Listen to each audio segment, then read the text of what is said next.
A boy named Su Ping, his face wounded, says his name and laughs quietly. The young man leans towards the small creature with electric sparks at its feet, realizing something important. Frightening monsters appear before the hero's eyes and he remembers his reincarnation. The guy notices an ominous horn on the ground, considering it the most terrifying moment. The hero, with wounds on his face, clutches a trophy, a bloody horn, while a white beast grins menacingly nearby.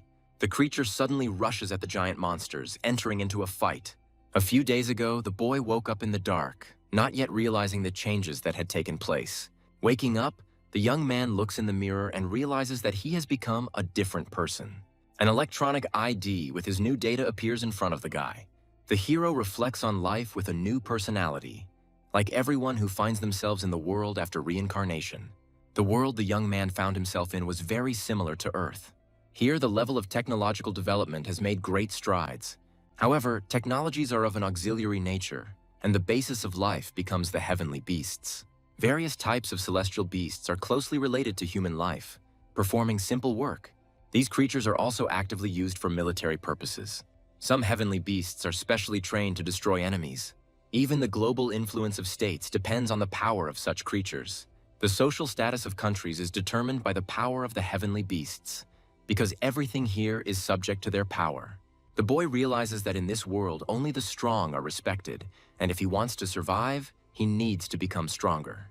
The hero decides to carefully plan his actions and first figure out where he ended up, accepting the new identity of Su Ping. The guy is pondering the origin of this body when a girl suddenly enters the room. The young lady is surprised to recognize the hero and jokingly calls him lazy, wondering why he woke up so early.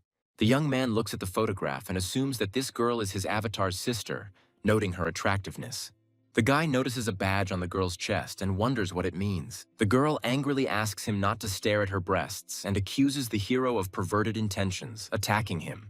The boy runs away from the attack in panic and is amazed by the unexpected strength of his relative. The girl proudly declares that she is a master of fighting beasts and a university student, trying to present herself in a favorable light. The hero is surprised that his sister dislikes him so much and assumes that his avatar was a terrible brother. The sister angrily recalls all the boy's pranks and antics, and he is shocked by what a harmful person he was in the past. The girl claims that she came to kick her brother out of the house at the request of a pet store customer and demands that he go to work. The guy is thrown out of the house with a threat of regret if he doesn't leave. The hero is surprised that his avatar actually has his own pet store and not just a bad reputation. The guy decides it's time to get to work. Once outside, the protagonist finds himself in the bustling city of Longjiang. On the city streets, the young man observes many people and unusual creatures, following the navigator's directions. Arriving at a dirty and old building, the hero guesses that this is where his pet store is located. He passes fingerprint identification and prepares to go inside with a smile. The guy lifts the rusty door of the store with difficulty and tells himself that he's almost done it. Inside, the hero discovers the animal relieving itself right in the cage and angrily yells at it. An angry pet store owner threatens to make goulash out of the animal for such behavior. Su Ping receives a powerful blow and is sent flying to the side. Waking up, Su Ping asks the stranger in fear who he is. The guy with the mohawk tells Su Ping that he is his regular customer and has been waiting for him here for a whole week. Su Ping cautiously wonders if he is facing an enemy. The Black Panther complains that she was kept locked up for 3 whole days. The beast's owner is outraged that Su Ping locked his pet with other predators for so long and reproaches him for his cruelty. Su Ping apologizes for what happened, assuring that his avatar is simply shameless and will not take a penny for the inconvenience. The dissatisfied customer asks Su Ping with disdain if he thinks he needs any money. The man with the mohawk orders the black beast to attack Su Ping, giving the command to take him.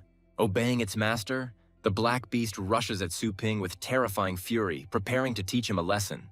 Su Ping realizes with amazement and fear that the beast has caught him off guard with its incredible speed. Su Ping, in desperation, proposes to resolve the conflict peacefully and pay triple compensation. The man with the mohawk asks with disdain if Su Ping really thinks of paying off the damaged fighting beast with money. Suddenly, the client will beam and announce that he has a great idea. The man orders his beast Black Monsoon to perform a new attack on Su Ping. Black Monsoon, with the power of a dragon, charges a powerful energy blast to detonate the magazine and restore his honor. Su Ping is amazed by the beast's strength and does not understand why it has dragon blood. The hero is at a loss as to why he ended up so weak in a world where he himself was recently reincarnated and didn't even have his own pet. At this critical moment, a notification screen appears. A suitable target has been found, and the contract is being concluded. Su Ping is overjoyed to realize that his cheat system has finally activated, and now it really does feel like reincarnation. Su Ping is completely shocked to learn that his contract is somehow connected to a pet store. The guy suddenly finds himself enveloped in blue energy and is surprised by what is happening to his body. The system explains to the hero that the store makes him immune to any damage. The young man is amazed. Since attacks in the store are useless, he becomes invulnerable. The shop owner is suspicious whether the object of the contract is really this old homeless shelter. The system confirms Su Ping's guess, and he thinks ironically about discipline. Meanwhile, the battle continues, and Black Monsoon continues to attack with the same ferocity. A man with a mohawk shouts at his beast to tear his opponent to shreds. Su Ping, with a cold expression on his face, stopped the attack and menacingly asked what the enemy was planning to do with his store. The protagonist, as the master, gives the beast a strict order to lie down, demonstrating strength and control. Su Ping mockingly asks the customer if he was not satisfied with their service, while Black Monsoon lies defeated. The client panics when he realizes the guy stopped the beast with his bare hands and wonders why he's never heard of such strength. The guy offers, if there are no complaints, to look after the animal for a couple more days. Su Ping smiles sweetly and promises that he will definitely take care of Black Monsoon. The shop owner, with a demonic smile, again vows to take care of him, frightening the enemy even more. The man with the mohawk and his beast run away from the hero in fear, unable to withstand the pressure. Su Ping wonders if he really looks that scary to others. The system notifies the hero that the problem in the store has been resolved and offers to update the store's status. Su Ping notes with interest that this system has proven to be very well thought out and agrees to the update. A powerful stream of blue energy envelops the owner's shop, announcing the start of the upgrade. Su Ping looks around his shop in amazement after the renovation. The premises sparkle with cleanliness and newness. The hero approaches the reflection and admires how the system has changed everything around him, calling the update cool. The guy notices a mysterious room and decides to see what's inside. The young man discovers cages with small animals and is surprised by their size. Su Ping suspects that the pets will damage the cages, but the system reports that the animals are in a state of cultivation and do not need food or toilet. The guy asks the system what to do to prevent the new owners from causing trouble, and who should take these two pets. The system congratulates the owner on launching the main quest and offers a choice between the Thunder Mouse and the Moon Dog. The hero chooses a mouse, explaining that he has a bad relationship with dogs. Information about Thunder Mouse is described.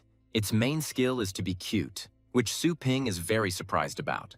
The system explains that the pet will learn new skills depending on the owner's training style, and suddenly the boy and the mouse find themselves in the center of an energy vortex. Su Ping is stunned and realizes that he has entered the cultivation dimension.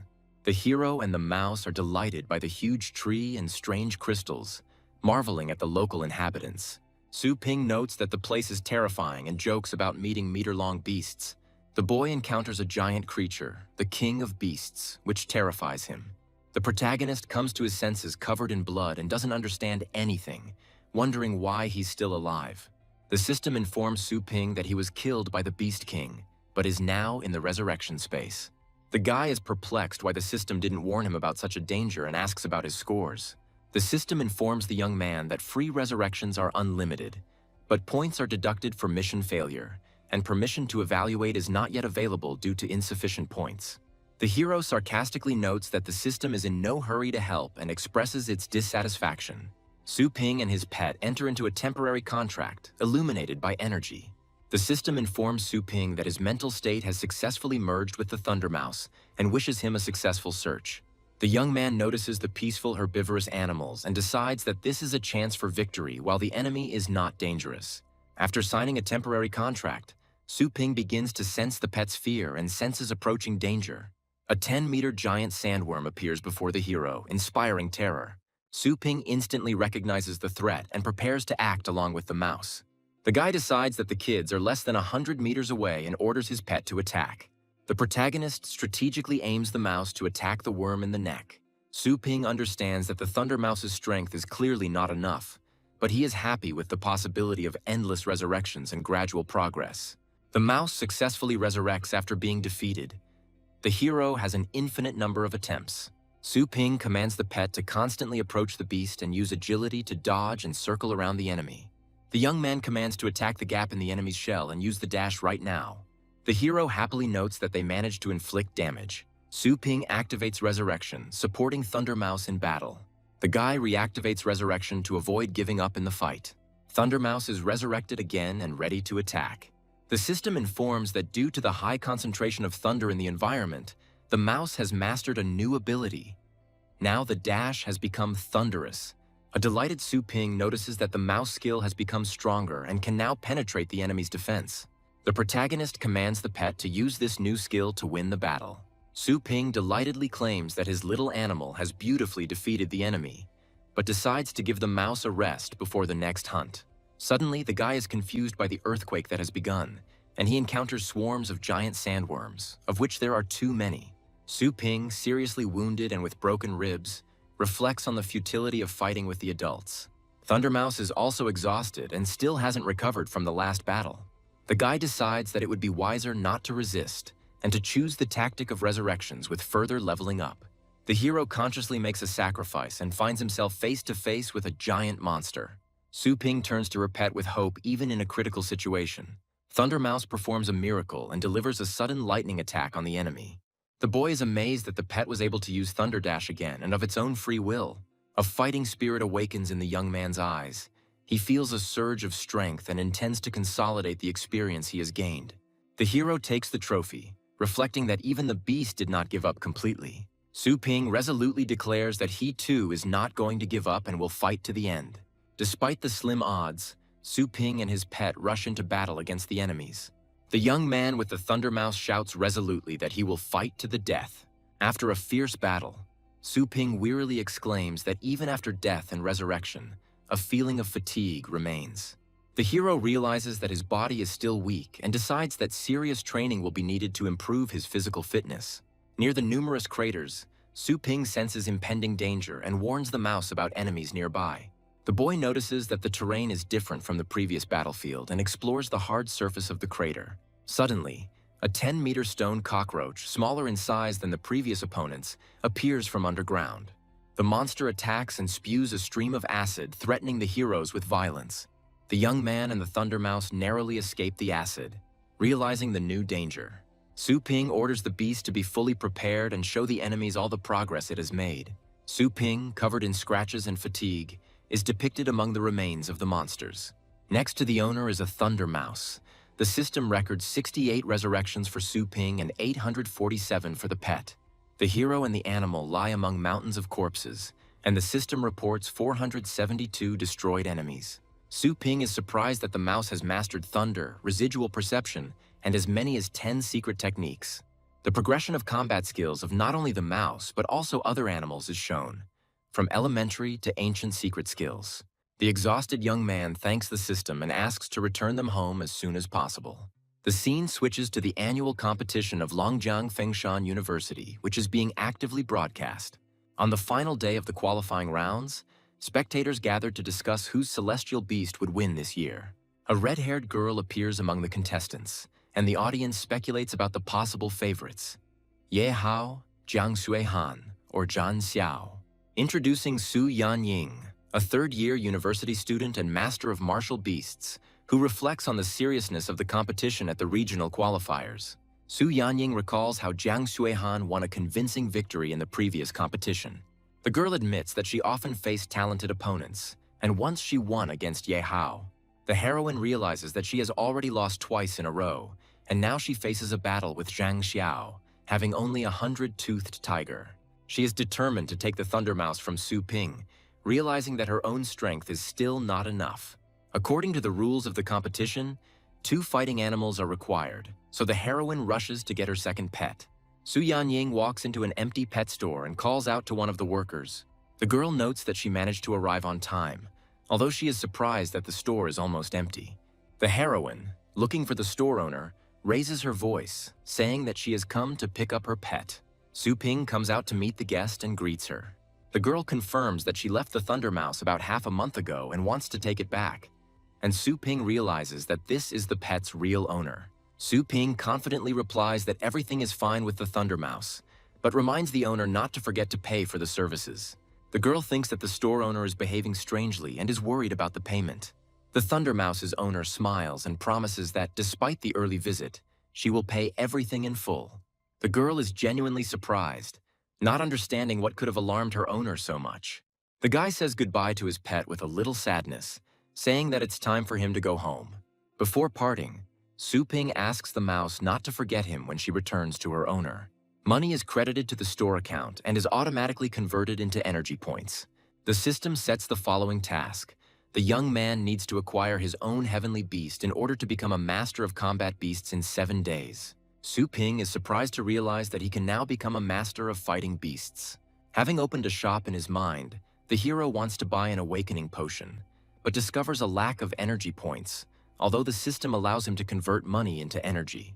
Su Ping checks his balance in surprise and can't believe he has so little energy. The hero is outraged because thanks to his training, the mouse mastered several secret skills, but the reward turned out to be modest. In the arena, the commentator is delighted by the spectacle.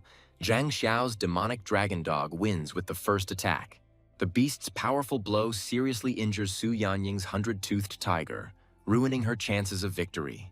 Zhang Xiao's demonic beast, called the Chosen Terminator, displays its colossal strength, causing admiration. The master of martial beasts himself, Zhang Xiao, a third-year student at Fengshan University, offers to continue the duel with a cold smile.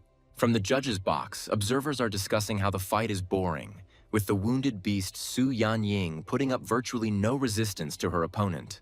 One of the judges notes that Su Yanying was once a strong athlete, but now she has almost no chance. Her beast is seriously injured.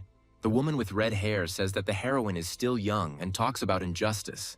Either they give up or fight without a chance of winning. Two other experts explain that despite the minimal odds, the result of this fight affects Su Yanying's chances of reaching the main competition, and that is why she is not giving up. The commentator calls on everyone to see how Su Yanying will handle the choice between admitting defeat or fighting to the death. The girl is upset by her quick loss and notes that her 100-toothed tiger has never recovered from its previous injuries. Su Yanying realizes that after the beast's new injury, she has almost no chance left and it's time to end her student career.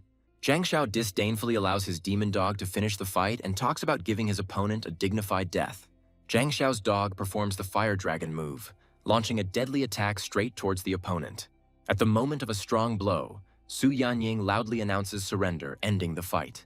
The spectators in the hall are frightened. One of them is in a panic, but he is reassured that the judges have the situation under control. The girl realizes that among the students, few are capable of destroying the star shield, and defeat is worthy of respect. The referee intervenes, signaling Su Yanying's surrender and helping to protect her and the beast from danger. Zhang Xiao is declared the winner of the first round, but tells his opponent not to hope for luck next time. Su Yanying is worried that all she has left is a thunder mouse, which seems to have been eating everything since returning from the store. The girl understands that she can't throw a mouse into a senselessly dangerous fight, because even a tiger lost with one attack. The announcer announces that Su Yanying only has a thunder mouse left for the next round, and the hostess wonders if the hidden strength-enhancing skill will be enough. The audience mockingly discusses how Su Yanying's pet has no chance against Zhang Xiao's third-stage demon dog. The crowd and the inner voice push Su Yanying to give up, and the thunder mouse takes a fighting stance. Seeing the huge gap in strength, the heroine decides not to risk her pet's life and is about to surrender. Suddenly, a comment appears that the thunder mouse has already come out, and the countdown to the fight begins. Zhang Xiao happily comments that this little thing came out on its own, and the countdown begins and the fighting spirit flares up. The demonic dragon hound is given the command to attack and begin combat, unleashing a torrent of fiery attacks. One of the judges notices the thunder mouse's unusual state and wonders with surprise if something unexpected has happened. Sun Yin commands Thunder Mouse to use lightning speed to dodge the attack. The owner's pet confidently avoids the fiery attack of the demonic dog, which causes a wave of surprise. The girl with red hair notes to herself that everything is too strange and begins to suspect unusual changes.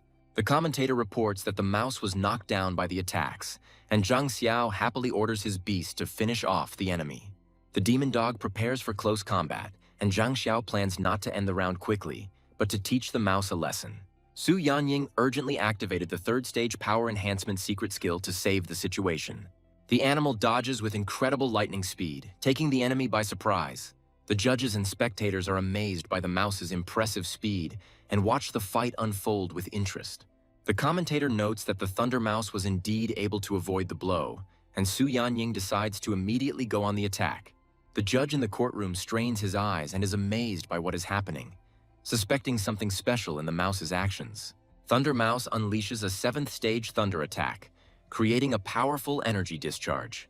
Releasing the power of the thunderclap skill, the mouse directs a massive stream of lightning at the arena's protective barrier. Spectators and participants are stunned by what they see, not understanding what is happening in the arena. The judges are shocked that a 1st stage beast was able to activate a 7th stage ability, and call the youth terrifying. Zhang Xiao is horrified to realize that he cannot believe his opponent's strength. The commentator excitedly announces that the Thunder Mouse has indeed mastered the 7th stage technique and congratulates the winner of the fight. The audience erupts in both delight and shock. No one believes that a mouse could master such a powerful skill from the very first step. Su Yanying is puzzled by how her Thunder Mouse was able to master such a powerful skill so quickly, and is now wondering about the reasons for such progress. The girl begins to suspect that the pet's incredible strength is somehow connected to that very store. She looks at the mouse with surprise and wonders inwardly if that same unusual store is the explanation for the whole transformation. Su Yanying speculates that the owner of the mysterious shop might be the legendary master, although he doesn't look like him at all. Meanwhile, Su Ping is in the store, sneezing and grumbling at the pet, which is not allowing itself to be properly served. He guesses that someone is thinking about him at this moment, and the pet is clearly pleased with his pranks. The announcer announces that this battle will go down in the history of the university, as a 1st-level pet used a 7th-level skill. Zhang Xiao realizes with annoyance that he underestimated his opponent and blames himself for it. The arena announces that the score is tied for now, and the final round will be decisive, with Zhang Xiao preparing to summon a countermeasure to win. He summons his new beast and admits that Su Yanyin has proven to be a good opponent. In the next moment, Zhang Xiao vows that the final battle will decide everything, and now he is ready to fight to the end. A stone rhinoceros appears on the field, becoming a new serious threat to Su Yanying. Su Ping, watching the battle, quickly realizes that Thunderclap will no longer help, because the new opponent is an Earth-type beast, which is what surprises Su Yanyin, noticing that the opponent is using a hidden ace. The commentator notes that the 4th stage stone rhinoceros is enormous in size and extremely dangerous for the Thunder Mouse. The round begins, and it is clear that both sides are determined, but the spectators are doubtful about the outcome for the mouse. One of the judges is sure that the animal would have been defeated if it had only possessed the 1st level, but its fighting spirit and strength are clearly higher. The referee suggests that the Thunder Mouse has not yet reached its full potential, and the round officially begins. Zhang Xiao commands his beast to increase its power and momentum to the 2nd stage, raising the level of combat. The stone rhino receives an additional 3rd stage armor boost, becoming an unstoppable enemy. The commentator states that after applying numerous enhancements, the rhinoceros's power is now no lower than the 5th stage, and Su Yanying is feeling enormous pressure.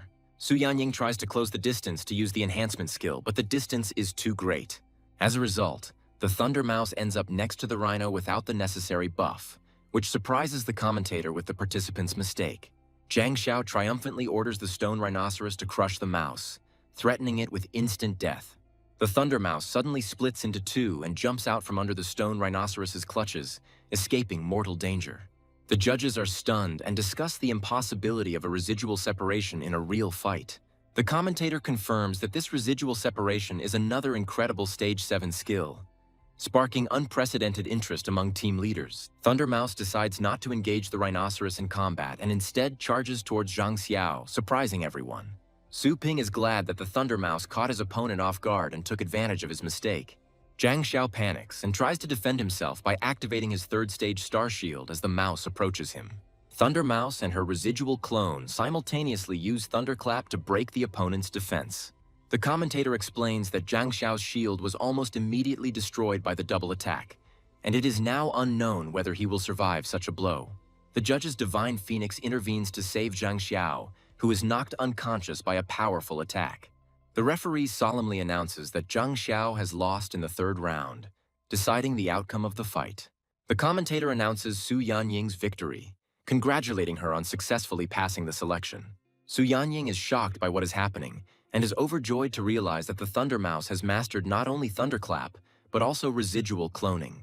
She is sure that the hidden talents of the pet store owner are the cause of everything, and is impressed by his abilities and plain appearance. Su Ping thinks about making money and realizes that he can't just rely on the store's operations.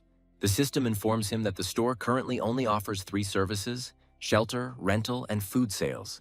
Rental costs 10 yuan per hour. To rent celestial beasts, the owner must breed them, and to produce feed, he must personally collect the ingredients. Realizing that he has neither the money nor the qualifications yet, Su Ping chooses the third option: selling feed. He asks the system where he can collect ingredients, inquiring about the possibility of obtaining them outside of special zones. Looking back on the past few days, Su Ping regretfully realized that he had missed a great opportunity to prepare food in a high-ranking zone. Deciding that this cannot continue, he demands a list of all cultivation zones from the system in order to catch up and become a master of war beasts. Su Ping chooses a suitable cultivation zone and decides not to miss any more opportunities to level up his pet. He enters a dimension called Extraterrestrial Meteorite 10021, finding himself in a beautiful and unusual world. The system gives him a set of items for beginners, including a tool for assessing ancient flowers and herbs.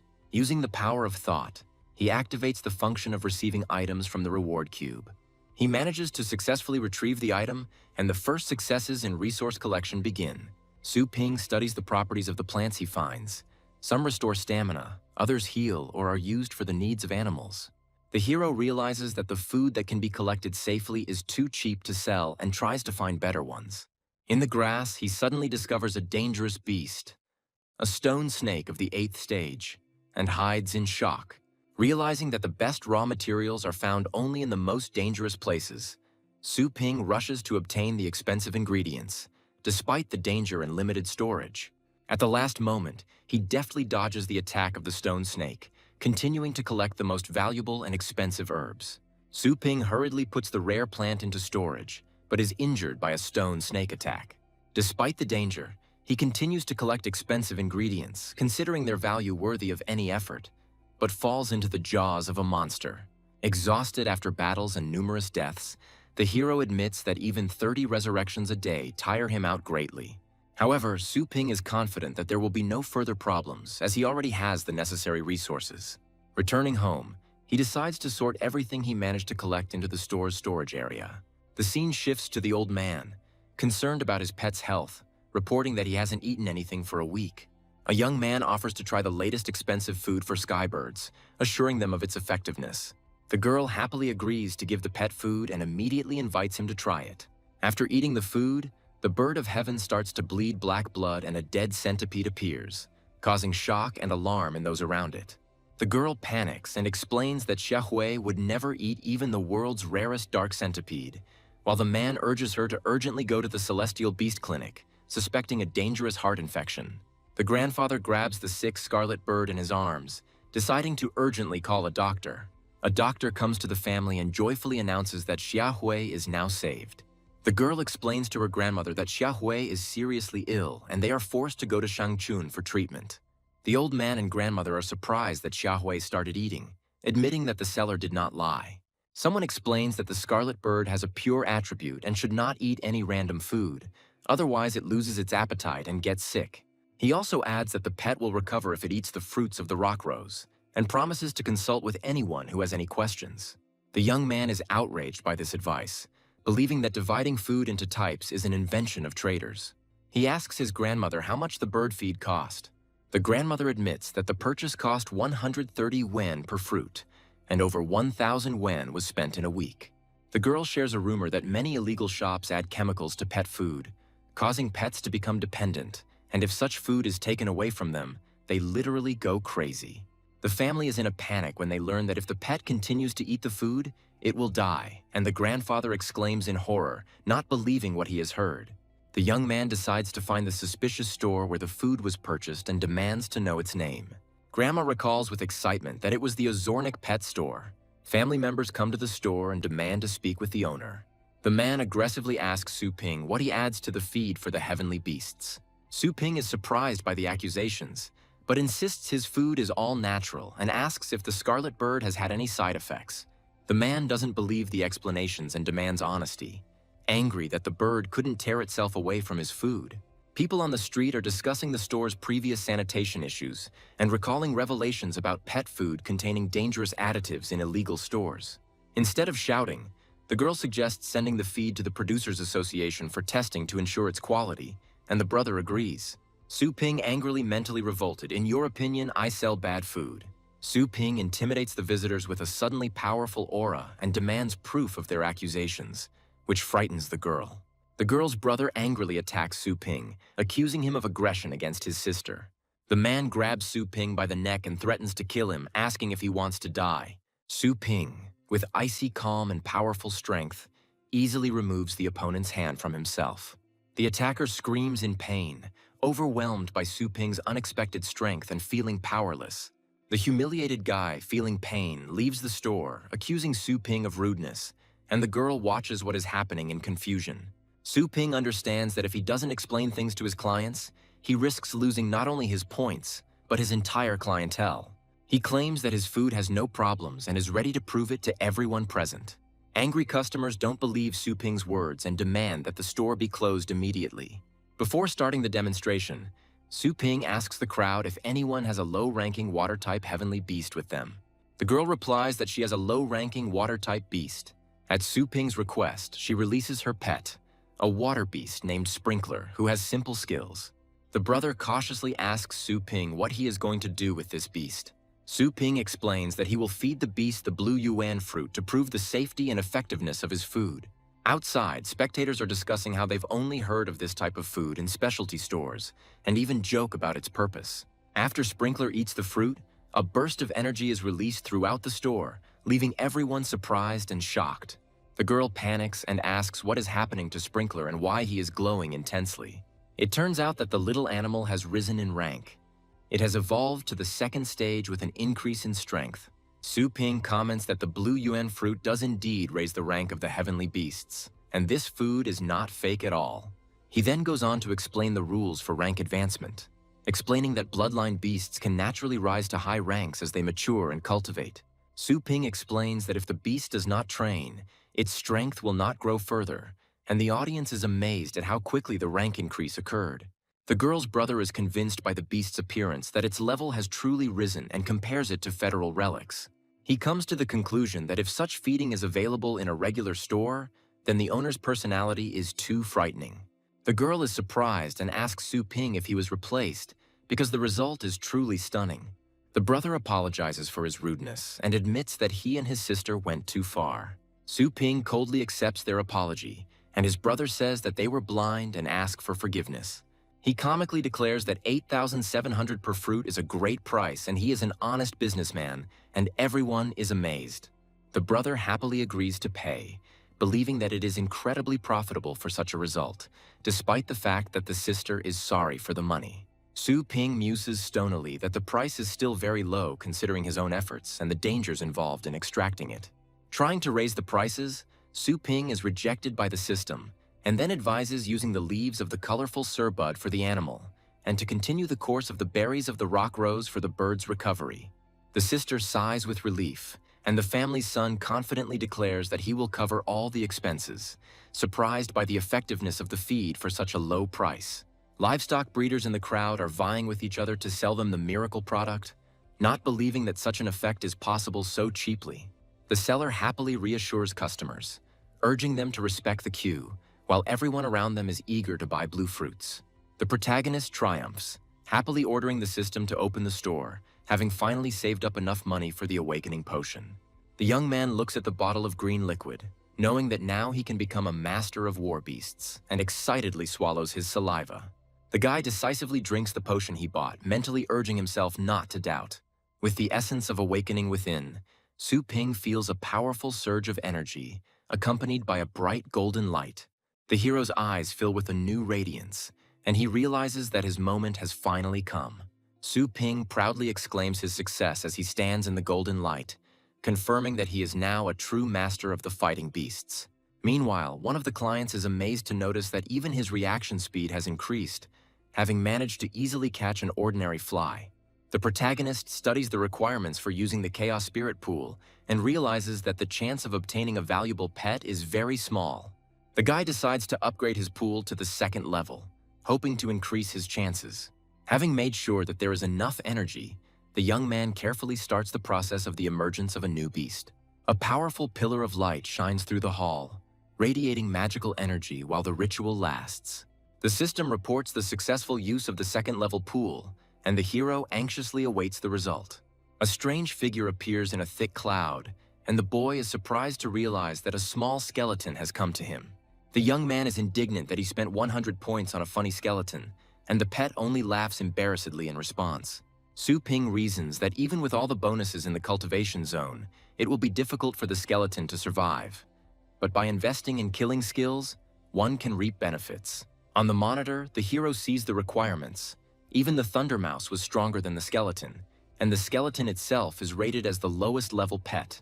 Despite the huge difference in characteristics, the guy, with humor and optimism, decides to turn the skeleton into a real diamond.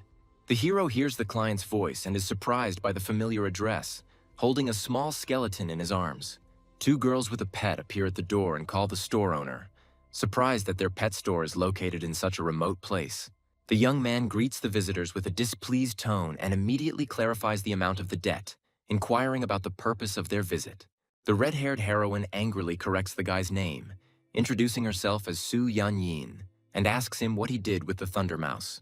The protagonist, confused, notes to himself that the same scene with complaints and attempts to justify himself is being repeated again. Against the backdrop of a crimson mirage, he replies that he was just walking and playing with his pet, trying to look innocent. The boy turns to the animal and confirms with a smile that everything was exactly like that, and the mouse gets scared and confirms the owner's words. The girl is mentally amazed that for the hero the word walk means harsh hardening, and the mouse, who was not afraid even of the fourth rank, now trembles in front of his master. The heroine's imagination conjures up a terrifying image of a store owner who organizes walks comparable to animal abuse. The second girl with blue hair notes with horror that the main character's pressure even exceeds the 6th level, amazed by his hidden abilities. The blue-haired girl whispers to Su Yanyin that the owner looks completely ordinary and the shop is small, doubting whether her friend was mistaken. The red-haired heroine explains to her friend that she can't explain everything now, but she considers the young man a 7th-level master and fears for their safety. The protagonist, reflecting on the situation, realizes that the system does not require a limited task, meaning it is not about the pets, and asks if his prices are too high. In Su Yanying's wild imagination, he suddenly appears as a terrifying merchant testing a client's honesty by charging a high price for his services. The heroine, remembering how her Thunder Mouse became strong for only 108 yuan, frantically counts. Indeed, the prices are not that high. Su Yanyin decides to show her gratitude and transfers 1,000 wen to the hero to thank him for his care, and Su Ping is surprised by such an act. The system reports that the transfer failed. The other party rejected the payment, and the girl is shocked and doesn't understand what's happening. The guy looks at the bracelet with indifference, considering the whole situation rather funny and ridiculous. The angry heroine decides that 1,000 wen is not enough, and transfers 5,000, determined to win the master's favor. The translation fails again, causing Su Yanyin to despair, and then she asks Lele to help with this issue, and her blue-haired friend sighs and agrees, realizing that there is no choice anyway. Su Yanyin firmly convinces herself that meeting the master is a great success, and sends a transfer of 10,000 yuan for a worthy job. However, the girl is again faced with a system failure, and the guy looks more and more irritated each time. Unwilling to give up, the red-haired heroine frantically tries to make another payment. Finally, Su Yanyin decides to take the extreme measure of transferring 100,000 yuan and hopefully asks the hero to accept the money quickly. The girl is shocked to discover that this impressive transfer is again not going through, and desperately asks for the real price. Su Ping, pretending to be serious, tells him to get to the point, because if he wants to move forward, he will have to get used to the new rules. The heroine bursts into tears and is amazed. Does the owner of the magic shop really not demand any payment at all? The girl admits that they have a competition soon. All her other animals are injured, and all hope now lies only in the Thunder Mouse, and begs to strengthen the animal in 3 days. The protagonist accepts the order with interest, rejoicing at the return of a familiar beast and planning to level up the new creature at the same time. Su Ping reflects on how profitable this service has been, but notes that the store currently only accepts applications below the 3rd level. The guy explains to the girl the cost of enhancing the heavenly beast and names the price for 3 days. The girl agrees that this level of cultivation will bring great benefits and declares that she is purchasing the service. Money is deposited into the store's account, and the young man asks if any other services are needed besides cultivation. The heroine is surprised that they also treat animals here and decides to take advantage of this service. The guy asks to summon a pet that needs to be healed, and the girl summons 3 animals at once. The guy is surprised and asks if this will affect his reputation. During an unexpected scene with animals, the young man gets hit and the heroine is scared. The young man, wiping away the blood, says that the price for 3 animals will be 21,600 and asks to recalculate before paying. The girl, a little scared, agrees and is ready to pay the required amount. The animals fall asleep in a special protected area, and the system records the flow of money and energy. The hero receives a side quest about cultivating pets and ponders how to improve the properties of a small skeleton. The guy resolutely agrees to complete both tasks and confirms his acceptance of the assignment. The young man is delighted to have the chance to choose any cultivation zone and is looking for a suitable place for the small skeleton. The protagonist chooses the kingdom of the deceased Hundun. The guy, along with a small skeleton and another pet, enters the selected area. The heroes are greeted by bloody tentacles. The guy notes the strong smell of blood and a strange atmosphere. The young man complains about the heavy smell of corpses, and at that moment a small skeleton comes forward and calls out to the hero. Suddenly, a huge paw crushes the small skeleton, which dies from the impact. The boy notices the enemy appearing and realizes that it is the revived skeleton of Thundermouse. A furious attack begins from a terrifying enemy that suddenly appears in front of the heroes. The boy and his companions notice something strange among the skeletal remains, and the little skeleton is frightened. The hero is surprised that not all creatures in the elite zones have reached the Beast Kingdom. The guy sees the little skeleton die from the blow and immediately uses resurrection, commanding the rodent to attack. The young man orders the rodent to use the thunder sword and cut off the enemy's arm. The enemy manages to strike back, causing the animal to die from internal organ rupture. A reanimated skeleton with a glowing blue hand growls menacingly, filling the field with its aura. The skeleton launches a devastating attack, scattering bone fragments around. The protagonist analyzes the situation and realizes that the enemy has been strengthened by a special stone, then uses resurrection on the pets again. The young man uses the magic book to strengthen himself and prepare for a decisive action. The hero and his pets strengthen their deadly aura and deliver a powerful finishing blow to the enemy. The hero and his pets revive them right on the battlefield and prepare to attack the giant skeleton enemy. The guy analyzes the situation and notices that the enemy is vulnerable due to its design features and easily loses balance. The young man understands that although the enemy looks menacing, he is actually quite fragile. The guy commands to use residual separation to create the illusion of speed. Thundermouse, on command of its master, uses a thunderclap attack towards a skeletal enemy. The hero distributes tasks. One pet chops off the skeleton's leg. The second hits the cervical vertebrae. The small skeleton helps with support, and the hero himself dreams of obtaining the precious stone. The hero notices how a small skeleton finds and holds a magic stone in his hands, surprised by the actions of his companion. The relieved boy jokes with the little skeleton and praises him for a job well done, delighted by the result of their joint efforts. The hero and his pets notice a change in the atmosphere. The sky turns red and mysterious symbols appear around. A mysterious figure of a woman with wings and a bone pattern on her body materializes in front of the young man, causing him surprise and alarm. A mysterious woman with wings concentrates a stream of powerful blue energy around herself against the backdrop of a bloody lake.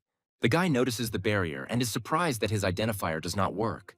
Assuming that he is facing a high-ranking creature, streams of energy penetrate the hero, filling his body, which is reflected on his face. A powerful enemy controls energy threads, attacking the young man with them, who tries to resist. After an instant defeat, a message appears about the death of the hero, the rodent, and the small skeleton, and the guy comments on the strength of his opponent. The hero turns to the winged woman and politely asks if she is the boss of this dimension.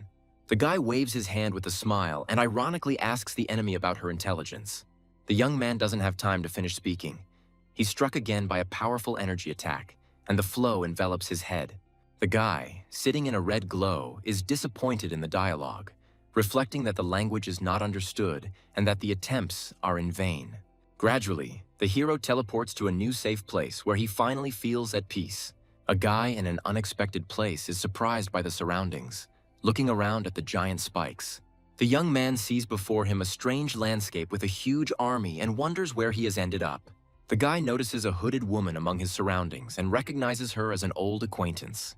A huge purple hand with a curse suddenly attacks the hero, and he realizes that he is trapped. A menacing skeleton in armor appears on the throne, demanding that the hero explain how he got there. The young man feels enormous pressure from the presence of the ruler and answers the question with difficulty, feigning uncertainty. The guy is confused and wonders why they don't kill him right away, and guesses that they want to find out something important from him. The hero realizes his hopeless situation. He is held tightly, there is no escape, the task is not completed, and the system is useless. The ruler's huge skull face says that the guy is not an ordinary person, and warns that the next question will be the last. The hero concludes that the skeleton was wary of his powers from the very beginning, and reasons that he still has a chance to maneuver, since the locals do not know about the existence of the system. The guy decides that he can only use one method and introduces himself as a clone of the most powerful man on the planet, who has come to check the threat level. The voice of a terrible enemy declares that everyone will be exterminated, after which the knight orders to protect the king. A massive explosion occurs on the battlefield, and the hooded heroine watches the destruction in shock. The young man ironically asks the enemy if he is tormented by conscience for the death of his loyal servants, and hints that only the weak are subject to him. The Bone Lord claims that nothing can threaten him, and that his only defense is his disregard for others. The protagonist stands serenely and smugly rejoices that the enemy has no chance while he is held by the effect of magic. The monster characters are amazed to see the events rewind as they look at the hero. The guy is resurrected again, accepting his latest death as usual and noting that he doesn't even feel pain. A powerful enemy realizes that the hero is able to change the time and space of the realm, considering him a terrifying invader. After another death, the young man grins and tells his opponent that he apparently possesses a very valuable magic stone. The Skull Lord notices the hero's disappearance in horror. The Skeleton King is amazed that the boy uses two higher laws at once and teleports beyond his sight. The hero appears in a safe place with a smile and is glad that his backup plan worked, calling his opponents naive. The boy joyfully greets his little skeleton, who has already freed himself from the chains. The young man shows the skeleton a huge red crystal to share the spoils. The boy asks the pet to absorb the stone, explaining that now he must enter into battle. The small skeleton charges in fury, using its basic sword technique. A huge demon and many monsters ready for battle appear before the heroes.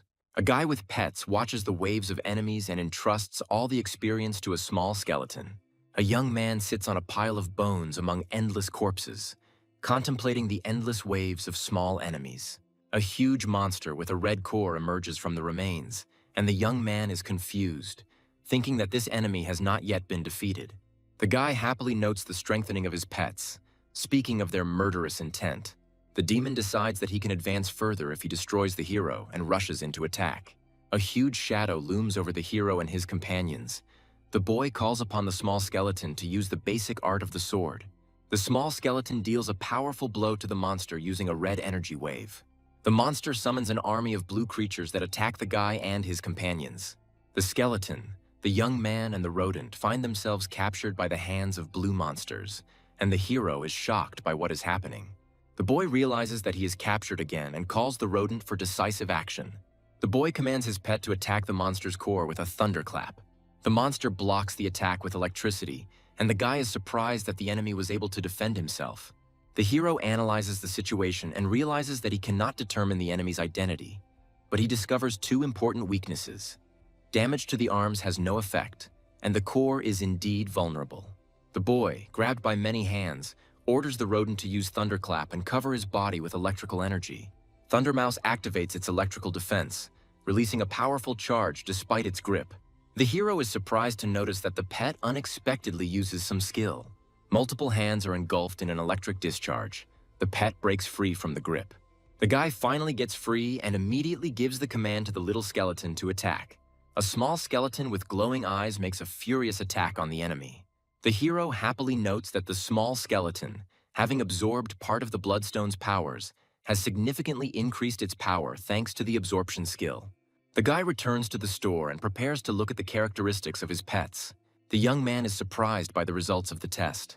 The pet's strength is already at the 7th level, but its rank is still only 2nd, and he doubts that the system has made a mistake. The hero watches with interest the visionary image of the Bone Lord and reflects on the beginning of endless chaos. The boy is surprised that rattle-type beasts can master undead skills and ponders the reaction of the spectators in the arena. The rodent and the skeleton are recovering and sleeping in a protective field, and the young man wants to see the result of their development. The guy asks the system if he really has a map of the star Hundun in his hands. The illustration explains the essence of the map, which allows you to correlate acupuncture points, powers, and bones with energy stars. The guy is delighted. He succeeds, and he realizes that he can engage in a new method of cultivation. The hero meditates in the stellar universe, absorbing the stellar power of Hundun. The young man feels energy accumulating inside him and concludes that he must absorb the energy of the stars. The boy deftly tries to grab the glowing particles, but notices that with his rank as a master of combat beasts, it is not easy. The young man understands that the energy of the stars directly penetrates the body, although he cannot catch it with his hands. The guy decides to try to concentrate his core on the directions of energy movement around him. The hero sees how his core begins to effectively absorb the energy of the stars and rejoices in his success. The young man understands that in order to absorb the star power, he must use it himself, and remembers the 3 great pansies. After using one of the armors, the boy notices how the star clusters in his body increase in size, and the energy radiates as a bright light. The hero checks his stats and is surprised that his strength is only at level 3, while the system asks him to increase it further. After taking 3 potions, the young man notes that his level is now at the middle 3rd level and is very happy with his rapid progress. The boy learns that this universe is created by the map of the stars Hundun and can imitate the real universe, and also receives a warning about larger stars. The hero wonders what inhalation means and suggests that it might be an interruption to the workout. The guy comes to the conclusion that we are talking about a food chain, where risks and opportunities coexist. The young man decides to avoid giant stars and absorb only those smaller than himself, complaining about the difficulties that arise. The boy recalls how a 3rd-stage martial Beastmaster, a determined girl, once burst in on him and attacked him. He doubts whether he can withstand her blow now, looking at the city at night and hearing the call not to remain hungry. At dinner, the hero politely thanks his mother for her incredible cooking and returns to his room. Mom, clearing away the dishes, tells him that his sister is training for a competition and promises to bake his favorite corn pie in the morning. The young man smiles and responds as he climbs the stairs. He thinks that even though the woman is the mother of the body's previous owner, she still exudes a sense of homely kindness. Stretching, the guy decides to continue training, thinking about Suling Yu's preparations and the possibility of talking to her. In the hallway, he notices golden star power flowing outside the door and is surprised by its appearance in the house. Opening the door slightly, the hero assures himself that he is simply observing his sister's cultivation and not peeping. Analyzing the scattered sparks, the young man concludes that the stellar power in the real world is weaker and more evenly distributed than in Hundong, where it is concentrated by a giant star. The guy decides to study university techniques to increase his star power and speed up his cultivation in the world of Hundun. The young man sits down in meditation and tries to rotate his inner core following his sister's example, collecting sparks of energy. A powerful vortex of force appears in the hero's body, and he is struck by the orange vortex that appears in his stomach. The system explains the scheme. When there is enough mass, the rotation itself attracts the nearest star, eliminating the need to run for energy. From above, the brother and sister can be seen simultaneously creating opposite swirls of star power in their rooms. The girl wakes up sweating and complains to the cat that it is becoming increasingly difficult to absorb energy. The guy rejoices at the successful direct and reverse star vortex, and golden streams rush towards his sister, causing her an unexpected sensation. The sister, surrounded by frozen sparks, wonders why the star power has suddenly become disordered and motionless. The frightened girl assumes that there is a powerful master hiding nearby, since the energy has changed so much. The mother, hearing her anxiety from the living room, worriedly asks her daughter if everything is okay. The sister, blushing, assures herself that she felt a strange and abnormal stellar energy. The girl concludes that the flash of power came straight from her loser older brother's room. The guy outside his door is almost mastering the vortex of stellar energy shining in his core. The young man projects himself in front of the enormous planet Hundun and swirls the currents, forming his own mini-universe. The joyful hero notices that he now automatically absorbs the star's power if he keeps a safe distance. In the kitchen, the guy is content with what he can cultivate even in his sleep, thinking about new plans. Two glowing figures of female customers in an aura of star power come to the store owner for pets, surprising him. A red-haired girl and her partner materialize in front of the hero, reacting embarrassedly to his words. The guy, clearing his throat, explains to the visitors that their star powers are too weak and require serious training to control the beasts. The heroine, hearing about more powerful celestial beings, is amazed that the Thunder Mouse managed to rise in just 3 days. The guy, wiping away his sweat, notes that at their university they usually only encounter animals of the 3rd or 4th level, while his pet already has the 7th. The young man places the blue Thunder Mouse on the floor, reminding the girl that the payment had already been made last time. The heroine takes the animal in her arms, surprised that the color of its fur has noticeably changed. The girl walks past all her creatures and notices that the huge animals look depressed and do not show joy. The guy in the booth sighs and gestures to the customer to hurry up and leave. The red-haired owner muses out loud that within a few days the pets seem to have become attached to the new place. Although the temporary contract does not stipulate this, the blue-haired companion checks the huge lion and is glad that the wounds have healed, and the stripes on his fur have become brighter. The girl thanks the owner for his concern and asks him to recommend suitable food, calling the store virtuous. The guy, having estimated the price, decides not to inflate the cost and admits that her praise disarmed him a little. The young man points to a jar of fire spirit grass priced at 1,200 wen each, explaining that it is the perfect food for a fallen phoenix, and the guest repeats the price in shock. The red-haired athlete decides to warm up before the competition and test how much stronger her Thunder Mouse has become. The girl calls out to her blue-haired rival, Layla, and challenges her to immediately release her strongest celestial beast. Layla creates a burst of energy and summons a stone titan from the rift, surrounded by blue lightning.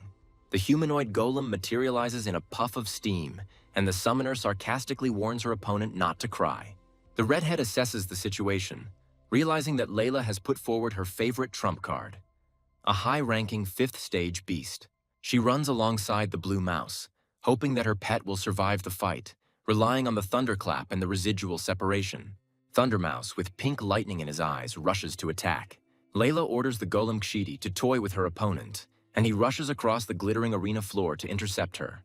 The stone giant uses Earth Split, shooting spikes out of the floor, and the mouse dodges, sparking with electricity. The redhead, seeing the golem's powerful blow, loudly gives the order for residual separation, trying to save her pet from the stone debris. The heroine is shocked that the Thunder Mouse created 3 clones, and the red-haired rival, surprised, calls this multiple residual division. The girl activates the protective star shield, but realizes its weakness and asks her ally to command the beast to fight Kshiti. The rival explains that she only ordered the animals to approach without attacking, and considers this an excellent opportunity to test the residual division against the very perceptive Ksitigarba.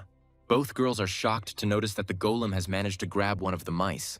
However, it soon becomes clear that the animal has outwitted the enemy. The Thunder Mouse ends up on Ksitigarba's head, escaping capture. The golem jumps back in panic, avoiding further attacks, and its owner is surprised that Kshiti is afraid of her opponent.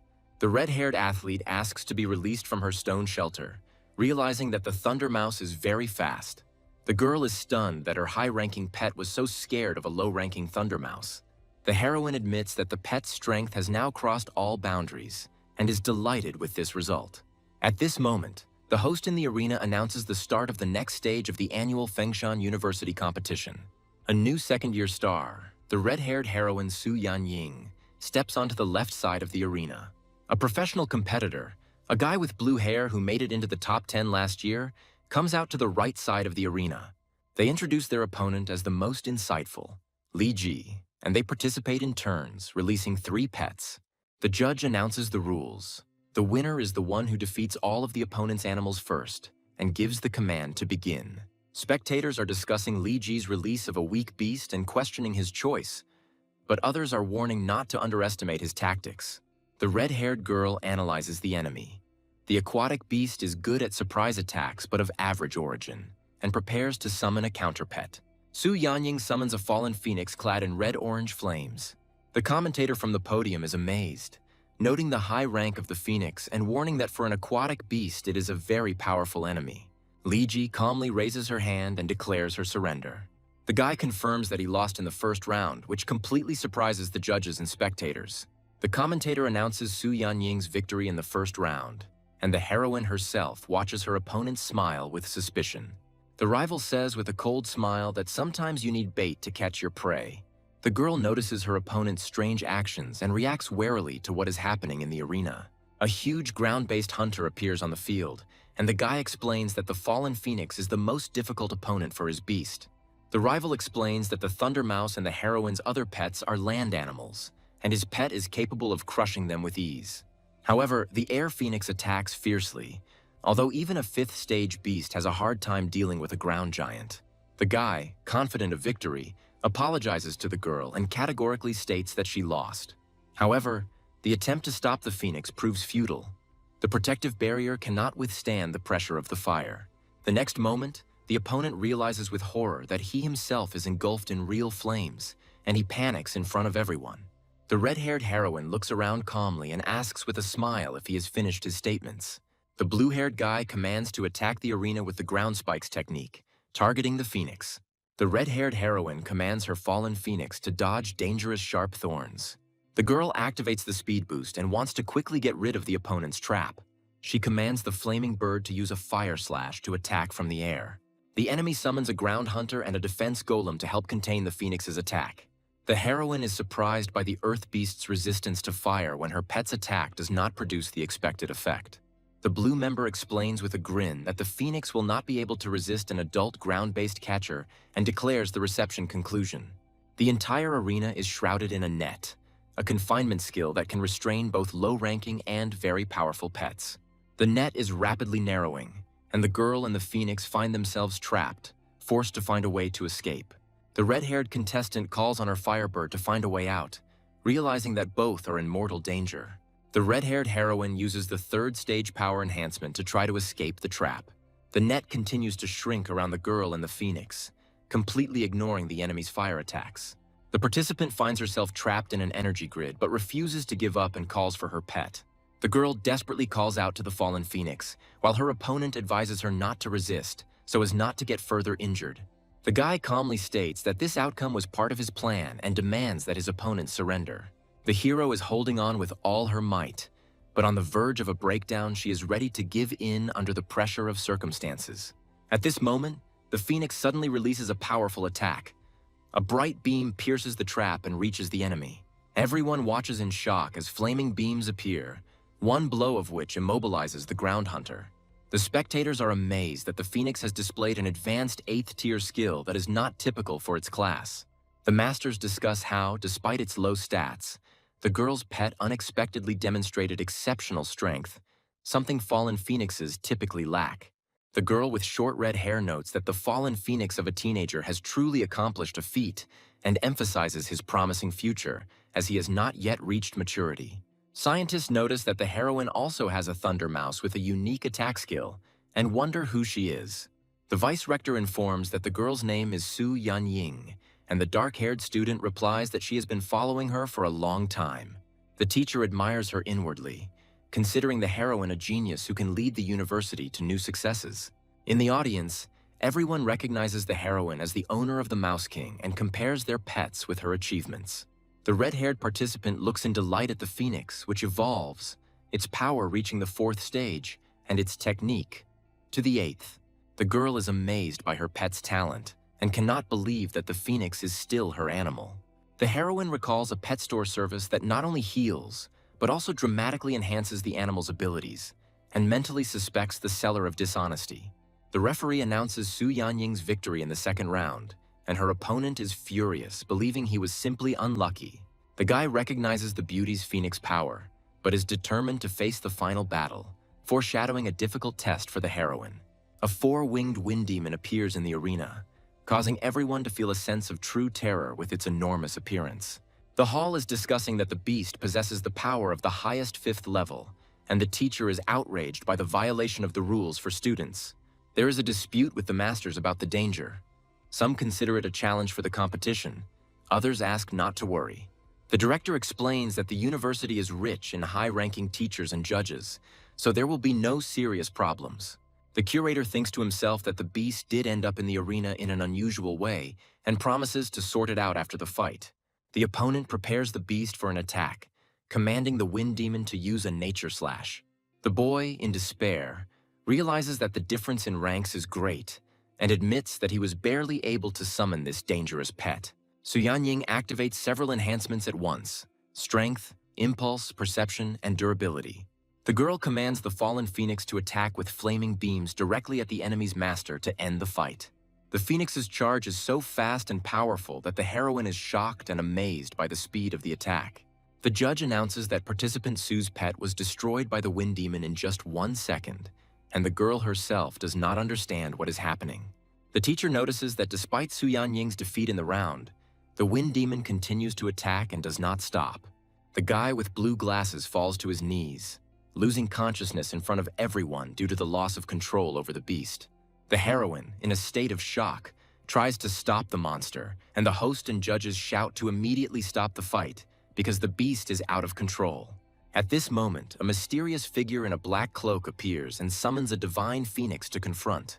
The masters are shocked by the speed of the new phoenix, suggesting that it is even faster than their own divine beast. A thunder mouse suddenly appears on the field, surprising the commentators with its unprecedented agility and stealth. The mentor explains to the audience that Su Yanying was able to hide her pet in the arena all this time, which means that this animal knows how to hide its aura. The host announces the start of the third round, where the heroine and the thunder mouse once again face the wind demon face to face. The girl and her pet find themselves in the center of a furious attack. The number of attacking streams grows, and she is at a loss in her attempts to dodge. A group of characters with shocked expressions discuss Thunder Mouse's ability to use demon-type skills. A hatted observer comments on Thunder Mouse's spectacular use of a demonic skill, successfully blocking a natural attack. A girl behind a shield surrounded by blue electrical discharges shouts the name of Thunder Mouse, who quickly collides with the wind demon. A blue electric mouse surrounded by lightning rushes forward towards the final battle. A dark, demonic figure with glowing red eyes is riddled with electrical charges after Thunder Mouse kills the out-of-control wind demon. A winged creature surrounded by blue electrical energy confronts the small mouse, inflicting an unexpectedly deep wound on the wind demon. The transformed Thunder Mouse, with its horns and menacing appearance, exudes incredible power, causing amazement among onlookers. A cloaked figure floats in the blue environment, commenting on Thunder Mouse's killing intent and asking if she truly wants to kill the wind demon. The hooded man, with a serious expression on his face, wonders if she's following anyone's orders. The red-haired woman in light clothing looks surprised, asking about the real victory and suggesting that Thunder Mouse might have also gone out of control. A cloaked man comments on the blossoming newcomers while looking at a majestic bird called the Divine Phoenix, warning of disqualification for killing heavenly beasts in competitions. Divine Phoenix approaches Thunder Mouse, who stands ready to fight, while someone expresses concern for the future of the promising new star. A powerful burst of energy erupts between Thunder Mouse and Divine Phoenix as someone shouts for Phoenix to retreat. The Divine Phoenix lets out a cry of pain, and the observer notes with surprise that the creature managed to wound the powerful bird. The shocked hooded man couldn't believe what had happened, thinking that even some 7th stage heavenly beasts couldn't keep up with the Phoenix's speed, let alone the Thunder Mouse. A group of spectators react in amazement to the use of 10 thunder curves, discussing the incredible power of the skill, capable of producing 10,000 bolts of lightning in an instant. The elegantly dressed man with the mustache thoughtfully notes that the little mouse has not only mastered the 7th stage thunderclap, but is now demonstrating 10 thunder bends. The white-haired man mused with a sly smile that she must have specially learned superior heavenly skills, which greatly increased her value compared to other mid-rank pets. The red-haired girl admires Thunder Mouse's fearlessness in front of Divine Phoenix, admitting that this bravery makes her admire the girl even more. The Divine Phoenix is surrounded by a vortex of blue energy in the midst of battle, while a cloaked figure watches from above as someone uneasily calls out the name of the powerful being. The man, with a worried expression, tries to calm the Divine Phoenix using glowing green energy and curses the possibility of fighting the out-of-control Thunder Mouse. The red-haired girl stands frozen, surrounded by blue electrical discharges. The girl turns to Thundermouse with a joyful smile, amazed at her ability to master a high-ranking skill again. The red-haired girl gently picks up the little blue mouse, calling it her little one and calling it to her. The black-cloaked figure reacts in surprise to the enraged divine phoenix surrounded by blue energy, relieved that Thundermouse has not lost control. At the stadium, the winner of the competition, Su Yanying, is announced, while a red-haired girl stands below holding a blue mouse. A dark-haired young man in a blue jacket exclaims emotionally, interested in the event that is taking place. A young man studies a holographic screen with an image of a girl and a black cat, reading information about injecting stellar power into the meridians of the front paws. The holographic screen continues to display information about the need to know the structure of the body of the celestial beast so that the introduced stellar power does not harm the body. A girl on a holographic display measures a black cat, noting that its size is 12 centimeters and its front paws have grown by a whole 2 centimeters. On the holographic screen, the girl enthusiastically displays a black cat, stating that the attack power of its front paws has been increased by 1/5, and noting that this cultivation took only 3 months. A young man with black hair looking at a holographic screen ponders the difficulty of raising pets in this world, which explains Su Yanying's surprise, and considers starting a blog to attract viewers. A muscular man with silver blue hair and a fur collar greets his interlocutor cheerfully, noting that they haven't seen each other for a long time. The same man, holding a hologram, is interested in the news, while a black-haired youth is visible in the background. A black-haired young man turns to someone in surprise, asking about their hand. In the corridor, a man asks with a grin whether the young man had been treated at Shansha Hospital. The man reports with satisfaction that he had to fork out a little money, but at least his shattered bone is now as good as new, to which the black-haired youth ironically remarks that he speaks as if he has money. A black-haired young man offers his interlocutor some demon-type food at a discount, standing next to a display case displaying various products with price tags. The man exclaims in shock that the price is 100 times higher than last time, and the girl in the beret covers her mouth in surprise when the man notes that one such food will cost more than his operation. The black-haired young man, turning away, coldly says that if his interlocutors don't want to buy, they can leave, adding that training awaits him. The man with blue hair and a furry collar laughs nervously, admitting that he came for a different purpose than expected, and invites his interlocutor to the outpost. In the past, the Blue Star was a poor planet with few resources, until one day an incredible force tore apart space, forming the so-called star rifts. An elderly man in a fur robe explains to a young girl with brown hair that the unstable cracks have become a passage to other unknown planets. A huge monster with sharp teeth and a spiked back towers over the people, demonstrating that some planets were rich in resources, while others were inhabited by ferocious monsters. A bright, fiery star blazes across space, highlighting that some planets were as hot as the sun. Thanks to the star rifts, humans were able to continuously obtain resources from other planets, as demonstrated by the extraction of a huge purple crystal from foreign territory. A majestic, futuristic city with a central tower rises above the skyline, symbolizing the goal of building a strong country. Amid the explosions and smoke of war, the silhouettes of fighter jets can be seen, a reminder that prosperity lasted only a few hundred years. A group of war-weary people with desperate expressions illustrate how the fighting for control of high-quality rifts began, and the number of survivors was reduced by more than half. A withered tree stands alone on the cracked earth, showing that approximately 70% of the entire Blue Star area has become barren and uninhabitable. The surviving humans finally reached a consensus and formed the Human Federation, as shown in the image of a group of officials in business suits shaking hands. The survivors migrated to safer lands free of star rifts, while the Human Federation actively cultivates masters of war beasts for the sake of humanity's survival. In a brightly lit corridor with high walls, the shadow of a creature is visible, symbolizing that the strongest of the beasts are selected as explorers, who travel to other planets in search of valuable resources. The dark-haired young man with golden eyes thoughtfully touches his chin. A muscular man informs a girl in a beret about the appearance of a new star rift outside the base city. The black-haired young man with a keen gaze pondered the mystic skill, recalling that the reward last time was a Star Hundun card that brought quite a lot of benefit. But the current reward doesn't seem so bad. A close-up of the profile of a thoughtful guy who admits that he most wanted to test himself in a real fight, demonstrating his determination and ambition. A military observer wearing a helmet and carrying a radio announces the approach of a Prokodsev vehicle, which should be allowed to pass while the vehicle moves toward the checkpoint. An energetic captain with turquoise hair waves cheerfully, announcing his arrival, while a silent, black-haired young man in a blue jacket with orange stripes stands next to him. The man with a proud posture introduces himself as the captain of the Black Wolf Group, Fan Ganli, asking who he has the honor of speaking to. The black-haired, golden-eyed youth introduces himself as Su Ping and describes himself as an unremarkable type, looking modestly to the side.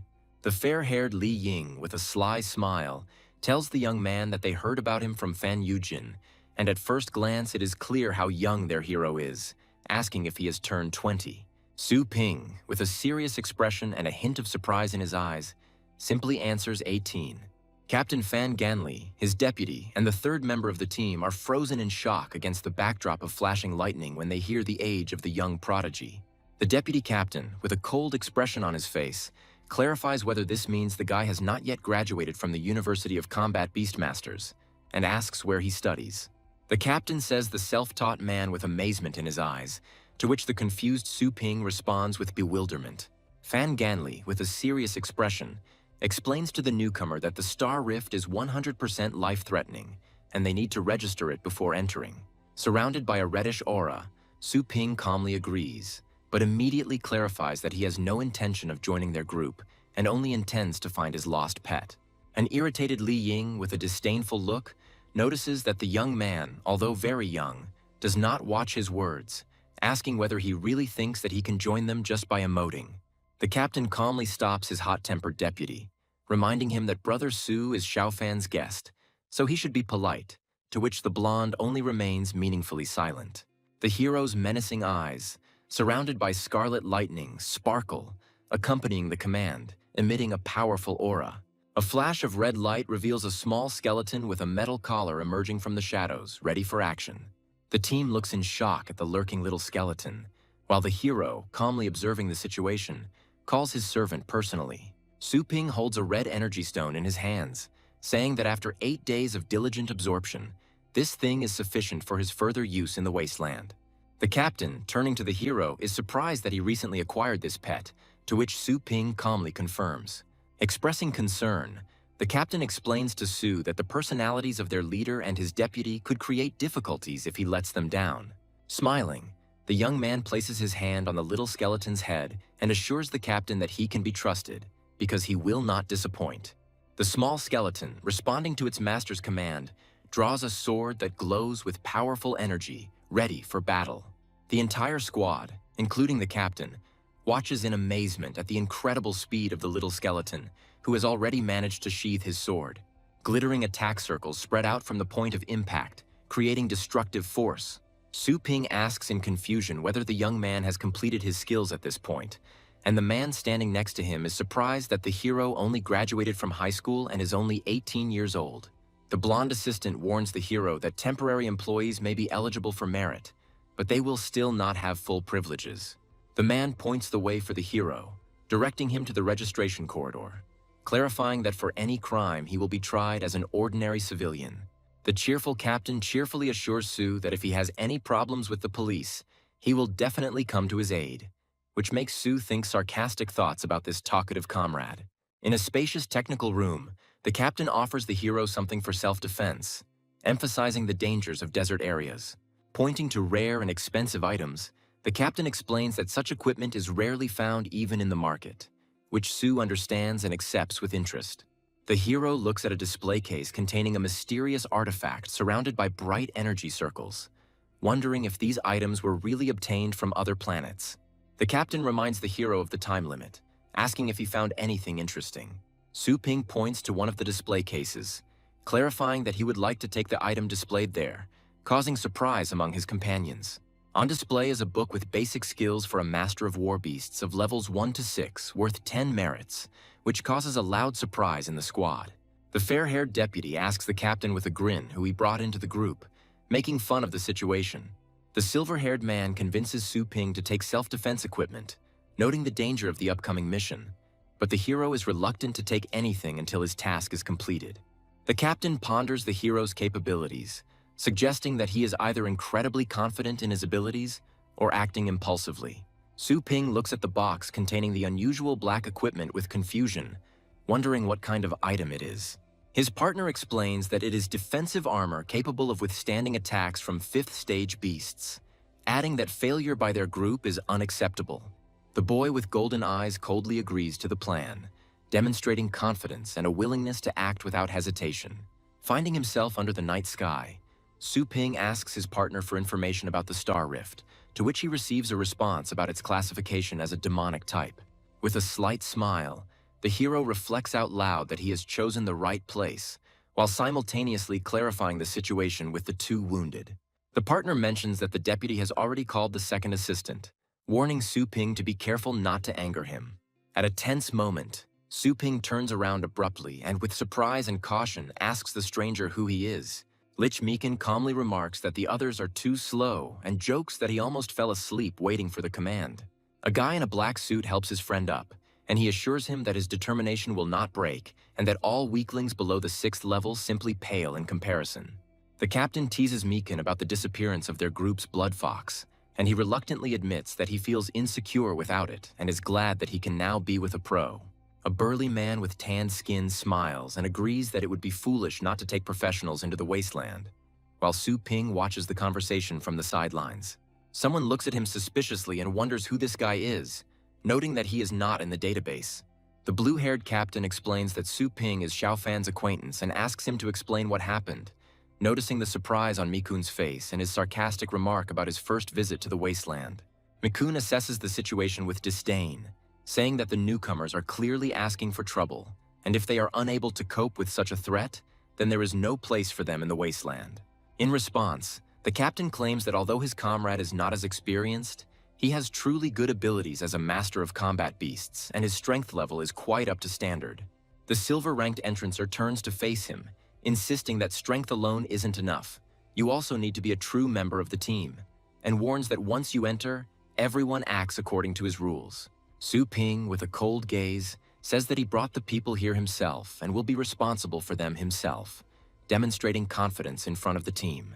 The silver-ranked explorer, with a tense face, wondered what was happening to this guy, clearly feeling some discomfort inside. Against the backdrop of Su Ping's dark eyes, his opponent feels a chilling gaze, as if the hero is looking at a corpse, and an ominous skeleton appears in front of him. The comrade assures the young man not to pay attention to the straightforwardness of the miners, and Su Ping calmly accepts the situation. The young man with the piercing gaze thinks that he thinks as coldly as his skeleton. A group of researchers moves towards an anomalous crystal on a mysterious planet, noting the gloomy atmosphere and the lack of detected creatures, but urging everyone to be on guard. Their route leads through a dark, twisted forest under the light of a huge moon. The captain gives the command to find a way through the fog. The team spots a small, unknown creature near the lake, and the deputy, using night vision technology, clarifies that bypassing the area is impossible due to other dangerous creatures on alternative routes. The hero with the mechanical snake decides to personally verify the situation ahead and promises to immediately warn if anything threatens the squad.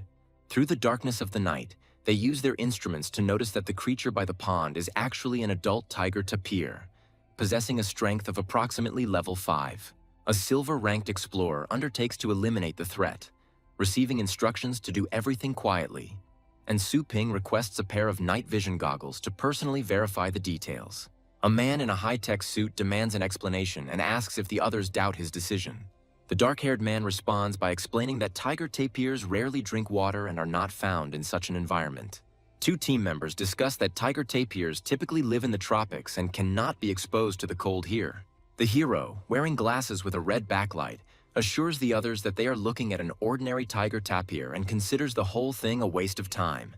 The man with the ponytail gives the command to do this, releasing the creature into freedom. The blue-haired team member screams in panic that the creature is long dead and wonders what is really going on. The massive monster reveals its true form, shedding its tiger tapir disguise, revealing itself to be a spirit beast. The character demands that Lin Mikun force the creature to immediately spit out the captive, threatening his life. A bald man in a helmet angrily protests why he is being given orders, calling his interlocutor a brat. The blue-haired boy asks Sue if it's really a spirit beast in front of them and admits that he has no experience dealing with demonic creatures. The guy in black explains that an adult spirit beast has the power of the 7th stage and often disguises itself as a weak bait to devour its prey from the inside. The hero explains that the main threat is not the dead spirit, but the creature with which he is in symbiosis, a bloody spirit beast. The girl with blue hair asks in surprise about the bloody beast and asks to clarify what is meant. The dark-haired youth explains that bloody spirit beasts always hide where other spirits reside. The black-haired character looks at the lake and declares that there is no water in it at all. Instead of water, the surface of the lake turns out to be covered with blood, in which a sinister monster was swimming. The man in the helmet reports that he has lost contact with the python and does not understand what is happening. The commander urgently orders everyone to leave, explaining that if ordinary 7th stage spirit beasts are eaten, the enemy is much stronger. A huge, big-eyed creature with a power of at least the 9th level appears before the heroes and is probably the king of beasts. The team makes a hasty retreat, encountering a bloodthirsty demonic wolf and a winged dragon. A huge, bloody creature hovers over the forest under the moon, and the guy orders me in to look for an escape route. The young man with glasses offers 2 paths: dangerous unknown beasts in the east and safety in the west. The team studies the map, and the blue guy reports that he has lost his beast, so the only way out is to run west. The blue-haired hero asks Brother Sue what he thinks about what is happening. The man in armor advises to go straight east, causing surprise among the others. Riding on their beasts, the crew argues about the wisdom of this decision and agrees with the captain to retreat. The blue warrior desperately asks Sue again if he is sure of his plan, because a mistake could cost them their lives. The dark-haired youth insists on trusting him, assuring them that they are running out of time and that this is the only way to find the bloody fox. The guy hopes that this choice will not be his last. The team moves determinedly east towards the canyon, following the chosen course. A guy in goggles calls the captain in alarm after noticing something unusual. The radar shows how all the monsters in the canyon suddenly start to scatter. The young man explains that everyone sensed the bloody spirit beast behind them, which is why they ran away. The team discusses what is happening and receives an explanation that the huge beast cannot chase prey on its own and uses others as bait. The black-haired hero clarifies that they are of no interest to the monster, and the canyon itself is too small for its size. The man with pink lines on his armor admits that he himself would not have retreated, and justifies himself by saying that he did not know all the features of the bloody beast. The guy on the blue dragon reports that they have almost reached the place where the missing person was found, but a sky beast is on duty at the exit. A young man in black asks to borrow a pair of glasses from a friend to sort out the situation. The man reluctantly agrees, calling him a pauper and telling him not to get cocky. The dark-haired hero catches the transmitted devices and thanks his comrade in arms. A mysterious dead spirit in a cloak is captured by the electronic visor and alarms the heroes. The man with the metal bands on his head says that this is an adult dead spirit with the power of the 5th level, and the guy in the red glasses asks if this guy is dangerous. The young man in the black suit assures his comrades not to worry, promising to deal with the enemy himself. A demonic monster with a skull for a head charges forward using medium sword art. The heroes are amazed. The guy with the dragon destroys the enemy in a second, causing surprise and admiration among the others. A bald man with pink lines on his suit angrily declares that he is also capable of the same and accuses the hero of showing off. The blue guy remembers that this mountain is very dangerous. Once due to an encounter with a strong beast, they lost the bloody fox. The protagonist commands everyone to hurry up and go down and start searching for traces. The girl with the tail and the boys notice something unusual and ask the many-armed monkey if she found anything interesting. The captain analyzes the find and reveals that these are golden bracers from the Black Mist group, which only high-level explorers can afford. The silver-haired girl reasons that if the captain of a powerful group died, then an incredibly powerful and unusual beast lives here. The black-haired young man asks that if no one noticed anything, then let them give him the find. The man with the mechanized arms reluctantly agrees and asks what the boy even knows about special equipment. The hero arrogantly hands over the golden item, emphasizing his importance and rank as a silver miner, adding that he does not recognize the young man. The man drops the armor on the ground, telling him to pick it up himself. The boys watch this, wondering what is going on between the heroes. The man in black examines the find, noticing that the blood has dried and the body died several days ago, but a dark aura is still emanating from the wound, deducing that a high-ranking demonic beast is approaching. The blue-haired man asks Sue if his concern is related to the blood fox. The young man explains that if the body part has been there for several days, then the target is still nearby and categorically denies that it has left. The man with stripes on his head starts laughing and ridicules the hero, deciding that he was just making fun of him and hadn't expressed any useful thoughts. A black boot hits the ground with a cracking sound, causing some of the group to look surprised and laugh. The dark-haired hero makes a swift move and punches the scarred man in the face. A man with metal stripes on his head furiously vows to kill his rival for insulting him. The enraged rival accuses the young man of insolence for touching his face.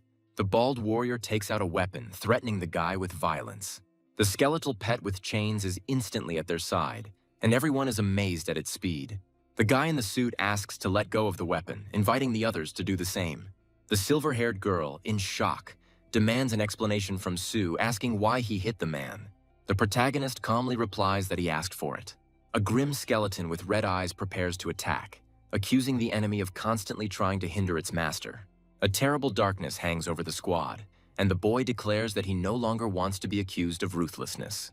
The fair-haired youth is shocked by the killer's powerful dark aura and does not believe that their opponent is truly capable of destroying everyone at once. A man with stripes on his head furiously accuses his opponent of bluffing and demands that he not be considered a coward. The blue-haired hero speaks to Lin in a conciliatory tone, saying that Sue was wrong and promising to return the pet after the mission, asking him to wait for now. The blue-haired girl maintains that in desert regions one must not kill one's own, otherwise no one will survive. The guy skeptically notes that this fighter's help is more harmful than helpful to them. The man with red lines on his armor irritably thinks that one participant, more or less, will not play a role. The warrior with stripes on his head leaves, threatening Su Ping that he will definitely deal with him at the base when he is no longer under his command. The hero in the suit announces that he will now be in charge of the group's further actions and asks the deputy for his opinion. The fair-haired guy replies that he only obeys the captain and asks them not to ask such questions anymore, doubting whether this young man really wants to help them. Blue guy tells Sue that initiative is good, but warns him of the consequences if he decides to do something like that next time. The hero in the dark suit replies that he doesn't care, although he is warned to be careful and believes that Lin Mikun will not give up so easily. The black-haired boy smiles quietly and confirms that he understood the instruction. The warrior notices that something strange is happening and orders the group to immediately go to the scene. The girl supports her wounded comrade, urging him to retreat, while the guy wants her to leave him and save herself. A wave of pain and fear engulfs both of them, and the boy realizes that they have been subjected to a powerful attack.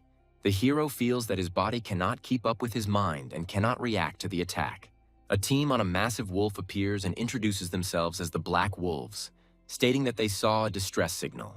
The victim tries to warn everyone to be careful, as they are being attacked by an unknown enemy. The blue guy screams in horror, recognizing the description of the dangerous attacker. A huge monster with a bone mask appears before the heroes, and someone recognizes it as the creature that attacked them earlier. The squad, in a panic, clings to the wolf in order to escape as quickly as possible from the monster pursuing them. A man with metal bands commands everyone to hold on tight, as a bumpy and dangerous ride lies ahead. The monster's claws crash down onto the ground, and someone from the team urges Sue to act faster to avoid the blow. The young man calls on his deputy to find a safe route, since only monsters are indifferent to obstacles, and the team is slowing down significantly. The blue-haired guy clarifies that it's not just Bone Crusher who's chasing them, but other dangerous creatures as well, and asks if the allies have any more of their teammates left. The guy regretfully admits that his last beast is lost. The girl with long hair reports that her sacred flame bird is still able to fight despite being wounded. The blue warrior notes that even among the 8th stage beasts, this flame bird is a true force, but is shocked that it also suffered. The protagonist reflects that the skeleton will not be of any use against the Bonebreaker due to the enemy's strong bones, and decides to turn to Lin Mikun for help. The guy with blue hair remarks that at this rate they won't be able to escape, and the hero in the blue jacket suggests calling all the heavenly beasts to buy time. The man with stripes on his head is outraged that he has just lost one animal and does not want to lose others. A guy named Ye Chenshan promises to compensate for all the pet's losses and guarantee a reward. The warrior clarifies Ye Chenshan's name and realizes that he is a gold-ranked explorer. A senior team member sarcastically says it doesn't matter who the guy is and demands 3 times the compensation. The deputy commands Mi-in to tell everyone around to summon their beasts, otherwise everyone will die. The blonde deputy announces to the others that if they value their lives, they need to get their pets out. A girl with a bandage on her face sadly remembers her sacred firebird. Against the backdrop of a dragon, a guy in black jumps forward, intending to rush into battle. The bald warrior gloats maliciously, believing that the brat has decided to play the hero and is sure that no one will stay to help him. A huge clawed hand bursts out of the ground next to the wolf-riding squad, causing shock among the heroes. The group is surrounded by an army of skeletons, and the blue guy panics and tells them they are trapped. The warrior notices that the skeletons have no reaction and assumes that they are not targeting them. A massive undead resurrection spell begins on the plateau at the captain's command, so as not to leave the pet to the enemy. A guy with black hair and a skeleton discuss the impossibility of simply abandoning a faithful beast. A huge army of red-eyed skeletons is ordered to attack and move forward. The hero orders the small skeleton to flank the giant monster and deliver a surprise attack. The team is shocked that the 8th stage beast was attacked by a mere skeleton. The boy and girl with the ponytail declare that they will also go and help Sue in the battle. The blonde man in the suit decides that if the captain went down first, they should go after him too. The man with stripes on his head is surprised that someone is going to help the rival, and the blonde guy reasons that if they stay away, the skeleton will take all the credit. The hero is angry at what is happening, feeling an internal conflict about the need to intervene. The guy with the red hoop around his neck admits that he is once again obeying the leader's command. From different sides, the fighters summon a bloodthirsty demonic wolf, a serpentine-winged dragon, a mountain crusher, and a sacred flame bird to join the battle. Mighty beasts attack the enemy with their abilities, using fiery beams and icy breath. The hero's forces deal a devastating blow to the monster with several techniques at once. The girl with the tail and the boy urge the wolf to attack again and urge him not to give the enemy a break. The demon wolf instantly pounces on the enemy using the blood hunt technique. The monster releases dark energy. The heroes watch the battle unfold in amazement and notice strange changes. The protagonist, with a serious face, points out that the monster's thick ribs have opened up, which changes the danger of the situation. The girl and her partner warn everyone to hide, announcing an impending attack. The squad takes cover behind a protective barrier, and the girl notices with amazement that they were saved by a serpentine-winged dragon. The guy tries to mentally call out to the bloodthirsty demonic wolf, desperately demanding an answer. The beast's master despairingly admits that the entire attack was useless, and that the forces of the 6th and 7th stages are unable to cope with the 8th stage. The heroes panic because they are too far away from their beasts and complain that they cannot call them back, scolding themselves for their mistake. The boy commands the little skeleton to use medium sword art. The small skeleton fights fiercely despite the pressure and attack of the 8th stage's power. The warrior is shocked and asks how the skeleton could withstand the attack of a monster of such strength. The hero with the earring explains that the skeleton would not have survived if he had not used the corpse roar technique at that moment. The blue-haired boy remembers seeing a sound wave during the roar and wonders if that's what helped neutralize the attack. The blue-haired boy is amazed that using the corpse roar to repel an attack is only possible after endless training. A hero with a neon pattern on his back raises questions about the experiences and suffering he might have gone through. The team is shocked that a 9th level skill was just used. A huge black cloud associated with the death annihilation technique appears over the battlefield, and one of the fighters runs away in panic. The protagonist gives the command to the little skeleton to act immediately. Everyone is stunned that the 8th level monster was killed so easily by a skeleton, and they don't believe what they saw. The hero answers his comrades' questions with a smile, assuring them that he simply guessed how to attack the enemy from the inside. At this time, they reason that only demonic beasts are capable of using the recombination of severed limbs, and are surprised by his recovery. The voiceover explains that the monster's body is just a shell, and the root of its life is in the spiritual core. Thanks to the core, the monster survived all this time and restored its body after any damage. As long as the monster uses its abilities correctly, any demon-type heavenly beast will be nothing more than paper to it. The guy with the earring notes with satisfaction to himself that this fight dispelled all doubts about his strength. The team is shocked and cannot believe that the monster is still alive after all the attacks. The hero with the blue collar notices that the monster's movements are unusual, as if it is being controlled from outside. The girl with the tail asks Sue if he is responsible for what is happening, and he reluctantly confirms. The group members are stunned by his confession.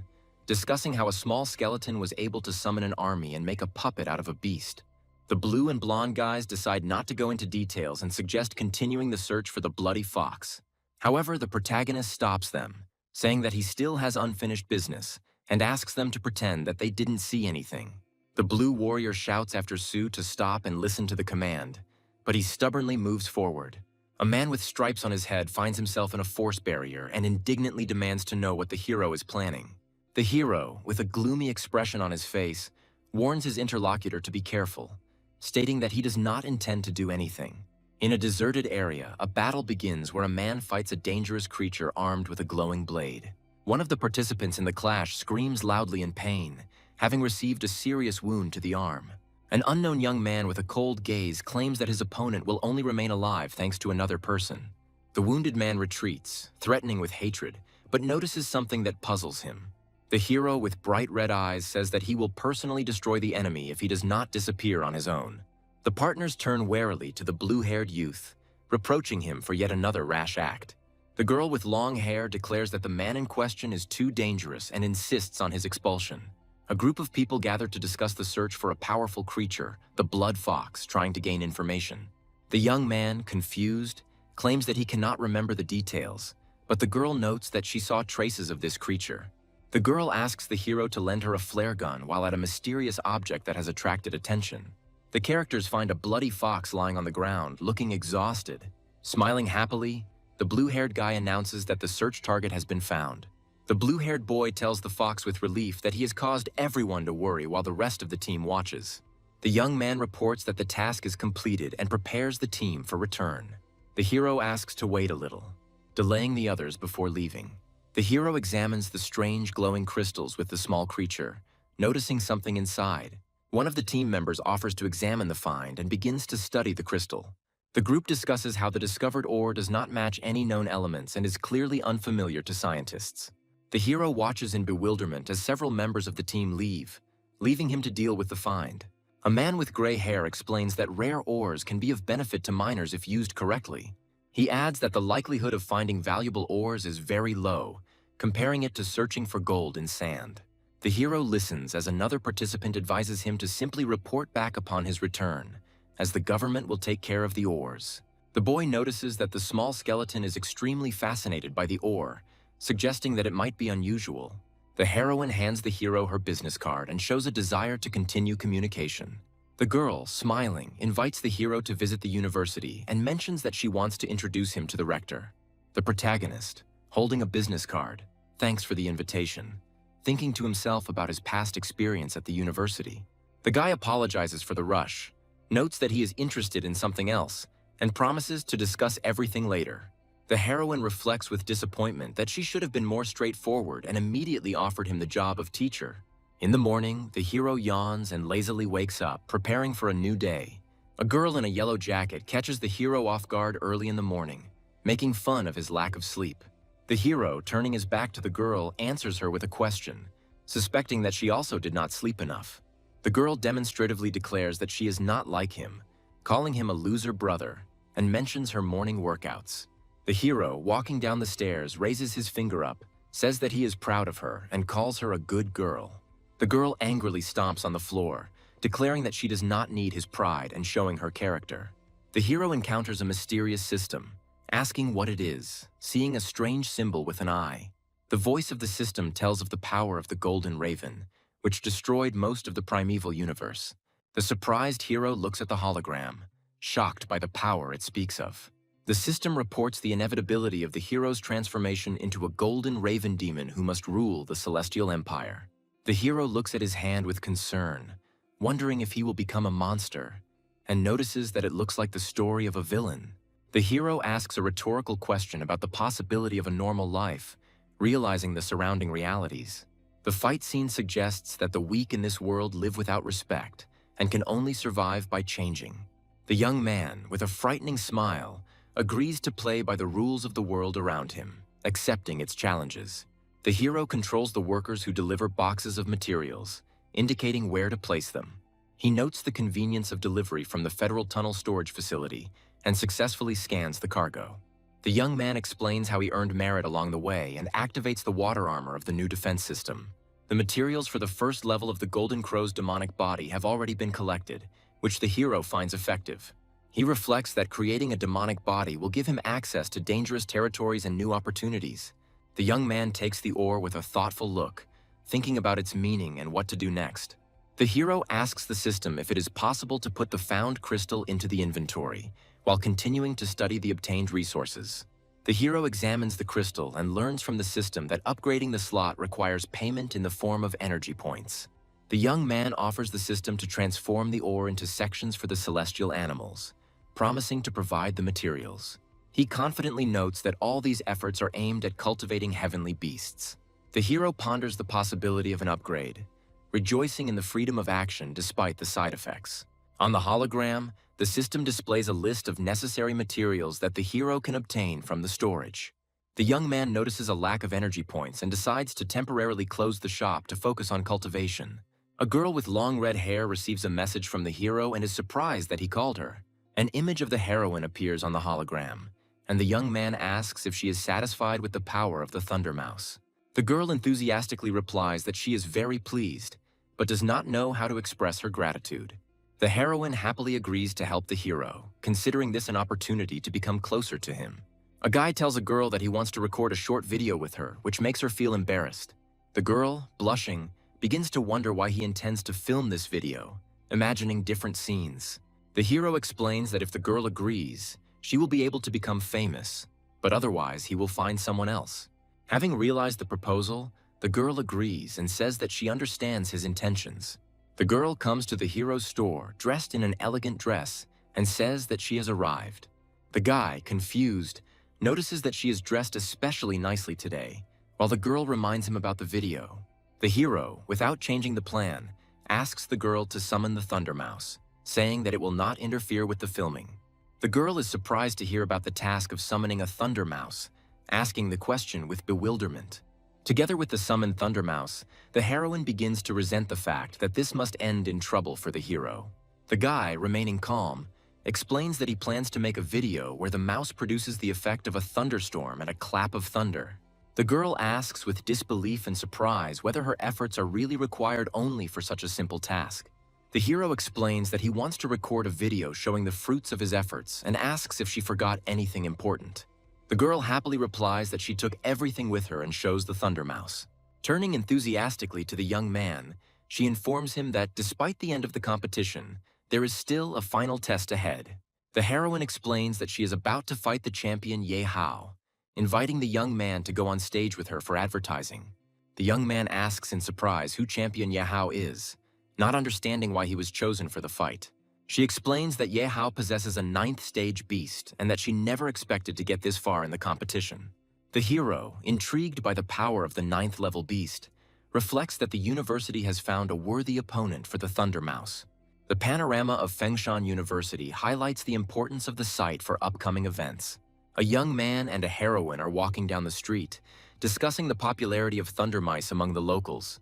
The girl mentions that the Thunder Mouse has become the star of the competition and asks the hero if they will start distributing leaflets. The hero rejects the idea of distributing leaflets, believing that many students simply follow trends without developing their true potential. He confidently declares that they will be scared off by the high prices, to which the girl points out that he did not even accept the money he had lent her earlier. The couple finds themselves among a group of students discussing which of them will become a passer or make it onto the best teams. A student nicknamed God Ye, who possessed obvious strength, earned the admiration of those around him, earning places in the top teams almost effortlessly. God E addresses the girl, saying that he was looking for her, which makes her surprised, assuming that something happened. He thanks the heroine for the upcoming match, mentioning that his beast, the Silver Dragon, has reached stage 7. The girl congratulates him on his success, and the hero thinks to himself that this guy is the one who can challenge the Thunder Mouse. God E warns the heroine that he is suggesting that she not use Thunder Mouse in their match, which leaves her confused. He explains that his beast has recently reached stage 7, but has not yet fully mastered its powers, making the match unfair. The heroine reflects that it would be a shame if the Thunder Mouse lost, choking on its own blood. The guy notes that watching the phoenix fall in the finale will be much more interesting. The blonde man bids farewell to the spectators with a self-confident smile, declaring that he will see his opponents at the decisive match. The young man warns the blonde, reminding him that even the king of beasts won't scare a thunder mouse, much less an immature silver dragon. The champion turns in bewilderment to the source of the impudent voice, asking who dared to do so. The heroine introduces the hero as a person who is half owner of the thunder mouse and helped her in training. The girl explains to her partner that the blonde Ye Hao is the university's annual champion and the main sponsor of his pets. The hero shakes his opponent's hand with a smile and jokingly says that it is a great honor for him to meet him. Ye Hao believes that a new master has appeared behind the scenes and offers the hero a job, promising any amount for raising the beasts. The guy cheerfully replies that he is too busy running a successful store, but will make an exception for such a sincere request. The young man confidently announces his services, setting the price at 500,000, and with a sly smile clarifies that this is the minimum cost. The blonde is confused, seriously wondering how justified such high prices are. The hero sarcastically expresses surprise, hinting that a true lover of his heavenly beasts should not skimp on their development.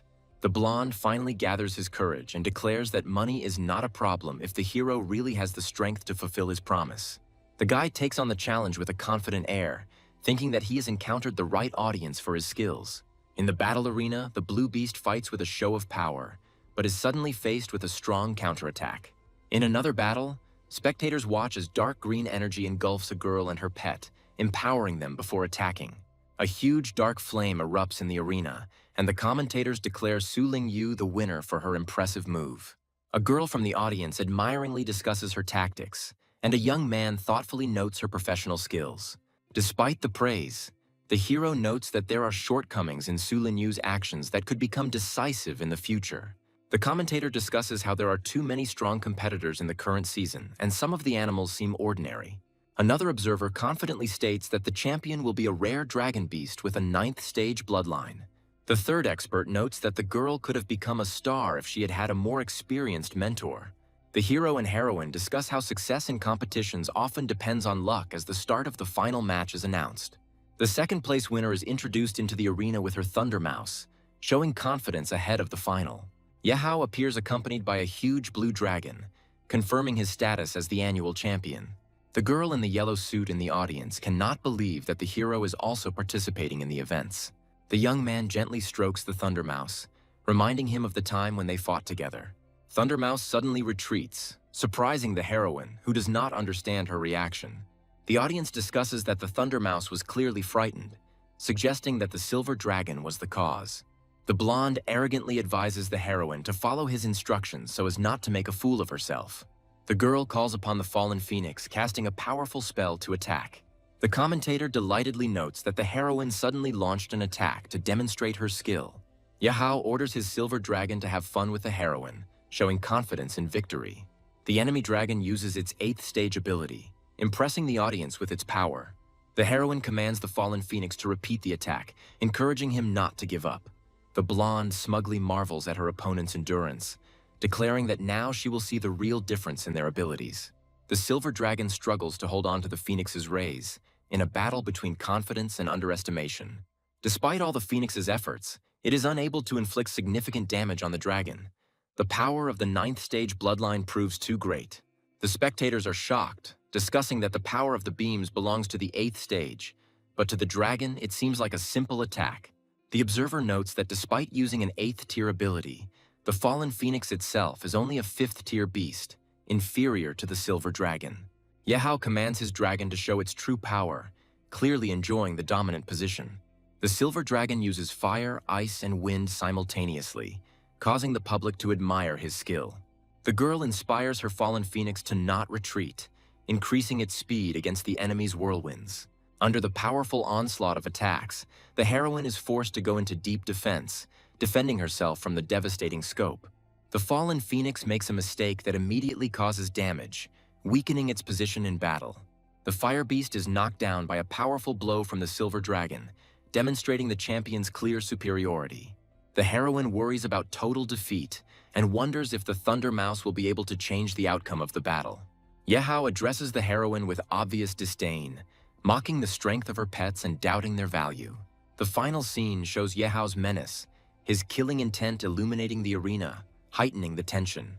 The heroine is surprised to notice that the Thunder Mouse's aura has changed and become more threatening. The hero confidently orders the Thunder Mouse to attack, motivating it to take decisive action.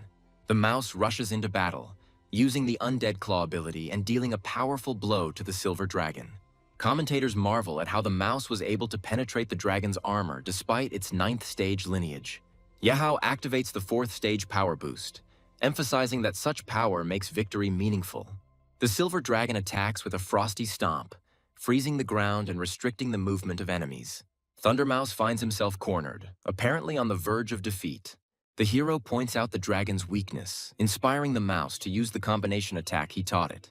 Mouse uses the 10 Thunder Curves technique, causing a series of powerful electrical shocks.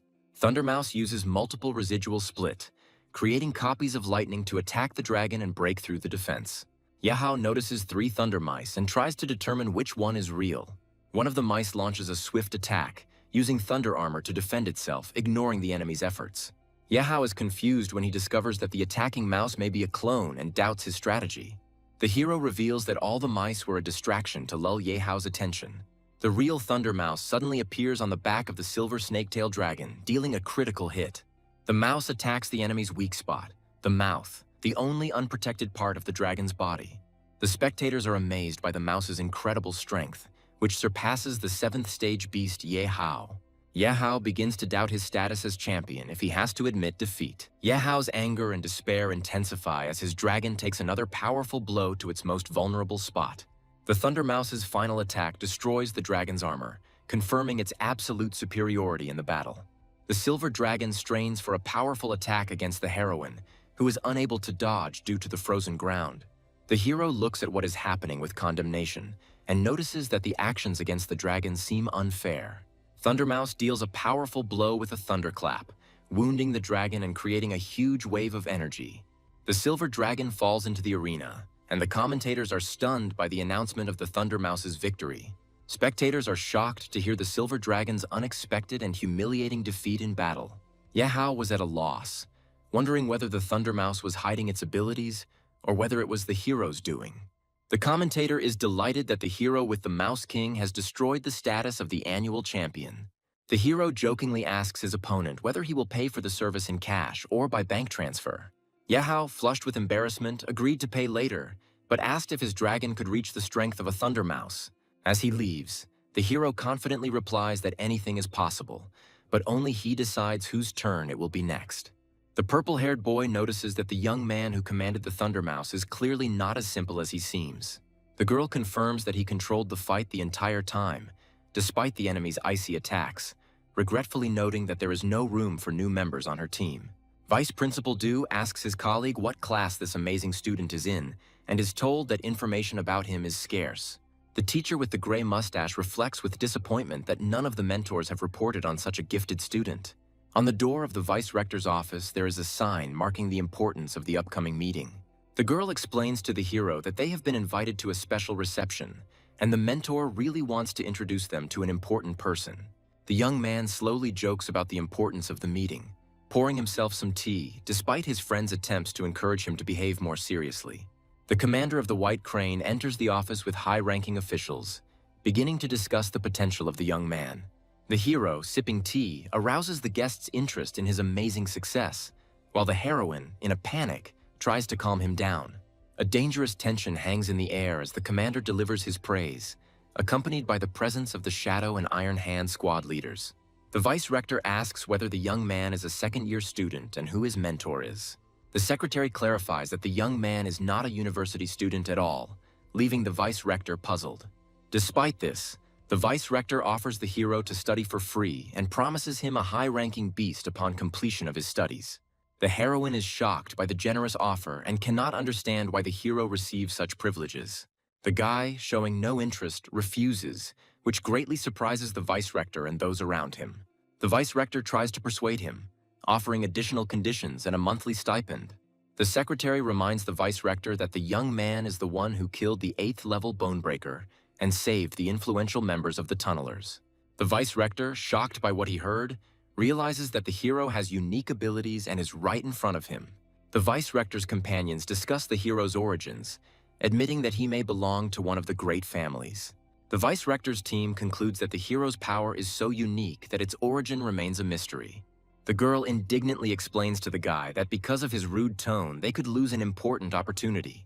A man with short purple hair invites the hero to join their squad, promising double benefits. The girl is surprised and worried that even she is signed to a less prestigious team without any benefits. The guy declares that he would rather study than join the proposed squad, causing indignation in his interlocutor. An unknown young man invites the hero to join their organization, promising impressive bonuses and special opportunities. The girl enthusiastically agrees to the proposal, but the guy reminds her of real responsibilities and life beyond these promises. A woman in a formal business suit approaches the hero with an offer to become a university teacher. The boy and girl are stunned by the unexpected proposal, not understanding why their candidacy might be suitable. The girl explains the conditions for obtaining the position, emphasizing the difficulties and high competition. The woman in the suit convinces the hero that the obligations will be minimal, and the benefits of the job will provide comfort and resources. The guy asks with surprise whether they will be able to provide him with all the necessary resources for training. The hero agrees to the offer, realizing that a teacher's license will give him significant advantages. The young man is surprised to find mountains of books and materials in front of him. The woman explains to the young man that in order to obtain a teaching position, he must pass a series of difficult tests. A man with a mustache convinces the hero of his suitability for teaching, citing his military achievements. The guy suspects that his skills are being deliberately tested and asks for details of the test. The leader brings the hero to the testing room, where he must defeat the robot. The hero is told that the main objective of the test will be to hold out against the robot for 1 minute. The huge robot activates, its red eyes flashing menacingly. The young man prepares to accept the challenge and fight to pass the test. The man with the mustache confirms that the robot is of a high level, hinting at the difficulty of the test. The guy is determined to get into battle to test his abilities. The young man uses his technique to fight the automated enemy, but the intense battle continues. The observer notices that the hero's star shield is weak and evaluates his initial reaction. The hero realizes that he is suspended in the air, and this may prevent him from avoiding the next attack. The man states that the test ended faster than expected, noting that the outcome was not the most successful. The girl anxiously shouts at the hero to be careful when she sees an approaching threat. She demands that the man with the mustache stop the test immediately, but he believes that the hero has not yet shown his full strength. The observer explains that the attacks are gradually intensifying and promises to intervene if the hero begins to suffer greatly. The young man uses his last strength to hold back the blows. The water armor begins to crack, and the living vines wrap themselves around his body ever more tightly. The woman, looking worried, shouts that more than 4 seconds have passed and demands that the test be stopped. She is indignant that 10 seconds have already passed and the dangerous storm has not yet been stopped, pointing out its high complexity. The boy is held by green vines and appears motionless, surrounded by fire, causing concern among the onlookers. Viewers assume that the hero has lost consciousness, but the situation remains tense. There is a flash of incredible power, and his body begins to glow as if new energy is being born. The young man displays unprecedented strength as he fights his way through destructive vines and waves of fire. The teachers are amazed to realize that the young man not only survived the attack, but also responded with a furious counterattack. The hero stands before the defeated robot, clearly proving that he has surpassed even the most cruel expectations. The guy's eyes are burning with fire, and he is surprised to think about the new feeling that is filling his body. The hero looks at his hand with sparks of energy, surprised that this is only the beginning of his awakening power. A guy stands in front of a fallen robot, which used all its power in the fight with the last of its strength. The robot announces the completion of the test, analyzing the hero's abilities and recording their levels. A young man, surrounded by broken equipment, asks the examiners if this is enough proof. The man with the mustache praises the young man, claiming that he is more than suitable for the role of senior mentor. The hero reflects that if it weren't for his special body, he wouldn't have been able to withstand Baze's power. The examiner, noticing the displeased expression on the young man's face, assumes that he was upset by his torn clothes. The hero, having finished the conversation, calmly leaves, noting to himself the successful outcome of the tests. The examiners discuss the test results, marveling at the disparity between the hero's fighting prowess and his star power.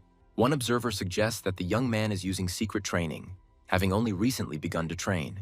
A man with a mustache instructs his assistant to find out more about the hero's past, claiming that a true master stands behind him. The guy is outraged that he is being held up by unnecessary matters and asks to find rich students instead. Returning home, the young man is faced with the surprised gaze of the girl, who is perplexed why he is naked. His family notices the changes in his body with interest, discussing his new physical form. The boy angrily runs away from his family's comments, and his mother reminds him of the past. The young man stands in front of the door, thinking that his water armor is damaged and needs to be repaired. The girl bursts into the room, surprised by his unusual strength and asking a direct question about his star power. The hero calmly confirms that he has star power, causing shock to the guest. The girl shyly accuses the young man of indecency, demanding that he get dressed. The guy teases the girl, suggesting that she get to know him better for the future. The young man makes a mocking gesture, frightening the girl, heightening her embarrassment and forcing her to react with a scream. The girl independently declares her own achievement of the 4th stage of development and drives the guy away. The young man confidently provokes her to strike again, assuring her that he is now completely different. After the unexpected attack, the guy comes to his senses, wondering why his defense at the 8th stage didn't work. During dinner, the hero is asked questions about his awakened stellar power and celestial animal, and he replies that the result is not yet sufficient. The girl reproachfully suggests replacing the low-ranking pet with a more suitable one, but the guy explains that his choice is justified. The heroine is outraged by the high cost of pet care, pointing out the difficulties of maintaining it in its current state. Her companion asks if the guy has enough money to pay for utilities and advises him not to take out small loans. The guy shows off his wallet, revealing that he has earned $500,000, which shocks those present. His relatives ask suspiciously where he got such a sum of money, hinting at the possibility of illegal activity. The young man explains that he made money thanks to the store's popularity and cannot reveal all the details for fear of revealing the secret of his success. The woman notices that her older brother has finally achieved success and advises the girl to learn from him. The guy, with a slight grin, promises to take care of his sister, hinting at her unfriendly behavior. The next day, a customer comes into the young man's shop, seriously determined to find out about his abilities. The client asks if the hero is really the one who raised the thunder mouse that became famous in Fengshan. The guy, realizing the popularity of his store, with a welcoming smile asks the purpose of her visit. The girl explains that she has 4 pets that she wants to make stronger than Thunder Mouse. The young man, remaining polite, informs that special enhancements were a limited service and that only standard methods are currently available. The woman, disappointed, clarifies the effect of the usual enhancements, noting that they look less impressive. The guy explains that standard changes work less effectively, but still improve pets' stats for a fee. The woman reflects on the fact that the store is most likely using Thunder Mouse's name to attract customers and wonders if the place is trustworthy. The client, not convinced of the value of the services, is about to leave, but the guy calls her to come back. The hero considers the secret skills and the great panacea to be worthy rewards, but wonders if the clients can afford such expenses. He explains to the girl that their unique service may seem too expensive for most people. The visitor clarifies the amount, reminding her that she doesn't have much money and is trying to figure out whether her savings will be enough. The guy announces the price of the service with a smile. 1 million, causing her obvious embarrassment. The client is outraged by this amount and suspects that the store may be a scam, but wants to make sure. The young man confidently declares that they are not running away from responsibility, offering to check his reputation on the Fengshan University website. The girl activates the system, discovering that he is a high-ranking university martial arts teacher. Upon learning of the hero's status, the client is shocked that he hid such important information. The guy, with a sly smile, hints at who will now be the loser, calling the client a senior student. The girl, embarrassed, apologizes to teacher Sue for her rudeness and underestimation of his status. The hero confidently says that in the store he should be called the owner or boss, pointing out his advantage thanks to his teacher's license. The visitor agrees to the terms, but admits that she has a limited amount of money. She introduces her pet, a pig, hoping for help in strengthening it. The hero is shocked that the girl transferred 1 million so easily, because earlier she complained about a lack of money. The confused customer notes the shop owner's displeased expression, apologizes, and promises a generous gift once the process is completed. The young man thinks about such a rich sheep with a sarcastic smile, deciding that it is too late to show his politeness. The hero reassures the client that he treats everyone equally and will begin the cultivation process immediately. The girl is amazed by his generosity and the speed with which he completes complex cultivation, considering him a true teacher. The grateful client humbly expresses her gratitude to teacher Su for the work done and the attention to her request. Su Ping is wondering where he should spend 10,000 energy points, upgrading the store or the chaos spirit pool. The boy evaluates the difficulty of using the cultivation zone by comparing it to the Thunder Realm and understands that he will need a lot of energy to make significant progress. The young man discovers that the second level of his shop allows him to unlock the Shadow Clone skill. The hero is delighted with the Shadow Clone skill, imagining how it can be used to continuously cultivate pets and quickly recoup the costs. A group of new customers discuss the location of Su's shop and decide to go inside. Su notices a noise outside the store and notices a crowd of people gathered in front of the entrance. Realizing that all these people came to him, the guy feels genuine joy from such an influx of clients.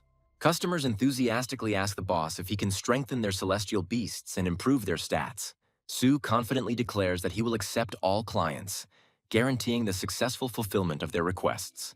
Using the Shadow Clone skill, the young man creates his first clone, spending 200 energy points. Su Ping looks at his Shadow Clone with doubt, as it looks strange and seems to be a mistake.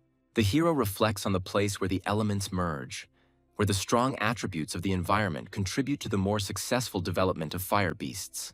The group of pets, along with Su, come out to a lava landscape where the fire element reaches temperatures of 2,000 degrees. The guy calls his pets to follow him, confidently directing them to a new training location. Su is surprised that even in the hot environment, his defense works flawlessly, as during the battle with Baze. Recalling the previous battle, the young man realizes that activating the Golden Crow form protected him from the deadly heat. He begins to analyze the connection between his appearance and the nature of fire, reflecting on potential and new possibilities.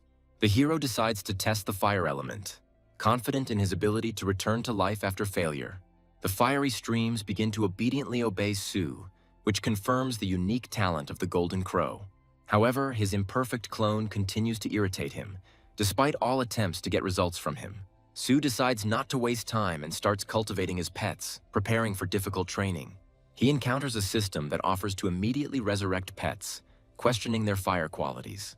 The guy, grinning slightly, notes that his pets lasted longer than he expected and decides to continue. The store's customers rejoice at their success, praising Su for helping them master complex skills in a short time. Inspired, new visitors demand product from the boss, ordering food and sections for their pets. Su explains to the crowd that he will serve everyone in turn, maintaining calm and discipline.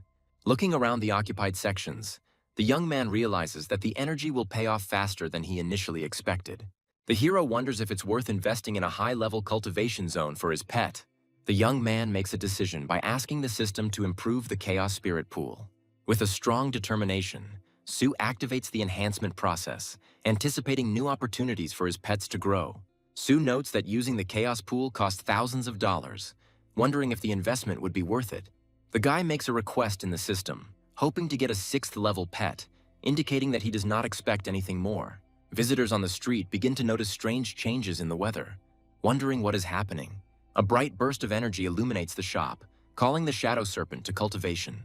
Su is shocked to discover that the summoned beast is the Light Serpent of Purgatory, a wielder of powerful abilities.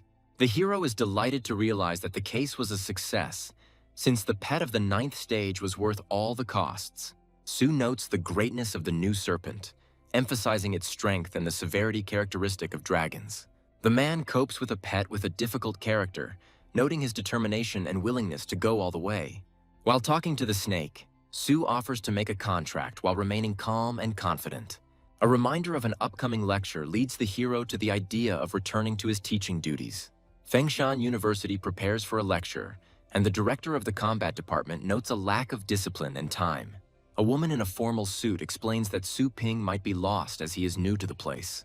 The director expresses his dissatisfaction with the lack of order, reminding that the decision to recommend Su was controversial. The woman is worried about Su's tardiness and offers to take responsibility if he fails. At this moment, Su Ping appears, and the director looks at the newcomer with interest, introducing him as a stranger. Su jokes with a slight smile about his arrival on a dragon, hinting at a successful entry into the university environment. The students are excitedly discussing the appearance of a new master in the combat department, speculating about his origins. The blue-haired girl notices that his profile on the website looks empty, suggesting that Sue got the job through connections. The student interrupts the gossip, condemning it and urging them to focus on training. A group of students laugh at the naivety of dreaming of becoming a high-ranking teacher, considering such aspirations absurd. Silence is declared in the large lecture hall before the start of the class, in preparation for a presentation to the students. A woman with long dark hair introduces the topic of the lesson and mentions that Su Ping will be assisting with it. The students are surprised to learn that Su Ping, their peer, is taking over as a teacher. A discussion ensues about his skills and strength, with speculation about whether he is truly worthy of the position. A girl among the students is shocked by Su's appearance, not believing in his participation as a teacher in the class. Her classmates, with a slight chuckle, remind her that she recently urged them to focus on training and not on rumors. One of the students asks Su a question regarding rumors that he defeated a dangerous beast called Bone Crusher. Other students discuss the scary legends about Bone Crusher, trying to figure out how true they are. Su Ping confirms with a smile that she will reveal the details later, switching to the main topics of the lesson. The director, observing the lesson, jokes that Su has only been a teacher for a day, but he already acts confident and important. The students begin to cheer Su Ping on, demanding that he demonstrate his skills to prove his qualifications. The blonde-haired boy remarks that he couldn't understand Su's strength before, and now he's even more curious to find out what he's capable of. The girl in the yellow uniform is puzzled as to how Su, whom she considers weak, is connected to dangerous monsters like Bone Crusher. The director, dissatisfied with the noise in the hall, scolds the teacher in a formal suit for his unconvincing arguments about Su, demanding more specifics. Having recovered from the remark, she apologizes to the director for her rudeness. The director accuses Su of needing to prove his strength to avoid rumors of possible patronage. The guy activates his abilities, demonstrating a flow of energy, and hints that he personally paid a high price for these powers. The students are surprised to see the little skeleton on display, finding him cute but not impressive enough. The director reassures Su, ensuring that he takes responsibility for the experimental demonstrations. Su instructs his skeletal pet to do no harm, beginning his demonstration on a calm but confident note. The blue-haired girl, covering her face with her hands, is perplexed as to why Su decided to demonstrate the weakest demon-type beast. The little skeleton suddenly unleashes a powerful attack, shocking the students and earning him a new nickname, the Skeleton King. The blonde-haired student, amazed by the demonstration, realizes that his own pet is no match for its strength. The yellow jacket student is stunned that a first-stage skeleton has such power and Su has just awakened. Su, with a slight smile, asks the audience if they were impressed and suggests another demonstration. The director notes that the classroom is made of super strong materials capable of withstanding the 8th stage, but the skeleton pierced it with one blow. Su invites those who don't believe in his abilities to come forward, adding that they can sign a contract with him. The hero notices that the students have lowered their heads and are silent, and suggests moving on to the lesson. The lecture continues in complete silence, and Su asks the students to turn to page 45 of their textbook to study the material. After the class, students remark that it was the quietest lesson in their lives, where even the sound of hair falling could be heard. One of the students sitting at his desk looks tense because no one took notes on the class materials. The student's attention is completely focused on the deep crack left in the lecture hall by the little skeleton. Su Ping notes with displeasure that he was given a ride by the vice-rector, jokingly calling it an honor. The vice-rector happily comments on rumors that Su has instilled discipline in students, who now dare not break the rules. Su ponders thoughtfully what the vice-rector means by his friendly attitude and watches him with distrust. Suddenly, a man in a white lab coat appears and tells Su with a smile that he hasn't seen him for a long time. Inside the store, Su, the vice principal, and the new man discuss the lack of customers, creating a mysterious atmosphere. It was revealed that the man asked people to leave the street to discuss something important and secret with Su, promising to compensate for the losses. Su, smiling, provokes the vice principal, who, in turn, declares that he has his own business with the teacher. A man in a white coat seriously announces that the Global Elite Tournament will soon take place, hinting at something important. The audience learns that the Elite Tournament is held every 3 years, and participants can win not only generous prizes, but also the guidance of a legendary master of war beasts. The throne room depicts the legendary master, before whom young contenders for the champion title bow. Past tournament champions, now legendary fighters, defend the entire continent from threats, and inspire the admiration of thousands.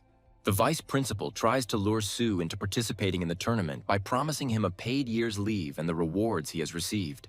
Su Ping categorically refuses, explaining that he has too much to do running the store. As Su considers the offer, he suspects that participating in the tournament could bring unwanted fame and additional problems. The man in the white coat says he would like to suggest that Su explore the secret kingdom, but he understands that this idea is second in importance to the tournament. Su and the vice principal ask the man in surprise about the secret kingdom, assuming that it is one of the 3 unique kingdoms of Asia. The man explains that information about the secret kingdoms is known only to experienced high-ranking fighters, which commands respect for the vice-rector's experience. Set against a vast landscape filled with gigantic creatures and ore deposits, the mysterious Dragon Ledge Mountain, associated with the secret realm, is mentioned. A young man in a white coat talks about ancient civilizations and priceless artifacts that could change our understanding of the laws of the universe. The dark-clad hero exclaims in surprise, realizing the scale of the information presented to him. The wise old man explains that the secret kingdom is protected from humans and filled with dangerous heavenly beasts. A young scientist shares that he was given the opportunity to explore the outer zone. The protagonist, although not interested in the Elite League, is considering participating in its mission. The boy reflects on the system's influence and doubts whether the animals will be able to withstand its power, pondering a solution. A crowd of shopgoers begs the owner to let them inside, while the hero himself says that the shop is closing. The young shop owner apologizes to his customers, offering to return early tomorrow. Disappointed customers decide to wait until the opening, agreeing to spend the night nearby. The hero admits that he is not used to such excitement and complains about the lack of time for training. The protagonist commands the system to open a list of zones for cultivation. The system activates holographic panels, and the young man asks to find an area called the Dragon Ledge. The system reports that no results were found for the request, and the hero adjusts the search. The hero discovers the remains, concludes that it is a coincidence, and orders the system to describe the features of the zone. The young man analyzes the cost of access and asks himself about its high level. Near the mysterious door, he expresses dissatisfaction that the find may not be significant enough. The hero notices a dog whose cultivation period has long expired and thinks about its owner. The guy suggests that the pet's owner may have already died. The hero agrees to cooperate with the dog, establishing a magical connection. A powerful voice asks the hero if he is ready to face the test of his legacy, revealing a group of creatures nearby. The hero resolutely accepts the challenge and agrees to test his legacy. According to legend, the 9 floors of the dragon column symbolize the 9 poles of the universe. The guy wonders how to pass the preliminary test and what awaits him next. I remember the moment when the dragon's flesh and blood were transformed into the basis for the creation of the continent. Due to the pollution of the earth, monsters appeared, which led to chaos. The young man understands that in order to restore the king's spirit, he must get rid of all the monsters. On the 9th floor, the heroes face a final test with extremely high requirements. The boy understands that the complexity of the tasks testifies to the importance and value of the legacy. The group reaches the Golden Gate, but the hero notices that there is another obstacle ahead. Having penetrated the doors, the company is faced with darkness and is perplexed why there is no light inside. The hero is stunned by the intense pressure that suddenly falls upon him in the darkness. Hearing the roar, the boy anxiously recognizes the sounds made by the moondog. He wonders how this is possible if the animal was previously standing behind him. The young man becomes alert, hearing sounds from everywhere, and begins to suspect the presence of ghosts. The boy recalls colliding with a wall in the dark while trying to figure out what was happening. The special structure of the wall, according to the hero, causes sound distortion, confusing him. On the ground floor, he is greeted by an imposing statue that demands he learn to show reverence. A giant knight with a gleaming sword appears from the darkness, ready to attack. The hero realizes that the statue guarding the gate has come to life and reveals its deadly intentions.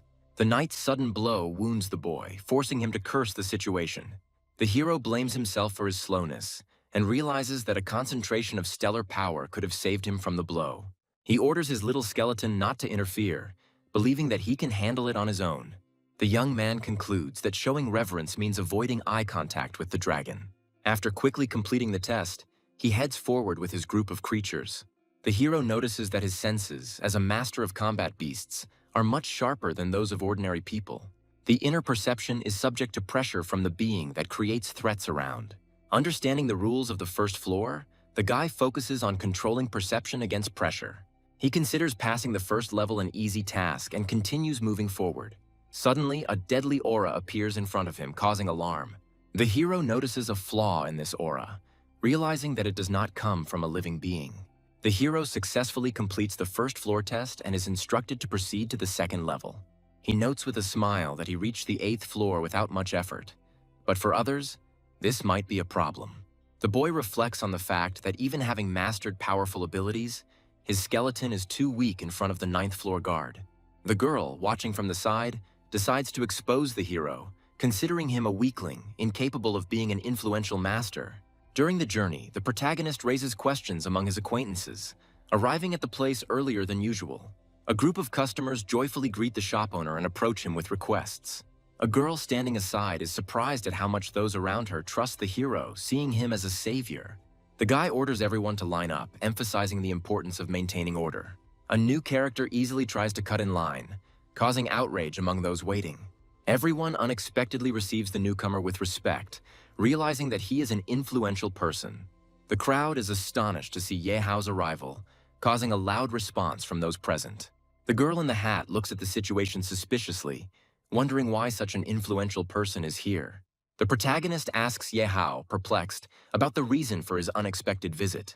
Ye Hao, by summoning the silver dragon, reminds of its strength and majesty. The appearance of the dragon causes panic in the crowd, and people retreat in terror under the strong wind. The giant dragon looms menacingly, causing those around it to fear its destructive power. The girl was worried, assuming that Ye Hao had decided to put on an illustration of his ruthless strength. Ye Hao, with a smug smile, discusses the majestic nature of the dragon and its capabilities. The protagonist stands to the side with restraint, wondering why Ye Hao arrived now. The guy is discussing with the system the possibility of unlocking a function to improve rare celestial beasts. The hero is amazed by the scale of the territory, noticing that instead of an ordinary store, there is a real factory. People admire the 9th level highborn beast and discuss its development possibilities. The crowd expresses doubts about the hero's abilities, suggesting that he has never raised dragon-type beasts. Ye Hao provocatively asks the hero if he can handle beasts of such high pedigree. The protagonist defiantly calls upon his pet, explaining that there was little time to improve it.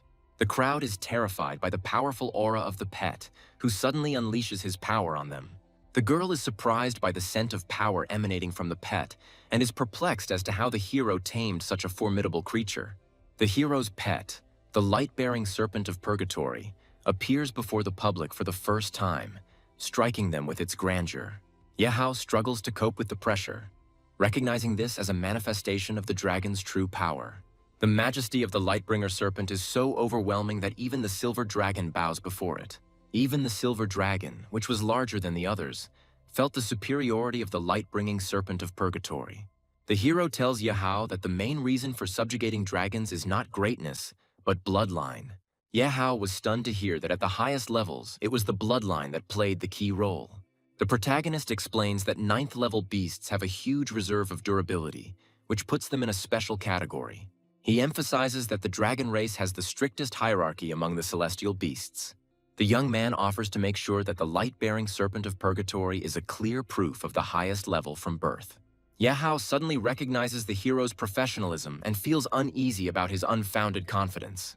With a slight mockery, the hero reassures Ye Hao, promising that his time will definitely come. The hero internally scoffs, thinking that Ye Hao is too naive for the current situation.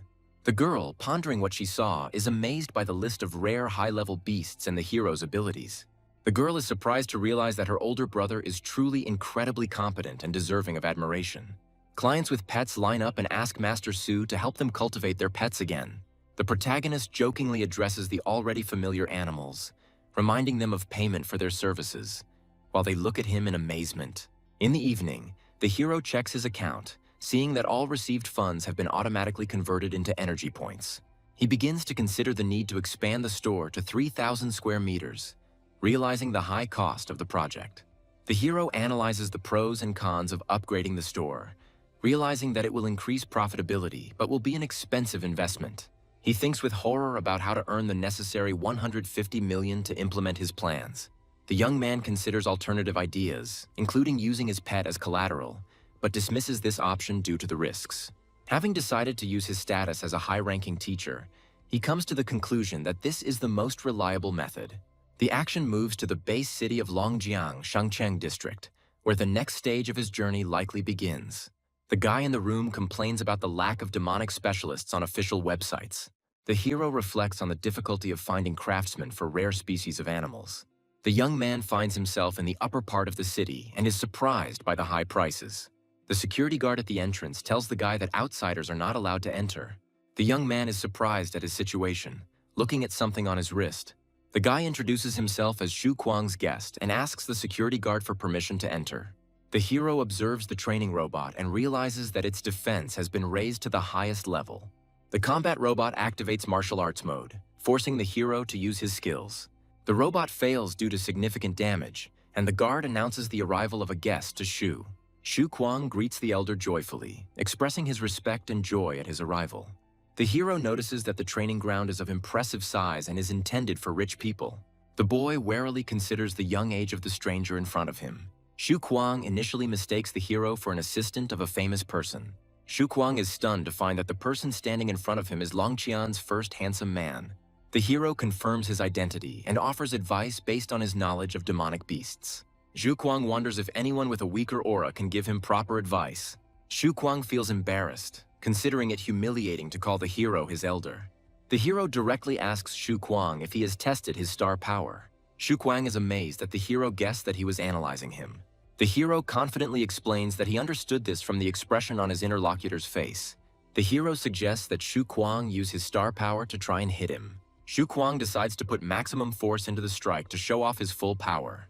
Xu Kuang confidently prepares for the attack, claiming that no one will regret it.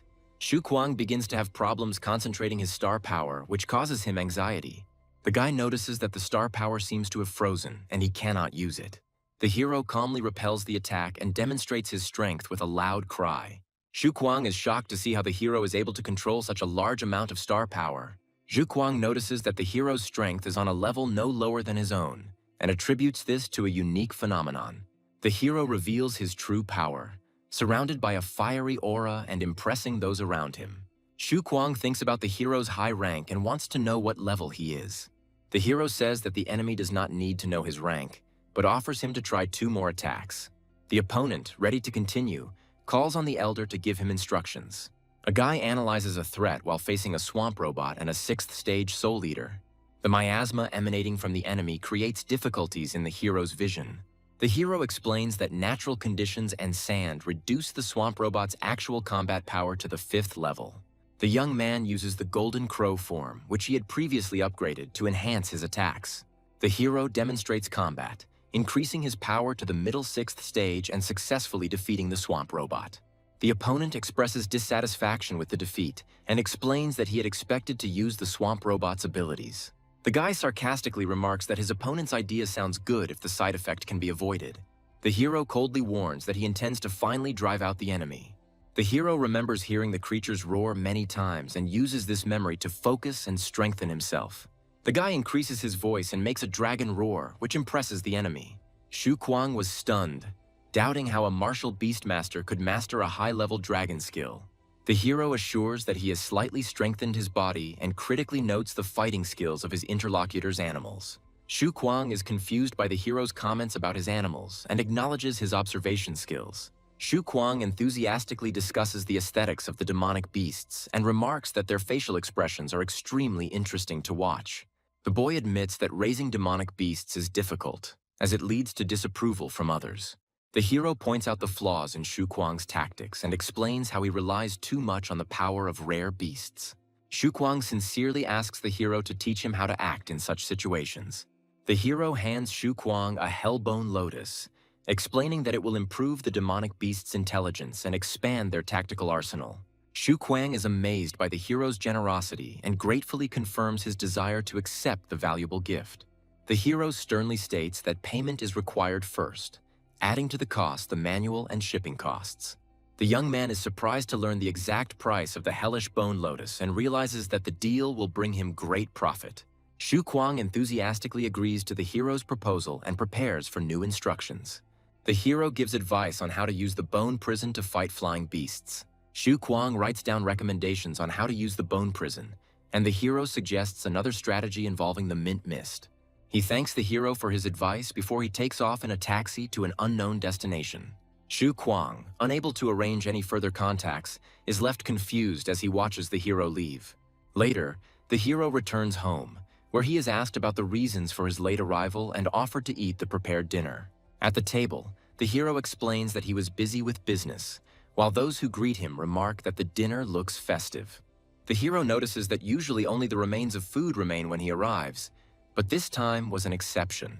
The hero's mother points out with a smile that he has only just now appreciated the taste of her food, while the guy enjoys his dinner. Later, the hero reflects on his ability to use the power of the sixth stage thanks to his enhanced golden crow body. The young man realizes that his progress has stalled and thinks that it is possible to speed up development by using the store system. The hero is shocked by the cost of the spirit control skill in the store, but understands that it can be useful. After a moment of hesitation, he buys the skill book, considering its potential. The hero successfully activates the skill and is surprised at how powerful its effect is. The boy realizes that spirit control allows him to use star power to control objects from a distance. The hero reflects on the process of compression and densification of stellar energy, which is necessary for its effective use. He concludes that this technique must be repeated until perfect to achieve maximum strength. The martial artist displays a shining star power that takes the form of multiple fists around his body. The hero explains that once the star power has completely solidified, it can be used to destroy and create objects. He adds that only 9th-level masters are able to control stellar power to condense it. The hero begins using the spirit control skill, discovering that it greatly strengthens his star power. He decides to test the limits of the system by focusing entirely on his practice. Despite his efforts, he notices that with his current level of power, he can only lift light objects from a distance. The hero ponders the need for a panacea to enhance his star power, feeling its lack.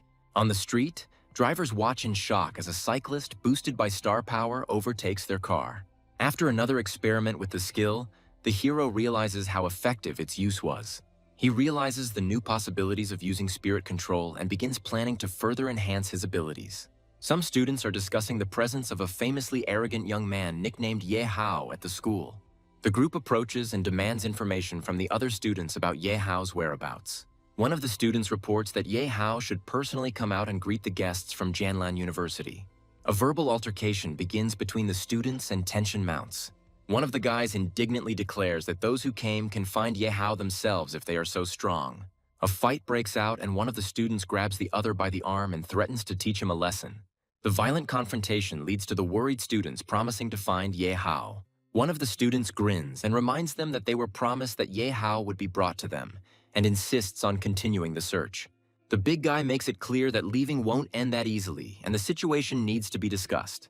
The conflict continues, and newcomers are subjected to bullying by older students as a form of practical training. One of the students defends the honor of his school, declaring that he is ready to take blows, but demands that Fengshan not be insulted.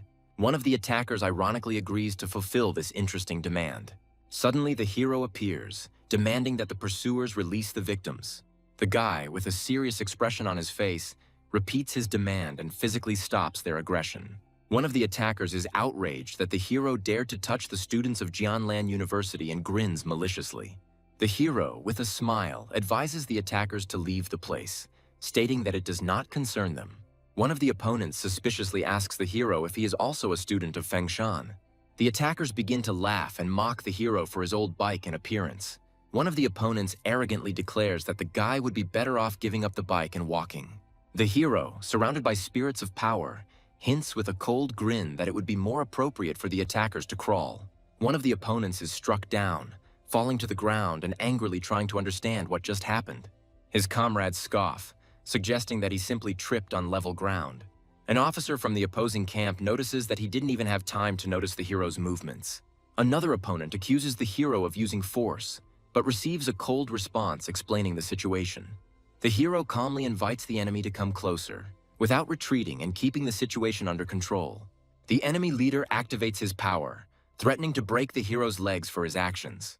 He summons his strongest card, a massive golden-maned bear, declaring it a worthy challenge. The hero sarcastically notes that the situation is becoming troublesome, but does not yet see the need to actively intervene. Noticing that his lecture is about to begin, the hero calls on the other opponents to quickly demonstrate their trump cards. In another scene, a group of elders discuss the progress of a 5th-stage student and his terrifying dragon. Jinlan University's vice president and a senior faculty member discuss the upcoming exchange competition, calling for compassion. The other side's representative reacts with a smile, noting the opponent's good awareness. He states that it is their university's turn to show its potential and win. Vice Chancellor Jianlan responds to his university's past successes, beginning a verbal duel. The assistant reminds students to register before the start of the competition. A teacher from Jianlan assures that he will send students who were recently planning to look around. One of the students greets the vice-rector and the teacher with visible embarrassment, showing signs of beating. The outraged teacher demands an explanation of what happened, reminding them that the competition is just around the corner. Seeing the students' silence, he raises his voice, insisting on an honest answer, threatening punishment. Finally, one of the students, overwhelmed by the situation, shouts out that the attack was on them. A teacher from Jianlan reports that the conflict was caused by a student from Fengshan. Director Jianlan, surprised by this news, wonders how such talent could have appeared in Fengshan. Vice-Rector Jianlan demands details of the incident, insisting on the accuracy of the information. One of the students apologizes and explains that they were caught off guard by a young man from Fengshan who learned of their participation in the competition. Vice-Rector Jianlan threatens students, warning that any lies will be severely punished. The frightened students confirm their friend's story, claiming that this is exactly how it happened. The vice-rector angrily accuses Fengshan of demonstrating poor hospitality. Principal Jianlan calmly asks the students if they know the name of their bully. One of the students describes the attacker as a short-haired guy their age with the surname Su. The hero, calmly training, receives a call from the vice-rector and inquires about his goals. The hero calmly asks the vice-rector about the problem that has arisen, simultaneously turning off the screen after the call. The vice-rector reports that those beaten by the hero were the best students of Jianlan University, sent to participate in the competition. The hero indifferently replies that he was only teaching the Jianlan students a lesson, adding that he only broke one of their arms and one leg. The vice-rector insists that Jianlan students were the first to initiate the confrontation, insisting on finding the culprits. He claims that he has already found 2 injured students, but they are unable to give testimony.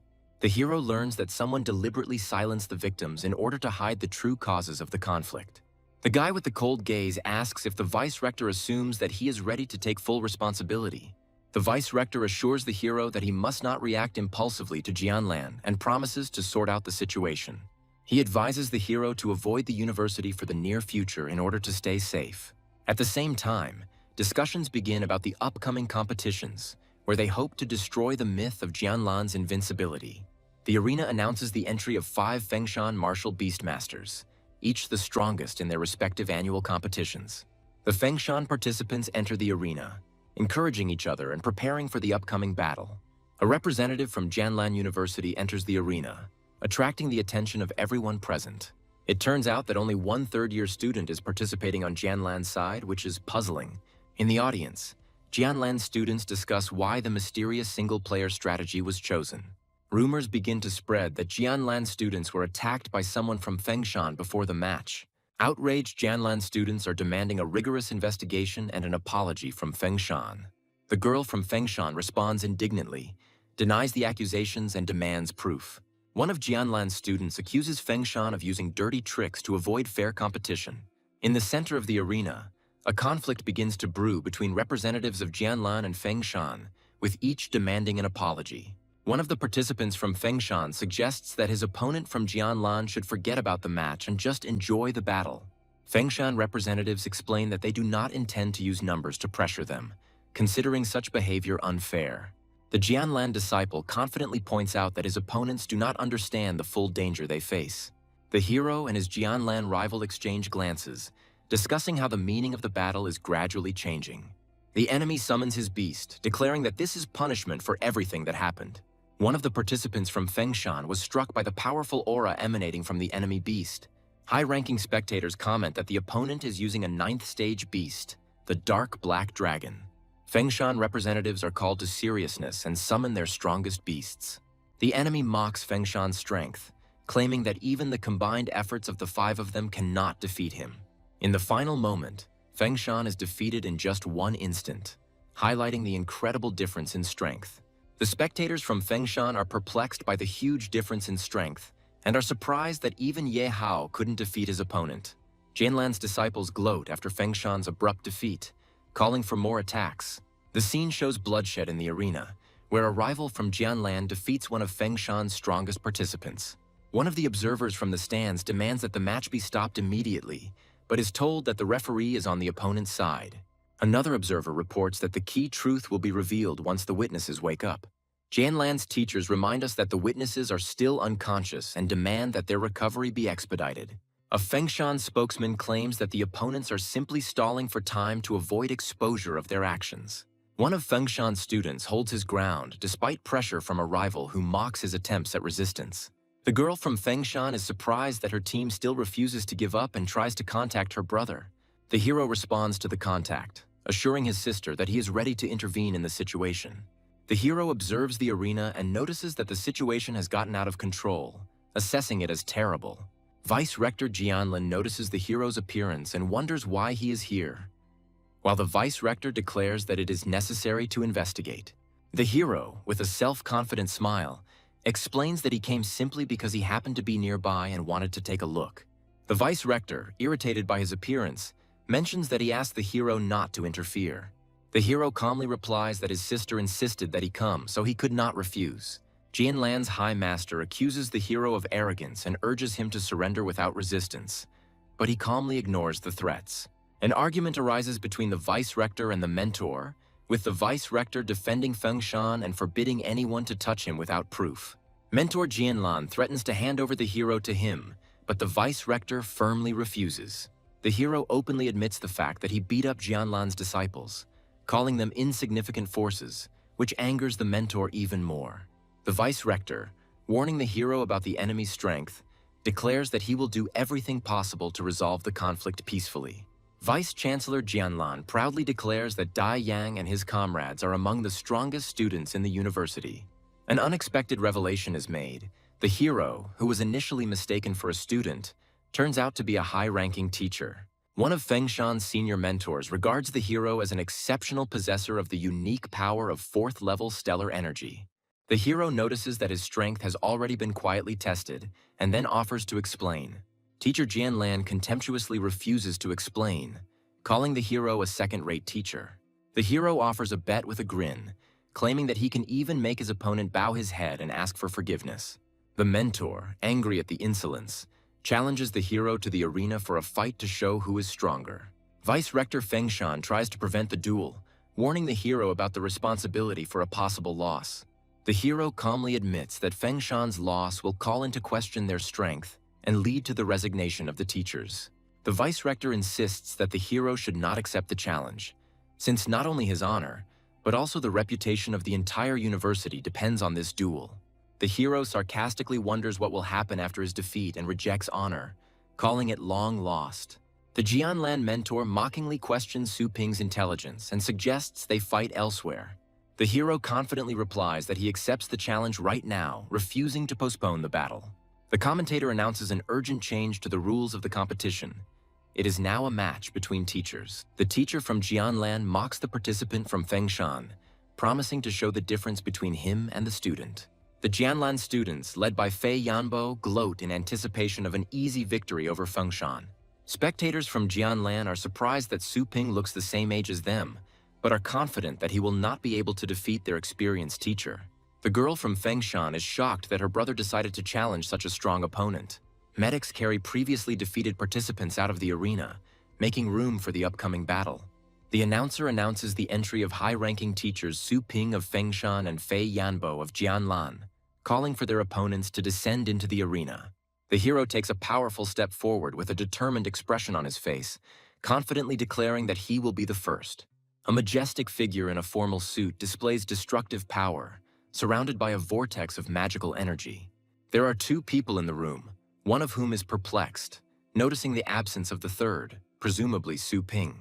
Suddenly, a teacher appears in the arena, hovering in the air, causing everyone to be surprised. The young man hovers above the arena, surprising onlookers with his unusual ability in reaching a new level. The spectators, including the elderly teacher and his companion, are amazed to learn that the young man has achieved the title rank.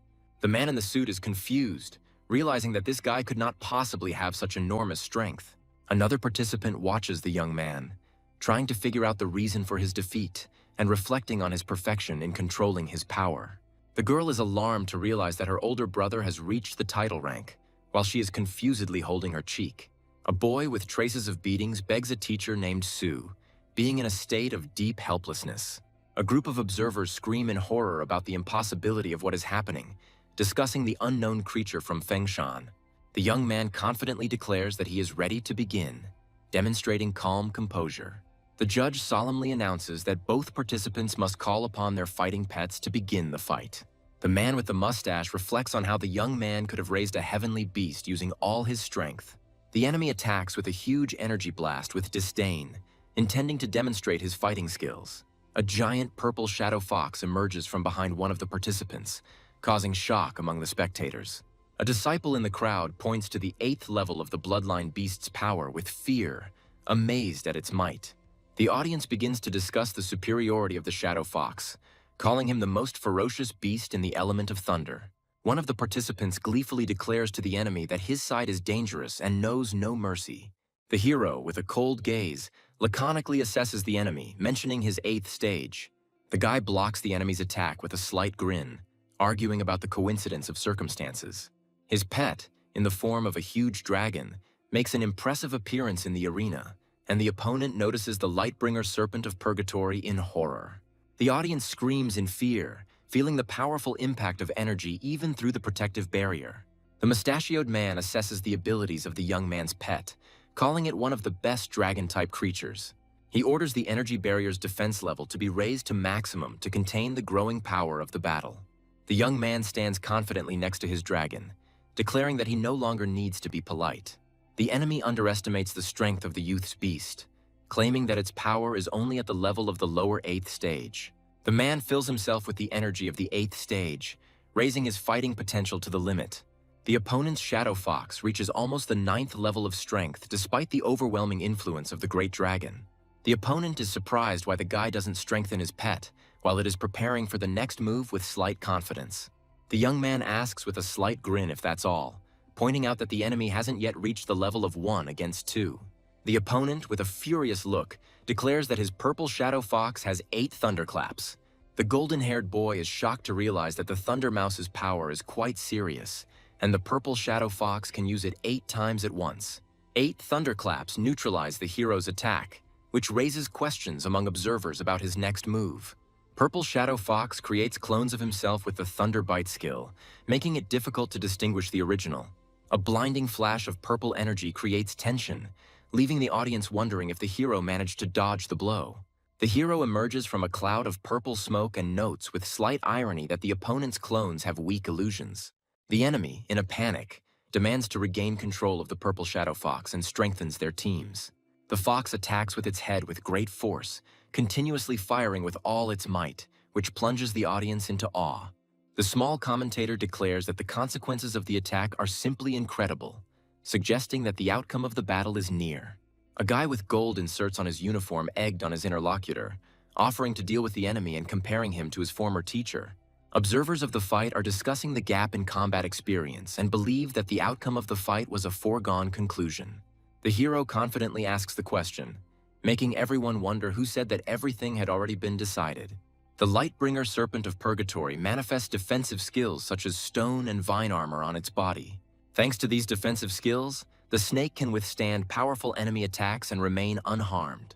The opponent is outraged that such a tall beast only uses defensive skills, calling it a waste. The young man ironically asks his interlocutor about his words about pride in dragons. In the arena, 2 powerful creatures clash in combat, one of which demonstrates its immense strength, surpassing the other side. The voiceover emphasizes the importance of adaptability, letting go of the proud dragon essence in favor of mastering defensive skills. The young man stands next to his Lightbringer serpent in its completed form, noting that no one wants to die. The students happily celebrate Su Ping's victory in the first round, applauding enthusiastically and shouting words of encouragement. Su Ping's opponents are nervous and angry, calling what is happening a curse. Senior observers are relieved to admit that their fears about the battle turned out to be unfounded. Teacher Fei states that his purple shadow fox is merely his secondary pet, hinting at a more powerful creature. He summons the demonic abyssal serpent, a huge and terrifying beast imbued with destructive power. The spectators in the crowd realize with horror that the abyssal demonic serpent is a ninth-stage beast, threateningly powerful.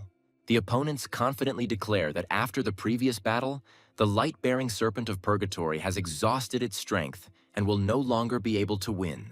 The students in the stands demand that Su Ping be destroyed, cheering on their teacher Fei. Su Ping calmly states that the purgatory light serpent was not his main pet, shocking everyone around him.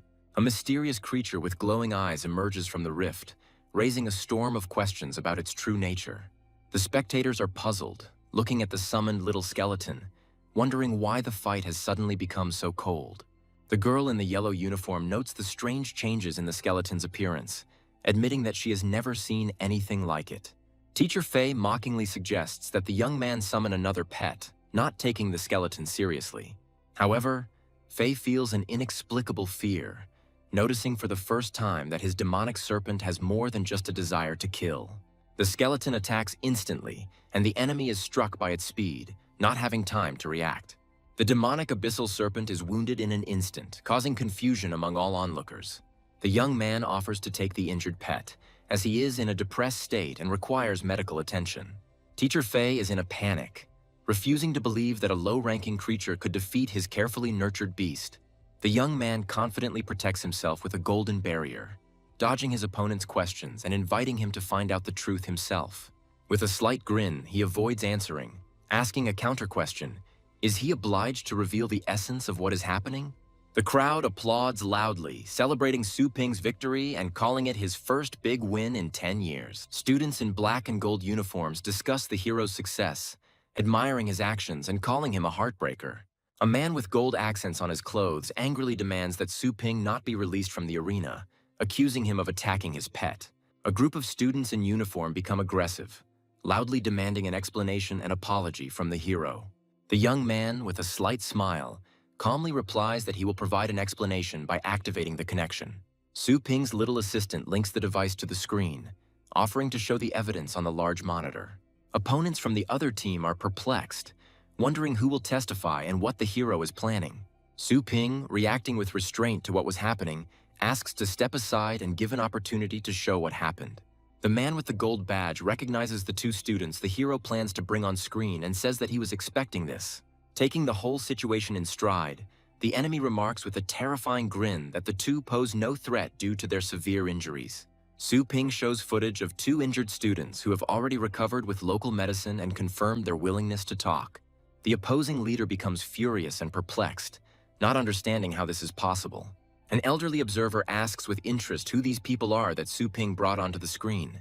Students from the rival school panic and try to flee the scene, accusing the heroes of deception. Su Ping calmly invites the witnesses to recount in detail what happened that day.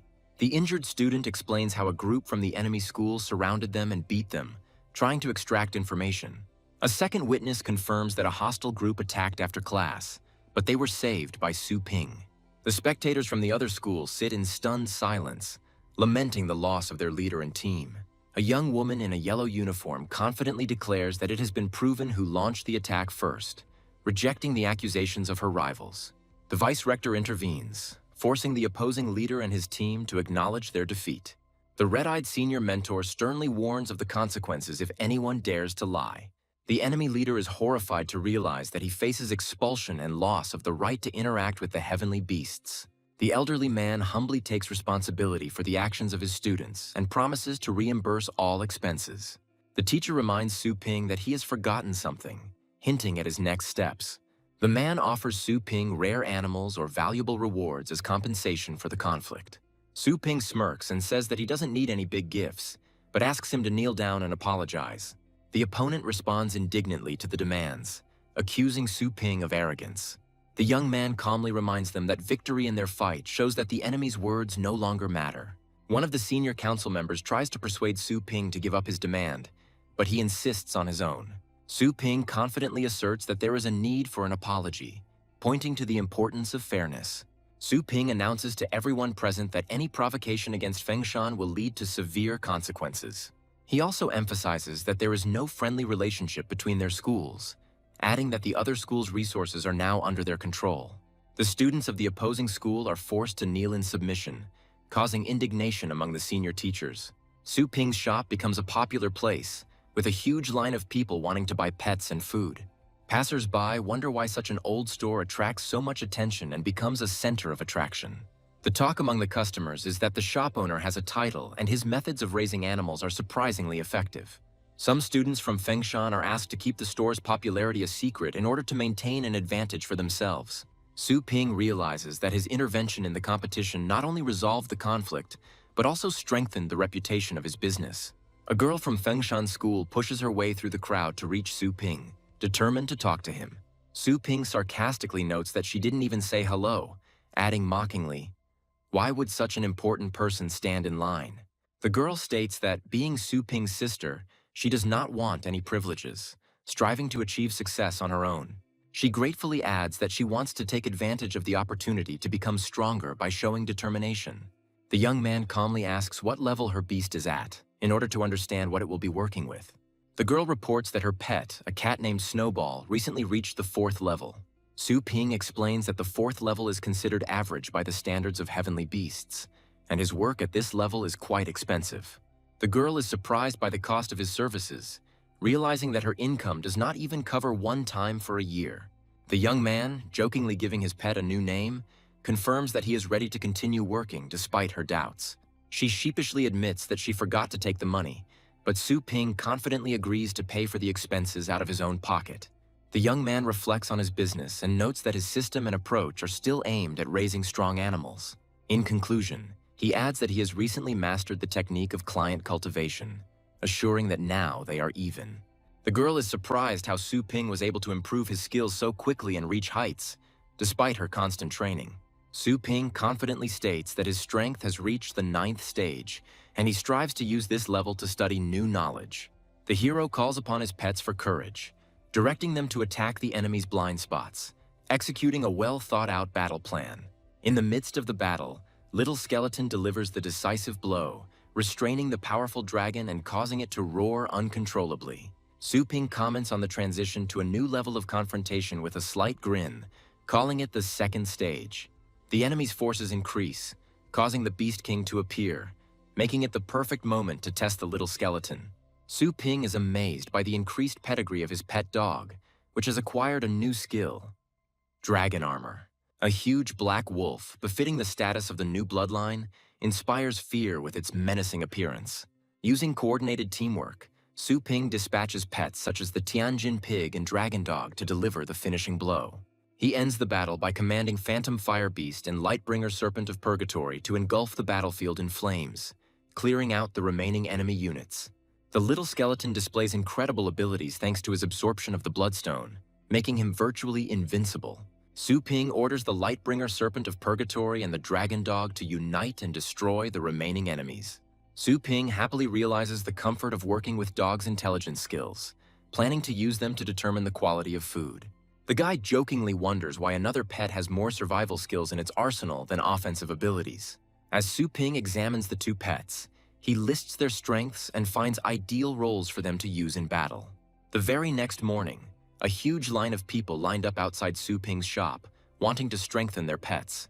The girls are amazed at the speed of their pets' improvement, as, according to rumors, it used to take a whole month. Passers-by discuss how the pets have gained significant muscle mass, amazed at the effectiveness of Su Ping's methods.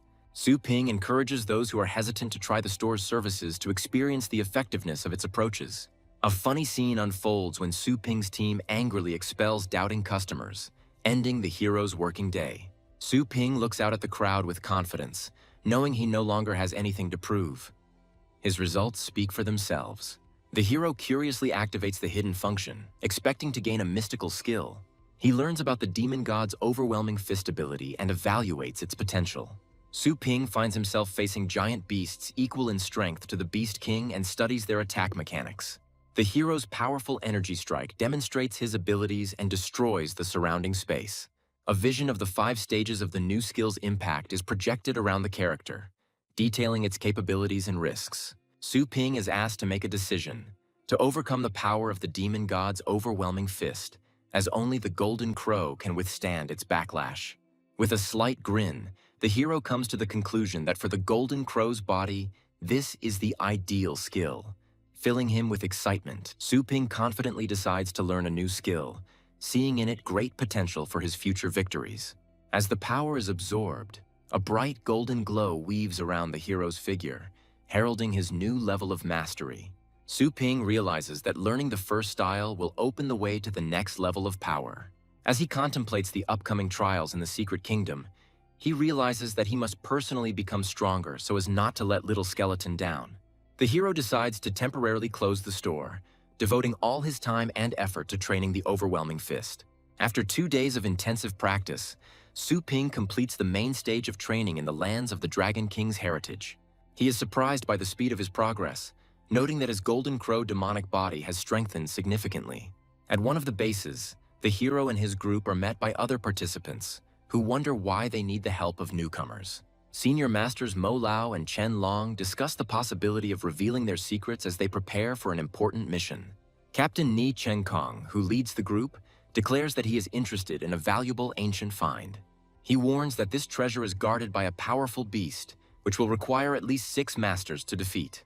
The video shows a scene from the previous battle, demonstrating the terrifying power of the protective beast that the hero must face. Mo Lao and Chen Long discuss how Nie Chung Kong has set his sights on a powerful asset that he has no chance of getting to on his own. Chen Long states that their team will do everything possible to complete the mission, but also warns of possible attacks from other groups. Nie Chung Kong proposes distributing the spoils of the mysterious realm based on each person's contribution to the battle. Mo Lao agrees that it would be wise to give the first choice to the team captain. Nie Chung Kong suddenly announces that he will not be the first to choose, causing surprise to the others. Mo Lao and Chen Long begin to wonder who, other than the captain, has the right to make the first choice. Su Ping enters the room accompanied by Chengshan's protector, attracting the team's attention with his appearance. Chen Long wonders why Nie Chung Kong attaches importance to a person who at first glance is weaker than the rest. Nie Chung Kong introduces Su Ping to the group and emphasizes the importance of his participation in their mission. Chen Long guesses that Su Ping, despite his strength, may be the one the captain appointed to choose first. Nie Chengshan introduces Su Ping to the team, telling them that he saved his life and defeated the 8th stage beast. Mo Lao agrees with the decision to give Su Ping first choice, acknowledging his achievements. The team begins their climb up Dragon's Ledge, facing difficulties due to the thin air at the summit. Su Ping suggests using flying pets for lift, but is dissuaded by local regulations. Nie Chengshan explains that summoning flying beasts on this route can lead to accidents and severe punishments. He warns Su Ping to act quietly to avoid trouble. The heroes notice 2 masters from great families who break taboos by using their political power. The fight between the masters of the Qin and Tang families results in a powerful energy that threatens the entire zone. The ensuing rockfall forces the team to be cautious, although the experienced members are confident that it will not hit them.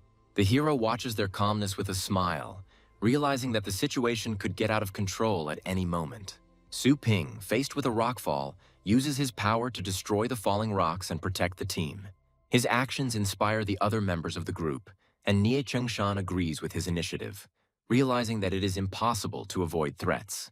Mo Lao and Chen Long discuss how Su Ping quickly showed leadership skills, boosting the team's morale. On a narrow staircase, the team encounters a crowd making way for a clanswoman determined to challenge Dragon's Ledge. Ahead of them appears a group of the Tang family, whose appearance is accompanied by respectful remarks from those around them. The 2 winds of the Tang family, Masters Zhuo Fengqiang and Feng Mo, display their impressive titles and strength. The mistress of the Tang family, Tang Ruyan, is preparing for another attempt to conquer the Dragon Ledge, attracting the attention of all participants. She addresses her opponents, warning them to stay out of her way to avoid trouble. At this time, the owner of the Qin family, Qin Xiaotian, appears on the scene and decides to also challenge his rival. Tang Ruyan, with haughty confidence, declares that she has not taken the fight seriously up until now and asks her opponent if he is ready to continue. A man with blue hair provocatively addresses a woman, wondering if she is taking the situation seriously. A tense duel breaks out between them, where both decide to settle the matter by force. At this time, the mysterious kingdom of Dragon Ledge Mountain opens, attracting the attention of many participants. The legendary master Dao Zun, a man of the highest 9th level, appears on the path, inspiring respect in those around him. Many observers discuss his presence, deciding that his approval is a chance to continue on the path. The Tang family places a strict ban on further advancement, threatening anyone who tries to cross their territory. A man from the crowd dares to condemn the actions of the Tang family, causing their representatives to react in bewilderment. The place is destroyed by a powerful blow from the sword, leaving a huge mark on the ground. Daozong intervenes, urging everyone to resolve conflicts privately rather than on the open stage. Su Ping respectfully thanks the master, admiring his sword technique, which allows him to cope even without the help of heavenly beasts. The man with gray hair says that his actions are aimed only at correcting mistakes, noting that the attack could not harm his interlocutor. The two elderly men rush forward furiously, condemning the disdainful treatment of the Tang family. The crowd watches the scene as a group of people discuss the boy's impulsive behavior and his recklessness towards the Tang family. The people in the darkened room analyze the situation, discussing the pursuit of the man and the possibility of receiving a reward from the Tang family. The young man, with a cheeky smile, reflects on his abilities and expresses his readiness to test them in the current situation. A woman with a purple aura appears on the battlefield, and one of the older men asks why she took so long to respond. The man, with an expression of repentance, asks the woman for forgiveness for failing to catch the right person and offers to punish him for his failure. The woman discusses her family's success in the ranking, emphasizing their place as a symbol of strength and respect. The man sets a goal to ensure the team's promotion through the 6th floor to take first place in the ranking, and the others agree. A group of people notice that the 6th floor light has come on and conclude that someone has just successfully completed a test.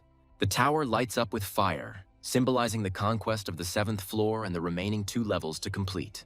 The heroes are surprised to notice that the 8th floor is on fire, and they discuss who has the strength to get through it first. The elderly man angrily recalls how their place in the heavenly ranking was stolen, blaming it on other families. The tower amazes everyone by signaling the completion of the 9th stage and inviting the remaining contenders to take on the challenge. The girl is surprised to see the top of the column, discussing what kind of family could possess such enormous power. A crowd gathers at the tower, watching the events from afar and discussing them. The young man coolly notes how easily he defeated his enemy, reminding him that these difficulties were once his limit. The hero completes his personal inspection of the system and decides to return to the group to continue the treasure hunt. The group looks out from the top of the tower and shares mixed emotions about the easy passage of the 9th stage. The boy turns to the captain, asking about the group's future plans, as the sky envelops their silhouettes. The young man returns to the group, where the man greets him promptly, mentioning that he was expected to begin the treasure hunt. Among the participants, there is surprise that the guy who passed the column first used his abilities even for a small warm-up. The two companions discuss the young man's independent actions, which irritates them, but they promise to teach him a lesson. The man tasks the group with scouting the terrain on foot and in the air, while summoning a massive beast for protection. The young man summons the dark dragon dog, deciding to test its skills in the current situation. A senior member of the group criticizes the boy for summoning a high-level heavenly beast, suggesting a lack of trust. Another team member notices that the summoned beast is too attention-grabbing, asking the young man to bring it back. The dark dragon dog suddenly growls, warning its master of a threat that has appeared nearby. The group notices the beast's behavior, becoming wary and activating abilities to search for nearby enemies. One of the heroes looks around in confusion, wondering where exactly the enemy the beast is warning about is. The team captain is outraged by the lack of signs of the enemy, while the girl reports that her flame bird has not detected anything. One of the group members mockingly comments that the guy is trying to attract attention with his behavior. The flame bird and earth cradle become active in response to an unexpected change in environment. The group encounters high-threat pythons and prepares to fight, realizing it is too late to escape. A massive magical creature is summoned to protect the team, while the rest of the group prepares celestial beasts to attack the enemies. The hero explains that his dark dragon dog is unprotected, but is accompanied by 2 powerful 9th-level beasts. The girl warns that it is impossible to escape the pythons due to their dense surroundings, pushing the group into action. The young man recalls that his dark dragon dog warned them of the danger from the very beginning, offering a strategy for their protection. The guy thanks the team members for their participation, explaining that he appreciates their concern but does not fully require it. He assures everyone that his beast is not only strong in reconnaissance, but also has good combat skills for the upcoming tests. The young man suggests killing the leader of the pythons, explaining that this will solve all problems with their threat. One of the team members doubts the Dark Dragon Dog's abilities, believing that he will not be able to defeat opponents of the 9th stage. The senior member of the party uses the Earth Cradle skill to hide the team to create a safe shelter. The team observes the battlefield from a protected area hidden using the invisibility ability activated by the curator's box. The girl is concerned about the fate of the Dark Dragon Dog, not understanding what happened to him after the battle began. The young man points to a strange line of light in the distance, suggesting that it is connected to developments on the battlefield. The girl suddenly realizes the connection between the light and the Dark Dragon Dog's actions, amazed by its capabilities. Dark Dragon Dog finds himself surrounded by shields as he fights against multiple pythons, showing off his skills in combat. The group realizes that the 7th stage Heavenly Beast continues to confront strong 9th stage opponents, shocking everyone with its level of strength. All the heroes watch the events with tension, recognizing the power and significance of the Dark Dragon Dog in the current situation. One of the team members notes with admiration that the Dark Dragon Dog's defense is excellent, seemingly even better than his own pets. The guy argues that the blows only slightly scratch the dog's skin, proving the focus on defensive skills. The captain and his companion are confused, trying to understand how the pet could have been poisoned with such tough skin. The young man, with a confident smile, recalls how difficult it was for him in the past and declares that he no longer intends to play. The team celebrates their victory and congratulates Dark Dragon Dog, recognizing his strength and unique abilities. One of the men emphasizes the outstanding qualities of the young man's pet, but the hero himself modestly brushes off the praise. The elder in the group laughs at the young man's modesty, declaring that such pets are clearly superior to the others. The young man, with an indifferent expression on his face, notes that the team's pets are still not very different from each other. The situation changes dramatically when the creature vomits and reveals a huge number of python eggs. The rest of the team are stunned by the scale of the event, trying to make sense of what is happening in front of them. The heroes discuss python eggs, noting their usefulness as a nutritious and tonic remedy. The guy offers to take the enemy's scales, explaining their value on the market due to their use in invisible paint. One of the team members is surprised by the proposal to share the spoils, realizing that the young man seeks peace, not conflict. The elder and the warrior thank the boy for his generosity, expressing their readiness for further cooperation. The map reveals a cave location in the northeast, which becomes their next target. The group decides to reach the cave in the morning, discussing their plan of action around the campfire. The young man recalls that he had already been to these places during a previous test, and is amazed at the choice of this particular cave. The hero inquires about the map's origins, and the captain explains that he obtained it through a lucrative deal, but other points may have already been plundered. The group learns that a 9th-level beast inhabits the cave, causing anxiety and tension among the companions.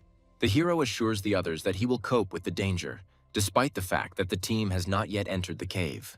The young man confidently declares that he knows what awaits them in the cave, since he had already been in these places during previous trials. The captain and his companion discuss how the young man's pet successfully dealt with a swarm of pythons, proving its strength. The group realizes that there were powerful pythons with 9th-stage combat power living around the cave, making their task more difficult. One of the team members suggests a clever strategy: to lure the beast from the depths of the cave to the surface. The decision to set up an ambush at the cave entrance is supported, and pets are activated to prepare for battle. The girl calls upon her flame bird to use a defensive skill to aid the party.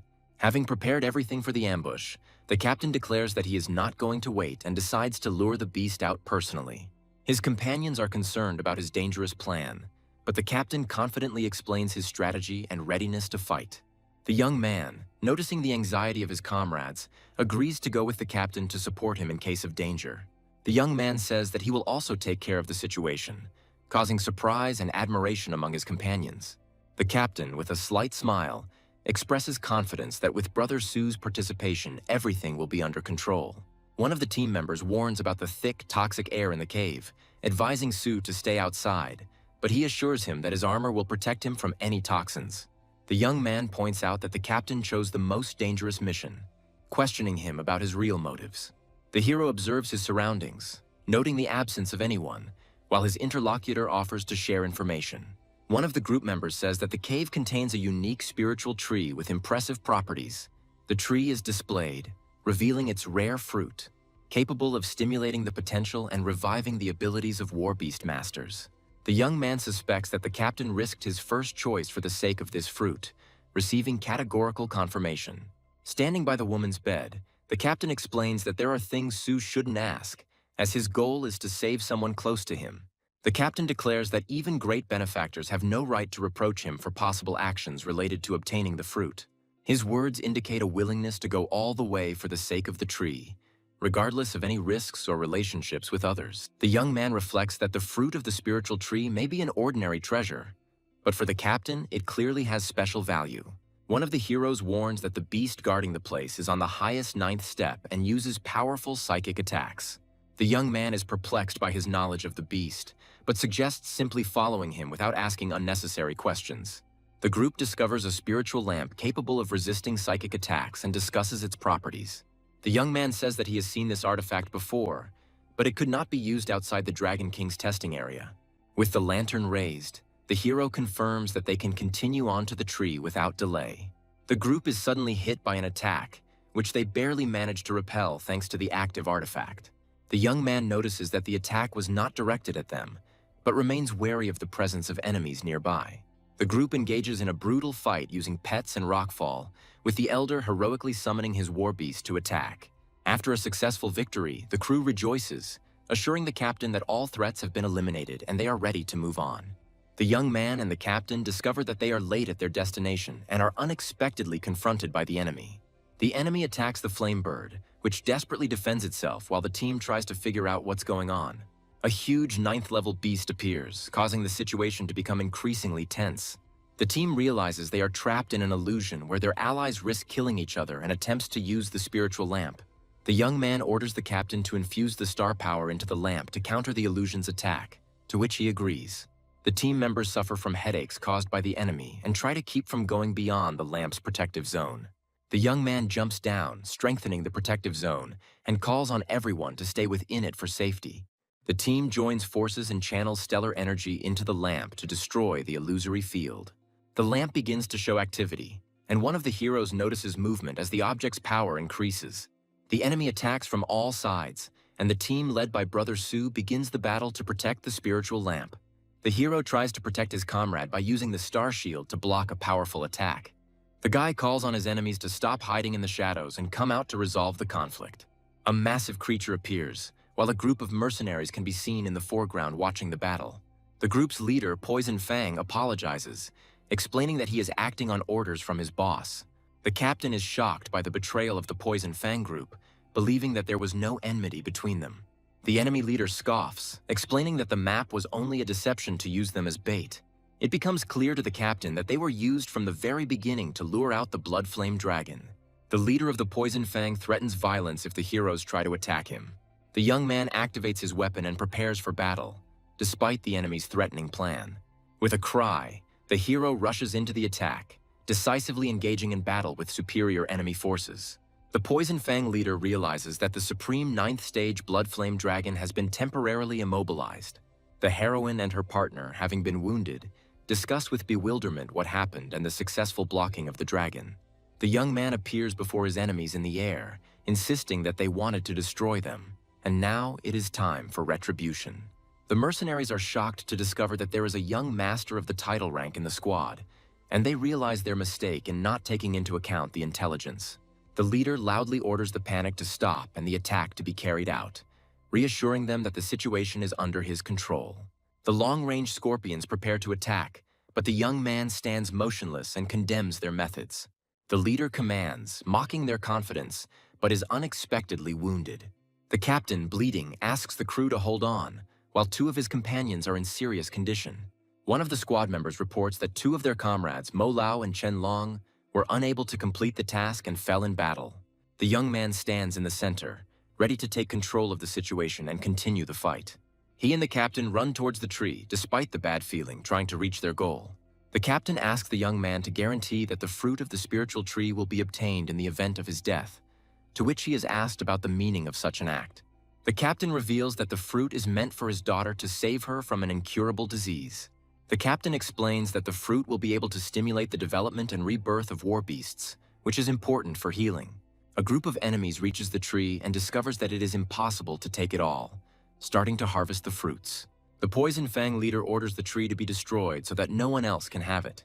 One of the enemies successfully obtains the fruit and rejoices, not noticing the impending danger. The young man intervenes and begins the attack. The enemies are amazed by his appearance and strength. The group's leader is shocked to realize that their opponent is a 9th-level master and suggests settling the matter through negotiations.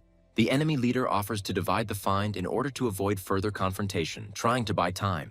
The enemies, in confusion, look for the one hiding in the shadows, accusing him of cowardice and provocation. The Venom Fang leader faces a powerful attack, indicating his readiness to destroy the enemy. Having lost 2 heavenly beasts, the leader is shocked to realize the catastrophic consequences of what is happening. The terrified leader begs for mercy, offering all the treasures in exchange for his life. The young man approaches and explains that his goal is not treasure at all, but the elimination of the enemy. The leader, in an attempt to find out the name of the young man, wants to know at whose hands he loses and dies. The young man coldly declares that he does not give the target the slightest chance of resistance, guaranteeing its end. Under the control of the young man, his beast incinerates everything around him, destroying traces of the enemy and their presence. The young man folds the spiritual tree, having completed his mission, and prepares to leave this place.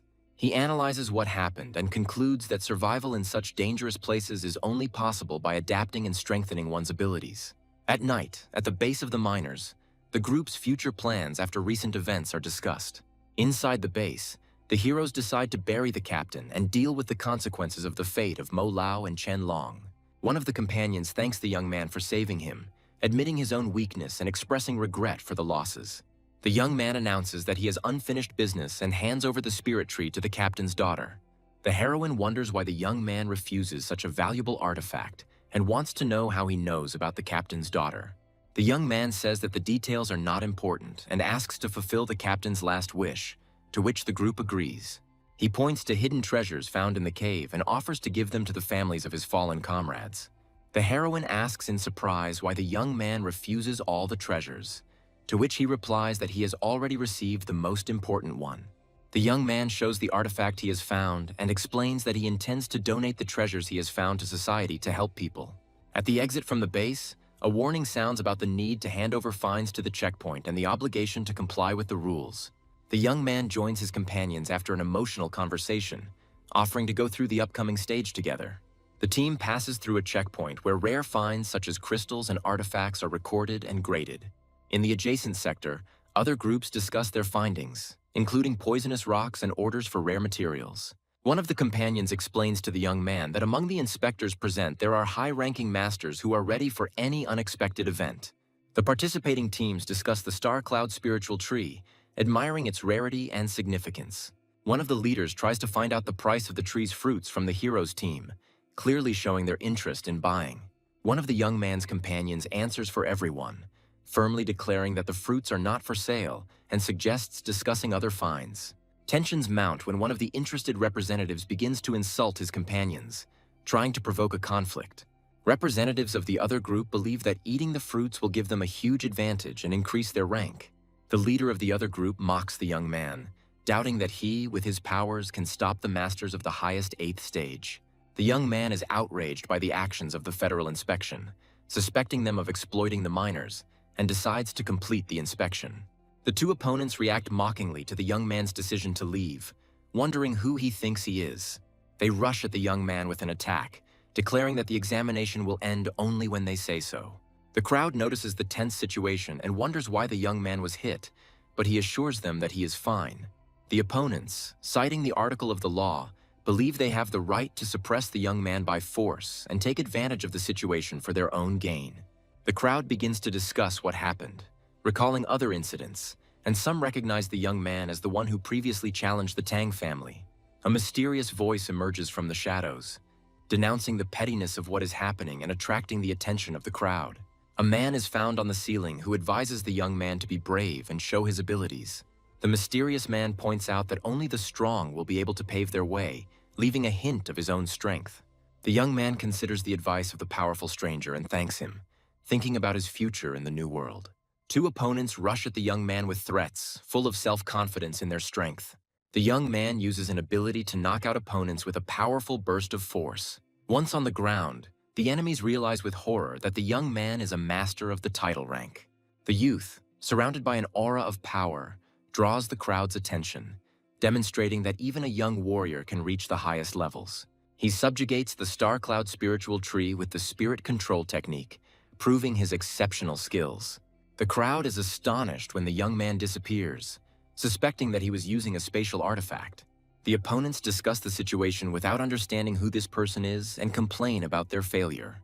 Realizing the strength of the young man, they humbly apologize, admitting their mistake and unpreparedness.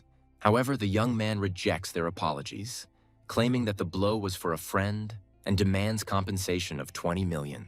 The opponents argue about the impossibility of compensation, when the appearance of the head of security makes them realize that the situation for them is becoming even more dangerous. The boss sharply remarks that instead of following the rules, the wall was destroyed, and ironically asks if the lesson has been learned. The young man, rejecting a quick monetary solution to the situation, sets the payment at 60 million, adding that the funds will go towards improving the pet store. The companions discuss their defeat, expressing regret for their weakness, and the young man takes on the task of looking after the spiritual tree. The hero decides to replant the tree after using it, and offers the fruits to reach the 9th stage.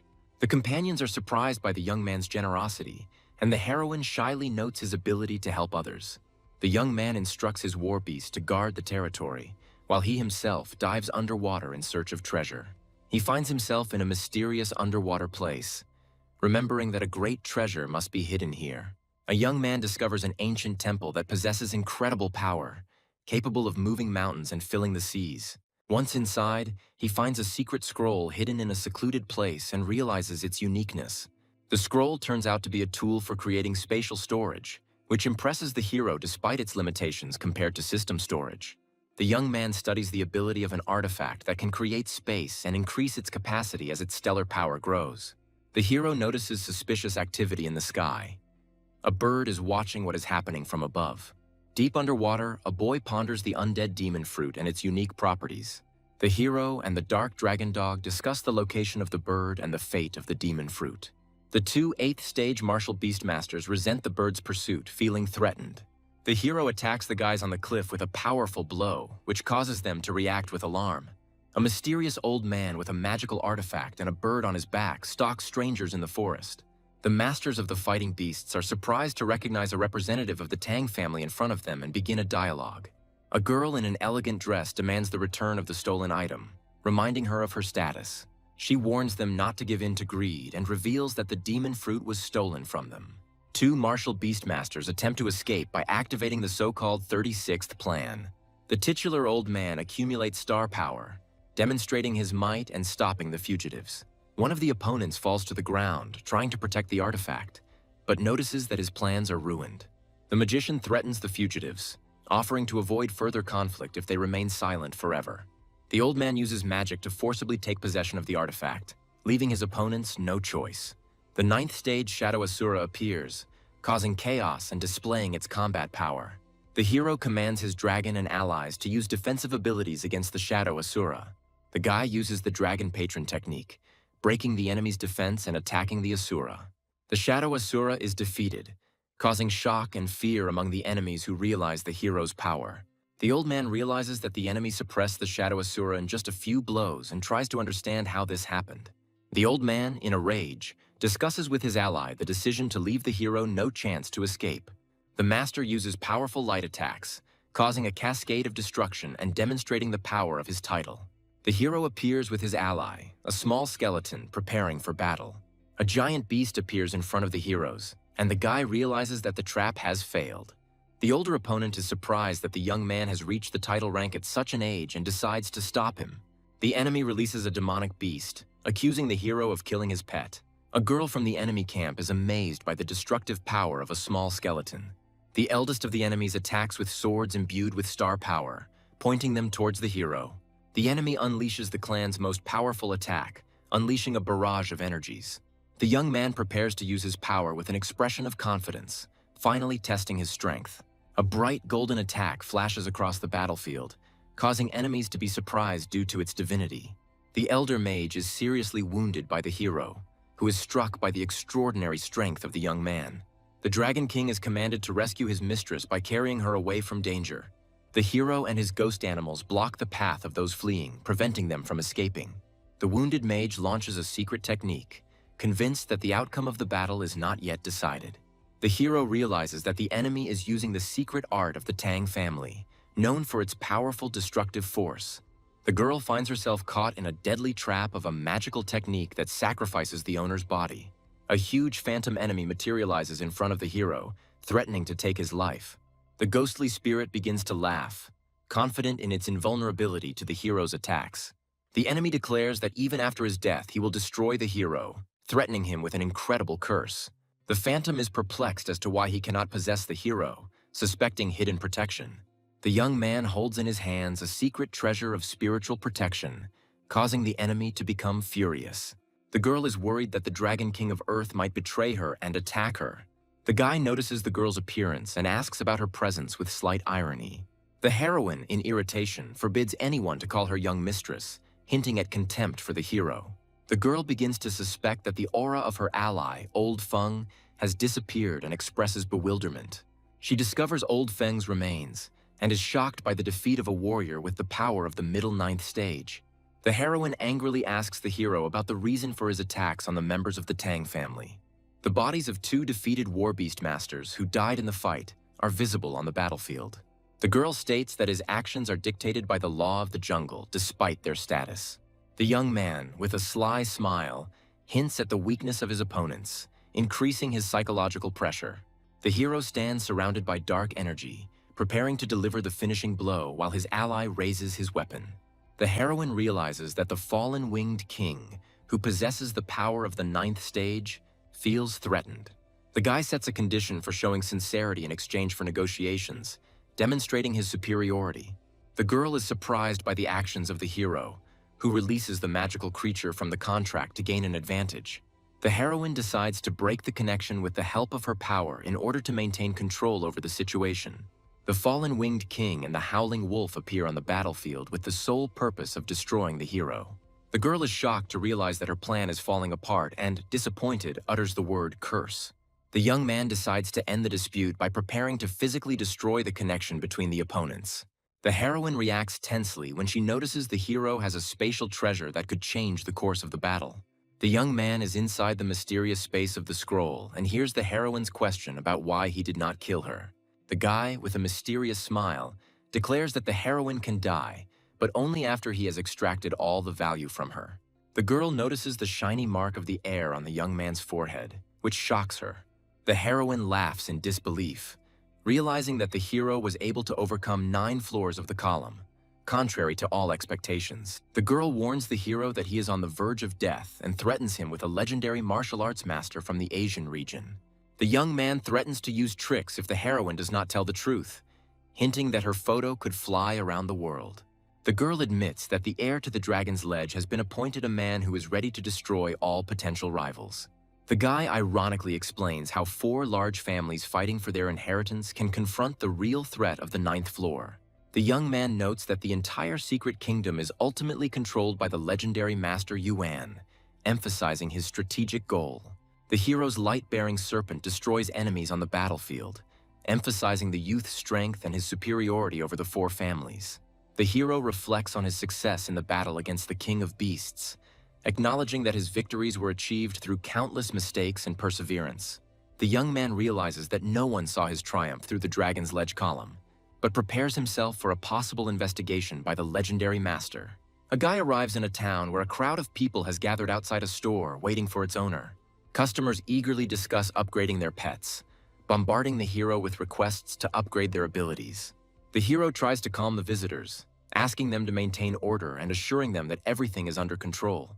While analyzing the store's earnings, he plans to accumulate the required amount and find an intermediary to purchase a plot of land.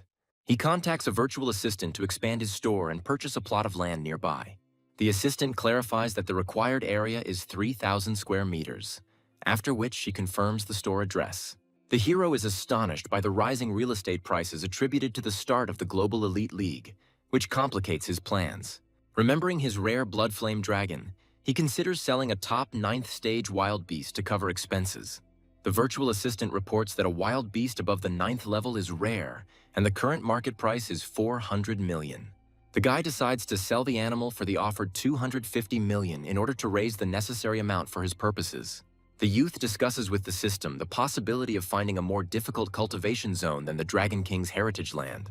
He reflects that the price of entry into the Supreme Divine Realm is high, and every death now costs him too much. The hero activates the portal and plans to find the Flame Shinya core in the New World, which is necessary for leveling up his pet. Aware of the challenges ahead, the young man confidently enters the new zone, preparing to strengthen his physical defense and increase his survivability. The boy notices that the style of the New World is very different from everything he has seen before, and believes that the place was built by gods. He decides to use the services of an Empire translator for the first time, hoping to avoid senseless deaths in an unknown world. Meanwhile, in another part of the world, a blonde girl senses a strong energy fluctuation and carefully assesses the threat. The young man summons the little skeleton and the Lightbringer Serpent of Purgatory, preparing for another intense battle. The hero's little skeleton activates the undead fruit's effect, becoming immune to one fatal attack. The youth calls upon the Lightbringer Serpent for resurrection, but explains that he has little energy and does not intend to fight. The golden-haired elf notices the hero's otherworldly origins and is surprised by his presence.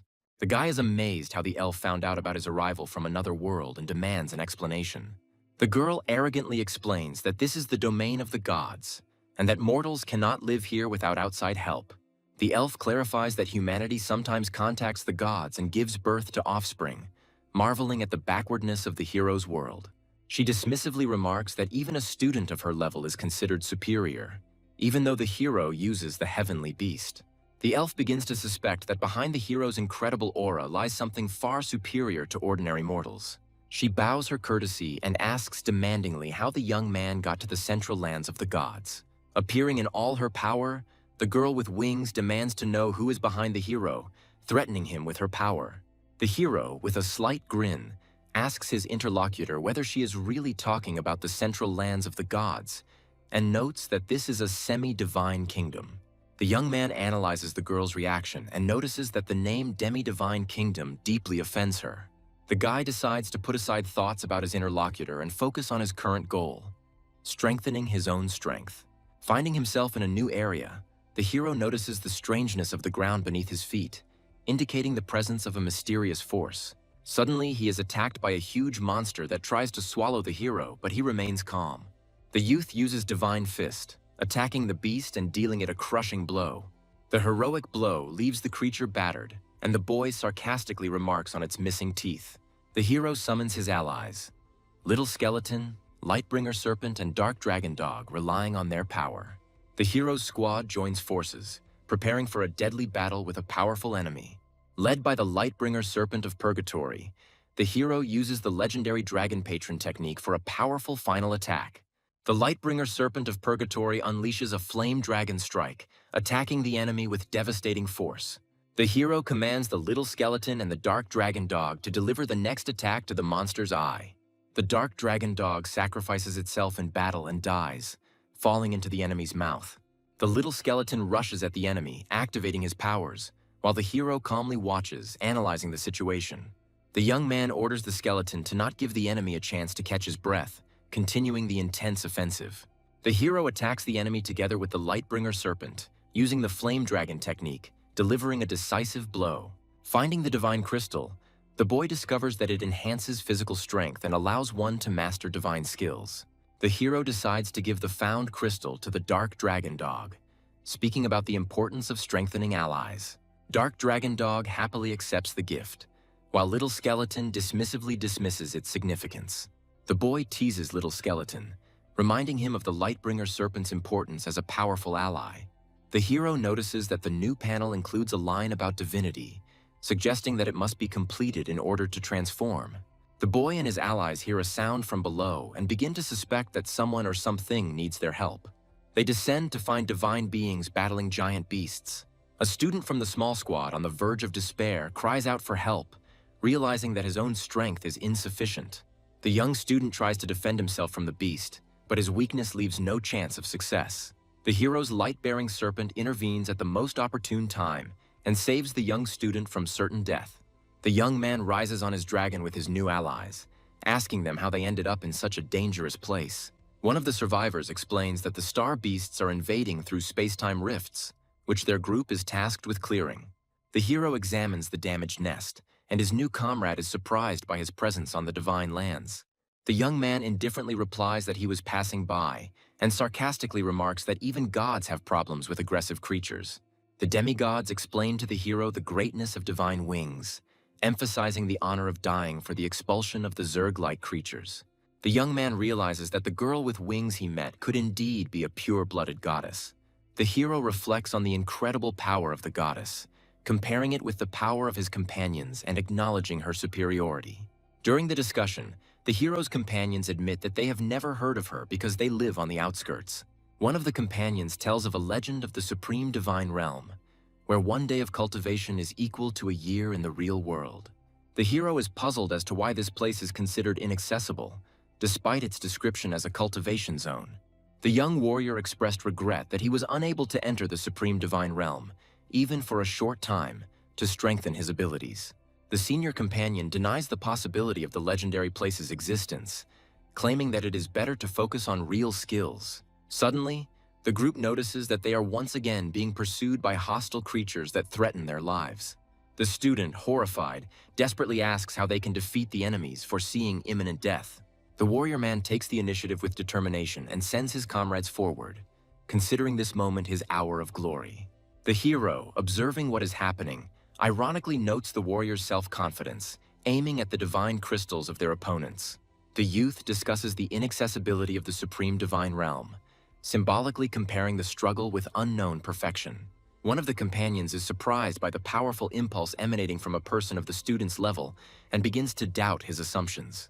The demigod acknowledges the hero's strength, expressing respect for his human nature and transferring the initiative for the coming battle. The moment of battle arrives, the star beasts attack, and the young man and his allies mobilize all their forces. The hero notes the resulting chaos with slight mockery and calls the encounter with swarms of insects nostalgia. Remembering the mortal threat, the boy feels his body fill with adrenaline, which only increases his determination in battle. The hero commands his squad to attack at full speed, using their last reserves of energy for a powerful offensive. With a smile, the boy realizes that he only has enough energy for one more resurrection, noting the difficulty of fighting against such strong opponents. As a giant beast-like creature displays its might, the hero ponders the difficulties of defeating a high-level enemy. The hero is pleased with the number of divine crystals collected, but understands that there is practically no time left for further exploration. Taking a risk, the young man chooses a random location option, preparing to explore uncharted territory. A snow-white beast with golden crowns on its head receives affection from an unknown person and shows the cutest reaction. A golden-haired elf lies with a white kitten, declaring that she literally cannot resist its charm. The hero's sudden intrusion into the room causes confusion among the elf and her beast, and the guy himself tries to joke about the coincidence. The elf is outraged by the hero's intrusion, flares up in anger, and accuses the human race of its abomination. With wings of light behind her, she aggressively points her divine spear at the boy, demanding an explanation of his intentions. The hero, reflexively defending himself, actively asserts that there was a misunderstanding between them and that he is not the enemy. The elf, furious and distrustful, wonders how he was able to withstand her divine spear, which was capable of tearing even a soul apart. The hero understands that resurrection is impossible, so he considers how to get to the supreme divine realm to strengthen his abilities. The elf is shocked by the mention of the supreme divine realm and says how many gods dream of returning there to destroy the race of beings. With doubt in her voice, the girl asks how an ordinary person can know about a place that even the gods could not penetrate. The youth claims that his strength is proven by the fact that he freely enters and exits the central divine lands, despite her attempts to kill him. The girl begins to hesitate, thinking that the hero's motives may not be as hostile as she assumed. The hero, leaving, ironically declares that now the girl and her comrades will have to figure out the search for the truth themselves. The elf offers the hero a choice between power, gold, or land, and he promises that power will become the foundation of his future. She hands him a secret cultivation manual using the divine origin art, which accelerates skill learning. The hero, impressed by the manuscript, understands that this is an unexpected turn of fate and an excellent opportunity to strengthen his abilities. The elf promises to help the hero open the gate to the supreme divine realm if they meet again, which brings him hope for survival. The hero suggests creating a special amulet to avoid space-time chaos on the new journey. The elf agrees with the hero's plan, but slightly sarcastically remarks that she does not have a ladder to sit on to apply the mark.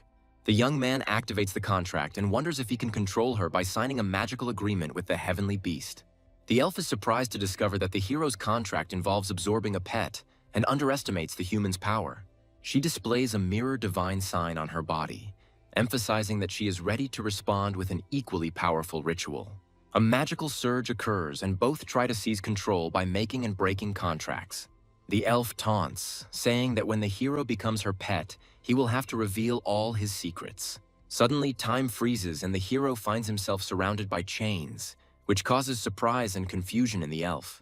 The girl notices dark and threatening eyes in space, surprised by what is happening and the sudden tricks. Shocked, the heroine realizes that she is being overwhelmed by the power hidden in the hero's blood, suggesting that he may be a being from a higher dimension.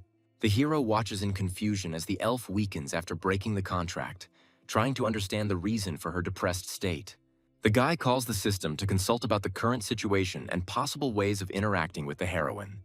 He ponders why the standard beast contract didn't work and looks for an alternative way to subjugate her. The hero surprises the elf by handing her an official cooperation contract, which she begins to study with skepticism. The indignant girl scolds the young man for his insolence, but understands that she will have to agree to get out of this situation. Doubts plague her mind, but she decides to trust in the hero's strength, assuming that there is something more behind him. The hero realizes that the gap in their powers is too great and tries to find an explanation for the origin of his system. Finding herself in a new place, the elf asks a question about the hero's possessions, looking around in surprise. The young man jokingly draws attention to her short stature, which causes her a subtle irritation. The hero warns the elf about the store's imminent opening and its readiness to receive customers, to which she reacts with bewilderment. The elf asks the hero a question, trying to understand his motivation and intentions in the current situation. A young man notices suspicious movements around his store and assumes that unknown forces are following him. The hero is surprised that the people of Tianjin have tracked his actions so quickly and begins to worry about his safety. As he watches his shop being renovated, the young man realizes he underestimated the threat posed by the legendary master. Suddenly, a video link with a mysterious agent is activated, which arouses suspicion and anxiety in the young man. A man appears on the screen, calling the hero by name and listing all of his accomplishments, including owning a pet store. The hero is shocked to realize that the background of the video resembles his own home and begins to worry about his family. The hero's parents and younger sister are shown being held hostage, increasing his anxiety. The young man, with a determined expression, demands an answer from the people who captured his relatives, suspecting them of being unusual kidnappers.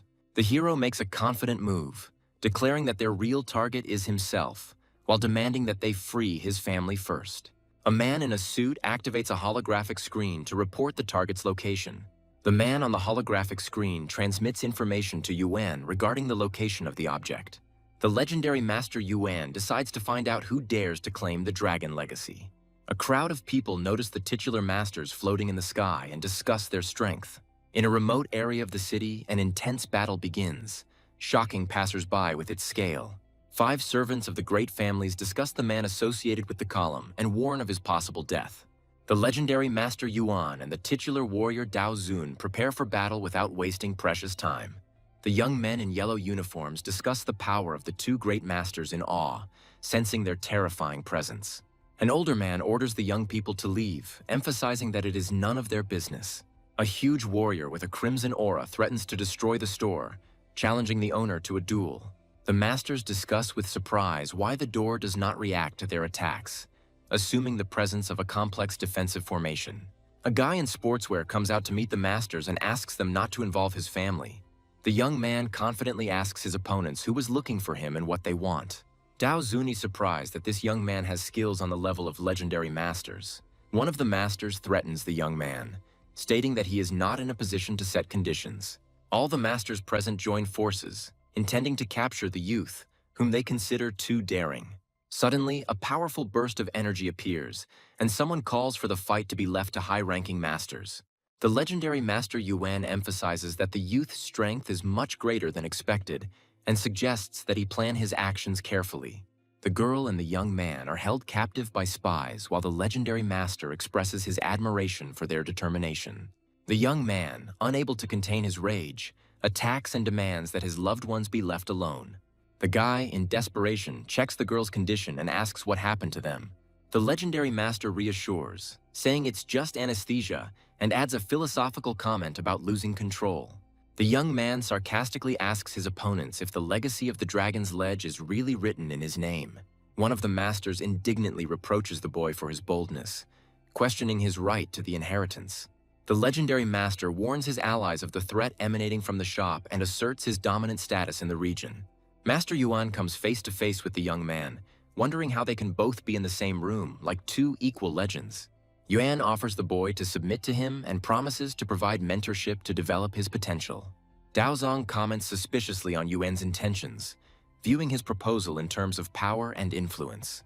Yuan emphasizes the need to focus on the most worthy warriors in order to effectively utilize the Secret Realm's resources. The guy remembers with a smile his hatred for people who believe that something rare could only be obtained under certain conditions, including when choosing the best. The legendary master warns that no enemy who dares to go against him will go unpunished. He creates an energy barrier and reminds the young man that he must make a choice: surrender or die. Outside, the masters are stunned that the girl was able to stop a powerful blow with one hand, discussing her legendary rank. Yuan notices the girl's hidden star power and sarcastically asks if she is the boy's mentor. The girl asserts her right to defend the store, emphasizing its position in her duties as an employee. She claims that she will punish anyone who breaks the rules inside the store, even the legendary master. An irritated Yuan accuses the girl of deliberately belittling him, but her confidence baffles him. Enraged, Yuan attacks, demanding to know why he is being ignored, and his reaction causes concern among his allies. People on the street scream in confusion as they watch the events unfolding in front of the store and Yuan's condition. The young man and the girl insist that the opponents should only be neutralized, not killed, in order to uphold the principle of justice. The girl, with an icy expression, declares to her opponent that reducing the number of his limbs would completely satisfy her. The atmosphere escalates when a powerful demonic aura materializes from the store, shocking all witnesses. Yuan summons the dark entity to become his weapon, imbued with destructive power. The legendary master summons his most powerful servant through a spatial rift. Yuan activates a new level of power, merging with the Shadow Beast King, displaying incredible might. The young man looks at what is happening with disbelief, thinking about merging with the heavenly beast and its capabilities. The combined form of Yuan and the servant transforms into a terrifying warrior with the power of the empty cave realm, ready to destroy anyone. Witnesses, stunned by Yuan's hidden skills, admit it is impossible to participate in a battle of such a scale. One of Yuan's advisors begs him to calm down, warning that the battle could destroy the entire city of Longjian. Yuan scornfully declares that he will not destroy everything because of two enemies, comparing them to small mice stealing food. The girl mockingly breaks the enemy's attack, asking if this is the limit of his capabilities. The guy stops the heroine from killing the defeated enemy, explaining that it will take him several years to recover. Astonished observers cannot believe that the devastating attack was neutralized with one blow. The young man challenges his opponents with a cheeky smile, asking why they are still hesitating. Returning home, the guy worriedly asks the girl who has woken up how she is feeling. At the table, the young man and his sister discuss recovery while their mother is still resting after a hard day. A master with a thick beard tries to awkwardly talk to a girl, addressing her by name. The girl steps back in fear and panics, asking the uninvited guests who they are. A group of guests introduce themselves one by one, emphasizing their affiliation with the Xiao family, much to her confusion. The sister, outraged by the intrusion, asks her brother why these people are in their house. The guy awkwardly justifies himself to his sister, claiming that he brought the masters as her tutors. He emphasizes that training from such masters will give her knowledge that cannot be obtained even at university. The girl asks skeptically what exactly the invited mentors are going to teach her. One of the masters, Xiao Liu, introduces himself as the King of Poisons and promises to impart knowledge on poisoning and detoxification. Xiao Qin, a restoration master, offers to teach her healing skills and physical strengthening. The third mentor, Xiao Tang, states that he will teach her how to operate hidden weapons and mechanisms. The last master, Xiao Mu, who calls himself the Beast Emperor, offers her the skills to control celestial beasts and gives her a moon dragon. The girl is stunned by the master's generosity and, perplexed, asks if she can really control the dragon. She turns to her brother with a question whether these craftsmen can be trusted and whether they demand anything in return. The mentors, understanding her doubts, apologize for their straightforwardness, admitting that they underestimated her. The masters bow before the hero and heroine, begging them to spare their lives and show mercy. The guy jokingly asks the girl if she knows how to use curse magic, to which she sternly rejects such methods. The girl, with a sly expression, asks the guy if he is afraid of the master's betrayal and if he wants to keep them under control. Activating her energy, the heroine announces that for the sake of points, she will perform another miracle to purify the masters. The masters, blinded by the light of her energy, fall to their knees, praising her as a goddess and declaring that they have seen the light. An onlooker comments in shock that she is able to control even the title masters as if they were children. When the guy asks what she did, the heroine explains that she used the blessing seal to guide them on the path of truth. The heroine warns that disrespect for her faith will lead to punishment in the form of burning in divine fire. The guy calls the girl cruel, but then solemnly declares that everyone is now obliged to believe in the inviolability of the Su family. He ironically offers the masters, since they are here, to teach him the skills of swordsmanship, capturing their attention. Daozong, a little embarrassed by the request, doubts whether there is any point in teaching a guy with such colossal strength. The young man, with a firm expression on his face, insists on his desire to learn from the master. Daozong agrees, but emphasizes that the sword technique is destructive and also clarifies important points for starting training.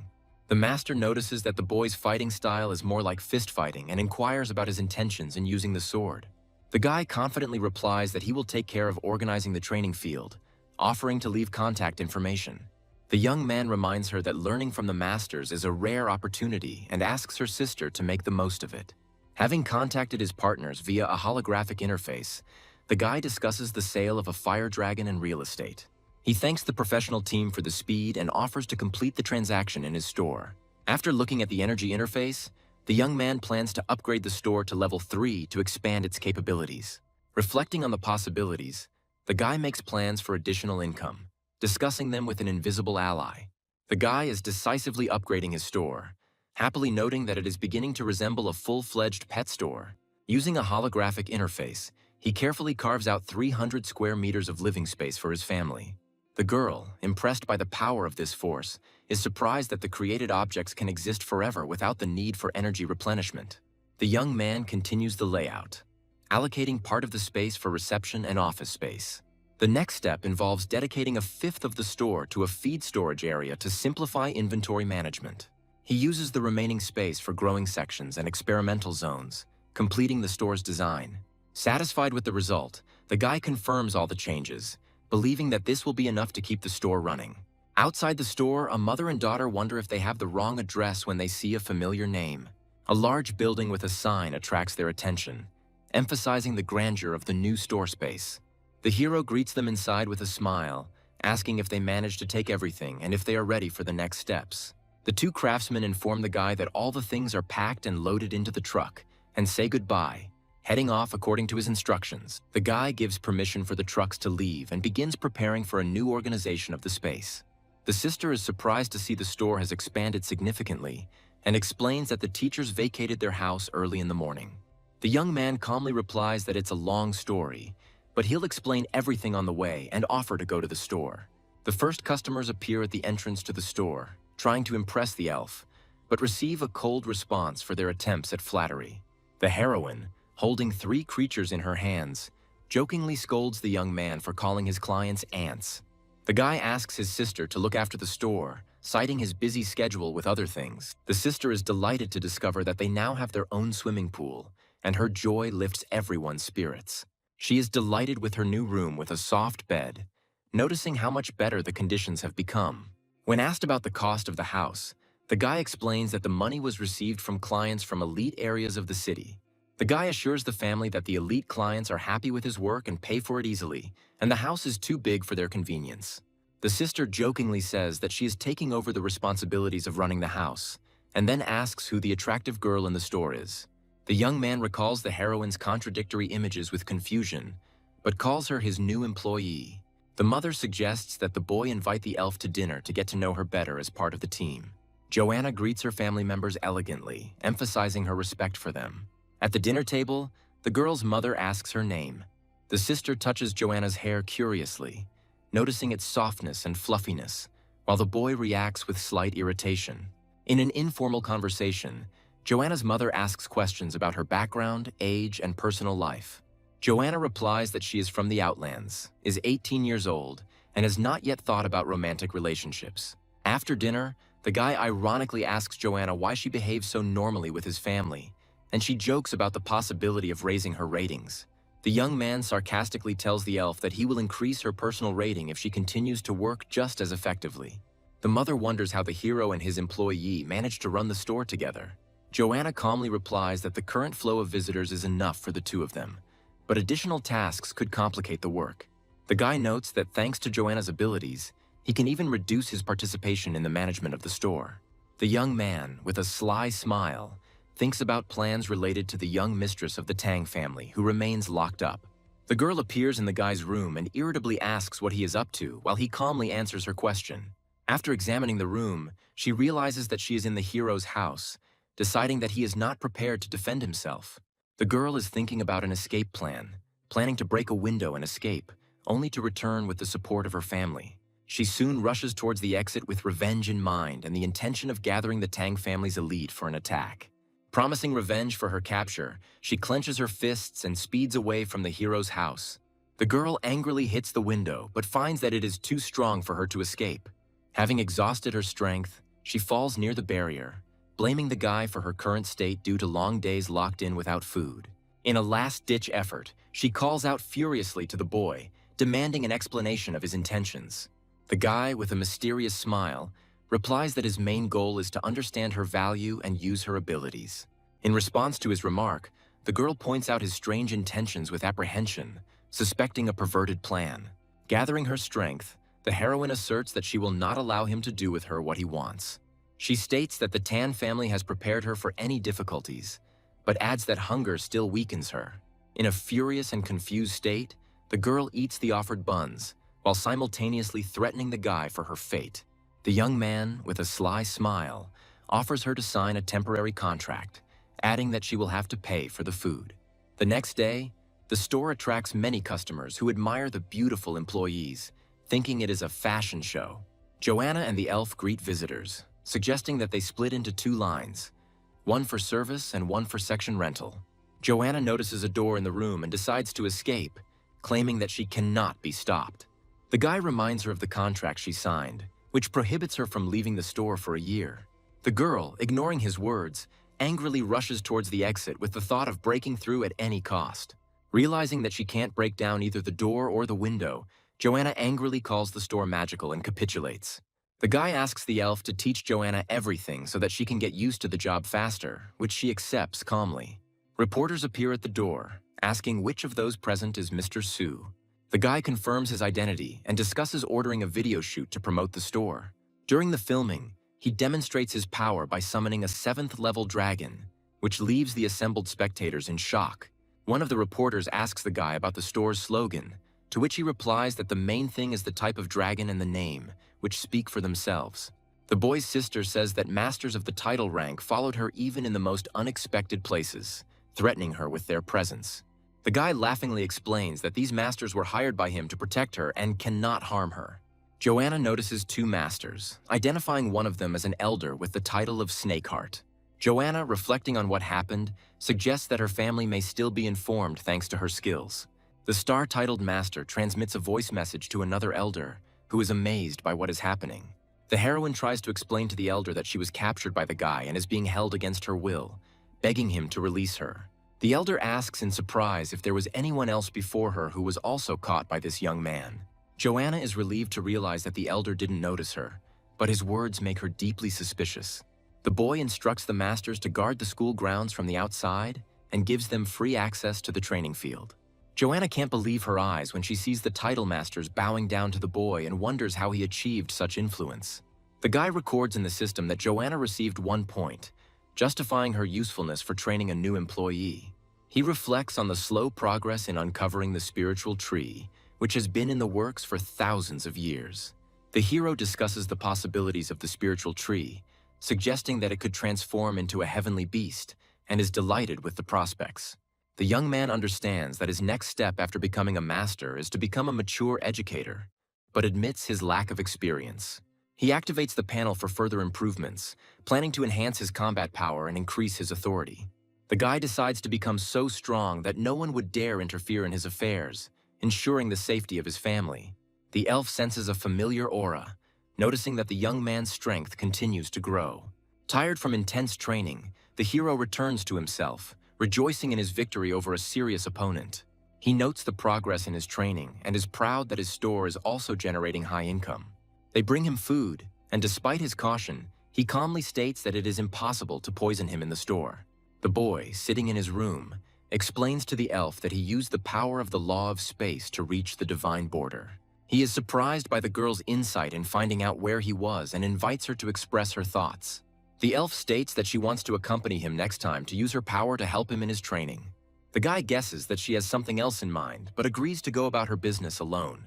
The hero notices the girl exploring the boundaries of the store, investigating what she is allowed to do, and advises her to be careful.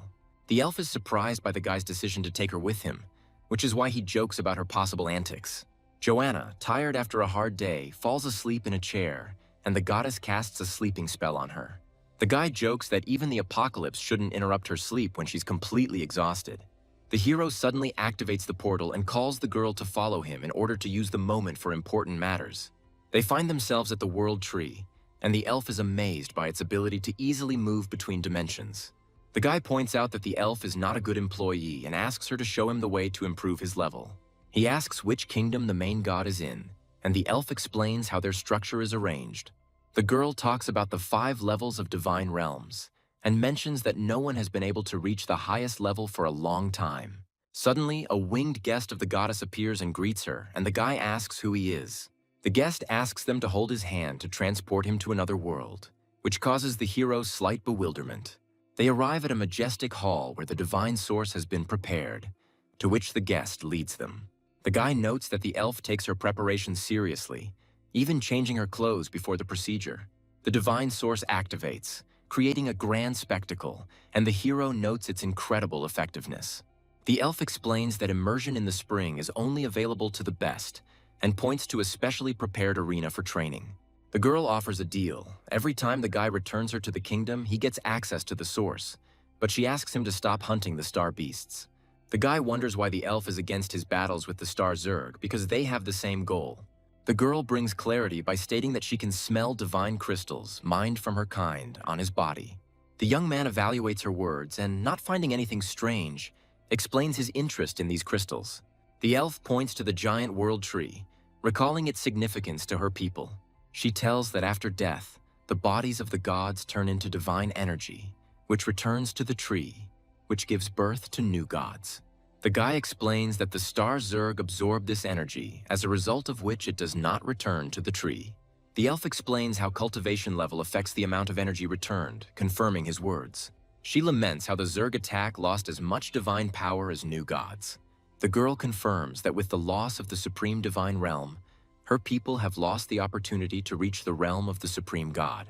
She sadly notes that the once great divine people are now fragmented and on the verge of extinction. The heroine is in a depressed state, worrying about the current situation. The boy hands the girl a large number of divine crystals he collected during the day, which surprises her. The young man realizes that his actions in eating crystals are no different from the methods of his enemies, and decides to change his behavior. The hero calls on the girl to bring the creatures into the arena to test their strength. The heroine notices that the energy from the crystals penetrates to the bones, thanks the hero, and leaves. The young man dives into the magical waters, contemplating how they accelerate his training and activate the cells of his body. The girl leads the hero into the battle arena, reflecting on his potential and meaning to her people. The hero opens the vault to hide the collected divine crystals in a safer place. The guy completes the training, advancing in his development to a new level of strength and mastering the art of spirit control. The hero realizes that the only real opponent on this subcontinent will be another legendary warrior whom he must surpass. The young man reminds the girl of the need to prepare for the workday, mentioning the funds spent on advertising. The girl asks the hero about his day off, surprised by his unexpected return from work. The guy explains that the students were dismissed early from class, telling them about the lesson he was preparing for with his mentor. The girl is overcome with emotion, outraged by competitors using clever marketing tactics. The young man laughs at her heated reaction, which leaves her puzzled. The hero comments that her behavior is reminiscent of a little boss, which makes the girl embarrassed. The guy explains that the competitor's massive success is due to the influence of the tournament winner and the passive following of clients by trends. The girl decides not to ignore this and suggests developing her own cunning plan of action. The young man comes up with the idea of using the tournament champion to create a buzz around their store. Crowds of people discuss the advertisement of their establishment, preparing to try their hand at the championship with the promise of victory. The unknown man is outraged by the appearance of a competitor's store, clenching his fist in anger. The board of directors discusses the issue of competition and the need to take measures to retain customers. The company's president proposes using PR specialists to gather dirt on the owner of a rival store. The president ominously gives instructions on the need to destroy the reputation of the store and its owner. One of the subordinates praises the president's ability to deal with competitors and supports his plan. At the Joe family residence, they discuss how a small shop can guarantee a championship, causing confusion. The elders of the Joe family plan to take advantage of the enemy's weakness to strengthen their family's position. Meanwhile, at a family meeting, the Liu family discusses who owns the strange store, calling it impudence. One elder reports that the shop owner is not listed among the major or minor clans, raising questions about his origins. Additional information suggests that the legendary Master Yuan was sent to the shop owner, but he returned without results. The elder reports that the legendary rank was at stake and the witnesses were eliminated secretly. The man asks not to spread information about the opponent and to wait for a clear picture of the situation. Within days, the store attracts attention with the promise of a guaranteed championship, causing a stir in the crowd. The young man answers the student's question with doubt, confirming the seriousness of his statement. The girl clarifies whether the young man really intends to promote one of his clients to champion status, following the advertisement. The hero explains that this strategy is just a gimmick to attract traffic and does not produce real winners. The young man states that he will only recommend trusted people to avoid any unwanted consequences. The hero indicates that the plan is to select someone who can consistently put effort into training to achieve success. A determined girl asks to be given the opportunity to train and achieve championship status, surprising everyone around her. The hero notes that with the right strategy and effort, and with a strong ally, one can confidently enter the top 10.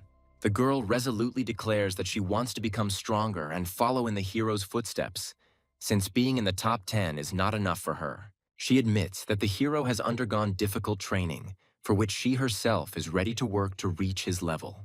The hero reminds her of her significant progress in her first year and asks about her concerns.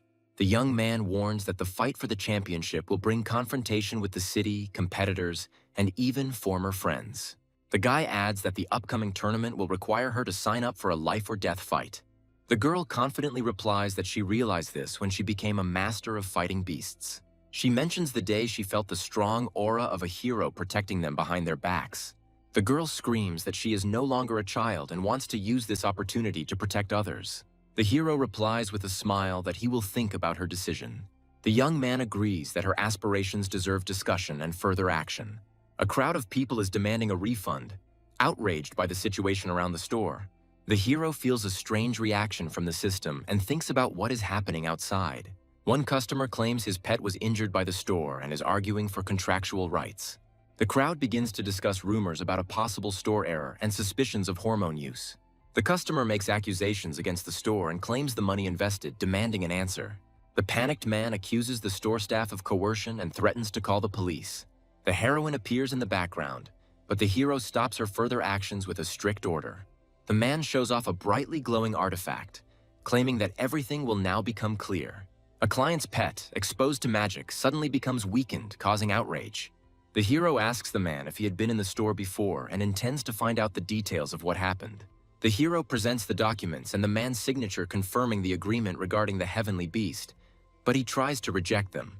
A man claims that his fox Aurora began to get sick after returning home, and the hero suggests conducting a checkup. The young man notes that the animal's strength has indeed decreased, but the cause looks more like poisoning than illness. The hero asks a girl named Anna if she has the ability to heal, and she modestly replies that she can do a little. The man accuses the store of using stimulants and mutated substances, citing a doctor's report.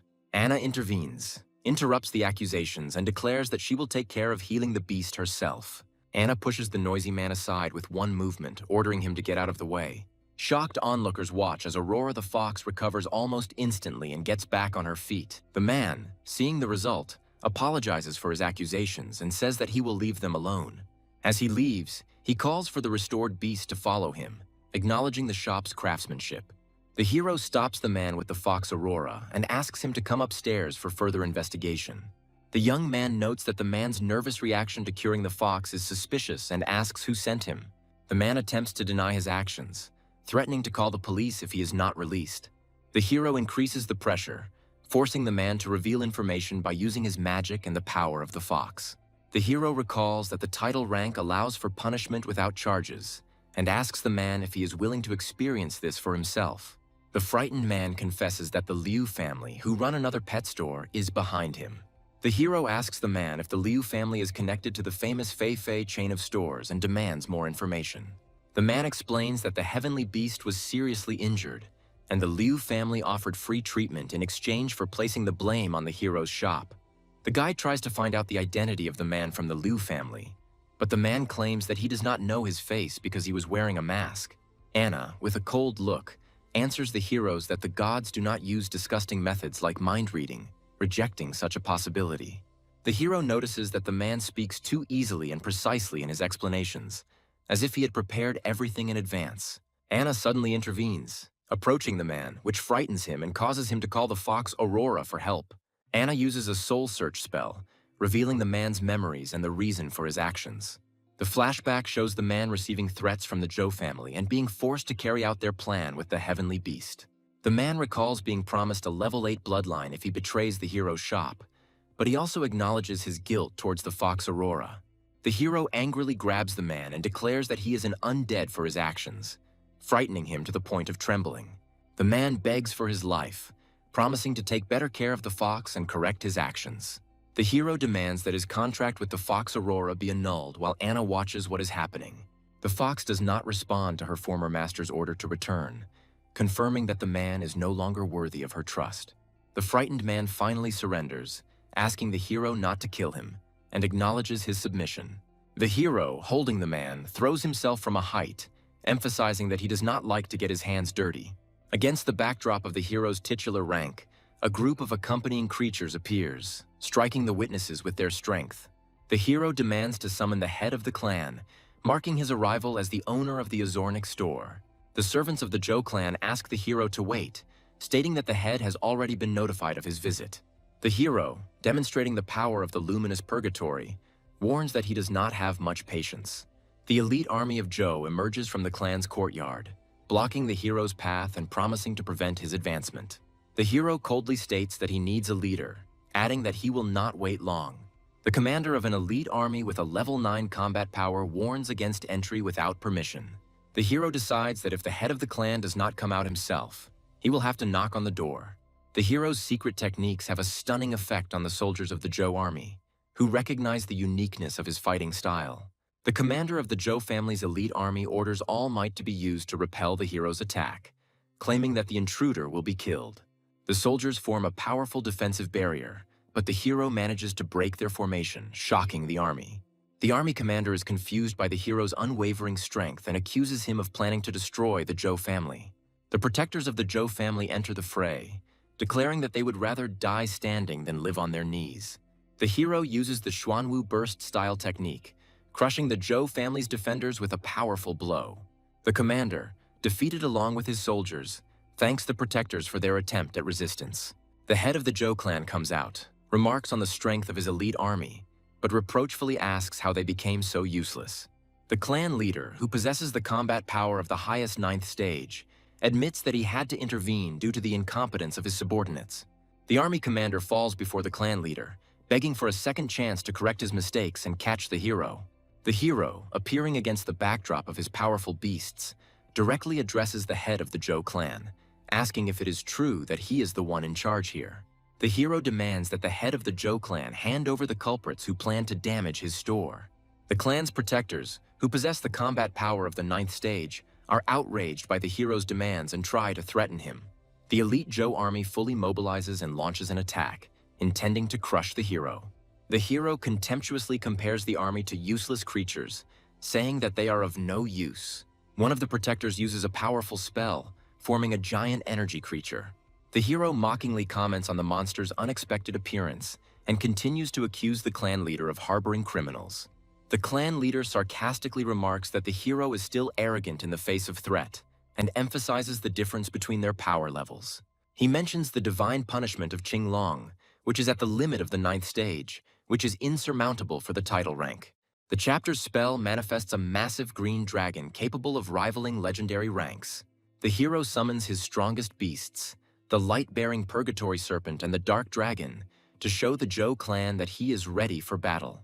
The hero summons his beasts, ordering them to put the enemy on their backs, demonstrating the power of the Lightbringer serpent and the dark dragon dog. Standing in the midst of an energy vortex, the young man holds one of the enemies by the head, causing him to scream in fear and call for help. The Joe clan protectors are shocked to realize that the attack of the Qinglong's 9th stage maximum was completely blocked.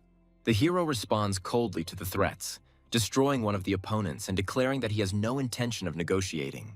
The head of the Joe clan is horrified to learn of the use of a rare technique called Dragon Execution, which is aimed at dragon-type creatures.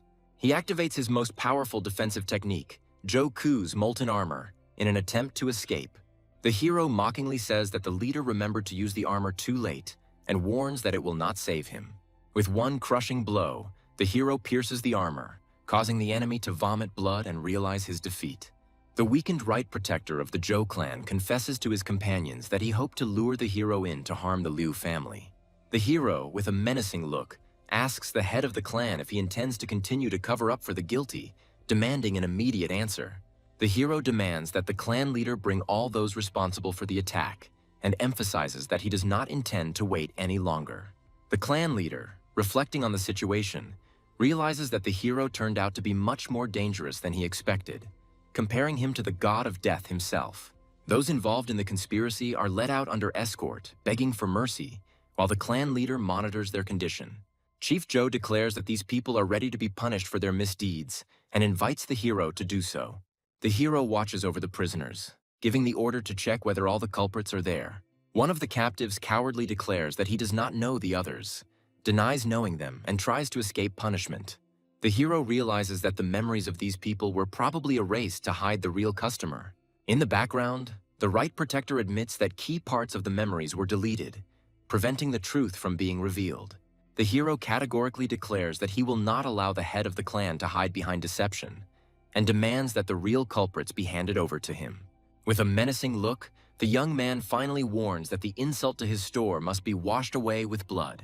The head of the clan is shocked by the hero's confidence and tries to understand where he gets such power from. One of the guards reports that several more people involved in the conspiracy have been brought in for questioning, reassuring the chief. The arrested, kneeling, beg for mercy, admit their mistakes, and plead not to take their lives. The clan leader officially hands over all the culprits to the hero, emphasizing that they are ready to be punished. The hero rightly says that those who were not the main instigators should not be executed, but he has a higher goal. In a serious tone, the hero reflects on the need to strengthen his authority in order to prevent a recurrence of such events. One of the observers mockingly states that after so many murders, the hero might calm down. The hero speaks calmly, mentioning the small skeleton, which causes tension among everyone present. The left protector of the clan indignantly asks why the destruction of the ancestral home continues if all the guilty parties have already been handed over.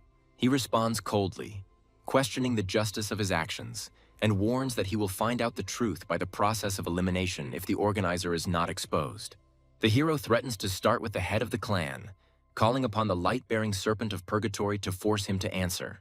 The clan leader recognizes the criticality of the situation and decides to call upon his right protector to try to turn the tide. The hero turns coldly to the protector, suspecting him of organizing the crimes, and demands an explanation. The right protector, losing his composure, laughs at the situation, not believing that the Zhou family could be on the verge of destruction due to a conflict with the store. In a fit of rage, the protector accuses the group's leader of incompetence, which led to the discovery of his perfect plan. The protector declares that if he dies, he will take with him the one who exposed his plans, launching a desperate attack. The hero orders his beast to deal with the remaining aftermath of the battle, restoring order. The left protector watches the horror of what happened and admits that he is glad that he was not involved in this conspiracy. The clan leader, shocked by the destruction, decides to forbid his family from approaching the hero's store to avoid further conflict. Bowing before the hero, the head of Zhou hands over all the culprits to him, begging him to spare his family and not to be angry anymore. The hero explains that eliminating the villains is not the end, and demands a public apology and compensation from the Zhou family for the damage caused. The clan leader agrees, promising to personally handle the announcements while rumors about the store owner's strength are already circulating in society. The young man clarifies the terms of compensation, asking what specific resources the Zhou family lacks, but states that he needs a certain set of heavenly treasures to train martial beastmasters. The hero demands a set of treasures of the same level as those taught to the most important heirs of the Zhou family. The head of the family is shocked, because the transfer of these resources will deprive Zhou of the opportunity to ever become stronger, and sees this as a threat to the future of the clan. The hero calmly replies that even if he compares them to lesser creatures, he is capable of making a worthy opponent out of anyone. The hero confidently adds that even a pig can be raised to the level of a true clan leader if he possesses real talent. The clan members are outraged by the comparison of the patriarch to a pig and are ready to start a fight to defend the family's honor. The head of the family wonders if the hero is really capable of raising anyone to the top, recalling the past development of the little skeleton. The clan leader is frightened, realizing that the hero's words are not a metaphor, because the skeleton was indeed once a beast of the lowest pedigree and has now become incredibly strong. The hero notes that the leader of Zhou is worthy of his position and offers cooperation for the benefit of both parties, promising rare food and the cultivation of super strong beasts at low prices. The young man reminds the leader that the Zhou family has long dreamed of entering the major league, and hints that his help could become a nuclear weapon in their confrontation with the four major clans. The head of the clan is surprised by the scale of the hero's plans and suspects that he also intends to subjugate all the strongest families. The hero advises to look at the situation more broadly, hinting to the elder about new strategies for the family's survival. The city is discussing the latest events, with people surprised by Zhou's revelation and now praising the owner Su's store. Inside the store, shoppers share the news with each other, noting that the rumors about the amazing store turned out to be true. The hero unexpectedly receives a mysterious reward, a bright energy core, and wonders about its purpose. He is surprised to discover that this artifact allows him to obtain the ability of fusion, a rare gift available only to legendary beastmasters. The young man is puzzled about which of his pets to entrust with such a powerful skill book, because it is truly dangerous. In his imagination, the hero tries on the power of merging with the dragon, imagining how he will breathe fire and fly on the wings of the light-bearing serpent of purgatory. The guy thinks that using a dragon for fusion is too banal and familiar, because he prefers spirit control. The hero considers the option of fusing with the dark dragon dog and, imagining its abilities, notes that it would be useful to see souls from a great distance. The dark dragon dog reacts happily, but the idea of becoming a dog warrior seems too ridiculous to the hero. The boy decides that the only one truly worthy of the legendary fusion skill is a small skeleton. The young man summons a miniature skeletal warrior, warning that this time he is not needed for battle. The little skeleton grabs the skill book. The hero encourages him, urging him to accept the power quickly. The hero is surprised to notice that after receiving the fusion skill, the skeleton's combat power has increased almost 1.5 times. After absorbing the bloodstone, the small skeleton's appearance changes. It becomes stronger and much more terrifying. The boy realizes that for a long time, battles and experience did not provide a noticeable increase in strength, but now even a small increase is significantly valuable. The young man rejoices that after numerous battles with divine beasts and acquiring a new skill, the little skeleton's combat power has finally reached 11, confirming the effectiveness of the fusion.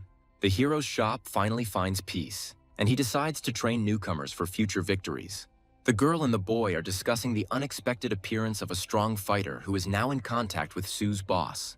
The hero greets the elder Dao Zun, a sword master capable of slaying ninth-stage beasts with his own power.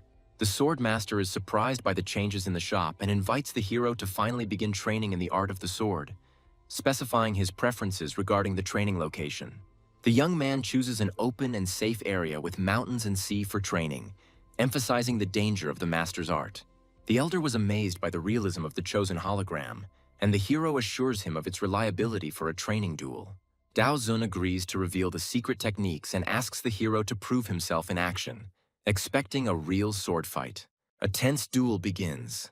The guy announces the start of the battle with the senior swordsman. The hero warns that learning the sword will come at a price and shows his opponent a mysterious glowing fruit. Senior Dao Zun is astonished to recognize the legendary spiritual tree fruit, which can develop the power of a Beastmaster to the next level. The hero looks with delight at a rare artifact that could shorten his years of training. The man activates the blade, explaining that its uniqueness is not attainable without exceptional skill. The boy notices the devastating attack and exclaims in surprise at the appearance of a mysterious creature. The senior master discusses the hero's pet's power level and shares his impressions of its potential.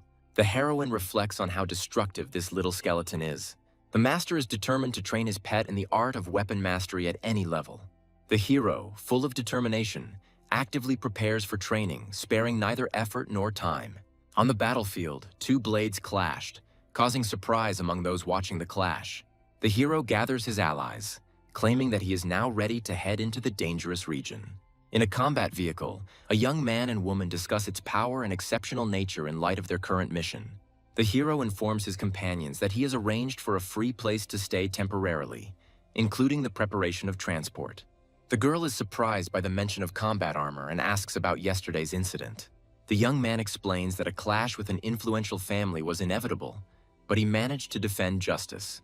The guy reports that he eliminated the leadership involved in the attack, causing surprise among those around him. The girl assumes that recent events are connected with her success in the tournament, but she is assured otherwise.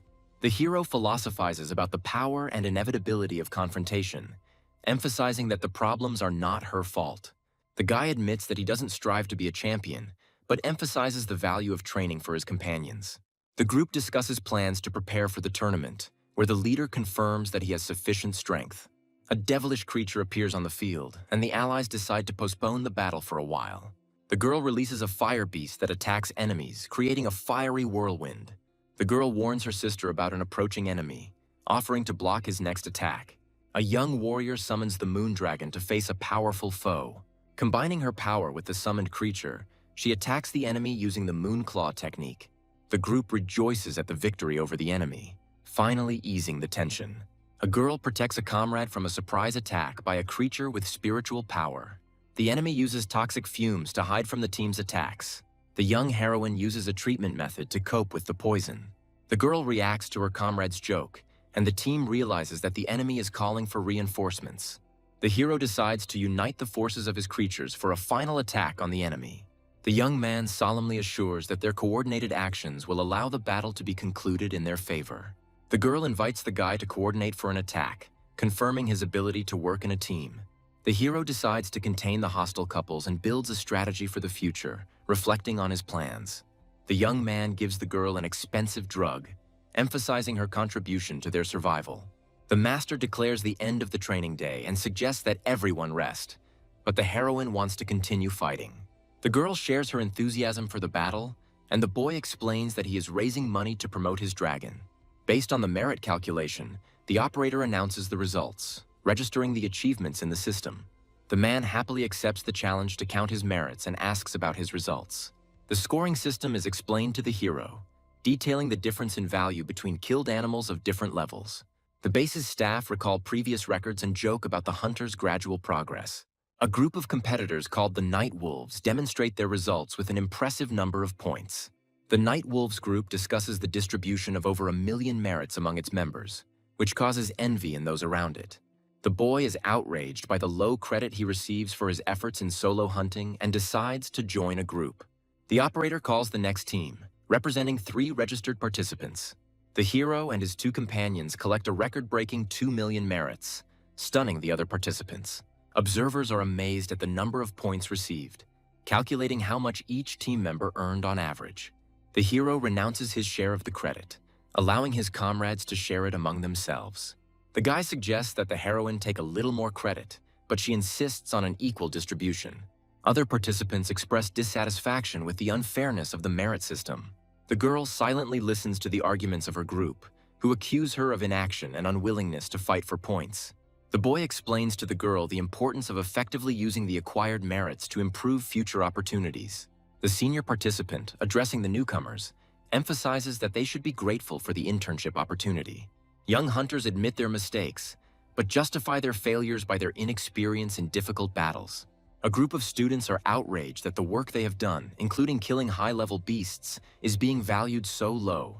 The girl notices the tension in the room, but the young man asks her not to rush to conclusions and to remain calm. Senior hunters point out to newcomers that their success is commonplace and a natural consequence of hard work. The leader of the experienced hunters concludes that participating in battles gave the youth useful experience. He reminds us that we need to focus not only on the results, but also on what was done to achieve them. A group of students is told that joining a team means sharing all risks and rewards collectively. Experienced hunters emphasize the importance of the value of each action and encourage those who are dissatisfied to act independently. Young people are becoming more aware of the fairness of the system, recognizing the importance of experience and teamwork for further growth. The boy reflects on the girl's resilience, acknowledging that she hates injustice, but she needs to become stronger. The hero motivates his companions by offering to exchange their achievements for currency and continue training in the desert regions. The day before the tournament opens, the ranking of the top participants is temporarily suspended. The mysterious man rejoices at the opportunity to spread the hero's name throughout the city, planning his moves. In a darkened room, mysterious figures discuss a young opponent who is ready to fight for first place. On the customer rating screen, the name of the hero and his comrades occupies the top positions, attracting the attention of rivals. Giant screens on the airships announce the start of the long-awaited 50-second global epic tournament. The huge stadium is filling up with people eagerly awaiting the start of the preliminary rounds. The crowd of spectators erupts in shouts of enthusiasm, eager to see the exciting spectacle of the tournament. Tournament organizers encourage participants to demonstrate their skills as the competition begins. A girl from Fengshan University is preparing for the qualifying round of the tournament, aiming for high achievements. Participants from different universities and families take their places, emphasizing the scale of the 1,000-strong tournament. The arena gates close, the force field is activated, and the name of the round is announced. The first qualifying round, called Insect Swarm, is filled with dangerous fantasy creatures. Participants will learn that they will have to confront a swarm of wild level 5 bees, whose stings can paralyze. The round requires participants to last 6 hours, which causes panic among those unprepared. A university professor watches the tournament, noticing how much more difficult this level has become compared to previous ones. The young man finds himself in the spotlight, sitting next to renowned teachers backstage at the competition. One of the mentors offers the hero to become a golden teacher at the university, promising great privileges. Two professors begin a dispute over the right to recruit the hero, competing for his attention and talents. The young man discusses his recent successes and opportunities for continuing his work at the university with the professor. The teacher praises the hero for suppressing the influential family and notes how his store influences the development of students. He is offered to head a new department of the university related to the cultivation of celestial beasts, which provides enormous resources. The hero jokingly declines the offer, saying that he is only interested in participating in the tournament now. The second professor expresses dissatisfaction with his colleague's treachery, but admits that he would like to suggest something similar himself. The tournament host reminds participants of the rules, as well as the need to take care of the arena's environment. The tournament begins, and the participants are faced with paralyzing poisonous insects that pose a deadly threat. Many players are eliminated from the round due to the swarms of bees attracted to the arena. A girl finds herself in the spotlight after becoming the target of a swarm of insects due to an unsuccessful maneuver. She displays amazing agility and elegant movement while resisting attacks, which brings delight to the spectators. The girl reflects on the strange activity of the swarm of insects that avoid attacking the grass flowers. On the other side of the arena, one of the participants easily deals with insects using his strength. The guy unleashes power, destroying many fantasy bees, hoping to finish the round faster. The presenter admires the participant's tactics, who hides his true strength, showing only a part. The participant is unexpectedly faced with a massive attack of bees, causing him to lose his advantage. The commentator points out the participant's mistake, as he underestimated the reproduction rate of the ghost bee swarms. The girl analyzes the situation, realizing that even high-level masters would not have lasted so long against the swarm. She comes to the conclusion that the key to passing the round lies not in fighting strength, but in unconventional solutions. The younger generation of the Tang family criticizes the girl for her ambitions, preparing for battle with disdain. The heroine comes up with an experimental plan to lure bees to herbal flowers to reduce their pressure.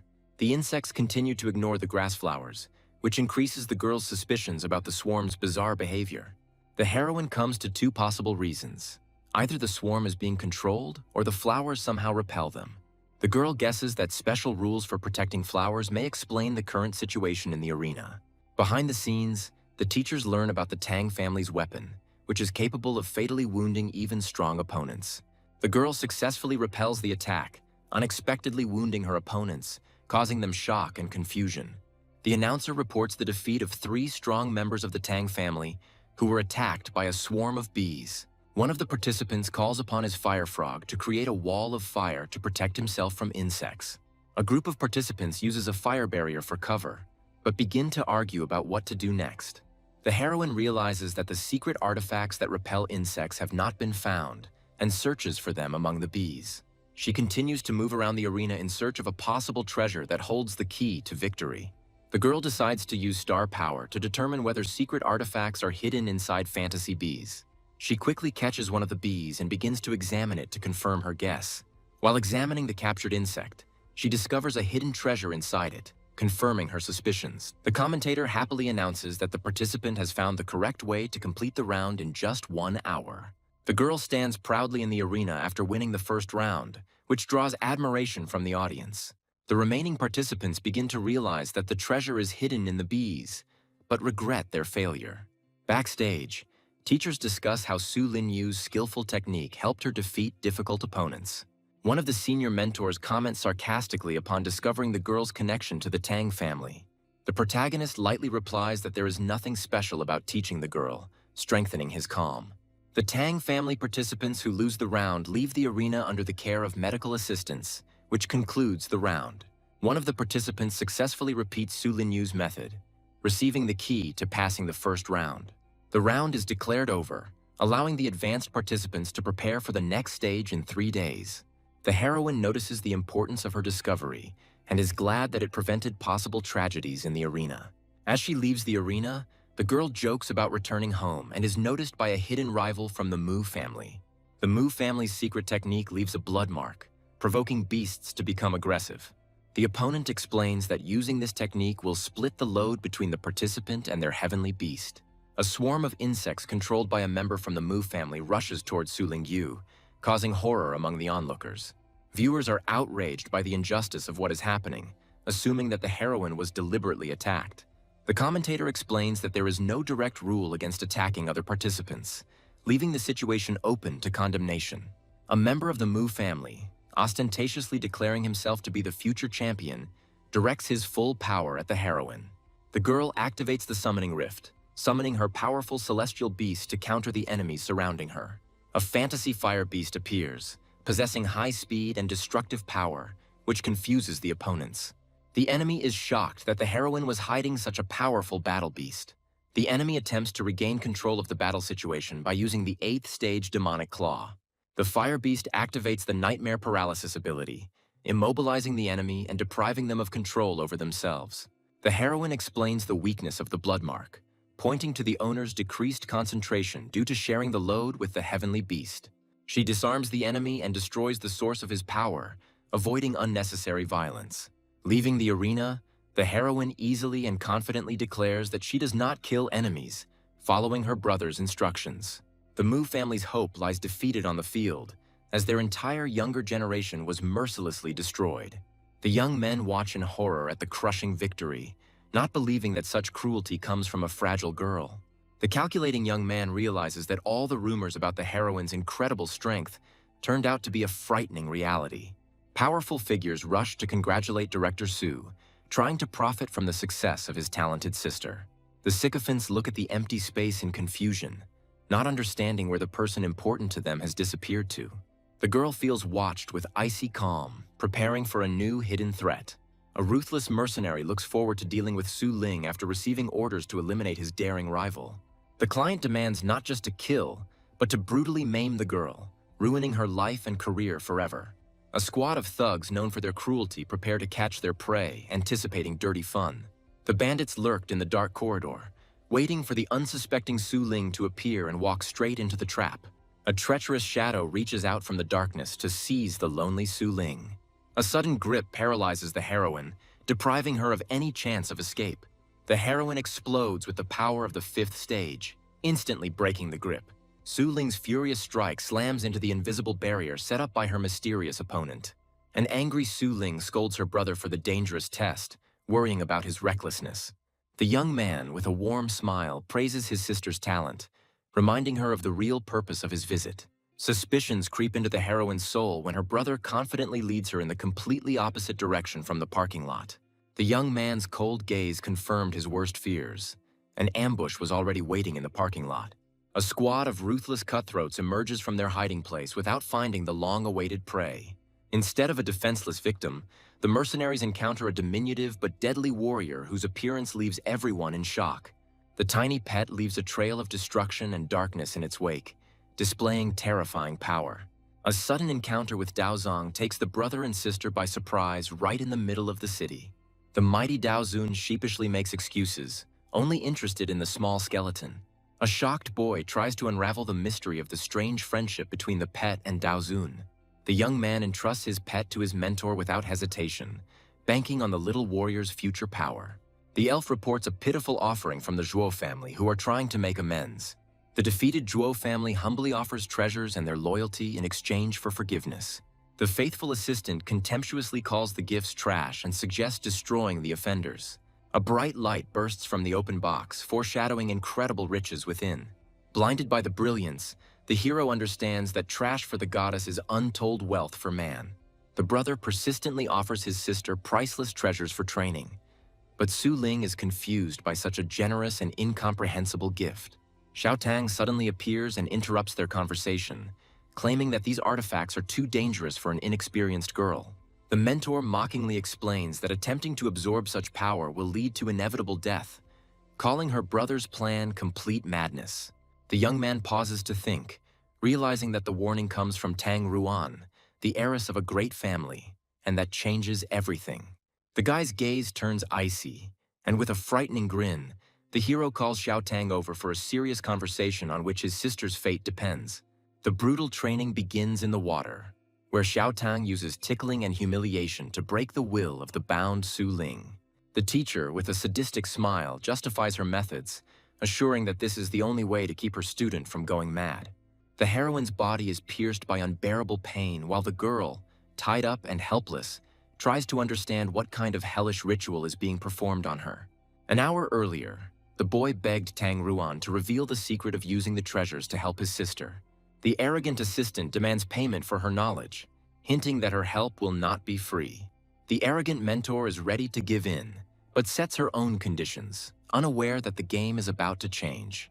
A dark aura grips the boy, who declares his ambitious plans to take over her family, leaving his sister in shock. The girl scornfully ridicules his insolence, reminding him of the invincible power of her family, which rules entire cities. While Tang Ruan revels in the history of his clan, the young man searches for a loophole in the ancient contracts to subjugate even divine beings. Ancient knowledge is revealed to a young man, revealing the secret of a temporary contract capable of enslaving any creature. Armed with new knowledge, the hero resolutely steps towards the stunned Tang Ruan to make a deal on his terms. The guy mercilessly presses her against the wall, enjoying the powerless rage of the powerful heiress, trapped. A magical seal flashes on the girl's forehead, forcibly creating a temporary contract and binding her fate to his will. An enraged Tang Ruan demands an explanation, but the hero only cryptically hints at a new, unnatural connection between them. Hatred rages in Tang Ruan's soul, but her mind screams of danger, because now her enemy has become her temporary master. The contract's magic breaks Tang Ruan's will, forcing her to see the boy as an indisputable deity whose words are like the law of heaven. The proud heiress falls to her knees, completely subdued by the power of the contract and ready to carry out any order of her new master. The young man enjoys Tang Ruan's humiliation with a satisfied grin, while the shocked Su Ling cannot believe such a terrible change. Hatred breaks through the shackles for a moment, and the girl's former insolence returns, demanding that orders be given immediately. The young man sets an impossible task, demanding that his new servant prepare Su Ling for the greatest test in just 3 days. Tang Ruan reveals the mortal danger of the treasure, explaining that months of preparation are necessary, otherwise the student's body will simply be torn apart. The impossibility of 3 months of preparation does not frighten the hero. A brilliant and risky plan is already maturing in his head. A sudden revelation dawns on the young man, as the cultivation space distorts time, giving nearly 3 months of training in 3 days of peace. The guy, with suspicious kindness, persuades his little sister to trust him, hiding his true intentions behind a fake smile.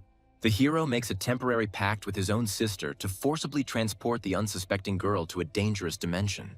The unbearable tickling becomes real torture, bringing Su Ling to hysterics and tears.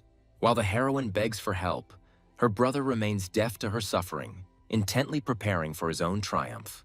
The teacher continues the painful procedure with cold calm, assuring that it is necessary to cleanse the body. Trapped in a tickling hell, the girl dreams of a brutal battle just to end this humiliating torment. Meanwhile, disturbing news reaches the Mu family, reporting a treacherous attack by a mercenary squad. The reporter reports with horror that the operation has completely failed, as the squad has been destroyed and Su Ling is completely safe. Disbelief grips the elders, who refuse to believe the girl's involvement until all evidence is mysteriously destroyed. The elder, desperately trying to find a clue, demands to examine the bodies of the dead in order to determine the style of the killer from the wounds. The subordinate reports with horror that nothing remains of the bodies except a bloody mess, as if they had been ground up in a juicer. Realizing that they were faced with an unknown force, the conspirators made a new decision: to eliminate Su Ling during the tournament in front of everyone. The loyal fighters of the Mu family arrived to take orders, ready to carry out any will of the elders. The clan leader hands his warriors incredibly powerful artifacts, demanding absolute victory in return. Blinded by generosity, the warriors swear allegiance, not realizing that they have become pawns in someone else's bloody game. In the shadow of the Qin family palace, another assassin takes a blood oath, pledging his life to carry out a deadly mission. The Tang family also enters into a conspiracy, preparing their champions for brutal reprisals in order to prove their superiority with the blood of their rivals. The tournament host cheerfully welcomes the participants, unaware of the deadly intrigues that have unfolded over the 3-day break. The roar of the crowd and the grandeur of the arena create a festive atmosphere, setting the stage for the upcoming battle for survival.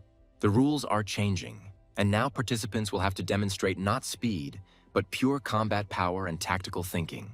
The new conditions throw 5 fighters into one arena in a deadly fight where only one can emerge victorious. The contestants enter the arena, and among the shadows of faceless opponents, Su Ling confidently strides towards the slaughter that is destined for her.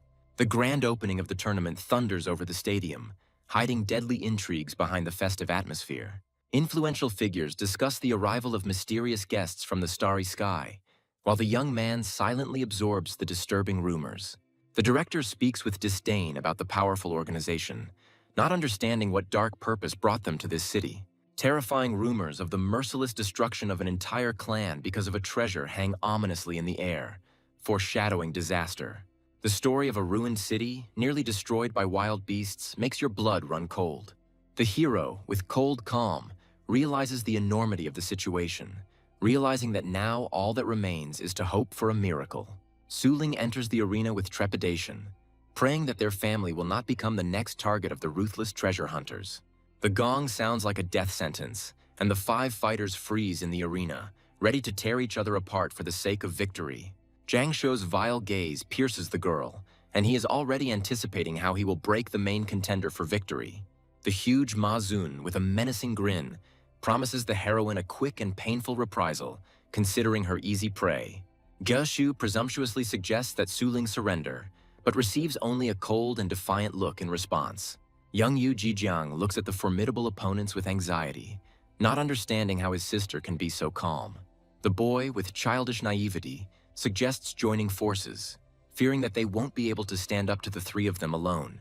Su Ling agrees to the alliance with a smile, surprised by her little rival's tactical savvy. Yu Jijiang enthusiastically extends his hand for a handshake, completely trusting his new ally. Behind the boy's innocent smile lies a devious plan, and he is already anticipating how he will deceive his next gullible victim. The cunning boy secretly prepares an artifact to deprive Su Ling of all her power at the moment of their handshake. Yu Zijiang triumphantly activates the trap, confident that without her star power, the girl will become completely helpless.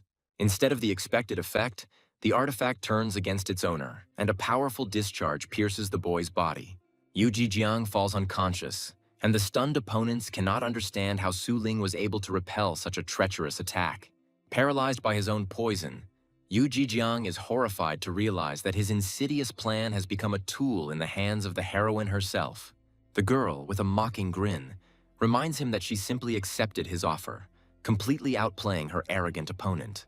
Ma Xun questions her cruelty, not understanding why she would eliminate a potential ally in a mortal battle against everyone.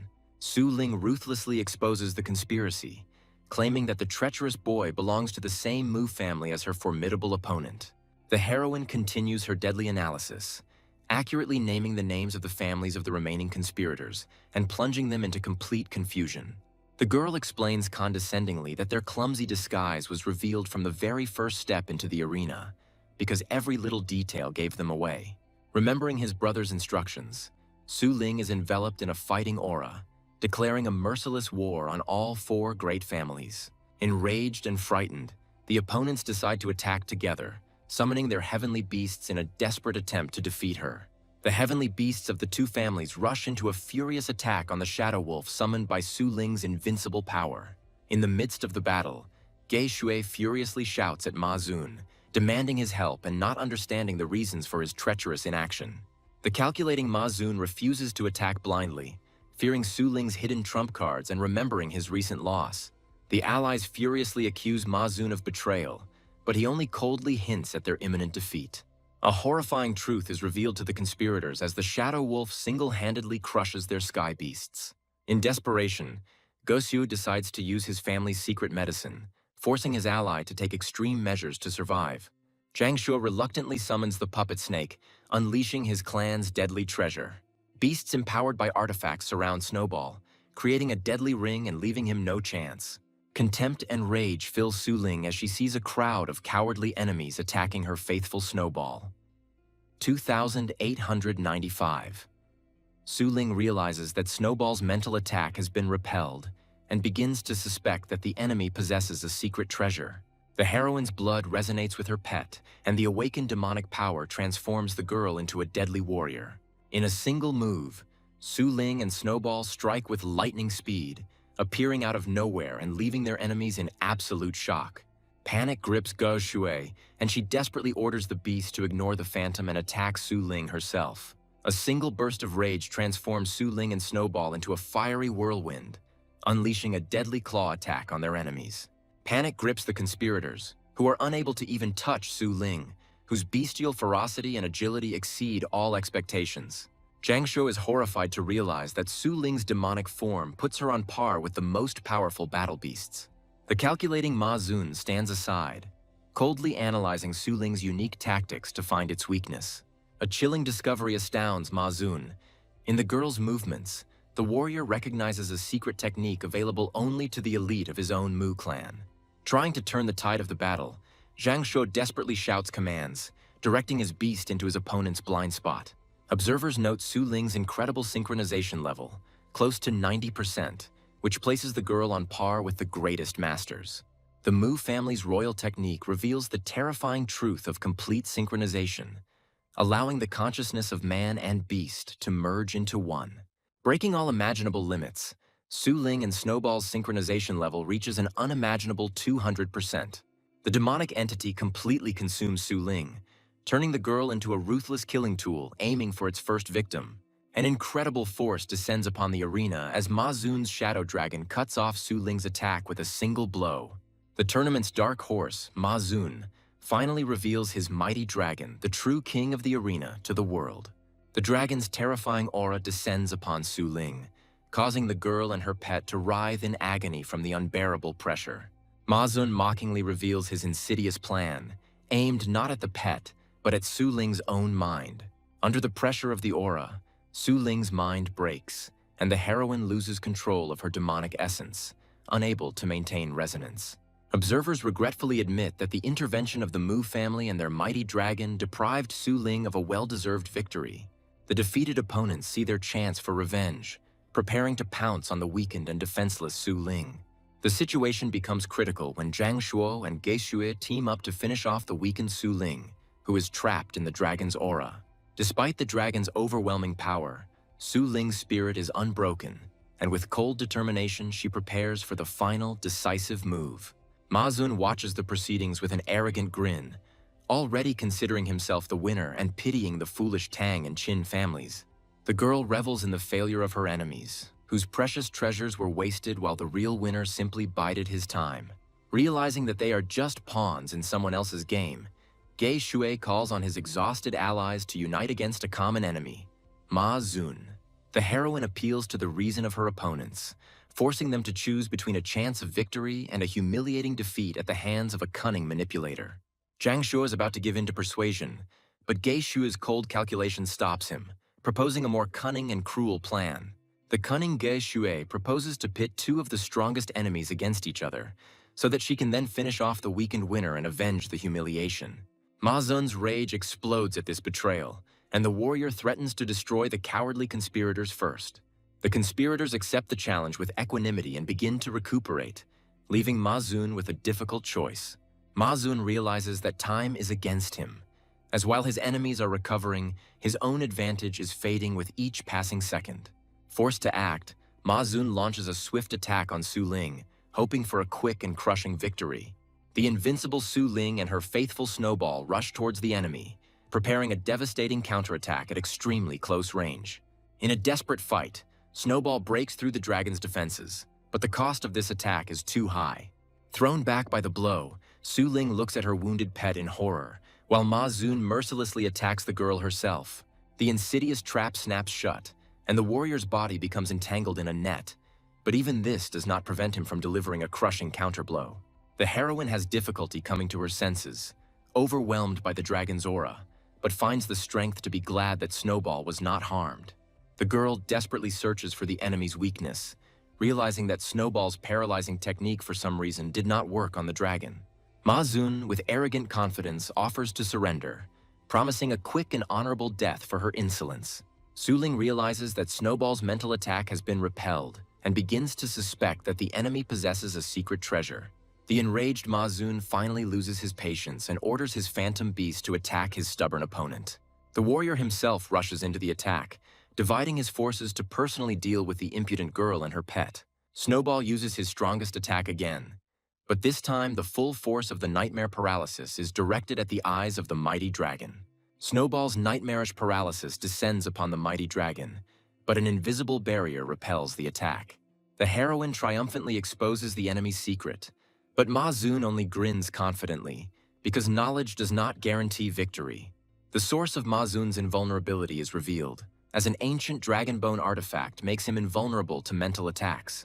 Without giving her time to recover, Ma-zun delivers a crushing blow, sending the defenseless Su Ling flying across the arena. The insidious technique allows the warrior to create illusory doubles of Su Ling, completely disorienting her and rendering her unable to defend herself. Trapped in a trap of ghostly blows, the heroine becomes a living target, defenseless against the fury of her opponent. The defeated heroine lies in the arena, and the commentator is already proclaiming the triumph of the invincible warrior from the Mu family.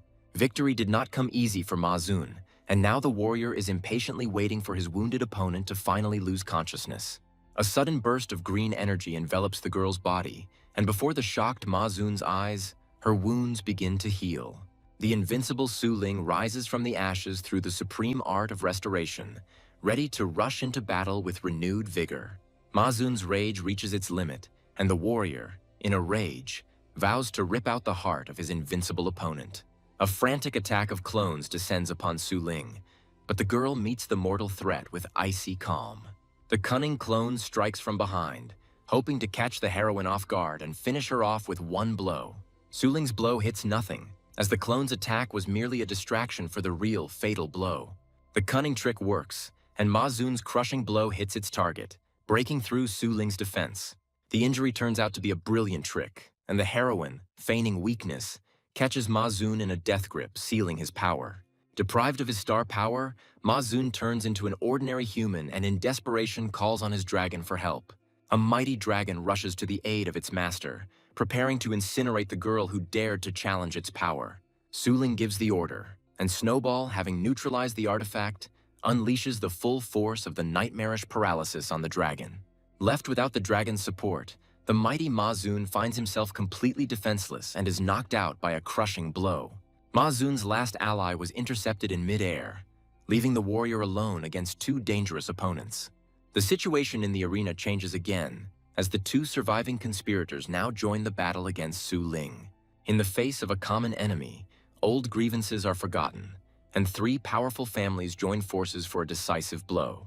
Ma Xun reluctantly agrees to the alliance and summons his dragon again, preparing for a final desperate attack.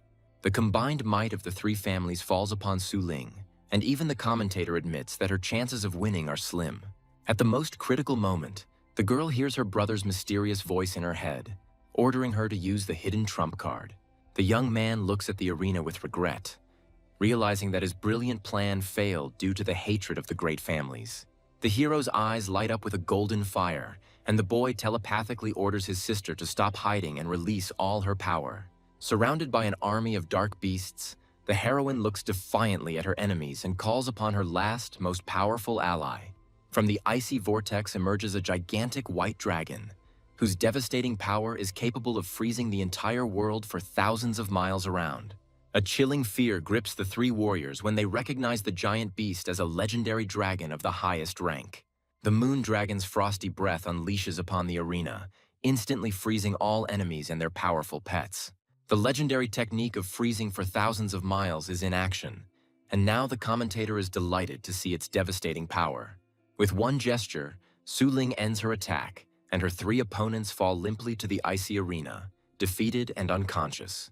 The audience is shocked by such an incredible display of strength as the girl single-handedly crushes three of the strongest warriors. Victory is won, and a wounded Su Ling stands proudly beside her beautiful and deadly dragon. Influential figures rush to congratulate the young man on his sister's triumph, already seeing in her the future support and pride of the entire university. A mysterious knock on the door interrupts the silence of the night, forcing the girl to tear herself away from her upcoming training session. The heroine cautiously peers into the room and sees her mentor, surrounded by a golden glow and immersed in deep meditation. An irritated Tang Ruan interrupts her training, demanding an explanation from the uninvited guest and for her to leave immediately. As a sign of reconciliation and respect, Su Ling presents her mentor with a box of exquisite pastries. The heroine humbly asks Tang Ruan for daily training, willing to do anything to achieve her goal. The mentor, with a sly smile, reveals the student's true motives, suspecting that she is only interested in her secret tactics. An embarrassed Su Ling admits that the brutal battles at the tournament made her realize her own weakness and imperfection. Tang Ruan accepts the treat with understanding, but her penetrating gaze forces the girl to reveal the true reasons for her fear. The pain of her recent defeat and the fear of falling behind her brother drive Su Ling to desperately strive for new, unattainable power. The mentor understands that behind the desire to become stronger lies the fear of losing the connection with her powerful pet. A steely determination flashes in Su Ling's eyes, and she declares her intention to strengthen her psychic power to protect Snowball. Tang Ruan explains the difficulty of developing mental strength, hinting that only a few are able to achieve mastery in this.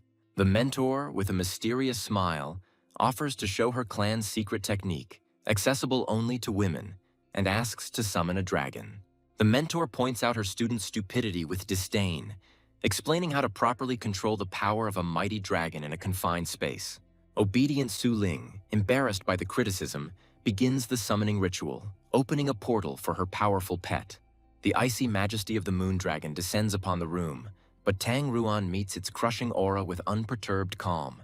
Trapped in the shop, the mentor savors the moment as the dragon's menacing roar awakens a long-forgotten thirst for battle within her. An enraged Belyashik prepares to attack, and a frightened Su Ling desperately tries to warn her mentor of the impending danger.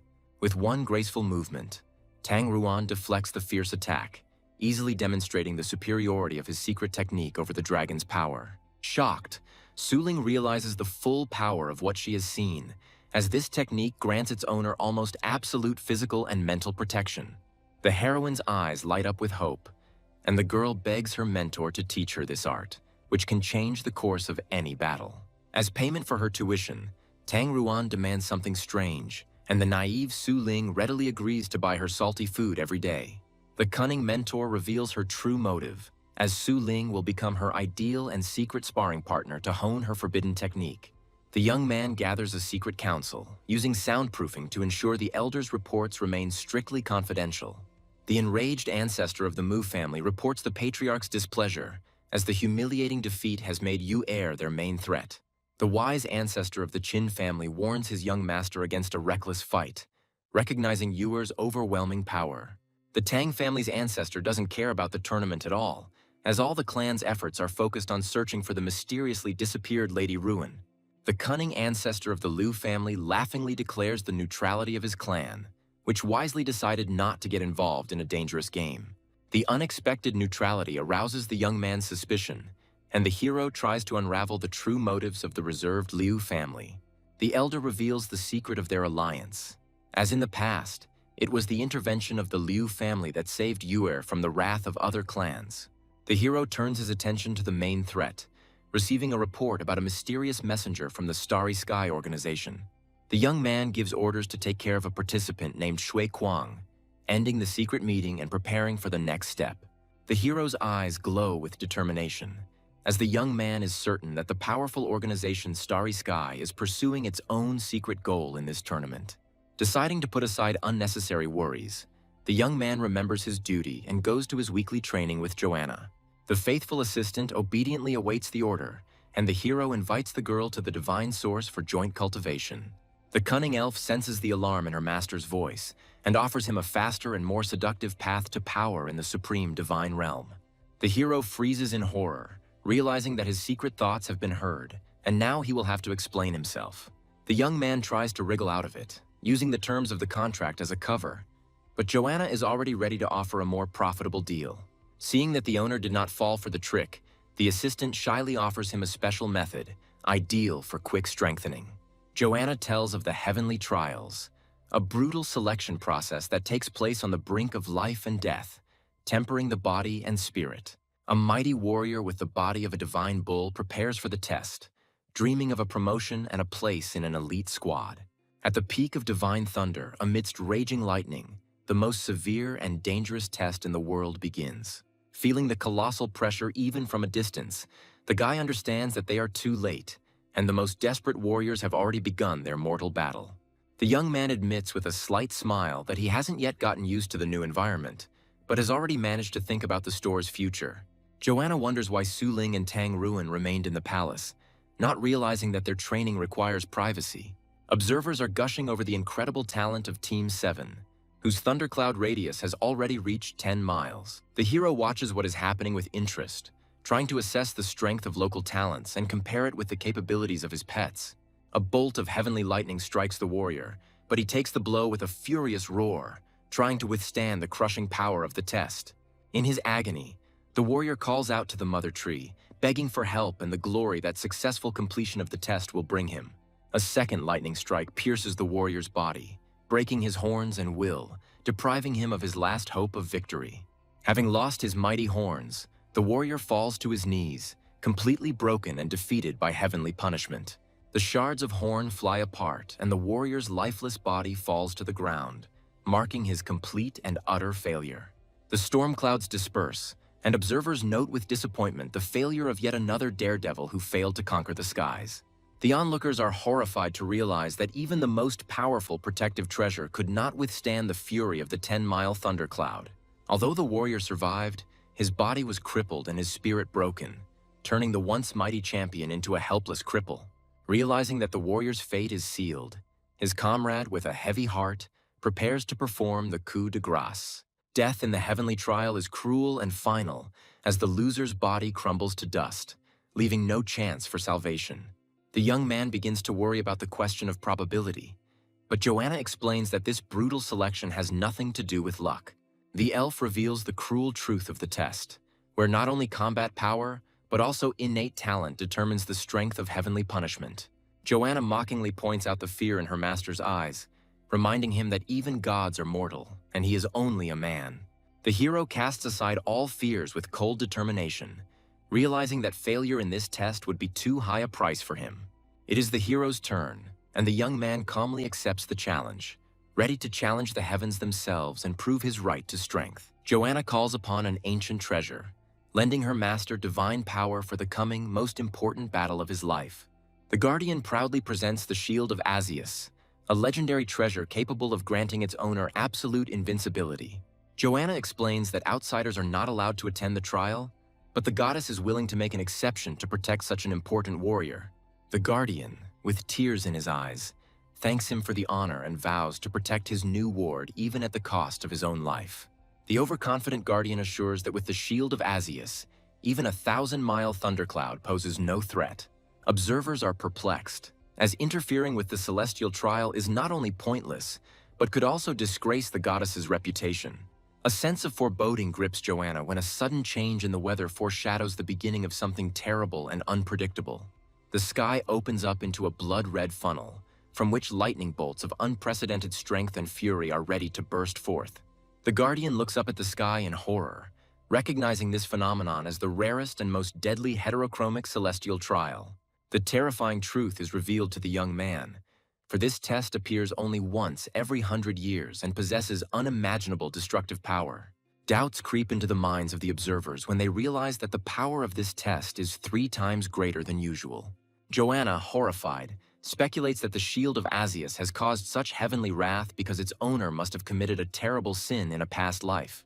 The radius of the thunderstorm funnel reaches 7 miles, and observers understand that its power is already equivalent to a 20-mile normal test. The Guardian looks with disdain at the new recruit with his paltry talent, not even suspecting what a surprise awaits him. The first storm is about to break, and the Keeper quickly calls the warrior to shelter him behind his indestructible shield. Instead of hiding, the young man releases his hellhound with a cheeky grin, sending it to be the first to face heaven's wrath. All the power of the bloody sky is concentrated in one point, preparing to bring down a blow of unimaginable destructive force on the earth. The storm clouds continue to grow at an alarming rate, and observers are counting the miles in panic, not believing their eyes. Having reached the 27-mile mark, the shield begins to get bored, but the Keeper realizes in horror that this is only the beginning of a real nightmare. The hero summons his moondragon, whose icy aura instantly expands to 20 miles, defying the heavenly flames. The combined power of the 3 pets spreads the thunderstorm to 50 miles, leaving even the bravest observers unable to predict the outcome of this battle. The youth summons another powerful beast, the light-bearing serpent of purgatory, whose power complements that of the dragon dog. The incredible sight leaves the Keeper in shock, as 3 powerful dragons now soar in the sky, and an anxious premonition grips his heart. The incredible power accelerates the thunderstorm funnel up to 100 miles, plunging observers into a state of shock. A 100-mile-long bloody thunderstorm hangs over the peaks, foreshadowing heavenly punishment of unprecedented power. The mortal danger causes the onlookers to panic and beg Joanna to retreat, as even a goddess cannot withstand the impact of a 100-mile thunderstorm. Anger and disappointment distort Joanna's face, because the hero's insidious plan destroyed all her hopes of learning his secret. Forced to intervene, Joanna prepares to sacrifice her divine artifact to hold back the out-of-control celestial punishment. The divine treasure flies to the Keeper, and now the fate of the entire test is in his hands. Absolute confidence does not leave the hero, and, trusting Joanna, the guy calls upon his last and most mysterious pet. The elements, out of control, descend upon the observers, and now even strangers cannot escape the wrath of the 100-mile thunderstorm. The apocalyptic storm grows to 200 miles, reaching far beyond the sacred peak and threatening all living things. Even the ancient Shield of Asius is delighted by such a spectacle, and its Keeper is horrified to realize that he has witnessed something incredible. In a panic, the Keeper tries to shelter the warrior, calling on the Mother Tree and hoping that divine artifacts can withstand the wrath of the heavens. The hero and his faithful pets take the full force of the first blow, creating an impenetrable barrier against the fury of the elements.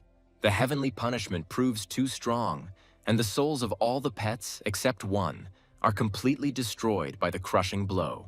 The shocked keeper cannot believe his eyes, as all the powerful beasts were destroyed in an instant. With an icy grin, the young man reveals his main trump card. The souls of his pets are immortal and can be reborn in the same place. The resurrected beasts rush into battle again, but now their only goal is to survive and protect their master at any cost. The Guardian realizes in horror that this was only the first of 9 strikes, and with each new wave, the destructive force will only increase. The second level of the trial begins, and ghostly dragons emerge from the bloody clouds, ready to unleash their fiery wrath upon the earth. In a fiery whirlwind of explosions, a small skeleton single-handedly holds back the onslaught of ghostly dragons, taking blow after blow. The skeleton's immortality allows him to cheat death time and again, reviving after each fatal wound. The destroyed dragons explode, creating a deadly wave of fire, and now the hero himself has to keep his distance. The Guardian, in a panic, warns of the approach of the next, even faster and deadlier level of the test. The young man faced the new threat with a cheeky smile, activating the demon god's suppressive shield and preparing for a new wave of attacks. The 4th level of the trial falls upon the moon dragon, completely destroying his soul and depriving the hero of one of his strongest allies. Ignoring the losses, the young man, with a furious roar, orders all of his pets to rise again and rush into battle again. The resurrected beasts face a new blow, but this time the heavenly punishment destroys the souls of 3 of them at once. The 5th level of the test proves fatal, and a crushing blow from the giant ghostly elephant completely destroys the hero's soul. By activating the divine treasure, the resurrected hero receives an incredible boost, and now even a small skeleton gains new, unprecedented power. A dark aura envelops the hero, and the small skeleton transfers its power to him, preparing for a decisive transformation. The new ability unlocks the combined skills of all pets, giving the hero limitless possibilities. The boy realizes that he can now temporarily master double the strength of any of his beasts, gaining almost invincible power. With a devilish grin, the young man begins recombining severed limbs to strengthen each of his pets. The small skeleton is transformed into a powerful demonic warrior, clad in indestructible armor.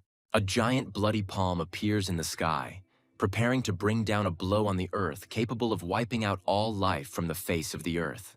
The remaining pets use all their defensive abilities, creating a multi-layered barrier around their master. The mighty skeleton meets the blow from the heavens, and its armor begins to crack under the unimaginable pressure. Having withstood the attack, the warrior realizes with relief and pain that he was able to survive the blow that should have destroyed him.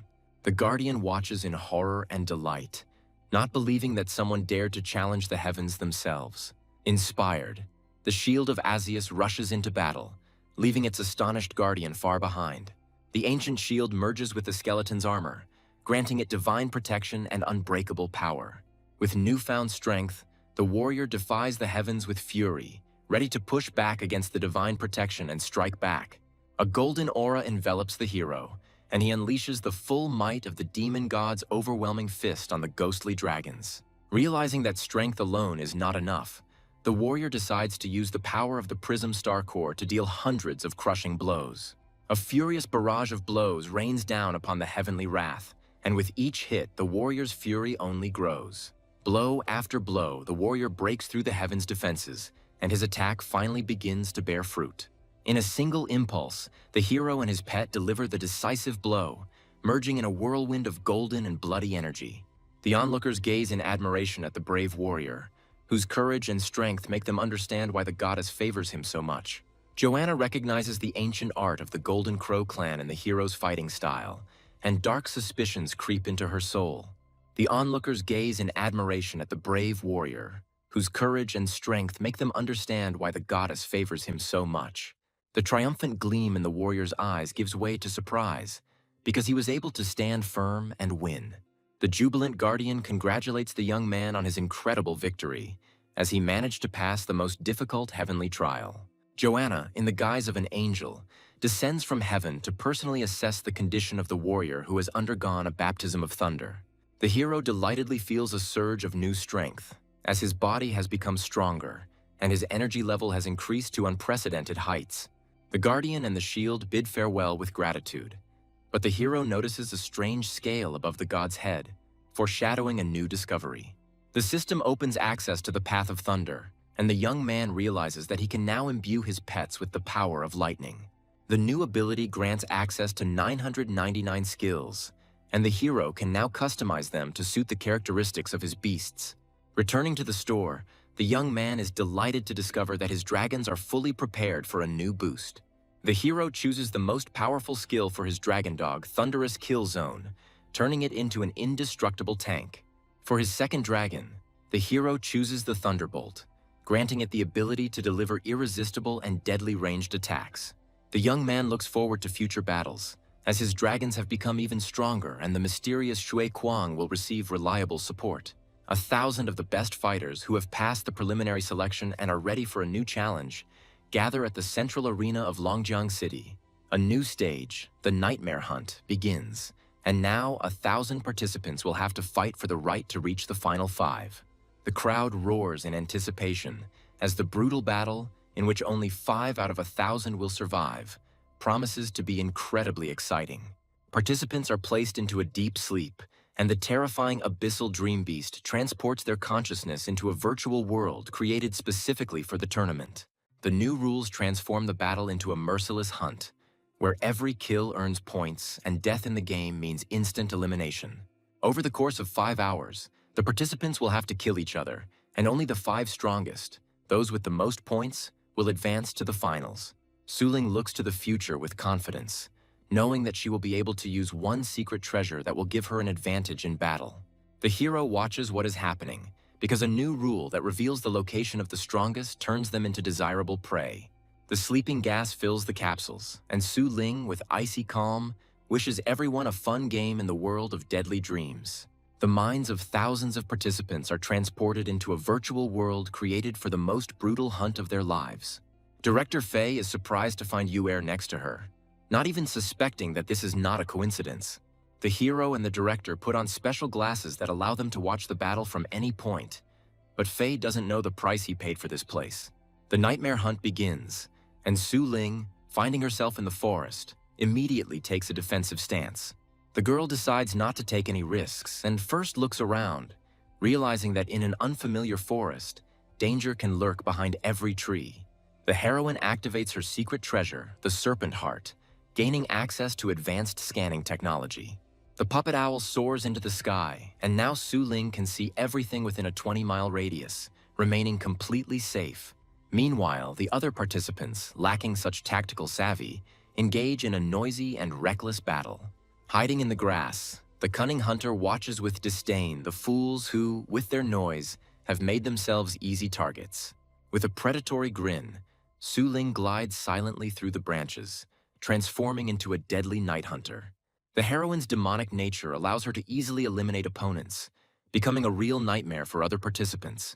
The girl is surprised to notice another player who is gaining points at an incredible speed, killing one after another. Watching the carnage below, Su Ling realizes that her own hunt seems like child's play in comparison. A cunning plan is brewing in the heroine's head, and the girl decides to set up an ambush, waiting for the fools greedy for glasses. In just an hour, the strongest players, the young masters of great families, score 100 points, causing a real massacre. The incredible power of the heirs of great families allows them to single-handedly mow down more than half of all participants in the arena. Mysterious golden pillars of light point to the gathering place, and the young man realizes that this is no mere coincidence. The hero, perplexed, asks about the old rules, not understanding what secret agreement binds the strongest players. Director Faye reveals the secret, as it is an ancient pact that allows the young masters to avoid clashing with each other until the very end. The young man realizes with cold anger that the agreement of the great families is not just a tactic, but a cruel conspiracy to monopolize the final. Young Master Liu easily dispatches a crowd of opponents, demonstrating the devastating power of his sword. The arrogant heir reminds his charges that their lives and places in the tournament have been bought, and without his protection, they are nothing.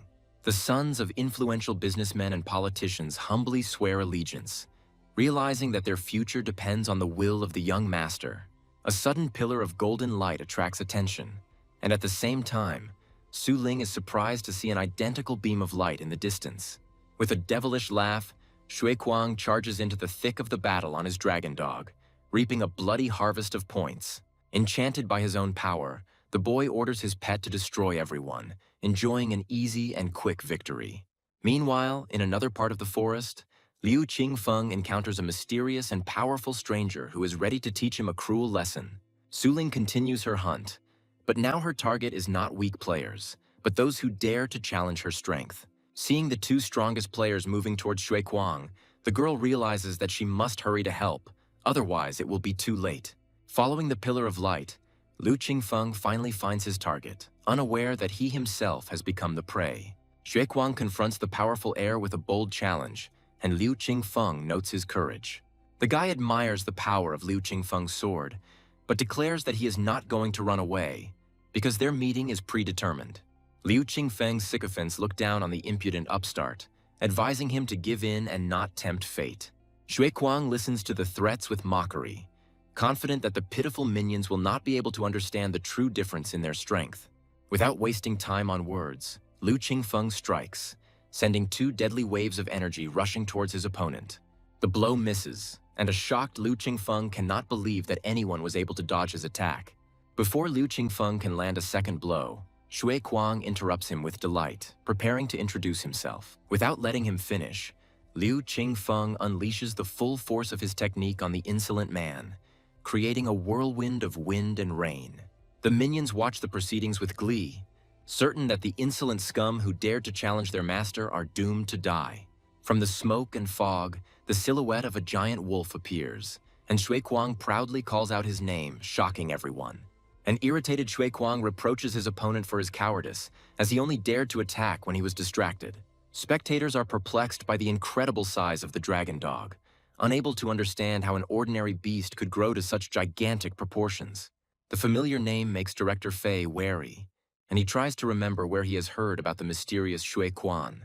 A sudden revelation strikes the director, as he remembers that this is exactly how Su Ping called his faithful follower. Liu Qingfeng's gaze turns icy, and he vows to remember the name of the insolent man who dared to dodge his attack. Unwilling to bear the humiliation any longer, Liu Qingfeng summons his heavenly beast, preparing to unleash his full might on the enemy. The crushing aura of the dark black dragon, the fifth-ranked dragon, descends upon the arena, causing its minions to tremble in terror. Director Fei recalls another powerful dragon, wondering whose beast will prove stronger in this battle. The giant dragon appears in all its terrifying glory, and its power makes even the bravest warriors shudder. The dragon's crushing aura falls upon Shui Kuang, but he only winces in pain, not intending to give up. Liu Qingfeng, with a devilish grin, enjoys the helplessness of his opponent, confident in his superiority and the power of his sword. A sudden blow out of nowhere interrupts the battle, and a new, mysterious player appears in the arena. Su Ling and her pets stand between the two opponents, challenging Liu Qingfeng himself. The minions are horrified and cannot understand why the aura of the powerful dragon has no effect on the impudent girl. Qin Xiaotian, who suddenly appeared, easily deciphers Su Ling's secret, recognizing her defense as a legendary technique. Shocked, Su Ling cannot understand how the stranger knows about a secret technique available only to a select few. The young master of the Qin family confidently confirms his guess, because he is well acquainted with this technique. Liu Qingfeng is confused, because the unique art should only belong to the heiress of the Tang family, who is not at the tournament. A terrifying realization dawns on Liu Qingfeng, and he realizes that the mysterious shop owner is holding the young mistress of the Tang family captive. Liu Qingfeng proposes an alliance to Su Ling, seeing it as an opportunity to weaken the Qin family and clear the way for his clan. Shui Kuang readily accepts the challenge, and Su Ling instructs him to deal with Qin Xiaotian while the girl keeps an eye on Liu Qingfeng. Qin Xiaotian accepts the challenge with disdain, wanting to personally test the capabilities of the man who claims to be the champion. Without wasting time on words, Qin Xiaotian summons two giant dragons, preparing for a devastating attack. The spectators are delighted as two dragons from the top 7, which cost a fortune to own, appear in the arena. Qin Xiaotian mockingly challenges Su Ling, knowing about her dragon and proposing a true battle of the titans. The girl assesses the situation with cold calm, realizing that her phantom beast will not be able to cope with two dragons alone. Su Ling summons her Belyashik without hesitation, and the giant moon dragon appears on the battlefield, ready to fight. Three mighty dragons clash in a furious battle, their crushing power shaking the very earth. Liu Qingfeng's henchmen watch in horror, unable to believe that four dragons are fighting in the arena at the same time. The dark black dragon uses its strongest attack, and Liu Qingfeng doubtfully asks if Shui Kuang can withstand this blow. Shui Kuang declares with absolute confidence that his dragon dog will easily repel any attack. The dragon's attack penetrates the defense, but Liu Qingfeng sees in horror that it has done no harm to his opponent. An enraged Liu Qingfeng decides to deal with the insolent man personally, leaving his dragon to restrain the dragon dog. The heir of the Liu family scornfully promises to show how helpless his opponent is without his pet. Shui Kuang accepts the challenge with a cheeky grin, swearing that he will not blink an eye even if the tip of the sword touches his face. Liu Qingfeng's sword stopped a millimeter away from his eye, but Shui Kuang, surrounded by blue flames, didn't even move. Meanwhile, the two mighty beasts clash in a fierce battle, and the dragon dog uses all its defensive skills. As the pets battle, Shui Kuang delivers a crushing blow to the face of his stunned opponent. With a satisfied smile, Shui Kuang offers to continue, challenging the humiliated and enraged Liu Qingfeng. The defeated Liu Qingfeng bitterly admits that due to the tournament rules, he was unable to use his most powerful sword. Shui Kuang's dragon transforms, its body covered in indestructible crystals, ready to repel any attack. Seeing the incredible transformation, the dark black dragon panics and tries to escape, but ends up trapped. A giant sphere of dark energy, the annihilation of death, rushes towards the dragon, leaving him no chance of escape. An enraged Liu Qingfeng cannot believe his eyes as he challenges the madman who dared to use such a destructive technique. Meanwhile, Su Ling encounters Qin Xiaotian, and now the girl must fight the wielder of the legendary spear. Qin Xiaotian mockingly presses the girl, confident that his pet will easily block any of her attacks. The heroine finds herself trapped and now faces imminent death, as her own dragons are about to turn into ice statues. With a devilish grin, Qin Xiaotian promises to turn Su Ling's pet into a toothpick for his dragons. The spectators watch in delight as the battle of equals unfolds, unaware that the third island is about to be completely destroyed. The sphere of death annihilation rushes towards the earth, and its creator, with a devilish laugh, predicts death to all who dare to oppose him. Shui Kuang, with cold calm, orders his pet to use the secret trick taught to him by the mysterious master. The giant sphere of death collides with an invisible barrier, but its destructive power continues to grow. Incredible power erupts from the dragon dog's mouth, and the thunderous kill zone absorbs the deadly attack. The audience is shocked as the death annihilation dissipates, and Shui Kuang's spatial skill proves to be stronger than the most destructive technique. Shui Kuang proudly states that this skill was taught to him by his master, and no one could have foreseen such an outcome. A shocked Liu Qingfeng cannot believe that a mere tournament participant could have such a powerful mentor. Shui Kuang proudly names his master, the owner of a famous pet store, leaving everyone even more shocked. A golden aura envelops the dragon dog, and Shui Kuang proudly calls out the name of his teacher, Su Ping. The truth comes crashing down on Liu Qingfeng, and he realizes that the powerful Shui Kuang is just one of the fighting units of the mysterious pet store. With a devilish grin, Qin Xiaotian anticipated the humiliation of the Tang family when everyone found out that their secret technique had fallen into the wrong hands. Liu Qingfeng is eliminated, and Shui Kuang, who has almost 300 points, looks menacingly at the remaining henchmen. In horror, the sycophants beg for mercy, promising to pay any price for their lives after the tournament. Ye Kuang deals with the cowards with contempt, disappointed by their insignificant strength and pathetic excuses. Viewers are shocked by the incredible power of the Azornic pet store, as its representative easily eclipses the heir to the great family.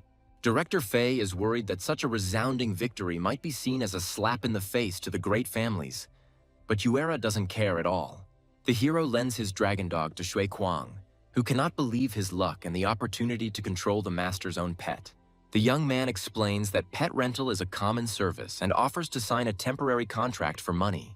The hero reassures Shui Kuang that he can limit the pet's power, and he reverently accepts this priceless gift. Su Ping, with a warm smile, instructs his student, ordering him not to hold back and to show his true strength in the tournament. The young man with a devilish smile understands that the elite tournament is the perfect opportunity for advertising and dispelling all doubts.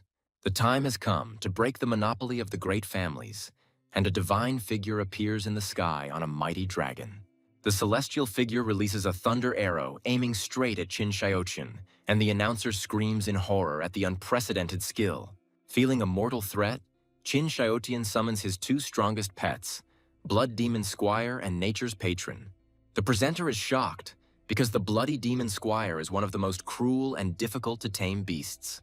The divine arrow flies towards its target, bringing with it inevitable death and destruction. Qin Xiaotian orders all of his pets to attack, hoping that their combined power can stop the deadly arrow. Three powerful beasts create an impenetrable barrier, combining their defensive skills in a desperate attempt to survive. With a predatory grin, Su Ling watches the scene unfold, knowing that even the triple defense of the 9th stage is useless against this attack. The thunderbolt easily pierces the barrier, its icy power rushing towards its defenseless target. In horror, Qin Xiaotian sees his loyal Blood Demon Squire rushing to intercept the deadly arrow. The mighty beast takes the full brunt of the impact, its body pierced by the icy power of the thunder arrow. With a furious roar, Squire repels the attack, but the price of this defense proves too high.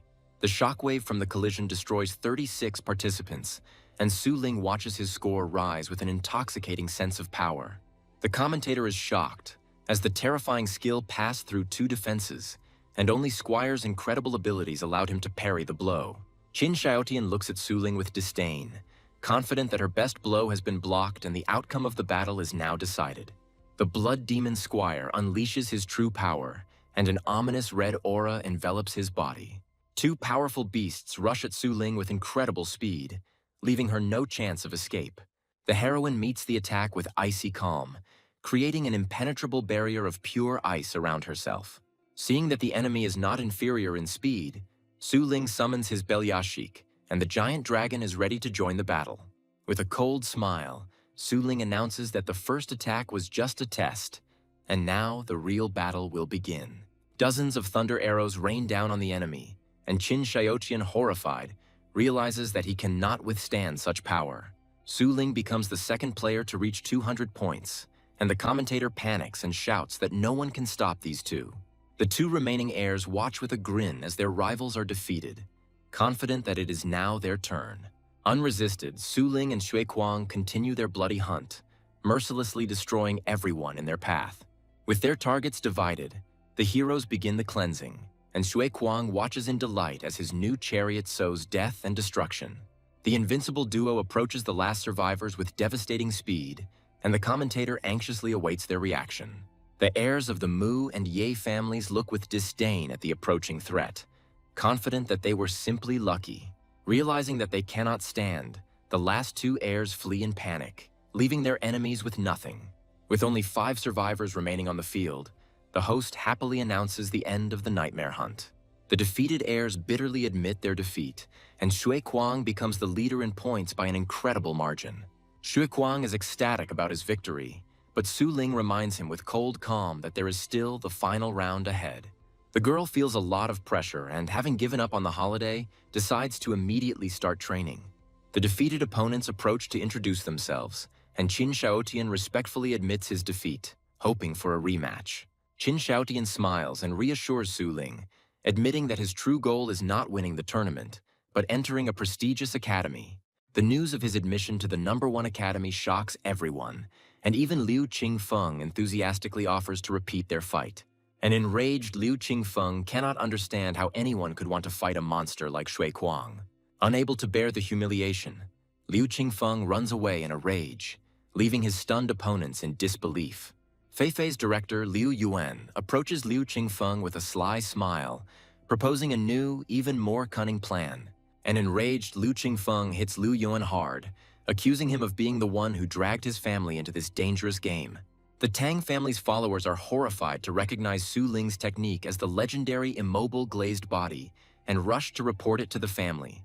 Director Fei congratulates the young man on his sister's incredible success, but the hero, having received an alarming message, cuts him off mid-sentence. The young man reads the intercepted message with irritation, realizing that the Tang family has finally figured out his involvement. The hero arrives at the Zhou family residence, where new trials and unresolved problems await him. The young man watches the lazy training with disdain, realizing that he still has a lot of work ahead of him. Recognition gives way to fear, and the elder orders everyone to stop, reminding them of the patriarch's order.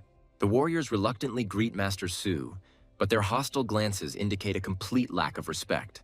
The hero realizes with cold fury that the forced oath of allegiance is worthless, and he will have to teach them a lesson again. The young man defiantly suggests that the dissatisfied people not greet him, but take him straight to the patriarch to resolve all issues. Over a cup of tea, the patriarch, with feigned friendliness, asks about the purpose of the visit, hiding his true intentions behind politeness. The patriarch enthusiastically notes the excellent results of cultivation, but the hero is in no hurry to rejoice. The young man asks suspiciously why he sees no changes in the elite army, since services were only provided to high-ranking members. The hero realizes that his scolding had no effect, and now he will have to act more decisively. The patriarch speaks with admiration of the incredible thunder techniques that inspired his entire army to train hard.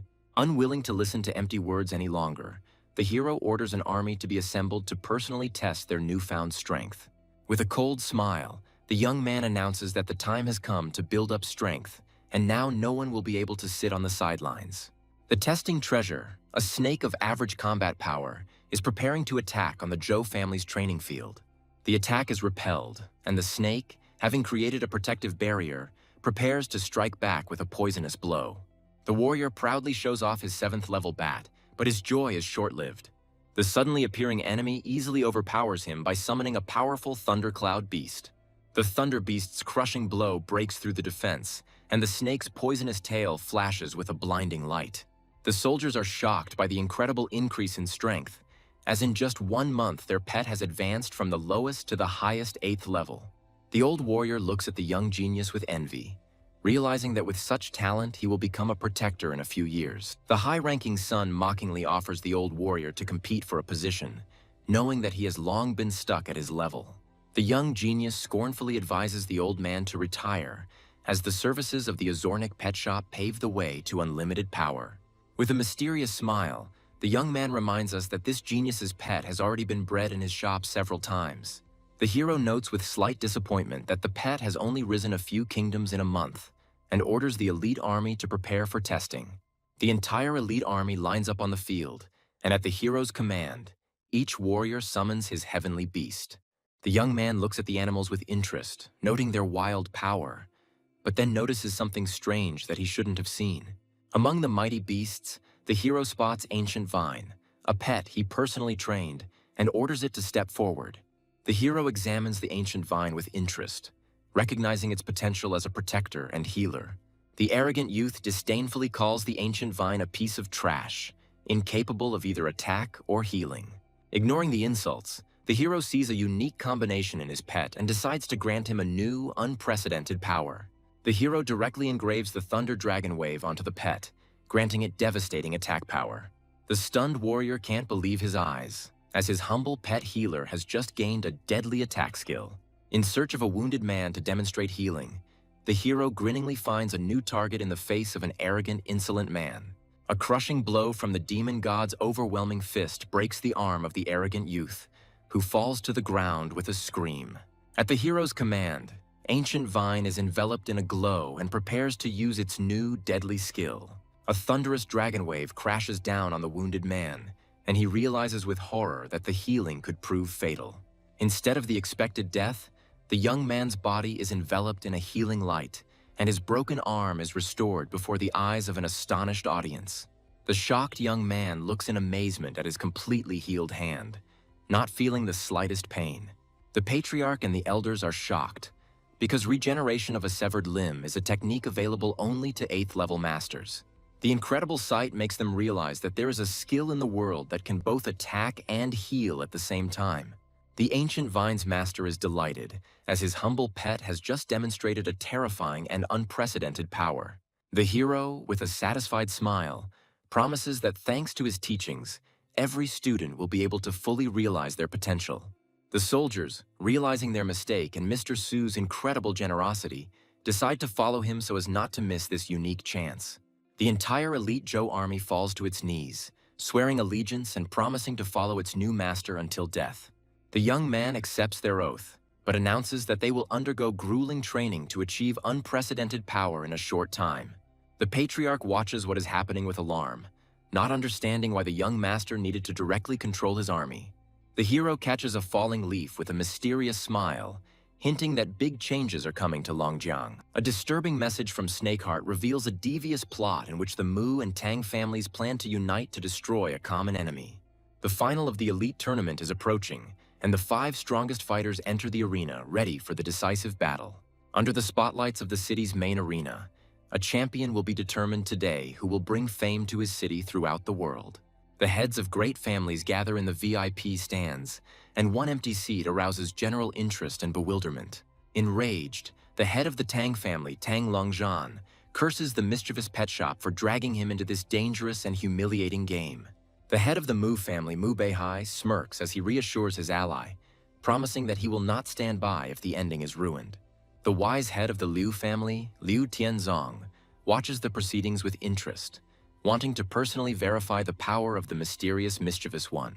The heads of the Ye and Zhou families are eagerly awaiting the start of the battle, sensing that something incredible will happen today.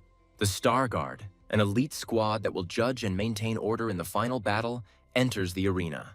The beautiful and deadly leader of the Star Guard gives the order to begin the tournament with cold calm. The young man is surprised to recognize in the mysterious stranger the very same Yan Bingyu he had been warned about. Sitting in the empty seat is Ms. Yan Bingyue, a representative of the powerful Starry Sky organization. The unfair appearance of an outsider at the end causes murmurs among the audience, but no one dares to openly object. The rules are changing, and now the 6 finalists will be divided into 2 groups, where each will compete against each other. The draw determined the pairs, and now the participants will have to compete against each other before the real final. The first match begins, and Yan Bingyue and Mu Chen, the representative of the Mu family, meet in the arena. Unexpectedly for everyone, the head of the Mu family makes a gesture of surrender, voluntarily giving up the chance to become champion. The audience is shocked, because even the powerful Mu family did not dare to challenge the representative of the Starry Sky. Director Fei asks in surprise about the secret rule, and the young man realizes that something is being hidden from him.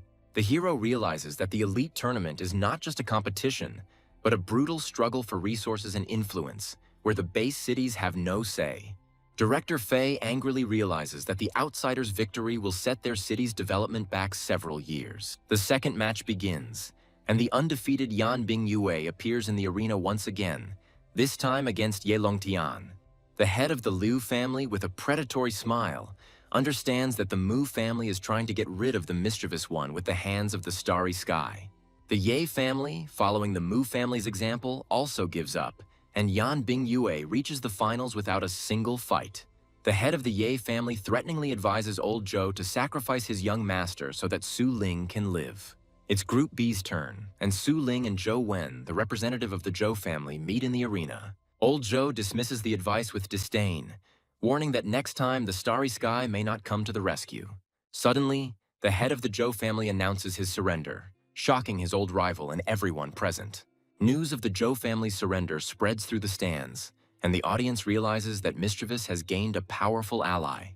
The head of the Mu family looks at old Zhou with disdain, predicting his family's inevitable destruction for this treacherous act. The second match begins, and now the allies, Su Ling and Xue Kuang, must face each other. Xue Kuang warns Su Ling with a serious expression, reminding her of the master's words and Yan Bingyu's hidden power. Unexpectedly for everyone, Xue Kuang loudly announces his surrender, calling on Su Ling to show her true strength in the finale. The long-awaited finale arrives, and to the roar of the crowd, Su Ling enters the arena, ready for the most important battle of her life. Under the spotlight, Su Ling prepares for battle, and now it is up to her to determine the fate of the entire tournament. Behind Yan Bingyu's mask of care and compassion lies a dark and cruel past, full of pain and hatred. Memories of her beloved pet's death awaken in Yan Bingyue a fierce hatred for everything cute and defenseless. A red aura envelops Yan Bingyu as she descends into the arena, ready to unleash her full fury on her opponent. The rules of the final fight are announced, and now the participants will have to fight in 3 rounds, where victory in 2 of them will bring the championship title. The crowd erupts in applause, and all the people of Longjiang look at Su Ling with hope, believing in her victory. A sudden flash of purple energy pierces the stands, and several spectators fall dead, terrifying everyone. The titular weapon demon, Zhao Wuji, coldly and calmly warns that anyone who dares to speak ill of Starry Sky will end up the same way. The titular Dragon Knight, Yin Fengxiao, scornfully orders everyone to calm down, reminding them that re-education is their direct responsibility. The battered and frightened commentators struggle to come to their senses, ready to continue their work at gunpoint. Su Ling looks at her opponent defiantly, not understanding how she, with neither strength nor confidence, managed to reach the finals. Without wasting time on words, Yan Bingyue unleashed a crushing blow on Su Ling that surpassed all imaginable limits. A shockwave shakes the arena, and the commentators scream in horror that the power of this attack is far beyond the 9th stage. Su Ling easily deflects the attack, and her body is enveloped in a rainbow glow, confirming all the guesses. The head of the Tang family is pleased to recognize this technique as the immobile glass body of his missing daughter. Enraged, the head of the family vows to publicly destroy Su Ping after the tournament, holding him responsible for all his troubles. The hero notices with cold calm that the star patterns on Yan Bingyu's body are not as simple as they seem at first glance. The young man analyzes the situation, realizing that with the protection and enhancement from the patterns, Yan Bingyue is capable of surpassing the 7th stage. Despite the obvious violation of the rules, the judges, bribed by the Starry Sky, only issue a formal warning. Director Fei desperately asks if there is any point in continuing, but the young man confidently declares that the fight is just beginning. With icy determination in his eyes, the hero realizes that it is the ability to overcome injustice that makes them better. Unwilling to bear the humiliation any longer, Su Ling summons her moon dragon, its icy majesty filling the arena. The audience is shocked because the dragon has not only evolved, but also acquired a golden glow that conveys divine holiness. The mighty dragon easily pushes Yan Bingyu aside, demonstrating its complete and crushing superiority. The representatives of the Starry Sky are perplexed, as they cannot understand how a mere celestial beast could suppress their mistress. In desperation, the maid throws an ancient sword to her mistress, hoping that its power will turn the tide of the battle. A blinding light erupts from the ancient sword, causing spectators to cover their eyes in horror. Another sword appears in the arena, and Su Ling is surprised to realize that she will have to fight with 2 blades at once. Su Ling's ice sword collides with an impenetrable barrier, but the second ancient sword easily breaks through the defense. Armed with 2 swords, Yan Bingyue prepares for the decisive attack, her aura reaching unprecedented heights. A crushing blow falls upon the moon dragon, its power causing the arena itself to shake. The sword easily cuts through the protective barrier and inflicts a wound on the mighty dragon, leaving it in shock. The hero recognizes with horror that the sword is the legendary secret weapon of the 9th stage, Yitian, capable of killing even beasts of his rank. The Starry Sky representative acknowledges the dragon's strength with a grin, but declares that this is where his luck ends. Outraged spectators are demanding justice, as the use of weapons above the 7th level is strictly prohibited by the rules. In response to the crowd's cries, Zhao Wuji calmly creates a star power spear, preparing to teach the noisy crowd a lesson. Unwilling to take the insults any longer, Zhao Wuji unleashes his fury on the stands, and a purple spear flies towards the loudest shouter. A sudden golden fist intercepts the attack, saving the spectators from certain death, but its owner remains in the shadows. The hero, with cold calm, warns the representatives of the Starry Sky, advising them not to go beyond the limits of what is permitted. The judges are horrified because the unknown person easily repelled the attack of a master of the highest 9th stage, something that even they are not capable of. Unsure what to do, the judge decides to seek instructions from the Starry Sky, hoping for a wise decision. The Starry Sky representatives look at the judges with disdain, reminding them that they are only here to help the mistress win. Swordsman Xiaojiang explains that the Yitian sword is considered a pet because the mistress used it even before signing the contract. The referee reluctantly accepts the explanation and announces the continuation of the round, acknowledging that the sword does not violate the rules. The audience is furious because such an explanation is a clear deception, and with the support of such a powerful organization, Su Ling doesn't have a single chance. Yan Bingyu merges with the sword spirit, and her strength begins to grow at an incredible speed, preparing for the decisive blow.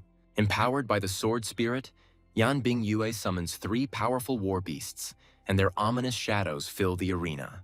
The first to appear on the battlefield is the Sad Worm, a vile creature of the middle ninth stage. The second is the Wrathful Devil, a powerful warrior whose strength also reaches the middle ninth stage.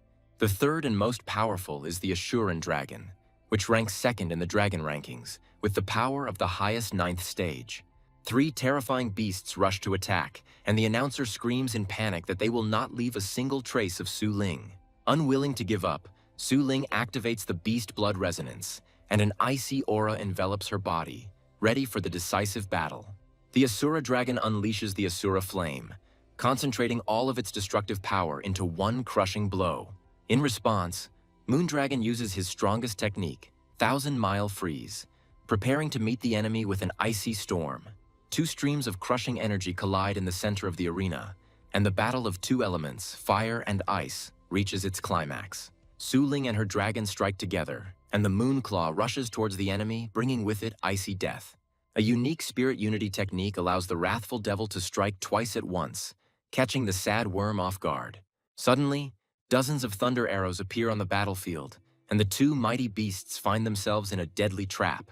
Ice arrows rain down on enemies, leaving them no chance of escape.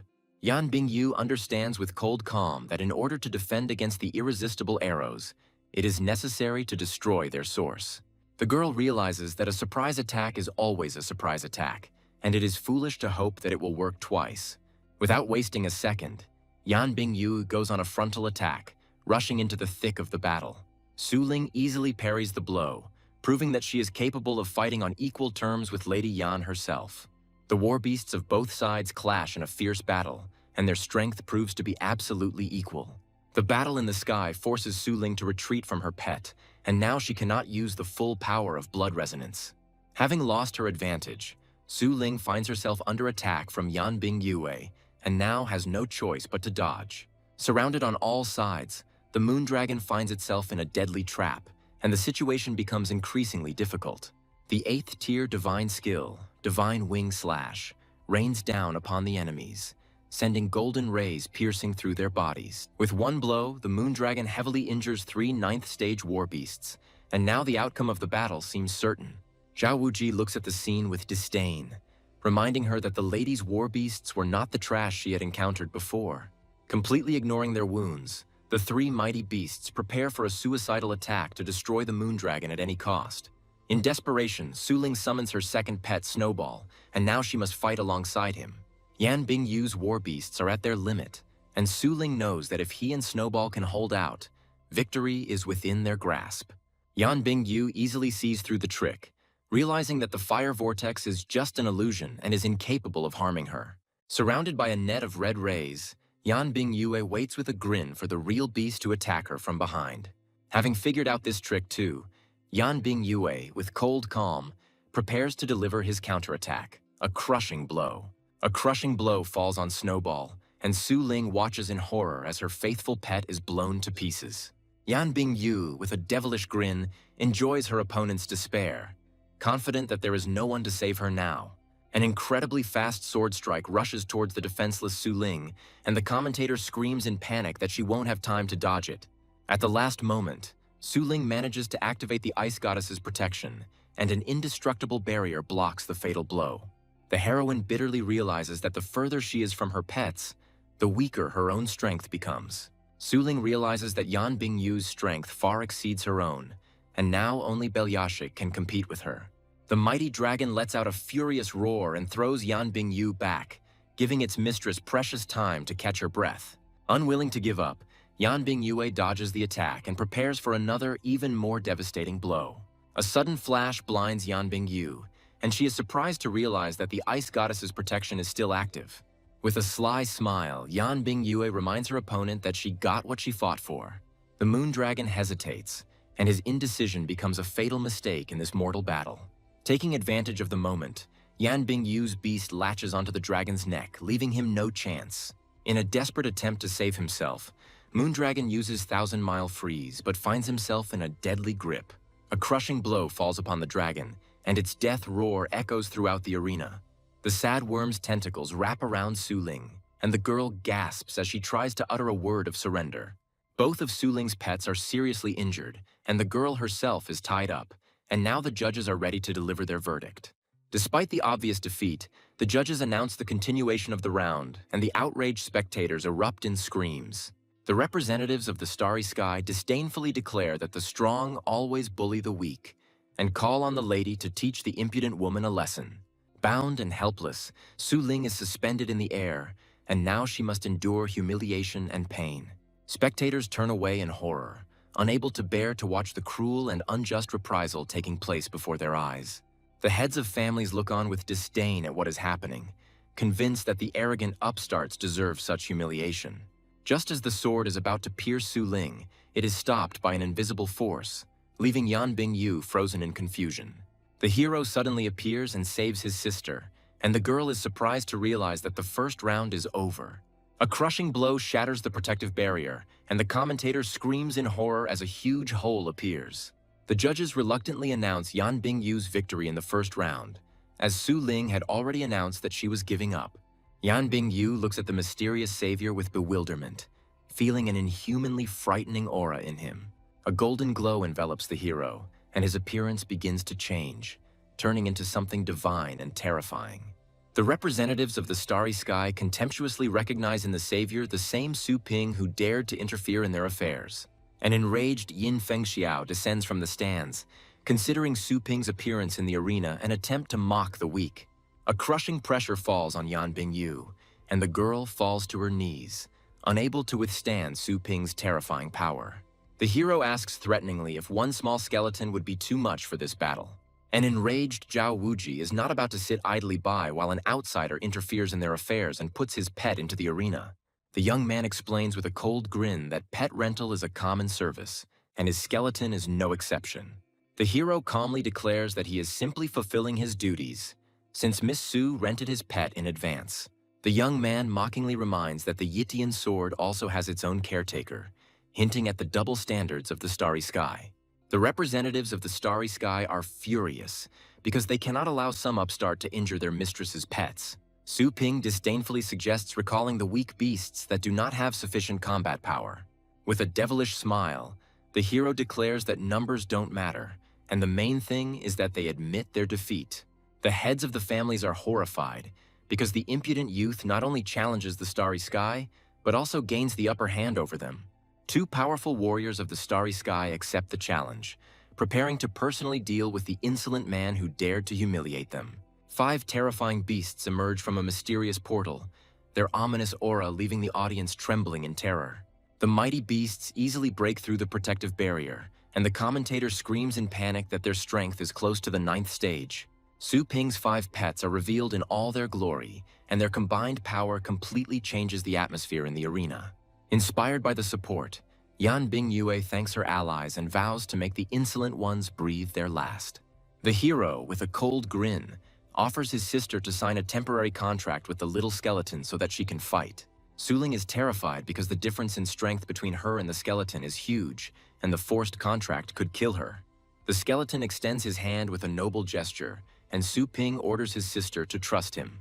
The girl touches the bony hand with trepidation, feeling neither warmth nor cold, and the temporary contract is successfully concluded.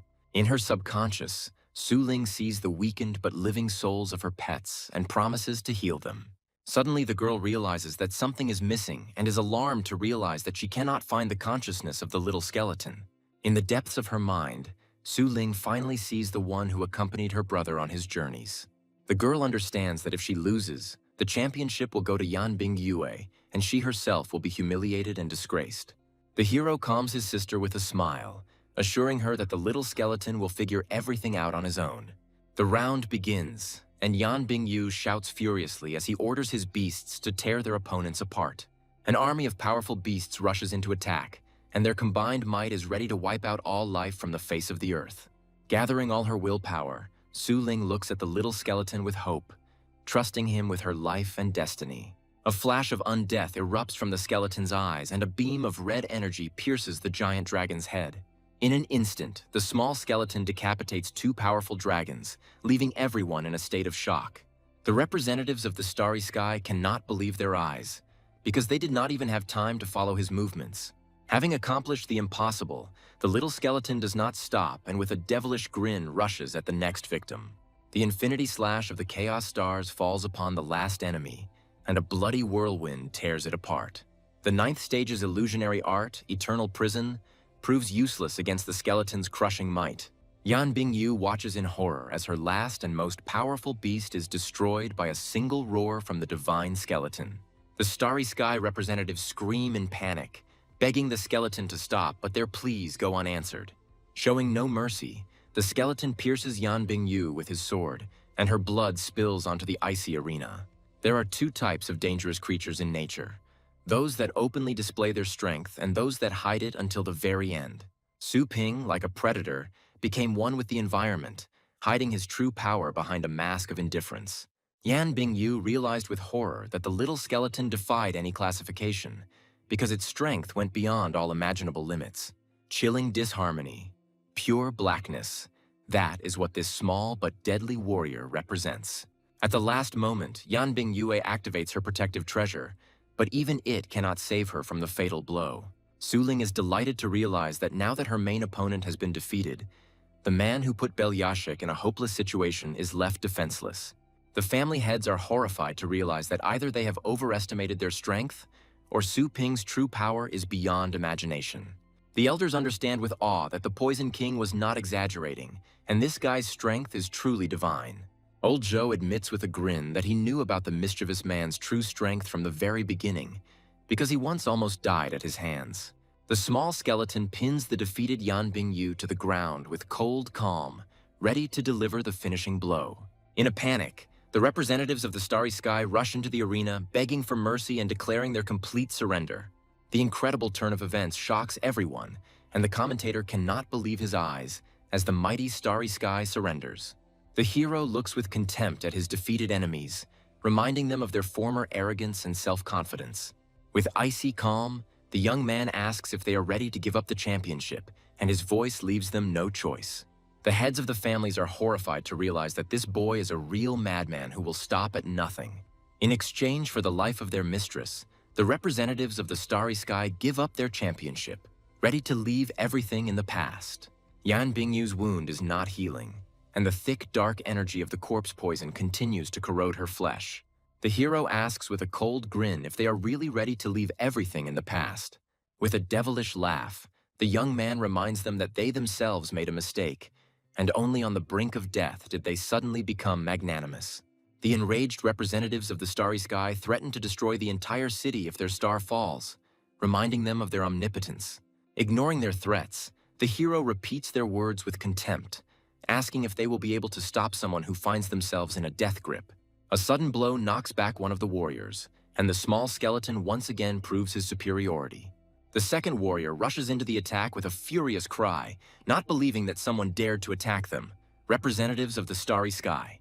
Suddenly, dozens of ninth-level masters burst into the arena, and the commentator screams in horror for reinforcements. The mysterious stranger leading the squad wonders with cold calm whether his goal is an order from the regicide. With a devilish grin, Zhao Wuji predicts Su Ping's imminent death, confident in his superiority. The hero looks at the new arrivals with bewilderment, not understanding what the regicide's order is and who these people are. The family heads are horrified to realize that the Starry Sky has summoned the Kingslayer's order, which is only issued in the event of a Beast King-level threat. 10 ninth-stage peak masters, capable of single-handedly dealing with the King of Beasts, are dispatched to suppress the threat. The titular Soldier King, Jie Gang, with icy calm orders everyone else to leave the area so as not to interfere. Panic grips the spectators, as a battle of this magnitude could wipe out the small city of Longjiang. Su Ling is horrified to realize that her mother is in danger and frantically tries to figure out how to save her. The young man reassures his sister with a warm smile, assuring her that their mother is already in the safest place in the world. Meanwhile, in a distant store, the hero's mother calmly drinks tea, unaware of the impending disaster. The hero looks at his enemies with contempt, declaring that the order to kill the king is an unattainable goal when it comes to him. The enraged Zhao Wuji cannot believe such arrogance, because no one dares to call himself a king in the face of the Starry Sky. Unwilling to endure any more humiliation, Zhao Wuji calls upon all the families of Longjiang to help destroy the common enemy. The head of the Tang family, blinded by the thirst for revenge, gives the order to his flying army, ready to tear Su Ping apart. Thousands of winged beasts soar into the sky, their combined might ready to rain death upon the arena. With fury in his eyes, the head of the Tang family orders his army to help Starry Sky and bring Su Ping to him. At the command of their master, the warriors of the flying army draw their bowstrings and release thousands of fiery arrows into the sky. The arena's roof collapses under a hail of arrows, and panicked spectators try to escape the falling debris. At the last moment, the nature patron comes to the rescue, and the young master of the Qin family saves the innocent from certain death. A massive cloud of bats, like a tidal wave, crashes into the arena, wreaking havoc and destruction. The representatives of the Starry Sky threaten the other patriarchs, declaring that neutrality will be considered disobedience. The head of the Zhou family unhesitatingly announces his support for Su Ping, urging the others to think carefully. The patriarchs face a difficult choice, because any mistake will cost them not only their reputation, but also their lives. They realize that Su Ping's current strength is incomprehensible and is capable of crushing even 5 ninth-stage peak beasts. On the other hand, the Starry Sky is an undeniable force that has saved base cities from destruction more than once. Remembering their past grievances and humiliations, the heads of families understand that even if they help Su Ping, it will not be of any use. After much deliberation, the patriarchs make their choice, and now they must announce their decision. The head of the Qin family orders his son to take refuge, announcing his decision to ally with the Starry Sky. Qin Xiaodian desperately begs his father to change his mind. Unable to understand how he could make such a suicidal choice, the young man tries to reach out to his father, reminding him that the Starry Sky doesn't care about their lives, and even victory won't change anything. The son bitterly explains that pleasing the Starry Sky is like putting out a fire, and sooner or later they will still burn. The head of the Qin family tries to reason with his son, reminding him that now is not the time for heroism, and no one can stop the regicide's order. With desperation in his voice, Qin Xiaoqian begs his father to trust him, believing in Su Ping's power and his ability to change the course of history. The son's confidence makes the father think, and doubts arise in his heart. What if Su Ping really can overthrow the Starry Sky? The other patriarchs are surprised to realize that the Qin family is not with them, and now they must make their own choices. Zhao Wuji dismisses the doubts with disdain, believing that as the head of the clan, he cannot rely on the foolishness of his child. Suddenly, the head of the Qin family switches to Su Ping's side, and his son looks at his father with joy and relief. The enraged head of the Tang family cannot believe such a betrayal and angrily orders his army to fire. The head of the Qin family bitterly admits that caring for his family has made him old and indecisive, but he will no longer remain silent. Recalling his title as God of Wrath, the head of the Qin family unleashes his true power, preparing for the decisive battle. With a furious roar, he declares that he will never stoop to the level of mediocrity, and his body explodes into a blinding light. The God of Wrath's mighty roar shakes the heavens, and the elders are surprised to realize that after so many years of silence, he has only grown stronger. Unwilling to retreat, the head of the Tang family orders his army to regroup, declaring that his clan has never answered to anyone. Not wanting to get his hands dirty, the God of Wrath gladly accepts the help, and Su Ping orders the elite Zhou army to step forward. Giant roots pierce the heavens, and an army of winged beasts falls to the ground in terror, impaled by the deadly vines. An army of mighty beasts enters the battlefield, and Shui Kuang proudly orders them to surround the arena, preventing the enemies from escaping. Shui Kuang eagerly awaits the order, ready to unleash the full might of his newfound army on his enemies. The head of the Tang family looks down on the pathetic scum, not believing that they could defeat his elite army. The hero, with a devilish grin, reminds us that his shop exists for a reason, and that his students never leave anything behind. Under Shui Kuang's command, the Bear Army activates its anti-aircraft guns, and the fierce thunder destruction chain shoots into the sky. The elders are horrified, as such power is beyond all bounds, and they cannot believe that the Zhou family submitted to Su Ping so easily. Chain lightning spreads across the arena, and the spectators panic and try to escape, realizing that there is nowhere else to hide. The counterattack falls upon the flying army, and golden arrows pierce the winged beasts, sowing chaos and destruction. The Bear Army creates an impenetrable barrier while anti-aircraft troops continue to mercilessly shoot at living targets in the sky. The head of the Tang family is furious, because the thunder technique completely neutralizes the main advantage of his army, agility, and stealth. A terrifying realization dawns on the head of the family, and he realizes that Su Ping knew about his ambush from the very beginning and was prepared for it. Xue Kuang, with a devilish grin, urges you to finish off the enemy while his fighting spirit is broken and he is unable to resist. In the midst of battle, a mysterious voice calls out to the tracer, giving him secret coordinates. In the main city of the starry sky, in near-Earth orbit, something terrible and deadly is being prepared for launch. A crushing blow from space falls upon the Earth, and a fiery beam incinerates everything in its path. Zhuekuang looks at the sky in horror, not understanding what kind of devilry has fallen upon them from the heavens. The god of wrath recognizes the weapon with horror as the 10,000-ton space cannon tracer, the weapon of mass destruction of the starry sky. The patriarchs look upon the fugitives with disdain, confident that remaining on the side of the starry sky was the right decision. A second strike from space hits the Earth, and a wave of fire sweeps away everything in its path, leaving no one a chance for salvation. At the most critical moment, a giant light-bearing serpent of purgatory appears in the sky, ready to take the blow. The mighty beast meets the fiery beam, and its body bursts into a blinding light, absorbing the destructive energy. The patriarchs are in shock, because they cannot believe that anyone managed to withstand the blow of the space cannon. Surrounded by a golden glow, the serpent creates the iron wall of the gods, an impenetrable barrier capable of protecting everyone from certain death. A protective dome covers the arena, and the fire beam hitting it dissipates without causing harm to anyone.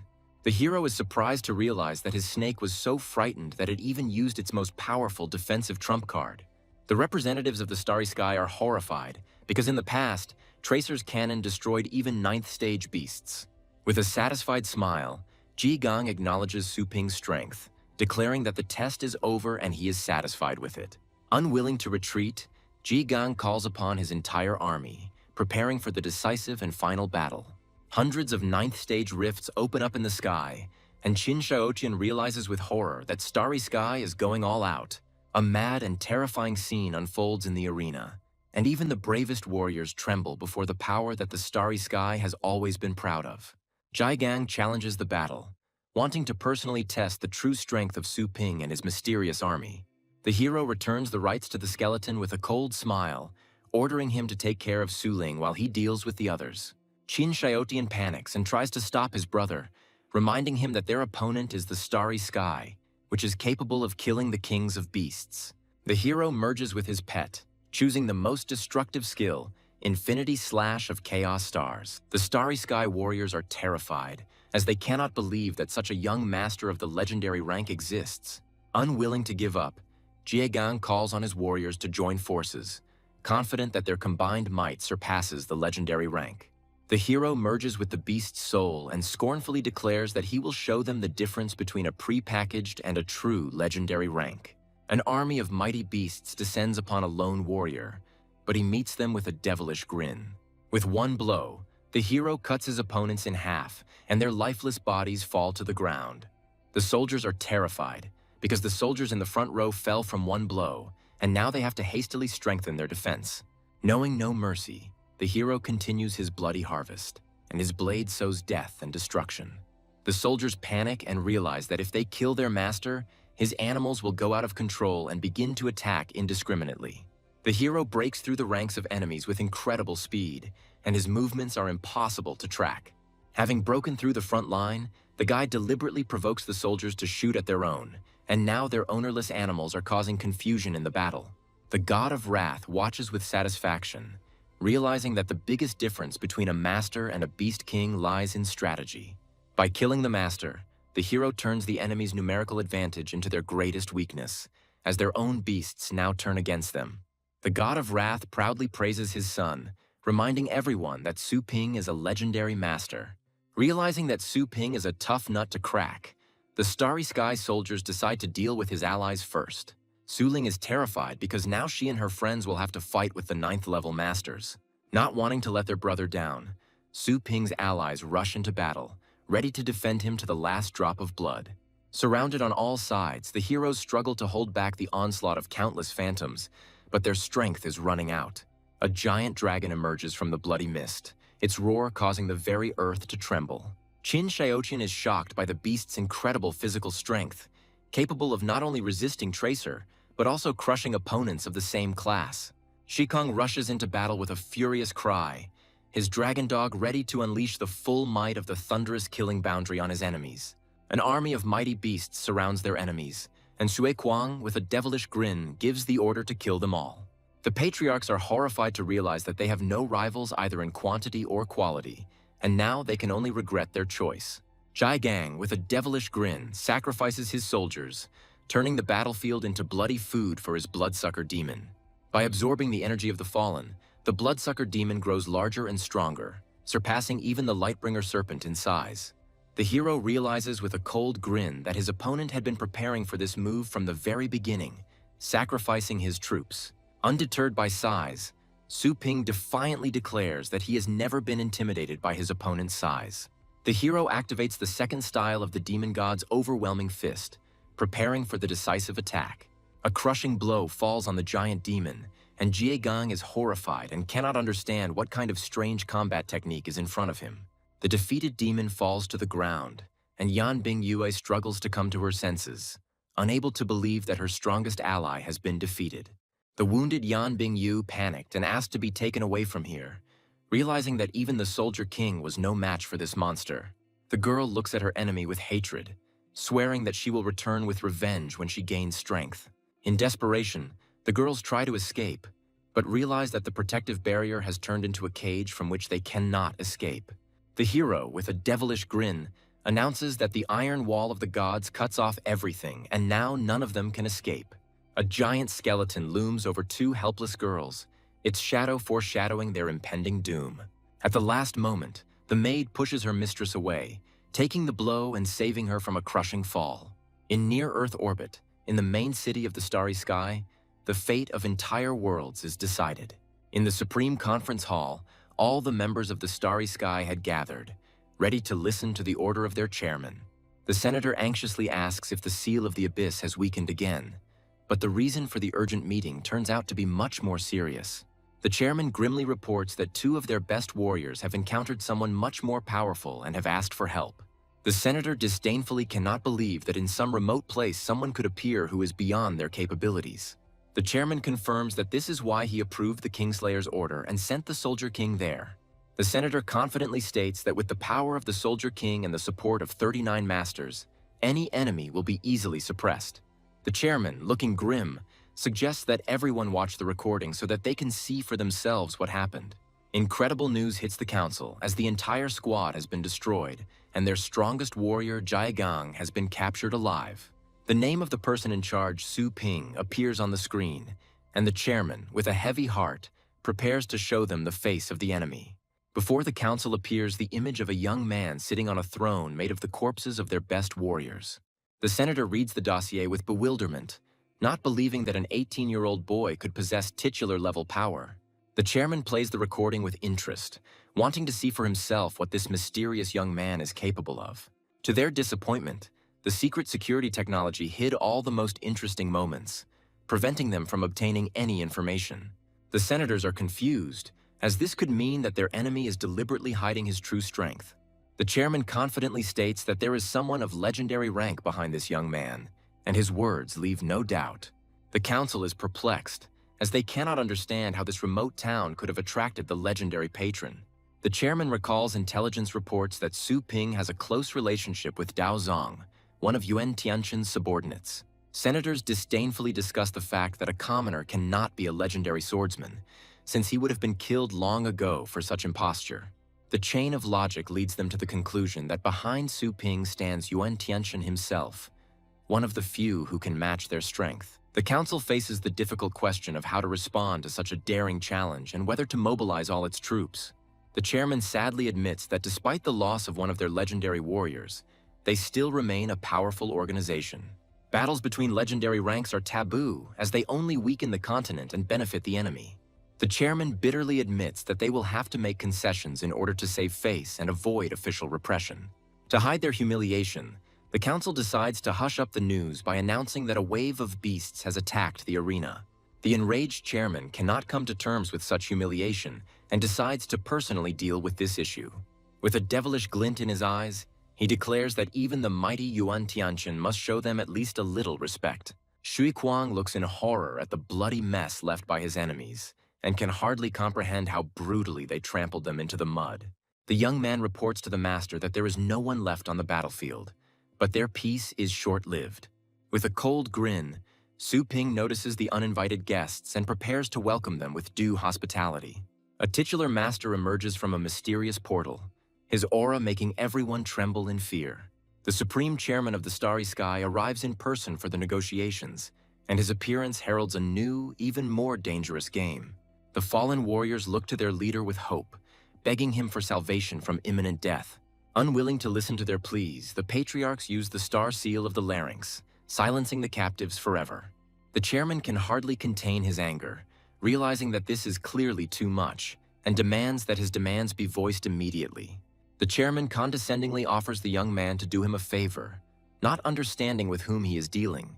The enraged Shui Kuang cannot believe such impudence and angrily shouts that the old man who came to beg for mercy should not pretend to be anything. The enraged guard cannot believe such impudence, but the chairman, with wise calm, stops him. The chairman understands that since Su Ping's patrons are gone, he won't be able to create a storm on his own.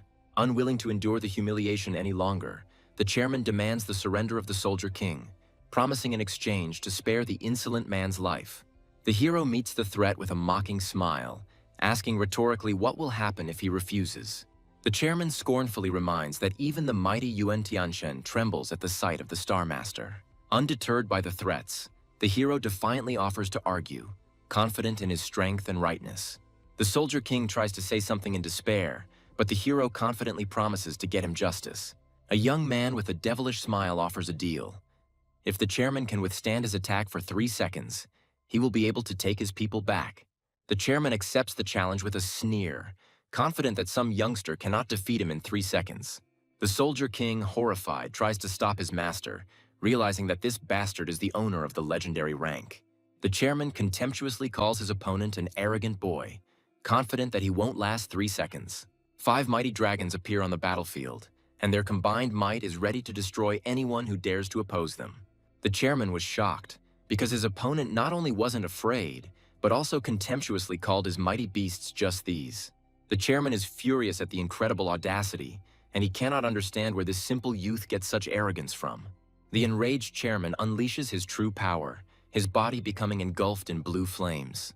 Having cast off his clothes, the chairman appears in his true form as he was 70 years ago at the height of his power. The Guardians are horrified to discover that this transformation is a forbidden technique that shortens life in exchange for incredible physical strength. Unwilling to endure humiliation any longer, the hero, with a devilish grin, prepares to show his opponent his true strength. A menu of skills opens before the young man, and he eagerly chooses which one to use in this battle. The hero notices the Beast Soul Imposition skill with interest, realizing that he can now merge with another of his pets. The hero is delighted to realize that now, in addition to the strength of the skeleton, he can gain double the combat power of another beast. With a devilish smile, the young man decides to take advantage of the old man's generous gift, as it would be rude to refuse such a chance. The hero chooses Beast Soul Imposition and summons his Lightbringer Serpent, preparing for an incredible transformation. By merging with the snake's soul, Su Ping transforms into a powerful demonic warrior whose strength goes beyond all imaginable limits. The Guardians are horrified, as they cannot believe in the double fusion, which even those who have reached the legendary rank are not capable of. A terrifying realization dawns on the God of Wrath, and he realizes that Su Ping has already reached the 2nd stage of the legendary rank. With icy calm, the hero orders the timer to be started, ready to prove that 3 seconds will be enough for him. In desperation, the chairman creates the Giant Dragon Defense, an indestructible barrier of the 9th stage. The chairman is horrified to realize that Su Ping is not related to Yuan Tianchen, but is himself a legendary master. A crushing blow from Fumo's Dragon Fist falls upon the defense, and the outcome of the battle is now decided. A crushing blow slams the chairman into the ground, and he realizes with horror that this is impossible. The defeated chairman desperately begs for mercy, admitting his complete and utter defeat. With icy calm, the hero asks if he really gives up, and his voice leaves no doubt. The young man scornfully reports that his opponent lasted only 1.83 seconds and suggests they start all over again. Realizing that there would not be a speck of dust left of him if he had not given up, the chairman bitterly admits his defeat. The defeated chairman bows before his new master And now the starry sky has a new master. Su Ling and Xue Kuang enthusiastically welcome their master, the new Star Lord. News of Su Ling's victory and the incredible power of the Ozornic pet shop spreads throughout the city, and crowds of people rush to its doors. In the crowded store, new customers eagerly wait in line, dreaming of gaining the same power.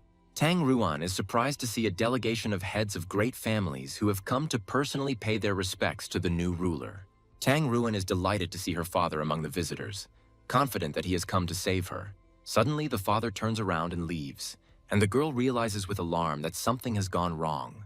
A sudden realization hits Tang Ruan, and she realizes that her father did not come to save Su Ping, but to put him in his place. With a devilish smile, the girl anticipates the imminent death of her jailer, dreaming of showing him the true power of the flying army. Meanwhile, in a crowded store, a new customer, delighted by Tang Ruan's beauty, asks to shake her hand.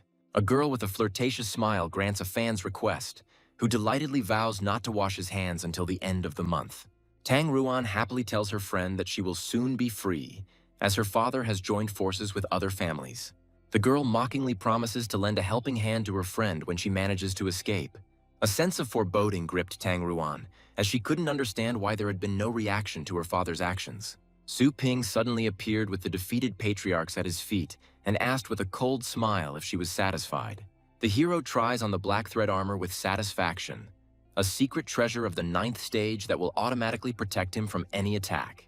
Tang Ruan is horrified because she can't believe that her father gave away their family's most ancient treasure to some outsider.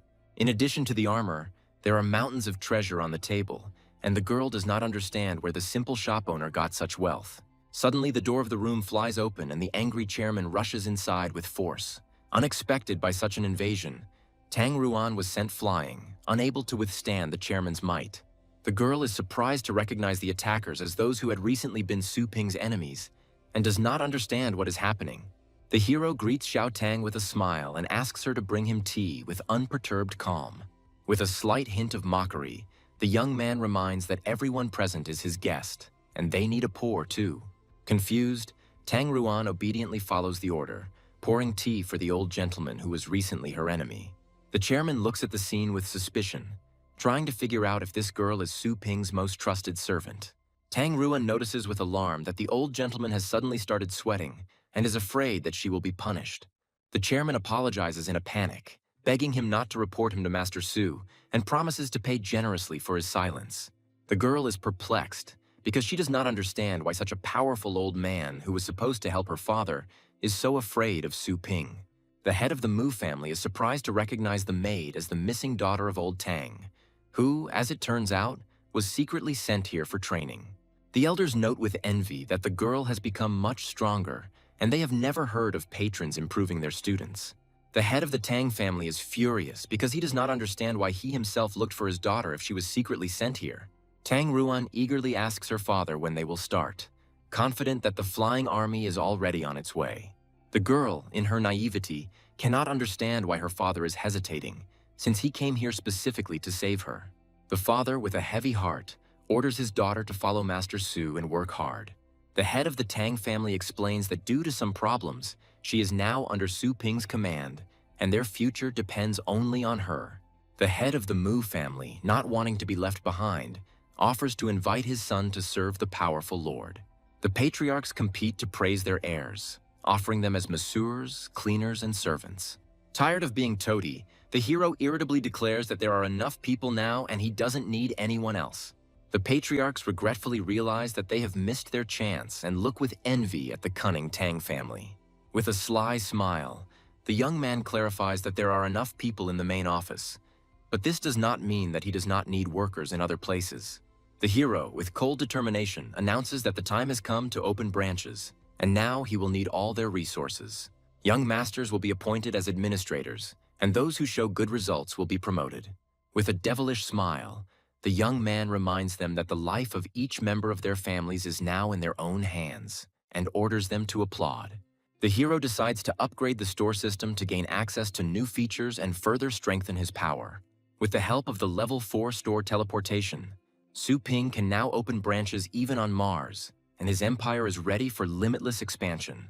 An important message from Daozong interrupts the hero's plans, as a struggle for the Dragon King's legacy will soon begin in the Secret Kingdom. The hero begins planning his empire, allocating sites for new stores around the world. The young man decides that the branches will not have growing sections for now, and customers will have to teleport to the main store. Having planned the expansion, the hero remembers that he still needs to sort out something before heading to the Secret Kingdom. Su Ling and Xue Kuang answer the call, and the girl reports that Joanna conveyed his request to them. The hero announces his imminent journey and invites his charges to join him in the wastelands. Xue Kuang enthusiastically agrees, as he misses real adventures and wants to test his new knowledge. Su Ping notes with a smile that the tournament was beneficial for Xue Kuang, who began to see the world more broadly. Su Ling bitterly admits that she failed miserably, and without the help of the little skeleton, she would not have survived. The hero gently comforts his sister, reminding her that Starry Sky used many dirty tricks and that her defeat was not fair. The hero explains that this was not just a fight, but a competition of forces behind the two sides. Su Ling hopefully asks if she could have won if her opponent didn't have such power behind her. The young man declares with absolute confidence that he has no doubt about his sister's victory. The hero gifts his charges with two powerful treasures to strengthen them and prepare them for future battles. Su Ling gratefully accepts the water armor, which will evolve with her and perfectly complement her defensive technique. Xue Kuang is delighted to receive the spiritual lamp, which compensates for his weak mental defense. Setting off on a journey, the hero gives final instructions to Anna, ordering her to monitor the work of the new employees and punish the lazy ones. In a hidden kingdom, a group of hunters brutally butcher the carcass of a giant beast, debating what to do with its bones and fur. The new captain of the group, Ye Chen-shan, admires the good quality of the fur and orders that it not be damaged. The hero suddenly appeared and greeted his old acquaintance with a smile, interrupting his bloody work. Ye Chen-shan happily greets his savior, not believing that he came in person. The hero introduces his charges to the new captain, announcing that in the future they will train on his team. Su Ling and Xue Kuang are thrilled to have the privilege of training with one of the city's best teams. Ye Chen-shan thanks Master Su with a modest smile, admitting that without him, he would already be dead. The captain happily welcomes newcomers to his team, promising to take care of them and introduce them to the team. The young man anxiously inquires about Captain Ni's daughter, and Ye Chen-shan gratefully reports that her vital signs have recovered. The captain sadly adds that the girl still needs time to come to terms with the loss of her loved one. The hero remembers with a heavy heart everything they had to go through and feels guilty for what happened. Su Ping leaves his charges in the care of the captain, promising to return next time and have dinner together. The young man vows to become stronger to prevent such tragedies in the future and to claim the legacy of the Dragon King. The majestic gates to Dragon's Rise open, and throngs of adventurers flock to the entrance to the hidden realm. Powerful guardians hover in the sky, ready to cut off anyone unworthy of entering the sacred lands. The portal closes, and those who did not manage to enter are disappointed to realize that their chance has been lost.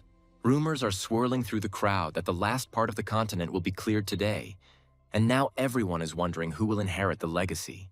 The famous sage declares that the inheritance will only go to the one who is the pride and favorite of Lord Yuan himself. Suddenly, a young title master appears in the crowd, and his appearance causes general surprise and shock.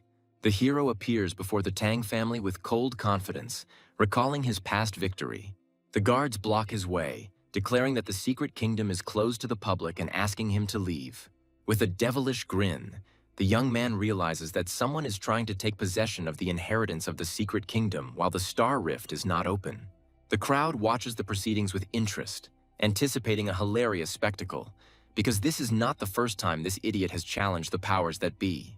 With contempt, the hero asks if these pathetic guards are really the very will of heaven that was thrown to him. Suddenly, the sights are aimed at the guards, and a red mark foretells imminent death. The Guardians recognize the weapon with horror as the 10,000-ton tracer space cannon, and their faces distort with fear. A terrifying realization dawns on one of the guards, because only the one who is in charge of the starry sky can mobilize Tracer without an order. Enveloped in golden flames, the hero confirms their guess with a devilish grin, asking if they have lost their desire to stop him.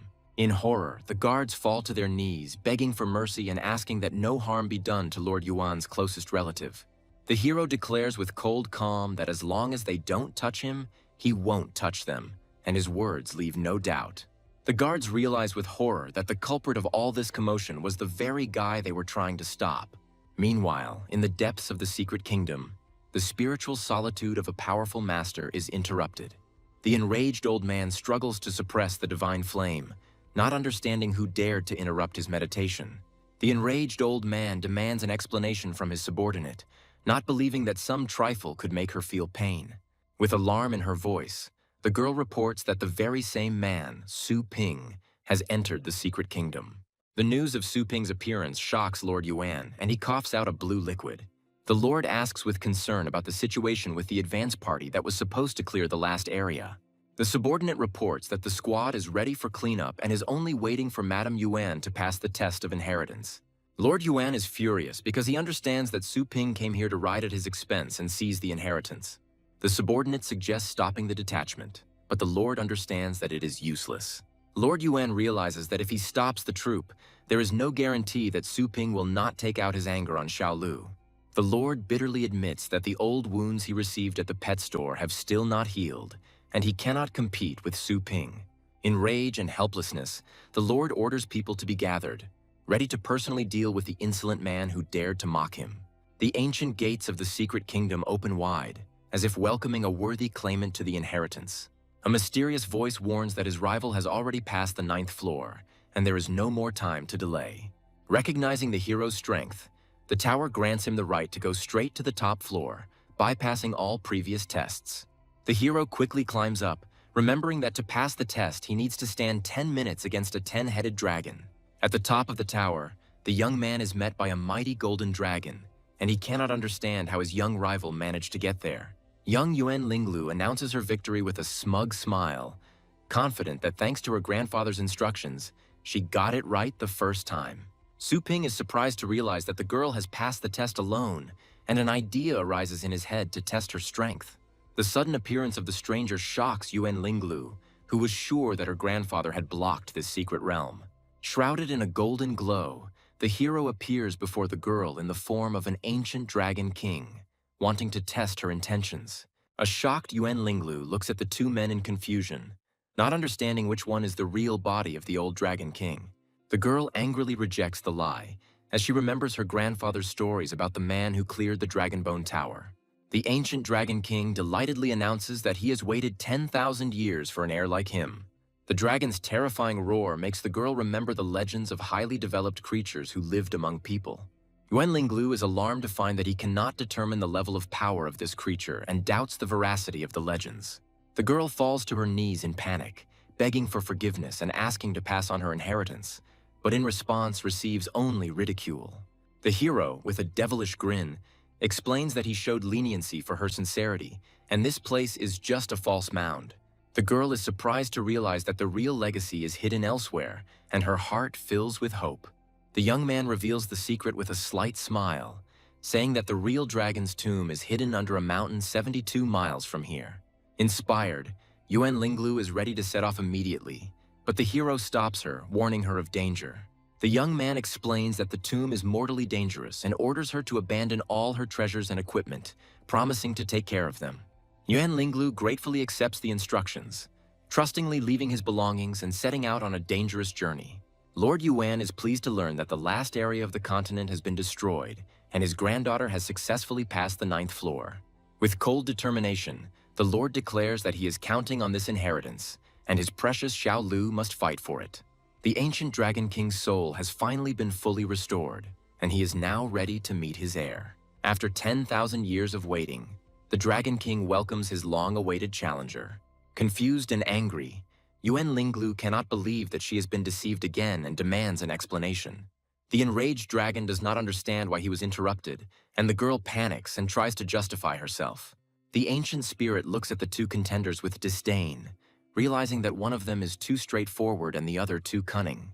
A sense of foreboding grips the dragon, as he fears that his power will be misused. With a devilish grin, the hero announces that there are no other candidates, and now the dragon will have to choose one of them. The dragon is furious because this challenger not only does not fear him, but also talks to him as if he were an old friend. Recognizing their strength, the dragon declares that they have both passed the initial test, and now the final one begins. A giant dragon skeleton appears before the heroes, and they must climb to the very top of it. The hero realizes that in this space the stellar power is suppressed, and he will not be able to use flight or summon flying beasts. Yuan Linglu flies up with ease, bidding farewell to the trickster she thought was left below. Not wanting to be left behind, the young man uses his tricks to quickly climb up the skeleton without resorting to brute force. The hero easily overcomes obstacles, but a new, even more dangerous trap awaits him ahead. Hundreds of skeletons emerge from the dragon's bones, their skeletal hands grabbing the hero, trying to drag him into the darkness. The young man realizes with surprise that his black thread armor for some reason does not work against these creatures. A sudden flash of light blinds the hero, and he realizes with horror that he has fallen into a deadly trap. The dragon's roar dispels all illusions, but their incredible realism makes the hero think. The young man understands that illusions are so real that each time they appear, a subconscious attack is triggered. Attacking illusions is a waste of energy, and now the hero must suppress his defensive instinct. Not wanting to waste any more time, the young man looks defiantly at the stream of skeletons, ready to compare his will with their illusion. Meanwhile, on the 9th floor, Yuan Linglu encounters a giant dragon and must now prove her strength. The girl looks at the illusions with disdain, confident that compared to her grandfather's special training, this is child's play. Yuan Linglu has been fighting ferocious beasts since she was 10 years old, and now she is ready to defeat anyone who stands in her way. Without further ado, the girl rushes into battle, following her grandfather's instructions and believing in her victory.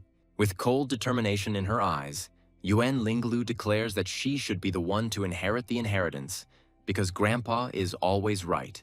The grandfather suddenly appeared and proudly praised his granddaughter, confirming that she really tried hard. The illusion of a grandfather looks at his granddaughter with disdain, calling her a creature who grew up without a father. The enraged old man rushes into attack, but the girl meets his blow with cold calm. Yuan Linglu easily deflects the attack, knowing it's fake because her grandfather would never say that. The girl is surprised to realize that a simple illusion can cause real physical damage. Finding himself on the 10th floor, Yuan Linglu anxiously wonders how many floors that mysterious guy was able to climb. Su Ping's sudden appearance shocks the girl, as she can't believe he was able to overtake her. Unwilling to endure humiliation any longer, the hero easily fights off a stream of illusory dragons. The young man understands with disdain that after countless resurrections, these illusions seem like child's play to him. The final test is over, and a mysterious voice announces that another challenger has passed out on the 33rd floor. The hero is surprised to learn that he has reached the 143rd floor, while the legendary master was only able to reach the 33rd. The ancient dragon heals the girl's wounds, and she is surprised to realize that she has lost consciousness for some time. The dragon declares that whoever wins twice will become his final successor, and Yuan Linglu bitterly realizes that she has lost. The ancient spirit calms the girl, reminding her that anyone who has reached the 10th floor already has the right to inherit. The dragon respectfully notes that even after losing consciousness, the girl reached the 33rd floor, and such talent is found once in 100 years. Yuan Linglu hopefully understands that the gift is meant only for her, and this is a good opportunity to prove her strength. The dragon looks at her with regret, knowing that someone like Su Ping is born once every 10,000 years. The second test is a battle of strength, and Yuan Linglu looks at her opponent defiantly, ready to show what she's made of. The hero is surprised to recognize the girl's pet as a purple-winged phoenix, possessing the pedigree of the king of beasts. With a mocking smile, the young man notes that the girl has only an immature phoenix, which has not yet had time to become a symbolic beast. Yuan Linglu proudly states that her phoenix has been her partner since childhood and has already defeated countless masters. The hero mockingly refutes the girl's words, stating that her grandfather had to force Daozong to give in. Not wanting to listen to any more boasting, the young man calls upon his dragon dog, offering to test everything in practice. The ancient dragon looks down on the dragon dogs, calling them mere dogs despite having only a small amount of dragon blood. The dark dragon dog's subtle and reserved aura makes the dragon think, and doubt arises in his soul. Unwilling to retreat, Yuan Linglu and her phoenix charge forward, ready to prove their strength. The divine flames of the phoenix envelop his body, and he rushes towards his opponent with a furious roar. The dragon dog easily dodges the attack, and its blue flames are ready to incinerate anyone who stands in its way. Yuan Linglu is shocked because there is not a scratch on her opponent's body, although she was sure that her phoenix hit. The girl realizes that it was an illusion, but at the same moment a real blow throws her back. Yuan Linglu realizes with horror that it was not an illusion, and her opponent's physical defense exceeds the power of her phoenix. The hero looks at his opponent with disdain, asking if this is all she's capable of. An enraged Yuan Linglu commands her phoenix to use its inherited technique, preparing for the final attack. The hero is surprised to notice that the phoenix's flame has become stronger than before and now poses a real threat. The girl understands that although her technique is not perfect, it will be enough to defeat the dark dragon dog. Unwilling to endure the humiliation any longer, Yuan Linglu decides to use his strongest attack. The dazzling phoenix's slash falls upon the hero, and the fiery sword is ready to incinerate him on the spot. With a devilish grin, the young man praises the beautiful technique and, as a tribute to respect, decides not to humiliate his opponent anymore. The hero lets his dragon dog go all out, and his body is engulfed in blue flames. The fiery sword collides with an impenetrable barrier, and the dragon dog easily repels the deadly attack. The Dragon Bone Tower begins to glow, and its insanely strong aura makes everyone tremble in terror. Lord Yuan watches the battle with a mixture of horror and admiration, recognizing that his granddaughter's fighting prowess is no less than that of a true titled master. With a furious roar, the girl launches into a final desperate attack, putting all her strength and will into it. The blow almost reaches its target, but at the last moment the dragon dog manages to reflect it, and the girl bitterly realizes that it is beyond her strength. The ancient dragon announces that Su Ping has won 2 victories and has become his rightful successor. Defeated and healed, Yuan Linglu, with a heavy heart, acknowledges the truth of the ancient spirit. The girl bitterly realizes that she lost to this bad man without even being able to touch him. With tears in her eyes, Yuan Linglu admits that she has failed her grandfather's expectations, and her heart is breaking with pain. A sudden blow knocks the sword out of her hands, and the girl is surprised to realize that she was attacked by the one she thought was the winner. The hero hits the girl hard, and she looks at him with pain and bewilderment, not understanding what is happening. The dragon, in a rage, demands an explanation, but the young man, with cold calm, declares that he merely vowed to use his power correctly. The young man mockingly suggests that the girl resume training if she is unhappy and reminds her of the services of his pet store. The ancient dragon interrupts their quarrel and gives the girl 3 drops of his dragon blood. Yuan Linglu grasps the priceless gift with trepidation, and her heart fills with hope for new, unprecedented strength. The dragon explains that his blood will help her distract the king of beasts, improve her physical condition, and replace rare materials. The girl gratefully accepts the gift and vows not to let the old king down, becoming stronger than ever. With cold determination in his eyes, Yuan Linglu challenges Su Ping, promising to surpass him in 3 years. The ancient dragon declares that the time has come for the true legacy and orders Su Ping to prepare. The hero realizes with anticipation that if even the consolation prizes are so good, then the true legacy will be truly amazing. The original world of the dragon soul opens before the young man, and a giant golden chest bound with chains descends from the heavens. The chest opens, revealing mountains of countless treasures worthy of the legacy of the Dragon King himself. The hero delightedly examines the countless treasures, which include weapons, armor, and even mounts. The ancient dragon declares that all these treasures are not worth mentioning, and the young man can take them if he likes them. The young man is perplexed because he cannot believe that among such wealth there is not a single real inheritance. Not wanting to miss his chance, the hero takes out the Qiankun scroll, ready to take every last speck of treasure. The scroll easily absorbs all the treasures, but for some reason cannot fold the mysterious golden coffin. Not wanting to leave anything valuable behind, the hero decides to take the water as well, which, in his opinion, the old king no longer needs. The ancient dragon stops him in a panic, asking him to clear his mind and prepare for his true legacy. The dragon bitterly recounts that he once suffered defeat, and now his true body is sealed in this coffin. The dragon's coffin that guarded his immortality is broken, and now his life force is fleeting. An ancient spirit offers the hero the chance to become the descendant of a true dragon, and his offer leaves the young man in shock.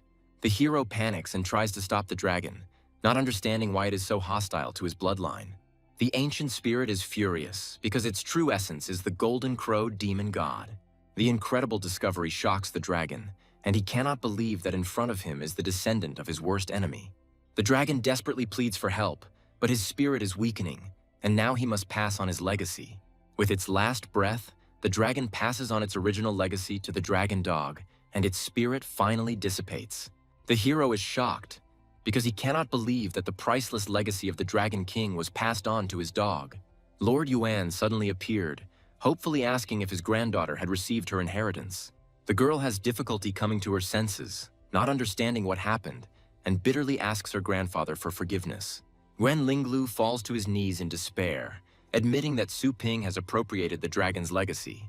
Yan lifts his granddaughter up, and she tearfully admits that she was useless and was unable to break through Su Ping's pet's defense. Lord Yuan is horrified to realize that Su Ping not only survived, but has also become the de facto master of the starry sky. Yuan Linglu bitterly asks for forgiveness, but immediately realizes with horror that now she has nowhere to hide her treasures. The girl excitedly shows her grandfather a rare blood crystal, begging him to continue training to defeat this villain. Lord Yuan looks at his grown-up granddaughter with pride, realizing that this experience and secret treasures were worth it. With cold determination, the Lord declares that he will not allow Su Ping to obtain another inheritance, as his power will become immeasurable.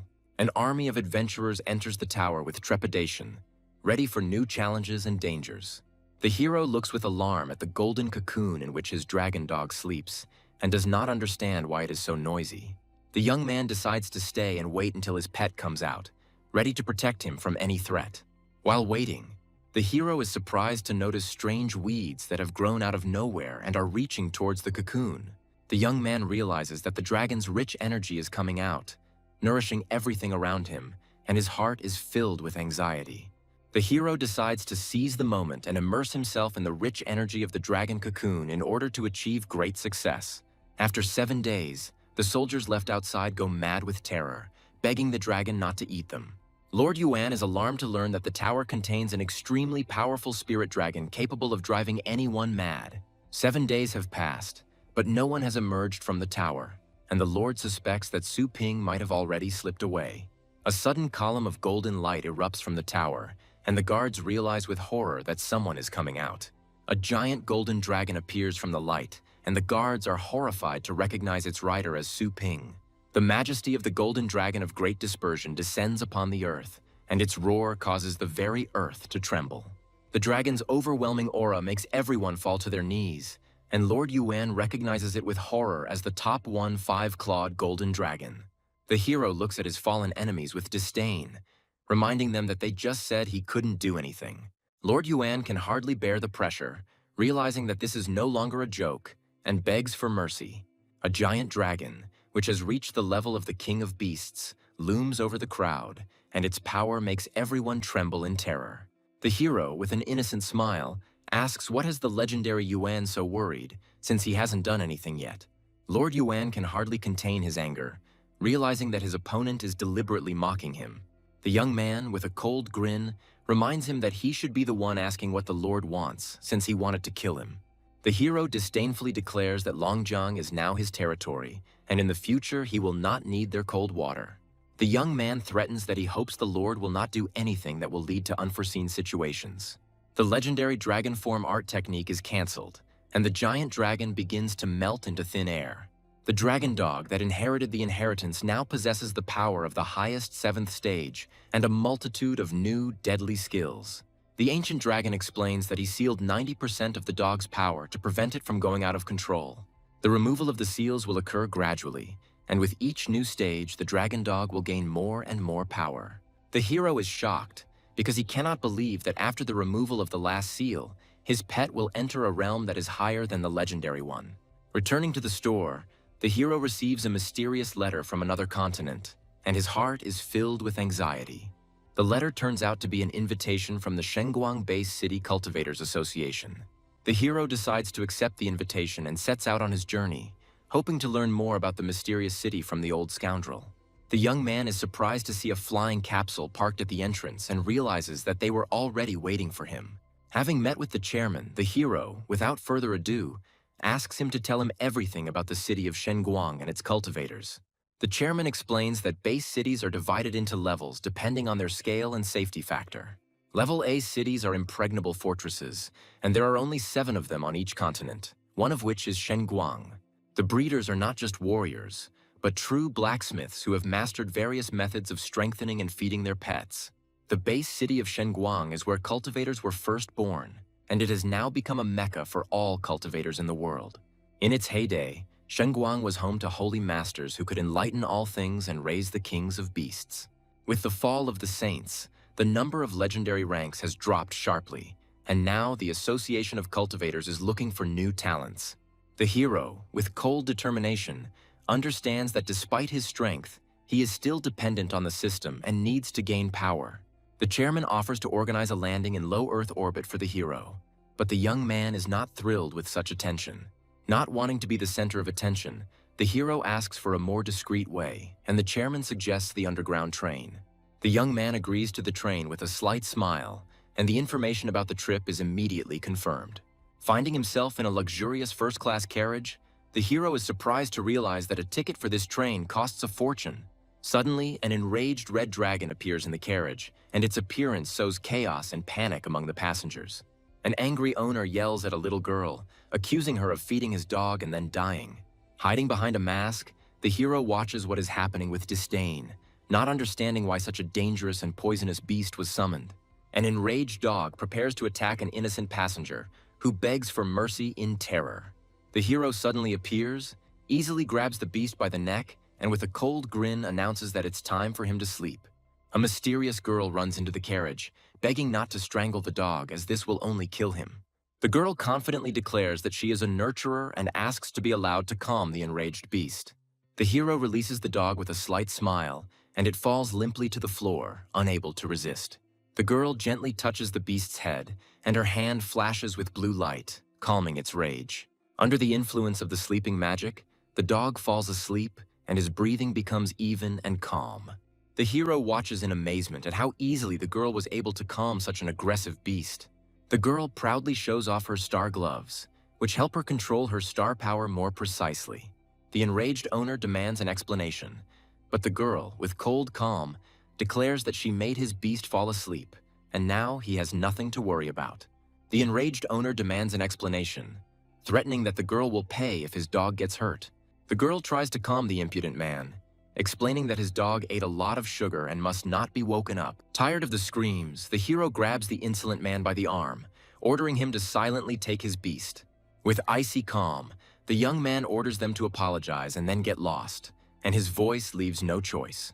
Frightened to death, the dog's owner falls to the floor, unable to withstand the terrible gaze of his adversary.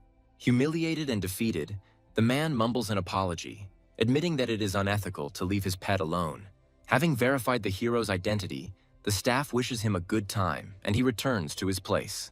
The flight attendant brings strawberry cheesecake, but the hero is surprised to say that he didn't order anything. The girl explains with a smile that Mrs. Zhang ordered it for him as a token of gratitude. The hero accepts the treat with a slight smile, just in time because he wanted to eat. A sudden jolt shakes the carriage and a tray of cheesecake flies to the floor, interrupting the peaceful meal. The ceiling of the carriage cracks, and the frightened flight attendant realizes with horror that there is something outside. Passengers run outside in panic and see that their train is being attacked by wild animals. The flight attendant tries to reassure passengers, assuring them that the train is equipped with a team of technicians who will sort everything out. The hero realizes with irritation that he won't even be allowed to eat in peace, and feels the approach of stellar power.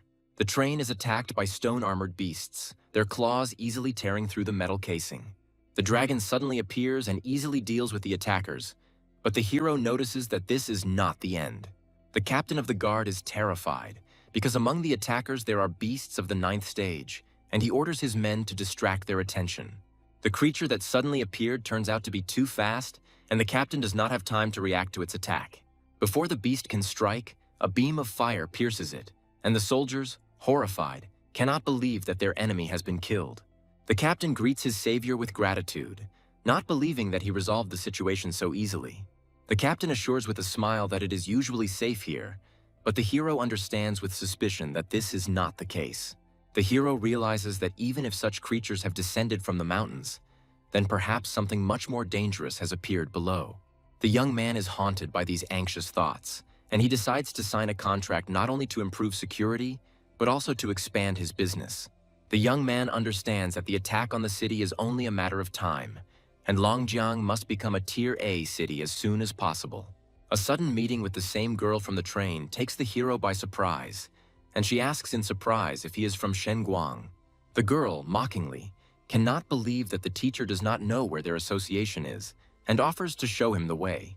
Finding herself at the entrance to the Dragon Academy, the girl proudly declares that she is its educator. When the guard asks the hero for his ID, he hands him an invitation from the association with a slight smile. Seeing the invitation, the guard bows in horror, begging the dear guest to pass through and not pay attention to his ignorance. The girl admiringly assumes that her mysterious companion is a powerful master who is hiding in the crowd. Not wanting to argue any further, the girl suggests watching a friendly match, and the hero happily agrees. The battle between Forest Monkey and Windbird begins in the arena, and their masters are ready for the competition. The hero is surprised to learn that it is not battle pets that are brought onto the field, but wild animals with which no contract has been concluded. The first competition is a test of control ability, where participants must force the animal to hold food in its mouth. The second competition is the ability enhancement competition, where participants use special materials for temporary strengthening. For a limited time, fosterers must strengthen any part of their pet's body, preparing it for battle. The empowered beasts rush into battle, and now they must fight each other to determine the winner. Swift Windbird leaves Forest Monkey no chance, and he finds himself in a losing situation. The death blow is approaching the vital point, and now the outcome of the battle seems a foregone conclusion. The sudden transformation puzzles everyone, as the reinforced part of the monkey turns out to be its back. A fatal blow from the stone teeth pierces the Windbird, and it falls to the ground with a scream, having lost the battle. The hero understands that the match of the breeders is not just a battle, but a competition in the ability to reveal the potential of the beast. A sudden meeting with the teacher takes the girl by surprise, and she shyly tries to justify herself. The teacher smilingly advises her to watch more matches, but immediately reminds her that her graduation is in jeopardy. The arrogant students look at the girl with disdain, calling her a soft-legged shrimp who couldn't control her beast. Unwilling to endure the humiliation any longer, the girl meekly agrees to leave, not daring to contradict her offenders. The hero suddenly appears and stands up for the girl, declaring that he did not notice any problems with her equipment. The young man, with cold calm, declares that they are the ones who are interfering with his ability to follow the match, and that their impudent faces irritate him. The enraged students cannot believe such impudence, but the hero contemptuously reminds them that their pathetic 6th grade does not give them the right to behave like this. The enraged student challenges the hero to a match of nurturers, confident of his victory. The hero accepts the challenge with a slight smile, but suggests playing for something else to make it more interesting. With icy calm, the young man offers to bet his life, and his words make the blood run cold. An ominous aura envelops the hero, and the frightened student realizes in horror that this is not a joke. With a devilish laugh, the young man declares that he was joking and suggests that the loser simply ask for forgiveness. The friend mockingly reproaches his comrade for cowardice, not understanding how 2 words could frighten him so. The enraged student cannot stand the humiliation and angrily declares that he will show who is dirty here. The teacher suddenly appears and happily offers to prepare the arena and act as a judge. The teacher, with a wise smile, explains that as a nurturer, you cannot be afraid to tame others. The arena is ready, and now one game will determine the outcome. And for the sake of fairness, a blind selection will be used. The blind selection begins, and the participants must choose one of the wild animals locked in cages. The hero studies the proposed animals with interest, realizing that their distribution among the 5 elements could be the key to victory. The young man chooses the thunder beetle with the metal shell skill, and his choice is met with surprise. His opponent chooses flame dog with the blazing bite skill, and now they must fight in a battle of the elements. The girl realizes with alarm that metal shell will not be able to resist the flaming bite, and her friend is doomed. The arrogant student smirks and suggests to his opponent that he repent before it is too late, but he remains unperturbed. The first stage begins, and the animal's favorite food is placed in front of them. The winner is the one whose pet lasts 5 minutes. The girl recalls lessons where they taught that there are 2 methods for this stage: reward and punishment. Her opponent decides to skip this part and use the star power to directly command his beast. To everyone's surprise, the hero does nothing, and the girl anxiously thinks that he is still choosing a method. The arrogant student looks at his opponent with disdain, confident that he has already given up. Suddenly, Thunder Beetle begins to eat, and his owner realizes with horror that his pet is afraid not of him, but of the mysterious stranger. The enraged student accuses his opponent of cheating, But the teacher, with cold calm, states that there is no such prohibition in the rules. The judge announces that time has passed, and Thunder Beetle is the first to pass the taming stage, winning. Humiliated and defeated, the student looks at his opponent with fury, vowing that he will definitely win in the next stage. The second stage begins, and now participants have 3 hours to choose materials to strengthen their pets. Not wanting to take any chances, the student chooses the Dragon's Breath herb to maximize his dog's fire attribute. The guy with a devilish grin understands that no matter how hard the metal is, in the face of flame, it will turn into a rag. The girl looks at what is happening with alarm, not understanding how her friend can win if his opponent is so strong. The time has passed, and the judge announces the beginning of the battle stage, where the enhanced beasts will meet in a mortal fight. Flamehound uses Blazing Bite, its jaws engulfed in flames, ready to tear its opponent apart. The death bite falls upon the Thunder Beetle, and its shell begins to melt under the influence of hellfire. The teacher notes with admiration that his student's ability to sort star power has improved again. The arrogant student disdainfully declares that he is different from the amateur who only knows how to bluff. The teacher regretfully tells his student that he should practice harder, and his words leave him in shock. Suddenly, Thunder Beetle becomes covered in ice armor and his metal shell turns into frost shell. The student is horrified as he realizes that the frost shell initially restrains the fire attribute. The melted ice completely covers the dog's body, and now it is he who finds himself trapped, held back by the elements of water. Surrounded by a fiery aura, the hero appears in all his glory, and everyone understands that he is the great nurturer who has been hiding himself. With icy calm, the young man announces victory and threateningly asks how about fulfilling the terms of the bet. The student is terrified because he doesn't feel any fluctuations in star power, but his opponent is clearly at the 7th level. Not wanting to tempt fate any further, the boy decides to run away, but his attempt proves futile. A sudden blow to his legs causes him to lose his balance and he falls to the ground screaming. The student looks at his opponent with pain and bewilderment, not understanding what just happened. Meanwhile, his friends, unable to stay on their feet, fall to the ground one after another. The hero scornfully wishes them good riddance, and his words make the girl giggle. The girl notes with admiration that after the battle, the melted armor quickly recovered, and this is not a superficial improvement. The hero explains with a slight smile that he gave the Thunder Beetle the Xuanhan crystal, and after absorbing it, he changed. The girl is surprised to suggest that the fear of death could have unlocked the Thunder Beetle's full potential. Recalling ancient treatises, the girl understands that appropriate pressure and harsh conditions can have a positive effect on cultivation. The girl is delighted because she did not expect that someone had already implemented this complex theory, and she hurries to write down this news. The teacher asks with interest what this method is called, and the hero, after thinking for a bit, calls it deadly cultivation. The teacher is surprised to realize that his student's friend is not so simple and asks her to introduce him. The embarrassed girl introduces herself, and Teacher Dean, having apologized for his students, asks with interest the name of the mysterious stranger. The hero introduces himself as Shui Kuang, and the teacher is surprised to realize that he has never heard of such a name in the world of cultivators. The young man explains that he came here to watch a famous conference of nurturers, and this is pure coincidence.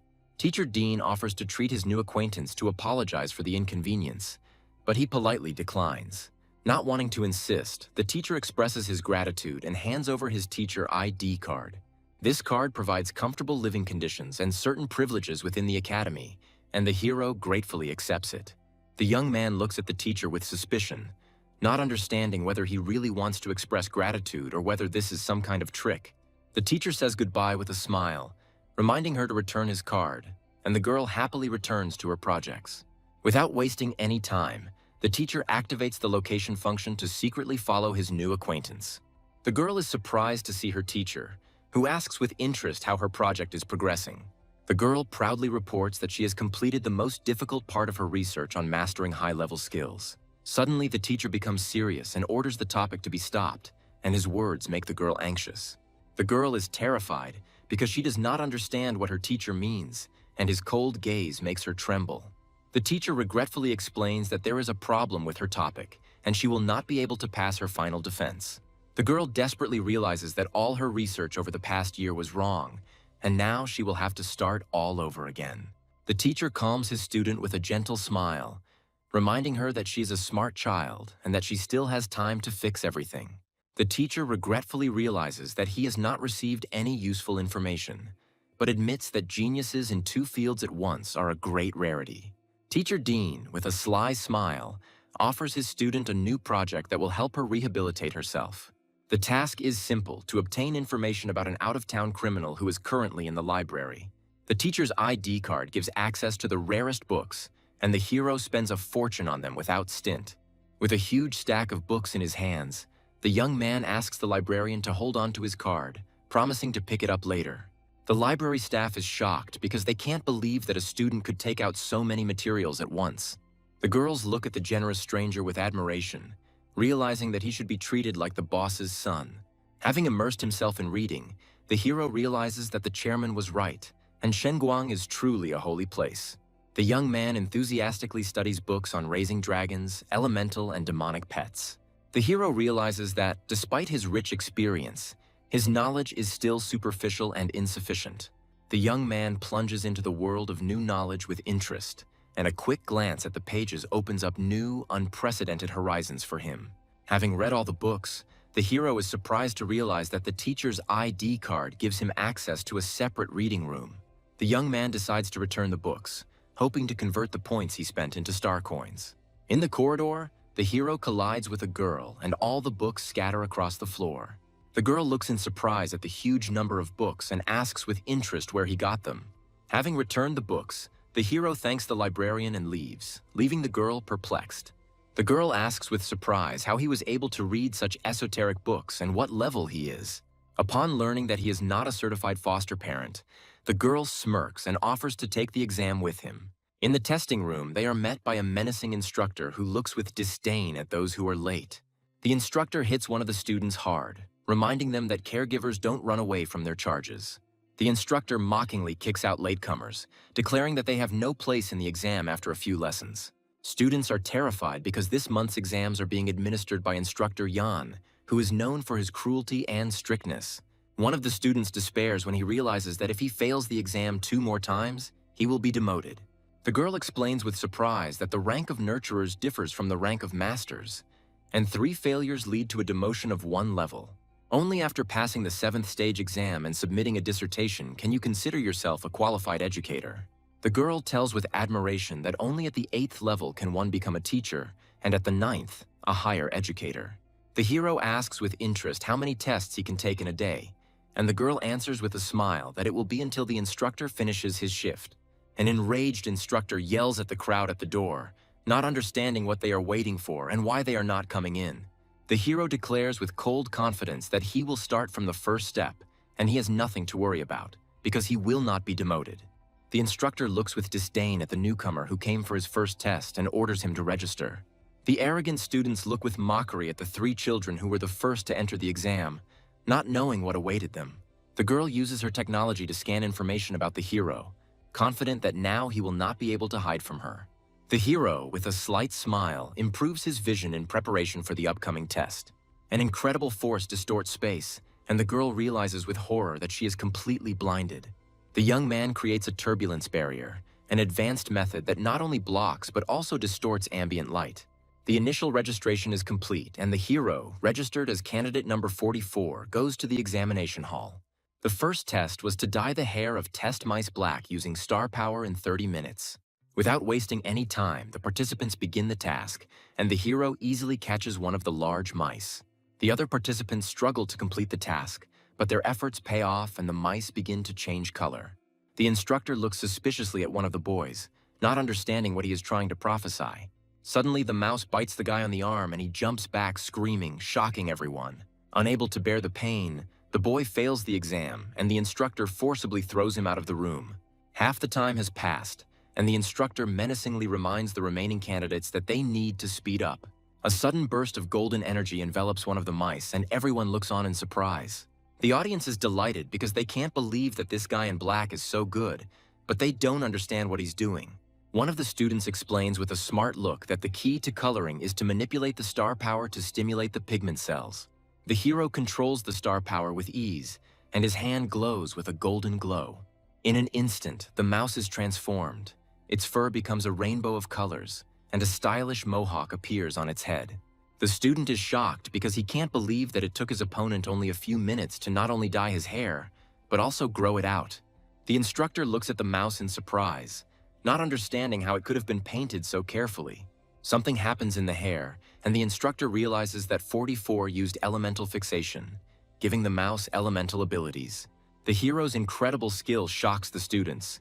Such a transformation of attributes without materials goes beyond the limits of the first-level test. The instructor looks at the newcomer with interest, suspecting that behind the mask lies an old monster who hasn't pleased him this much in a long time. Impressed by the incredible talent, the instructor makes an exception, allowing 44 to move straight to the 7th stage test. The new challenge proves to be deadly. He must tame and strengthen a 7th-level blood mist ghost in half a day. The participants are terrified. The evil ghost of the bloody mist is unpredictable and capable of corrupting hearts, leading to madness. The hero declares with cold confidence that he does not need half a day, and that 5 hours will be more than enough. A terrifying monster emerges from its cage, and its strong smell of blood makes everyone tremble in terror. The girl realizes with horror that the ghost's psychic attacks allow it to devour the soul, ignoring any physical attacks. Wasting no time, the ghost uses its strongest attack, spirit possession, preparing to devour its victim's soul. The hero easily jumps onto the monster's head and mockingly asks if he is familiar with the Path of Thunder. A red flash illuminates the arena, and the hero easily suppresses the ghost's will, preparing for the next stage. The taming is over, and now the young man must strengthen his new pet. The hero realizes that this is the perfect opportunity to try out the recently learned method and at the same time prepare for future improvements to the small skeleton. Knowing that the ghost is afraid of thunder, the boy decides to strengthen its weakness by processing the herb of eternal life with the help of star power. The hero throws the created elixir with force, commanding the ghost to devour it, and it consumes it with a scream. A sudden glow envelops the ghost, and the girl is surprised to realize that this could be a sign of evolution. The instructor watches with admiration the calm work of the master, who seems to be in the middle of the river. A giant thunder phantom appears before the hero, and its majestic appearance makes everyone tremble. The students are shocked because the hideous ghost has turned into a majestic creature, and they do not understand what kind of evolutionary technique is in front of them. The hero explains that he suppressed the ghost's bloodline, and now it is resistant to divine and thunder attacks. But there is a downside. The empowered ghost becomes even more irritable and thrashes furiously against the bars of the cage. The students retreat in panic because the cage is creaking and the monster is about to break free. The instructor is alarmed to realize that something needs to be done before this thing breaks out and causes a bloodbath. With incredible strength, the ghost bends the bars of the cage, and now nothing can stop him. The hero, with a cold grin, reminds the insolent beast of the taste of the Path of Thunder, and his hand bursts into red flame. The ghost freezes, and the students realize in horror that this mysterious stranger has complete control over it. The young man easily passes through the bars of the cage and mockingly asks if he passed the test. The instructor is shocked, because this man not only passed the test, but advanced the ghost to perfection. The instructor enthusiastically declares that the abilities he has demonstrated allow him to compete with the best cultivators of the 9th level. Mr. Bai, the association's vice president, suddenly appeared and noted with admiration that it was a feast for the eyes. The instructor greets the vice president with reverence, and he invites the mysterious stranger to come with him. A terrifying realization dawns on the instructor, and he cannot believe that this young man could be the vice president's own student. In his office, the vice president respectfully addresses the guest from Longjiang and asks him to take off his mask. Mr. Bai explains with a smile that there are few young people with such characteristics, and they are easy to recognize. Taking off his mask, the hero realizes with a cold grin that the investigation was conducted very thoroughly, and his identity has already been revealed. The vice president asks the young man with a serious expression if he has heard of the 4 kings. The 4 kings are the 4 beast kings, the most powerful creatures that have ever existed on Blue Star. Insidious and destructive, they razed countless cities to the ground and became the #1 enemy of all mankind. The blood they have shed is enough to drown mountains, and their names strike terror into all who hear them. The vice president explains with concern that each of the 4 kings possesses power no less powerful than that of the Kingdom of Fate. The hero is shocked, because the Kingdom of Fate is the highest of the 3 legendary kingdoms. The young man has difficulty realizing that even with his full strength, he is only in the realm of the vast sea. In the distant past, 4 kings were gravely wounded by a great warrior who, at the cost of his life, sealed them beneath the Abyss Cave. Now they are guarded by young masters of legendary rank, and since then they have never invaded human lands. The hero suspiciously asks if the seal has been broken, but the vice president confidently replies that it has not. The vice president reports with alarm that an abnormal migration of ferocious animals has been discovered in the desert area. The young man recalls the recent attack on the train and realizes that this was the very same anomalous phenomenon. Mr. Bai is alarmed that this could threaten the safety of civilians and decides to call a conference to prepare countermeasures. The hero notes with understanding that the fosterers are more interested in taming than killing, since it is they who give power.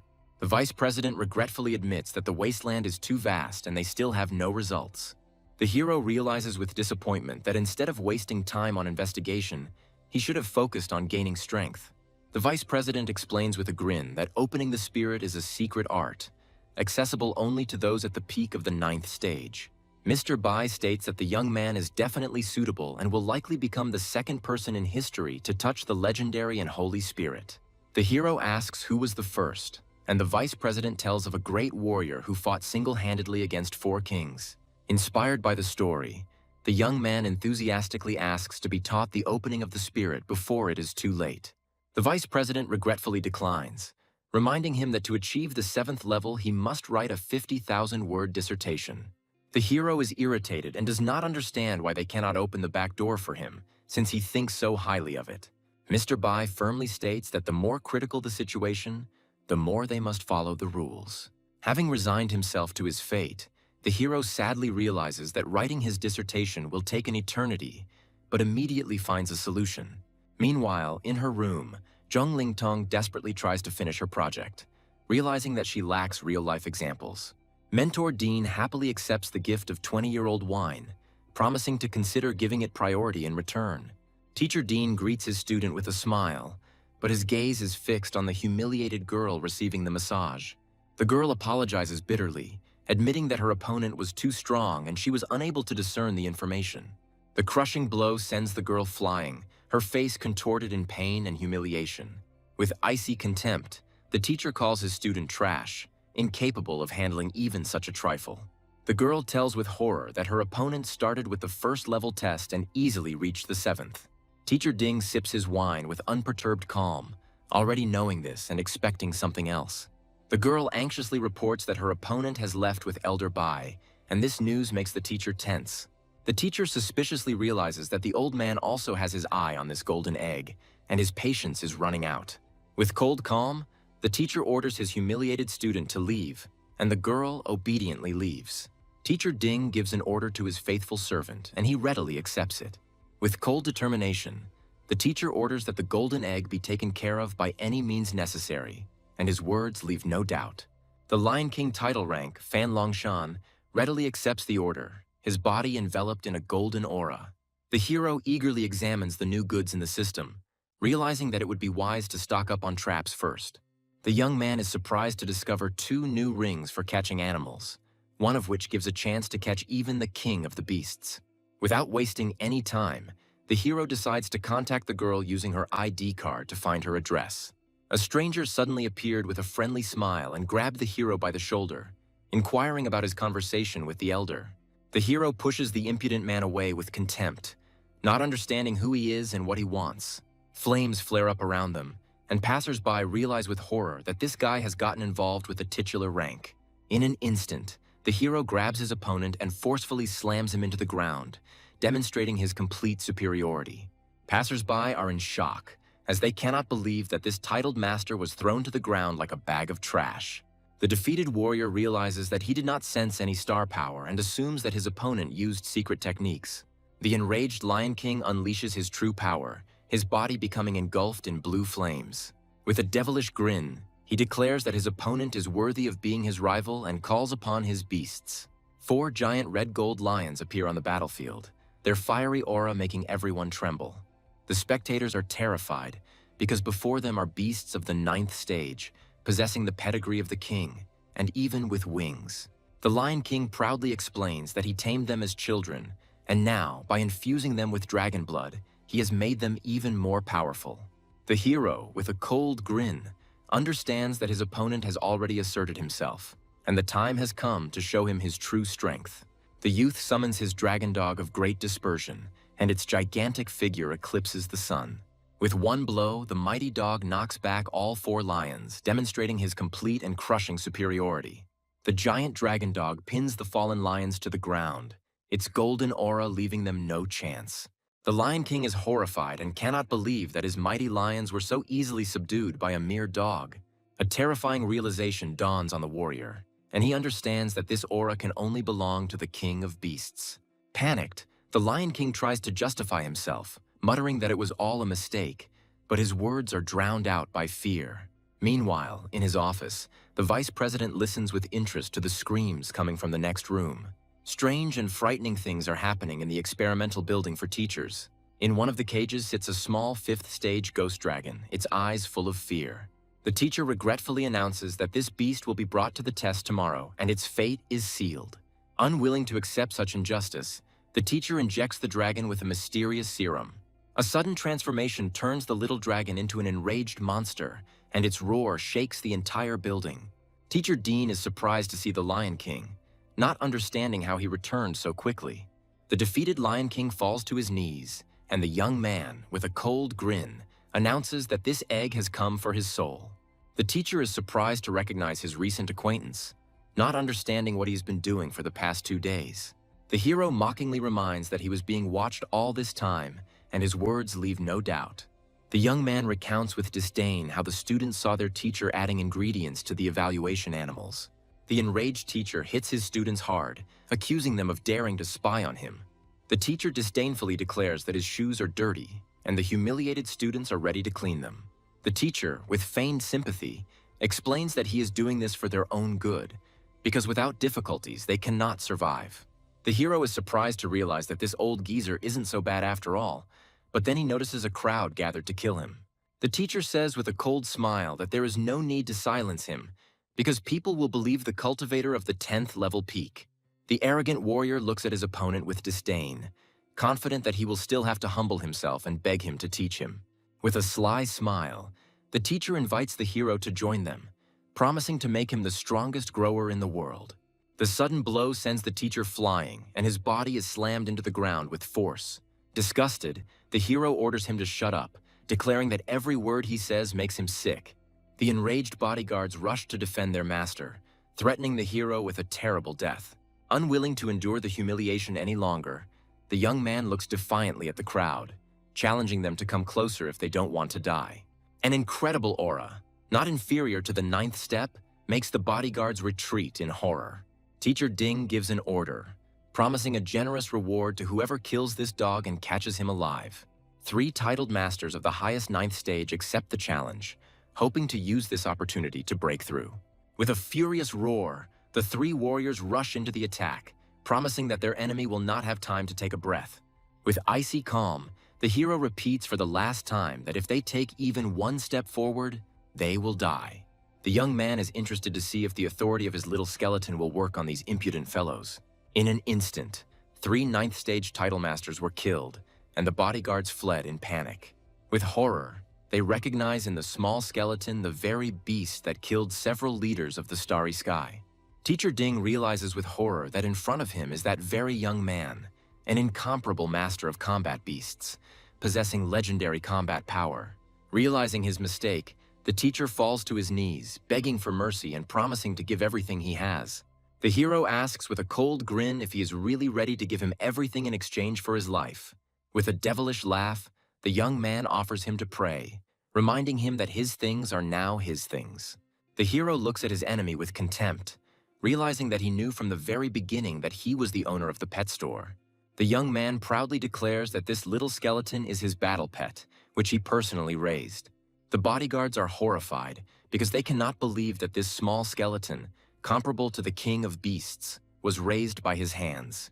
The hero, with a devilish grin, offers everyone the opportunity to have the same pet, and his words leave no doubt. The young man throws the swords of his slain enemies to the ground, inviting those who do not wish to participate to leave. With cold determination, The hero declares that those who want to be with him must show what they are capable of. The bodyguards are confused, as they cannot decide whether to betray their master for the opportunity to raise such a pet. An enraged teacher. Dean cannot believe such a betrayal and angrily shouts that this is their payment for his kindness. Tired of the bullying, the bodyguards draw their swords, ready to take revenge on their former master for all the humiliations. The teacher furiously orders them to leave, but his words are drowned in hatred and contempt. With a cry of despair, the teacher rushes at his former subordinates, but finds himself in the minority. One of the bodyguards hands the hero a secret order that Ding Chunfeng carried with him, and now his fate is sealed. The bodyguard reverently hands over a secret order that gives the right to use the abilities of a 9th-level cultivator. With a cold smile, the hero accepts the order and orders that from now on he be called Master Su. The bodyguards fall to their knees, swearing that they saw nothing and knew nothing. The hero, with a slight smile, summons his snake and orders it to clean up the battlefield. Meanwhile, in the student dormitory, someone is worried about his friend.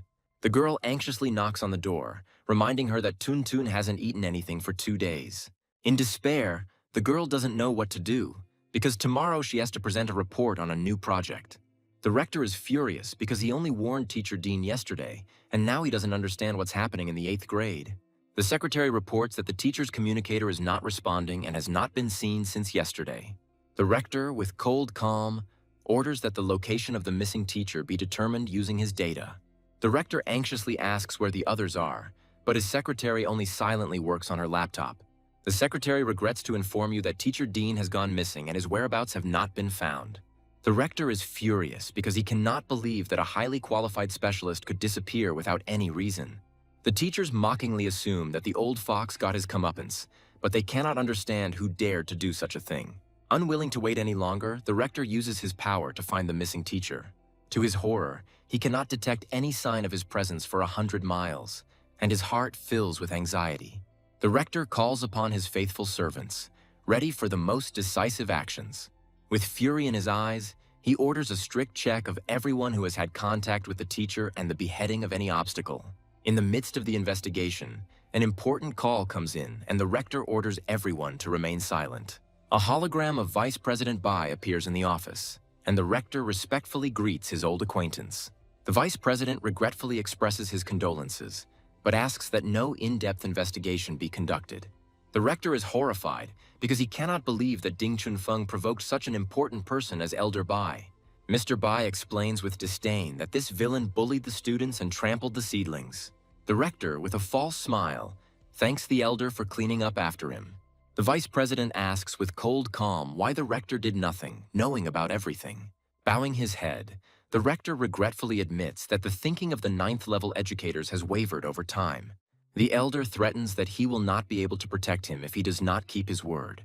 Before disappearing, the vice president reminds them that a storm is approaching and it is their duty to protect the seedlings. The announcement of the instructor's early retirement and the splitting of classes evokes mixed feelings among students. The girl desperately realizes that if she is expelled from the class she tried so hard to get into, it will be unfair. The arrogant student looks at the girl with disdain, calling her a soft-legged shrimp who is no good for their class. A friend stands up for her comrade, reminding the impudent ones that she was just running errands for the teacher.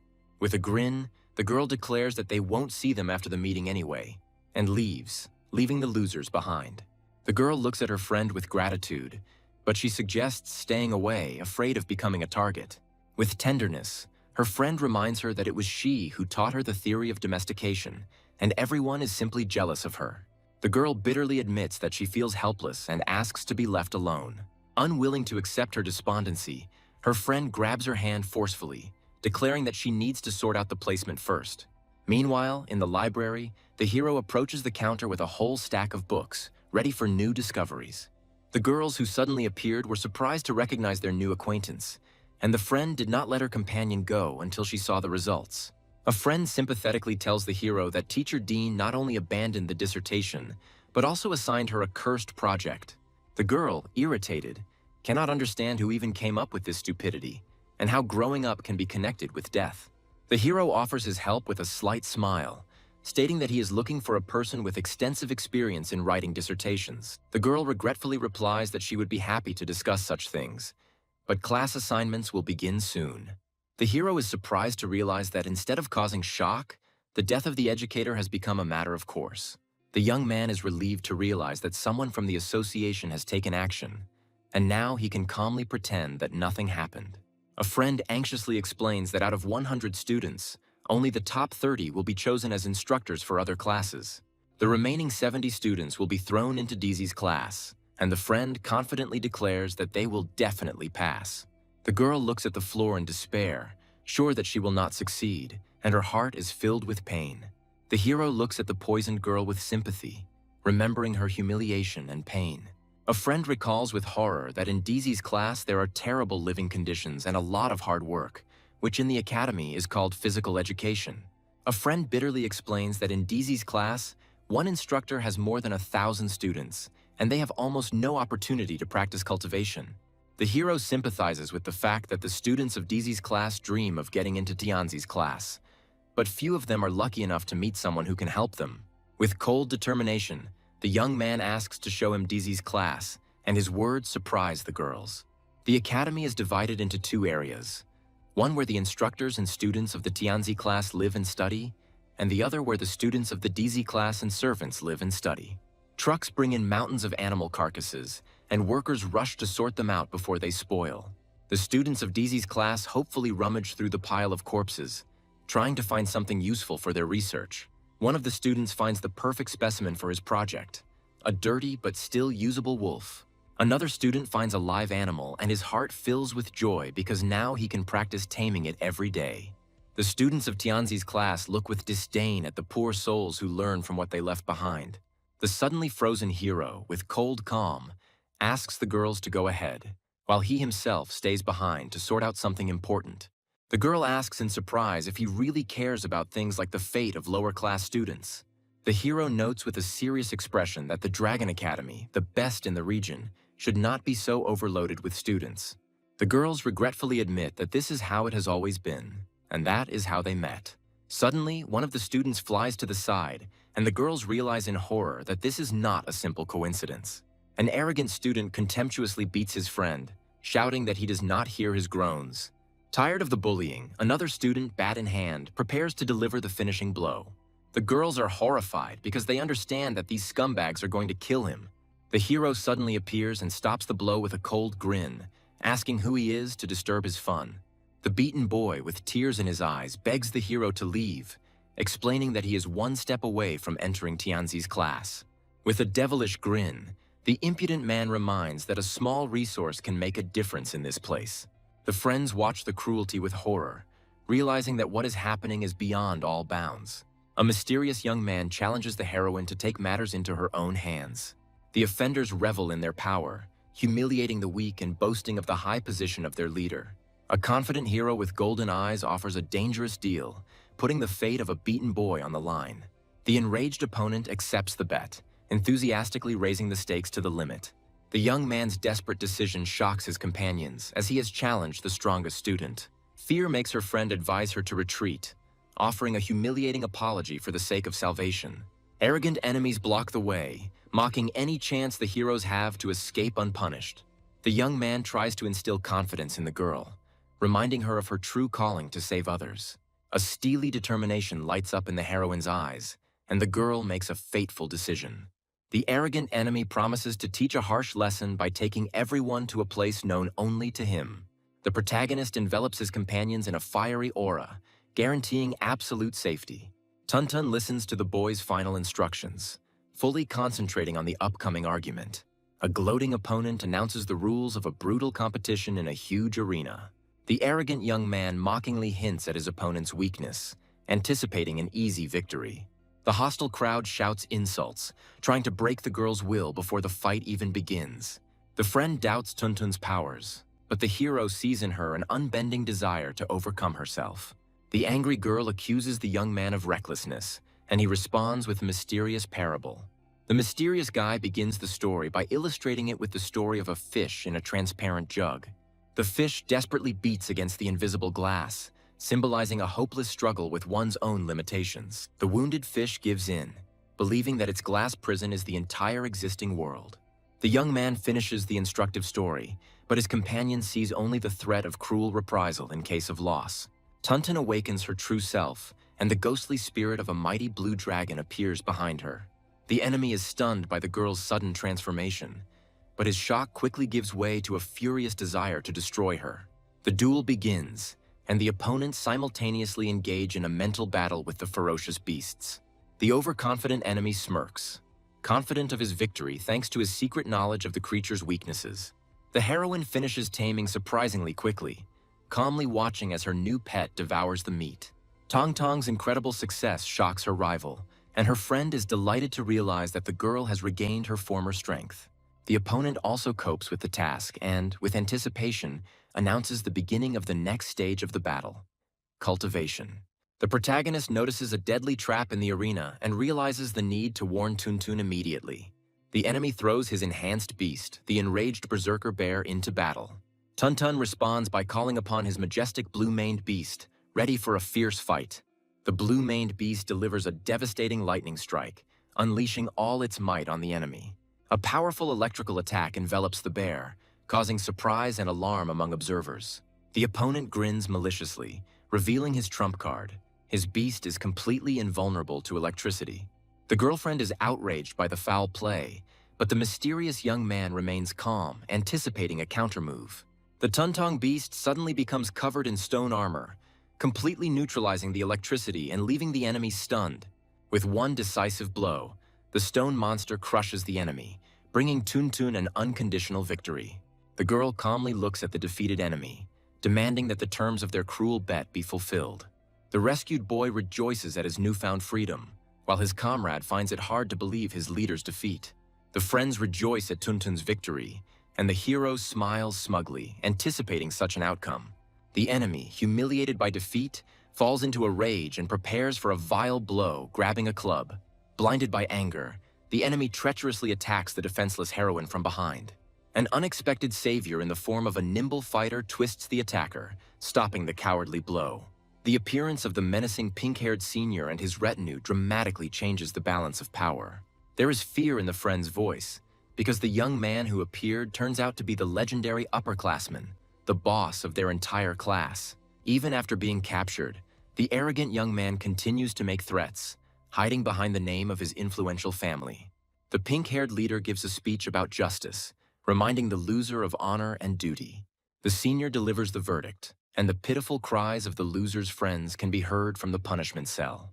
The brutally beaten bully finally breaks, humiliatingly begging the formidable senior for mercy. A senior student passes a harsh sentence, banishing the humiliated offenders from his territory forever. The heroes thank their savior, but the pink-haired leader accepts their gratitude with restrained calm. The young man praises Tong Tong for her contributions, lamenting the unfair distribution of resources at the academy. A senior student tries to cheer up a girl by jokingly offering her the comfort of his company. A mysterious guy abruptly interrupts a friendly conversation, asking a direct and uncomfortable question about money. The senior student looks with distrust at the stranger, who introduces himself as an ordinary merchant and shows a business interest. The leader bitterly explains the harsh reality of their world, where only the rich have privileges, while the poor are destined to be outsiders. The pink-haired boy warns the boy against trying to profit from their class, but Tung Tung stands up for his savior. The protagonist reveals his true purpose by asking about the possibility of renting a heavenly beast, leaving Tong Tong astonished. The perceptive senior realizes that he is an outsider, as access to the local pet market is strictly controlled by the academy. The protagonist makes a bold statement, promising to supply pets of the highest quality in unlimited quantities.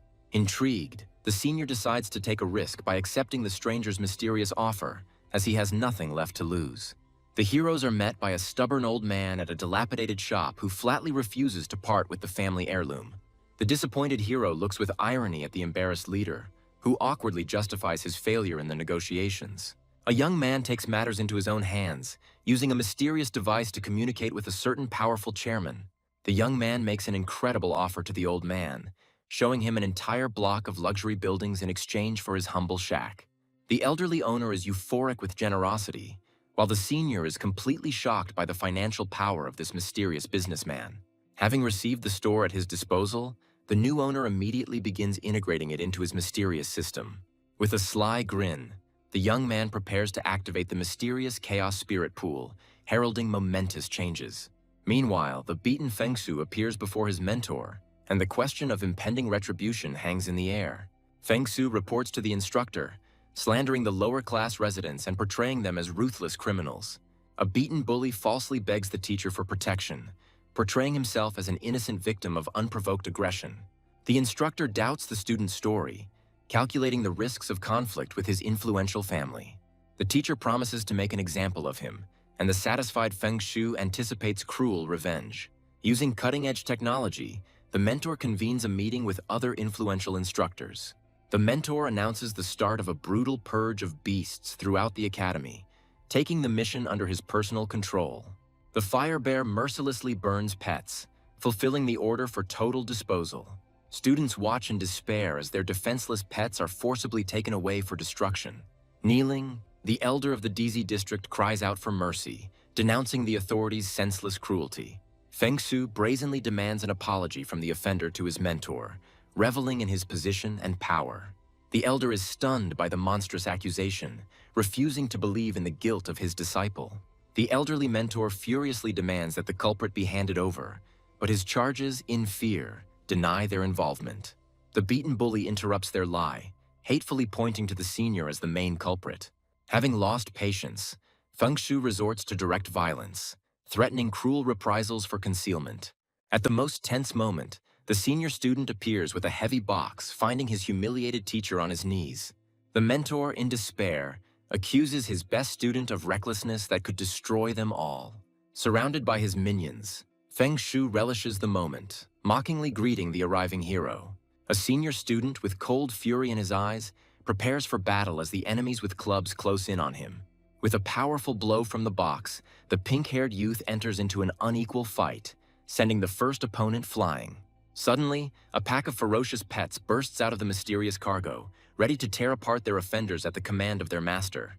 The sudden appearance of three heavenly beasts at once plunges the elder and Feng Shu into a state of utter stupefaction. The pink-haired leader grins and proclaims the end of dependence, as they now have their own powerful resources. The student's bold statement astonishes the old mentor, causing him to believe the almost impossible. The young man gestures to the astonished teacher a picture of prosperity, a new shopping street full of happy residents and their mighty pets. The old teacher raises his hands to the sky in delight, while his student can only with difficulty comprehend this incredible picture of universal prosperity. The confident leader demonstrates the full abundance of the new store, which, in addition to animals, also offers rare types of food. The appearance of the rarest food, available only to the elite, causes shock and dark suspicions in the instructor and Feng Shu. The elder realizes that the shopkeeper offers high-quality resources at affordable prices, giving their class real hope. A humiliated Feng Shu desperately points to the shop, accusing its owner of smuggling and calling on the instructor to destroy the source of lawlessness. In response to the call, a giant golden dragon emerges from the depths of the store, leading a squad of enforcers ready to carry out any order. A giant golden dragon bursts onto the scene, its mere appearance causing terror and panic among the attackers. Feng Shu is stunned by the chilling divine aura emanating from this incredible creature. The mysterious owner appears from the depths of the store, his calm figure instantly capturing everyone's attention. With a cold grin and glowing golden eyes, the young man casually calls the mighty dragon his guard dog. The minions scatter in terror, saving their lives from the mere menacing roar of the incredible beast. Utterly broken, Feng Shu desperately begs his mentor to call for reinforcements, recognizing the complete powerlessness of his men. The protagonist stands calmly against the backdrop of his shining pet, radiating an aura of absolute power and unshakable confidence. The astute instructor realizes that before him stands the wielder of the king of beasts, and therefore a man of incredible origin and connections. Realizing the true balance of power, the teacher instantly changes his arrogant tone to an obsequious one, trying to smooth over the brewing conflict. The senior student points out the instructor's cowardly change of demeanor with a sarcastic laugh, causing Feng Shu to burst into impotent rage. Inspired by hope, Tuntun convinces her injured comrade to trust their new powerful protector. Feng Shu grins maliciously, absolutely confident of his impunity thanks to his family's financial influence. The instructor makes an absurd verdict of mutual guilt, leaving his spoiled student completely perplexed. An enraged Feng Shu feels betrayed as his teacher demands a humiliating apology from him before the commoners. The mentor delivers a pompous speech about honor and justice, trying to save face in the face of an irresistible force. The teacher makes the final judgment, forcing Feng Shu not only to apologize, but also to pay for the victim's medical treatment in full. The senior student, with a sly grin, finishes off his humiliated opponent, demanding the immediate execution of the sentence. Driven to his limits, Feng Shu decides to take extreme measures, calling on the powerful forces of his family for help. A powerful call cuts through the sky, and 3 mysterious figures arrive in the blink of an eye at the youth's call. The masked elite fighters who have arrived in response to the call bow before the young master, ready to unleash their wrath on his offenders. The appearance of the 3 titular masters floating in the air leaves the elder in awe. Blinded by his thirst for revenge, Feng Shu tries to convince his mentor to break the truce for a bloody massacre. The joy of victory gives way to anxiety, as the appearance of 3 masters hints at an even greater and hidden danger. The protagonist, with icy calm, dispels the general fear, hinting at a true, even more powerful threat from above. The young man's frightening prediction comes true, and the mysterious silhouette of another, far more formidable enemy appears in the sky. A powerful elder of the Xiao family descends from the heavens, shrouded in an aura of colossal power. The arrogant young man panics, because the appearance of the elder means the complete failure of his reckless plan. The elder's icy wrath falls upon his own grandson, who dared to abuse the family's power. In a pathetic attempt to save himself, Feng Shu points the finger at the heroes, trying to make them the culprits and justify his actions. Against a backdrop of general chaos, the system presents the protagonist with a new, life-changing task that promises incredible opportunities for growth. An unknown force shakes the earth to its foundations, taking the heroes by surprise and knocking them off their feet. A giant fist of pure stellar energy descends from the heavens, heralding imminent destruction. An enraged Elder Xiao accuses the heroes of insulting his family, preparing to unleash his righteous wrath upon them. Feng Shu gloats, anticipating a brutal reprisal, because his grandfather, the family's most powerful genius for the past century, has finally intervened. The local elder desperately begs for mercy, trying to reach the mind of the powerful master. The arrogant master rejects any pleas, demanding that you first accept his crushing blow. In response to the threat, the hero's golden dragon assumes its true, majestic form, preparing to meet the attack. The pet's incredible transformation leaves the elder and his spoiled grandson in a state of absolute shock. The protagonist looks at the enemy with icy contempt, believing that only brute force can teach the arrogant fool a lesson. The crushing power leaves the hero's friends in awe, as the mighty 9th-level master was defeated with a single blow. The enraged elder scolds his wayward grandson, who, in pathetic excuses, places all the blame on the hero's deceptive appearance. Satisfied with the resolution of the conflict, the hero casually turns to the instructor, finally asserting his dominant position. The cowardly mentor tries to curry favor with the young man, demonstrating his complete loyalty and willingness to cooperate. A witness suddenly appears and reveals the whole truth, accusing Feng Shu of instigation and a cowardly attack. An icy rage flashes in the elder's eyes, as his grandson's lies and cowardice become the last straw for him. Realizing the gravity of his situation, Feng Shu falls to his knees in panic, humiliatingly begging for forgiveness. The master passes a cruel sentence, condemning his grandson to broken legs and 5 years of imprisonment in order to spare the family shame. Pitiful cries for mercy are drowned in the air as the guards drag the guilty youth away to meet his harsh fate. Elder Xiao humbly bows his head before the protagonist, admitting his guilt and offering any compensation. This incredible spectacle plunges all witnesses into awe as the 100-year-old master bows before the young merchant. The protagonist, with a mysterious look, only tells the elder his last name, leaving him with a painful space for guesswork. The old master's face reflects deep confusion, as this is the first time he has heard of a powerful family named Su. A sudden revelation strikes the elder, and he realizes with horror that before him is a descendant of the legendary Su Ping clan from distant Longjiang. The rescued residents warmly thank their protector, realizing what a terrible fate could have befallen them. With a slight smile, the young man accepts the thanks, but instead encourages them to become stronger and visit his store more often. The inspired senior enthusiastically offers his help at the store, wanting to repay the rescue and support. Inspired, Tuntun also asks for a job, striving to be closer to her mysterious and powerful patron. The next morning, Elder Xiao tries to make amends by presenting the hero with a briefcase filled to the brim with gold bars. The young man coldly rejects the generous gift, demonstrating complete indifference to wealth and leaving the donors perplexed. The young man ignores the apology and instead leads new customers into his store, where a fresh batch of rare food awaits them. A shining dragon-shaped artifact emerges from the hero's palm, emitting a mysterious purple aura. Those present looked at the unprecedented food in amazement, realizing its uniqueness and incredible value. Tuntong, hiding behind his comrade, reverently recognizes the artifact as the legendary purple dragon ginseng. The elder and the instructor are stunned, because they have in their hands the most valuable food that has been extinct for thousands of years. The protagonist calmly announces the price, causing Tongtong to breathe a sigh of relief. But at that moment, they are interrupted.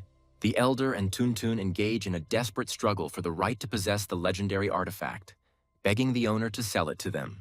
The young man, with cold politeness, sends the heated customers away, inviting them to try their luck the next day. Desperation drives the instructor and the elder to make crazy bets, as they are ready to give away entire fortunes for the precious food. The incredible offers leave students shocked, as colossal resources and access to cutting-edge technology are at stake. A young man watches the auction, pondering the far-reaching consequences that the sale of this artifact will entail. The instructor and the elder, dreaming of fame and fortune, are already making grand plans for the legendary find. Tuntun timidly offers her idea, considering it insignificant in comparison to wealth, but the young man is ready to listen to the girl with interest. The girl reveals a hidden secret, because this ginseng is the key to reviving an entire era of the lost art of cultivation. The hero touches on a sore subject, and Tuntun bitterly confirms that the lack of resources has doomed their science to many years of stagnation. The arrogant instructor dismissively calls attempts to revive ancient species a completely useless endeavor. The instructor's caustic remark offends the young man, and he, with a sly smile, promises to bring something that can change his mind. The mysterious merchant retreats to the mysterious room, leaving Tongtong in confusion due to the sudden revelation of the savior's true name. The mysterious door behind the hero flashes with lightning, and the tense anticipation stretches out for a whole half hour. A young man emerges from behind the door, holding a priceless artifact in each hand, and the sight completely shatters the reality of his guests. The protagonist handles the thousand-year-old treasures carelessly, causing panic among the elder and the instructor. Tuntun notices the blood on his master's sleeve with alarm, but he only brushes it off casually, causing even more shock to the others. The elder and instructor are in awe as they try to comprehend the countless treasures that this mysterious young man's family possesses.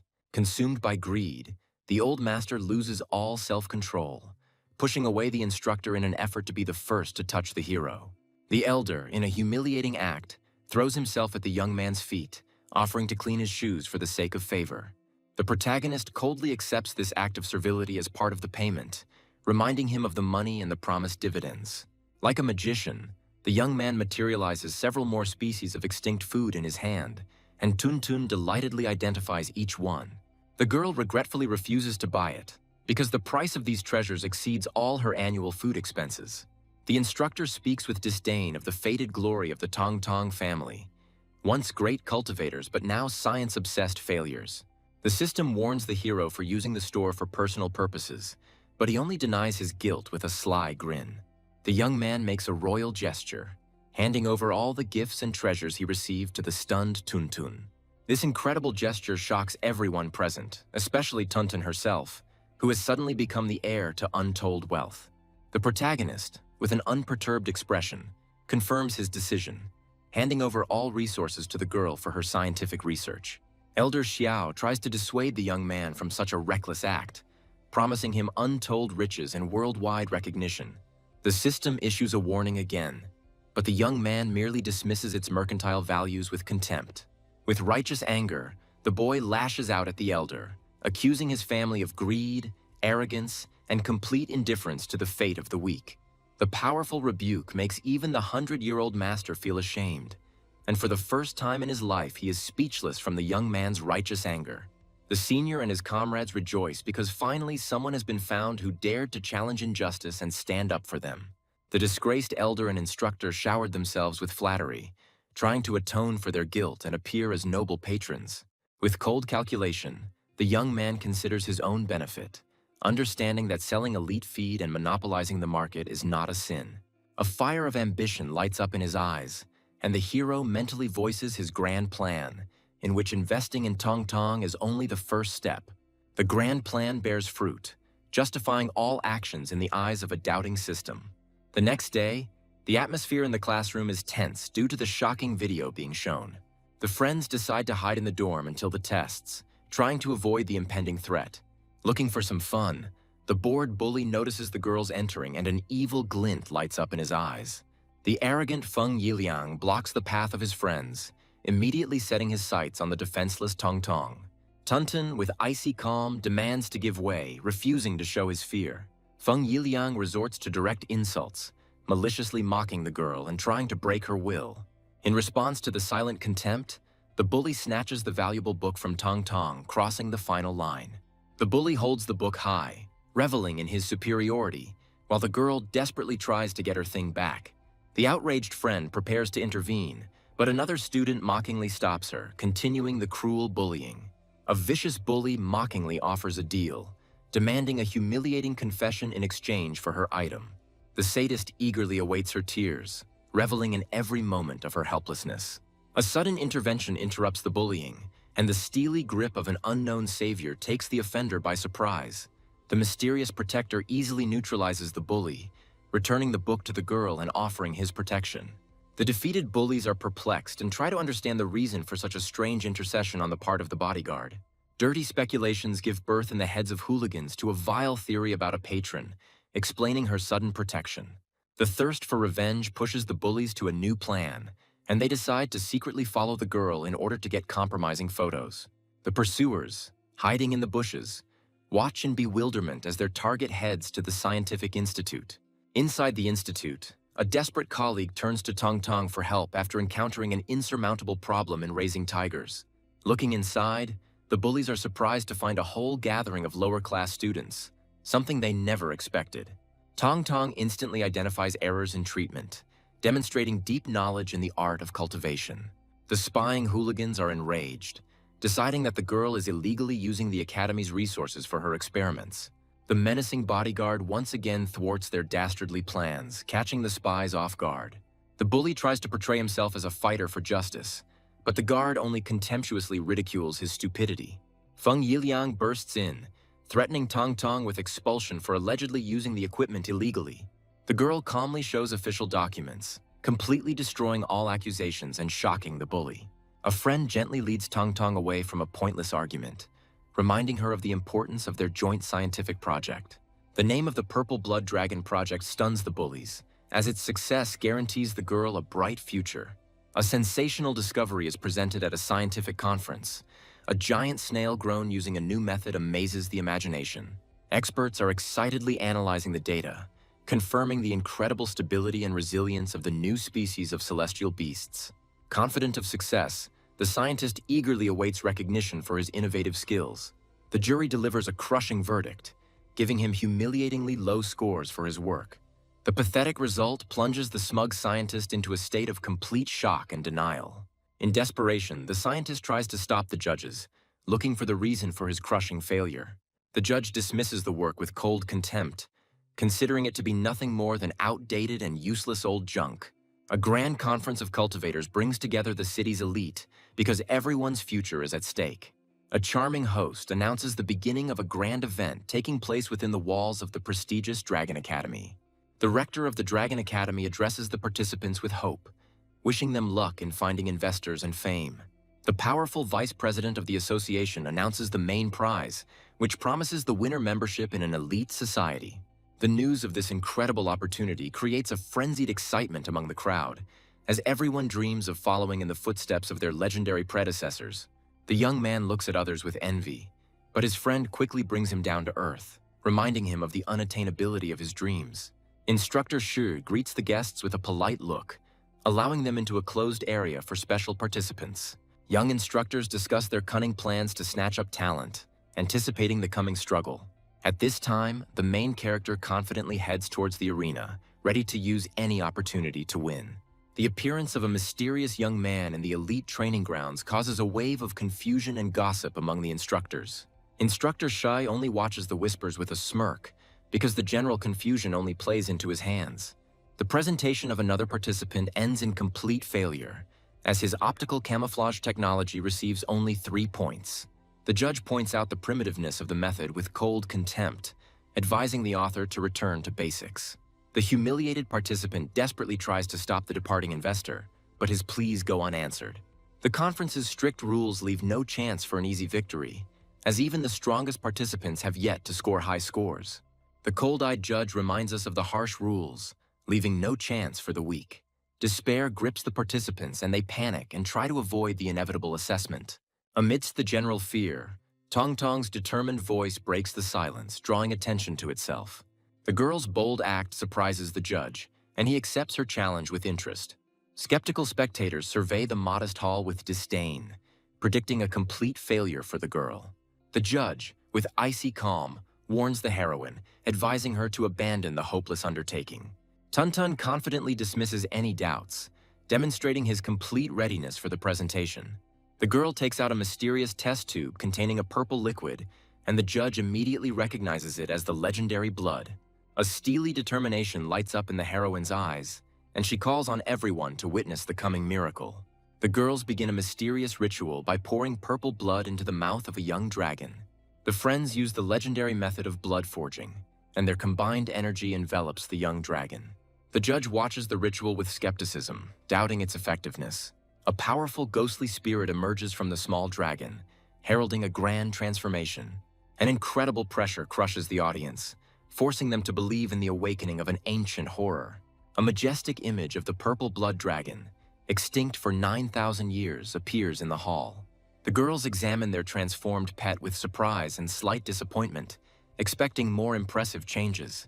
Spectators discuss what happened in bewilderment, considering the legendary method to be just a myth and the result insignificant. The bullies eagerly await the girl's humiliating failure, enjoying every moment of her impending shame. The sudden realization of the experiment's true potential sends the instructors into a frenzy, and they rush to the stage. Tong Tong's face is shown on every screen, and the crowd explodes with questions, trying to figure out who this mysterious girl is. The instructors are shocked to recognize the girl as a modest student from the 8th group, reproaching themselves for their missed talent. Using technology, they instantly compile a complete dossier on Tun Tun, revealing all of its secrets. The mentors, overcome with excitement, enter into a desperate struggle for the right to become the teacher of the young genius. Heavyweights, the association's vice president and the Dragon Academy's rector, enter the race for talent. The rector looks at his old rival with suspicion, sensing a catch in his sudden haste. The vice president pretends to be a decrepit old man with an innocent look, trying to lull the rector's vigilance. The perceptive rector does not believe a single word, seeing in his rival's actions a clear attempt at deception. Realizing that his ruse has been exposed, the vice president immediately goes on the offensive, using the power of teleportation. Unwilling to give in, the old fox uses a secret distance closing technique to get ahead of his opponent. 2 powerful masters soar above the crowd, demonstrating their incredible strength in the fight for young talent. The vice president turns to the girls with a polite smile, and Tong Tong's friend barely holds back a squeal of delight. Observers discuss the events with envy, because a personal assessment from the vice president is an honor for any genius. The old master looks at the transformed dragon with admiration, recognizing its superiority over all known species. Every detail of the beast's appearance screams of its royal origin, confirming the success of the incredible experiment. The vice president gives the highest rating of 9.5 points, opening the doors to the world of the elite for the girl. The old master makes his move, offering Tun Tong the patronage of the entire association and personal mentorship. The academy's rector enters the fray, trying to retain a prized student with promises of unlimited resources and support. Spectators watch the battle of the titans in amazement, as the proposals made to the girl exceed all conceivable expectations. Hooligans realize with envy and bitterness how high the one they humiliated just yesterday has risen. Tun Tun faces the most difficult choice of her life, because her entire future destiny depends on her decision.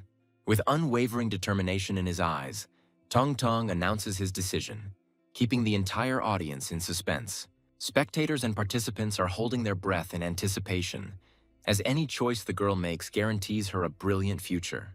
At this time, the main character leaves his place with an indifferent look, planning to return to the routine business of the store. Tong Tong politely declines all generous offers, declaring his eternal loyalty to the mysterious master Shu Kuang.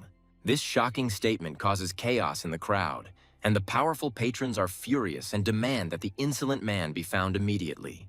The young man himself freezes in complete bewilderment, barely realizing that they are talking about him. The hero's image appears on all screens, and the crowd disdainfully discusses the chosen one's unsightly appearance. The angry rector furiously demands an explanation from the girl, unable to believe her absurd choice. Tun Tun speaks with warmth and gratitude about the selfless help of her owner, who saved her at the most difficult moment. This revelation shocks everyone, especially the bullies, because they realize that behind the girl's success stands a man capable of obtaining impossible resources. The young man puts the girl before a final choice, because his path lies far beyond this place. With eyes shining with devotion, Tun Tun declares his readiness to follow the boss anywhere. The rector is desperately trying to keep the girl, because her departure would be a crushing blow to the reputation of the entire academy. Tun Tun wisely reminds the rector of his own words about the value of travel and learning new things. The protagonist, from the height of his experience, speaks of the existence of secret methods inaccessible within the walls of the academy.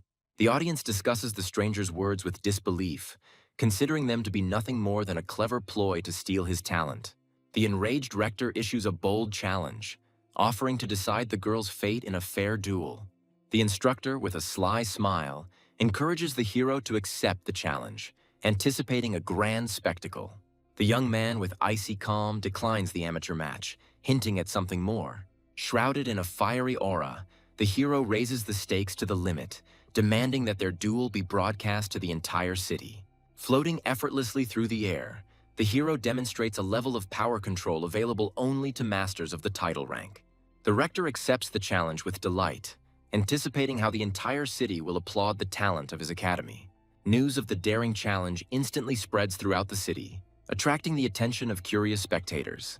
On the roof of a skyscraper, the opponents agree on the rules, deciding the outcome of the duel in the battle of their animals. Students are overcome with horror at the sight of a ferocious monster that one of the participants must tame. The rector proudly boasts of the strength of his beasts, generously offering his opponent to choose a weaker pet. The young man thanks the man for his concern with a slight smile, accepting the challenge without the slightest hesitation. Surrounded by dozens of angry eyes, the hero confidently approaches the cells, ready to make his choice. Suddenly, a giant golden spirit appears behind the guy and his crushing blow falls on the bars. Of all the animals, the young man chooses the most inconspicuous one, smilingly calling on it to wake up from its sleep.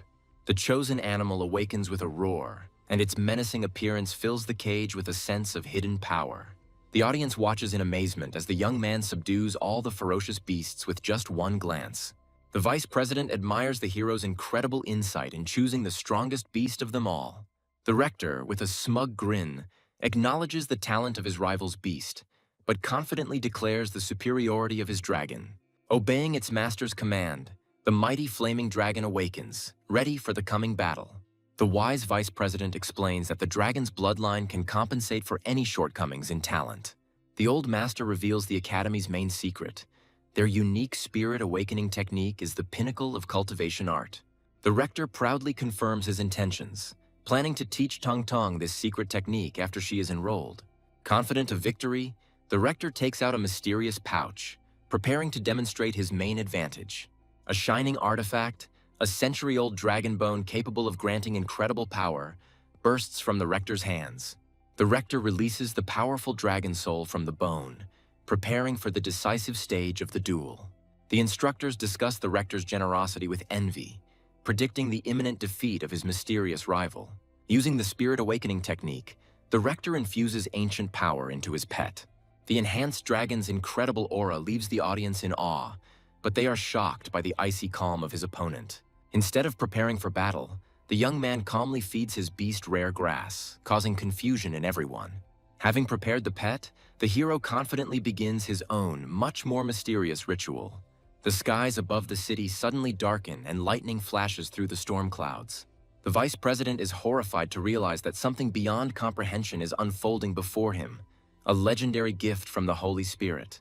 The youth calls upon the power of the heavens, and his beast instantly masters the powerful flying flash technique.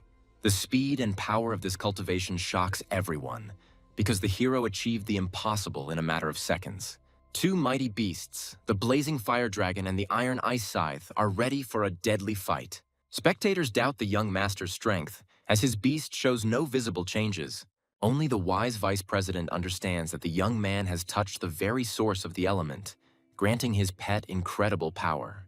The name Su Ping flashes through the old master's mind, and he realizes with horror that the young man may be connected to the Holy Spirit. The tension reaches its peak, and the two mighty beasts launch a furious attack, preparing to decide the outcome of the duel. The battle begins, and the flaming dragon unleashes a sea of incinerating fire on its opponent. The fire beast attempts to surround its opponent with flames, creating a real inferno on the battlefield. The temperature in the arena reaches critical levels, and the ice beast finds itself in a deadly fiery trap. The dragon delivers the finishing blow, unleashing a fiery slash capable of incinerating everything in its path. A devastating attack hits the ice beast, and the spectators freeze in horror, predicting its imminent death. The audience admires the rector's skill and is ready to enroll as his students. The smug rector revels in his apparent victory, delivering a sermon to Tong Tong. The girl shyly reminds the arrogant rector that the duel is far from over. The ice beast disappears without a trace from the ring of fire, but the hero, with a confident grin, knows its exact location. A sudden demonic wind rises and extinguishes the flames, leaving the rector perplexed as he tries to understand what has happened. The rector uses his powers to enhance his vision, trying to detect the invisible enemy. The wise vice president advises everyone to switch to the high-speed camera to see the true picture of the battle. Even at 1,000,000 frames per second, the camera struggles to capture the blurry silhouettes of the ice beast rushing at incredible speed. The audience is gripped by horror as they realize that this divine speed is the result of the power of a mysterious young cultivator. An invisible enemy deals a crushing blow, and the rector watches in shock as his mighty dragon is wounded. With a snap of his fingers, the hero stops the duel, inviting his humiliated opponent to continue the senseless struggle. The completely crushed rector admits his defeat, and the presenter announces the triumphant victory of the mysterious participant. The wise vice president finally reveals the true identity of the winner, naming him as the legendary Su Ping from Longjiang City. This news explodes the crowd, because the name of Su Ping, the legendary warrior who single-handedly stood against the starry sky, is known to everyone. Viewers are thrilled to realize that the young genius is the best choice for Tong Tong, capable of leading her to the heights of fame. The senior looks at his boss with pride, and Tong Tong is in awe of the incredible person fate has brought her together with. The system congratulates the hero on successfully completing the task, and he accepts the well-deserved reward with satisfaction. The defeated rector addresses the legendary warrior with respect, burning with curiosity to learn the secret of his unique technique. Su Ping modestly calls his technique the seal of the path of thunder, but refuses to teach it, citing his own imperfections. Clutching the energy of thunder in his hand, the hero makes a promise that one day he will find a way to pass this powerful knowledge on to the world. The news of the hero's willingness to share his equipment causes a fit of greed and excitement among the instructors. Su Ping dispels their mercantile dreams by declaring his intention to make knowledge accessible to all. The hero recalls the suffering and injustice that prompted him to the idea of universal equality. Friends say goodbye to Tun Tun with tears in their eyes, realizing what a great honor she has been given. The vice president demands that the girl perform an ancient ritual of respect by kneeling before her new master. Confused, Tong Tong prepares to carry out the order, but Su Ping politely declines Elder Bai's apprenticeship. The old master tries to insist on the ritual, but the girl respectfully supports the decision of her true mentor. The young man accepts tea with ease, rejecting any formalities or the need to be served. The vice president insists on observing ancient traditions, because a teacher is like a father to a student. Su Ping boldly breaks the centuries-old rules, freeing Tong Tong from the burden of humiliating rituals and vows. Su Ping offers Tong Tong the only true path, to develop her talent and become the best in her field. Having let go of old grievances, the hero, with a sly smile, offers the vice president a new business partnership. The young man reveals his plan to decipher ancient techniques, where Tongtong's talent will be the key to success. Their conversation is interrupted by the appearance of a messenger who brings the vice president an urgent and alarming message. The messenger reports the safe return of the research group, which raises surprise and questions. The vice president is relieved to learn of the group's rescue, but calls an emergency meeting to discuss their alarming findings. Under cover of night, the entire elite of cultivators gathers at the association headquarters. Those present anxiously discuss the strange behavior of the animals, sensing the approach of an unknown threat. The hall is filled with the ominous speculation of the awakening of the Four Kings, legendary creatures capable of destroying all life. At the most tense moment, a research team enters the room, ready to report their horrific findings. The explorer captain reports with a heavy heart that there is no information about the Four Kings. The room explodes with questions, because the lack of answers only increases the general anxiety and fear. Instead of explanation, the captain shows a mysterious crystal, which his beast immediately swallows. Before everyone's eyes, an ordinary wolf undergoes a monstrous transformation, gaining incredible strength. This spectacle leaves everyone in shock, because the stone has granted the beast permanent strength, which usually takes years. The captain finally reveals the terrible truth. A new rift has opened in the wasteland, leading to another crystal-rich world. The scale of the threat becomes clear, as the rift is capable of attracting hordes of ferocious beasts, threatening the entire city. Those gathered make a fateful decision to establish a stronghold at the rift for protection and extraction of valuable resources. The captain proposes a risky plan to destroy the beasts, but it requires reinforcements from elite warriors. One of those present, with a sly smile, points to the ideal candidate to lead this deadly mission. The assembled crowd turns to Su Ping with hope, seeing him as the only one capable of leading the dangerous mission. The captain of the explorers looks at the young hero with doubt, questioning his real capabilities. Su Ping is wisely cautious, advising that one should first study the crystals thoroughly before making risky decisions. The captain dismisses the doubts, but the hero insists on the need for a longer investigation to identify hidden threats. The wise vice president supports Su Ping, reminding everyone of the importance of considering not only the pros but also the cons of new discoveries. The captain reluctantly hands over the crystal samples for examination, feeling that the young upstart is undermining his authority. The old master accepts the situation with philosophical calm, seeing it as an opportunity for the younger generation to prove themselves. After 5 hours of research, the scientists report that the crystals are completely safe, confirming the captain's correctness. The captain looks at Su Ping with triumph, reveling in his victory and emphasizing the futility of his warnings. The assembled support the captain, mockingly pointing out to the young hero his place and incompetence. Despite his recent humiliation, Su Ping continues to ask the captain direct and uncomfortable questions about the situation in the rift. The captain gives evasive answers, citing magnetic interference and a lack of information about the local population. The hero falls into thought, realizing the futility of further questioning and the need to act. After weighing all the risks, the young man decides to venture into the rift, as access to an incredibly powerful resource is at stake. Su Ping makes his move, offering to personally accompany the expedition and help fight the beasts. The captain scornfully rejects the offer, demanding at least 15 top-ranking masters as reinforcements. The wise vice president interrupts the captain with a grin, preparing to open his eyes to the true state of affairs. The old master proudly introduces Su Ping as a new legendary master whose strength surpasses dozens of ordinary warriors. This revelation plunges the overconfident captain into a state of complete shock and disbelief. Utterly crushed by his own ignorance, the captain humbly apologizes to the legendary warrior, acknowledging his unrivaled strength. The vice president orders the death-defying expedition to begin at dawn the next day. A combat helicopter flies over a crimson forest, approaching the location of a mysterious rift. The experienced warrior, master of battle beast Silver Owl, expresses doubts about the correctness of the chosen course. Her stern partner, Frost Wolf, reminds her of her decision to take the shorter but more dangerous route. The captain explains that the rift is hidden in a cave, and the dense forest makes it impossible to detect from a satellite. Despite many years of experience, the captain feels resentfully distrusted by his subordinates. Su Ping's intuition tells him that the captain is hiding something, and an oppressive tension hangs in the air. A surprise attack from the forest forces the pilot to take evasive action, and the helicopter finds itself in mortal danger. Experienced warriors instantly activate their combat modes, preparing for the inevitable fight. A horde of bloodthirsty demons emerges from behind the trees, their furious roar shaking the crimson forest. Two mighty warriors work together in perfect harmony, protecting each other from the countless attacks of demons.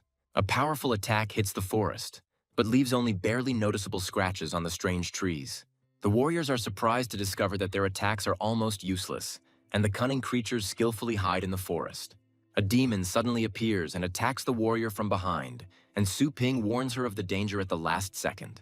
An unknown creature grabs the hero with its tentacles, but he only looks at the threat with cold calm. Silver Owl confidently rejects Su Ping's help, considering the monsters too weak a threat for masters of their level. The captain proposes a risky plan to split up and deal with the enemies on the ground using pets.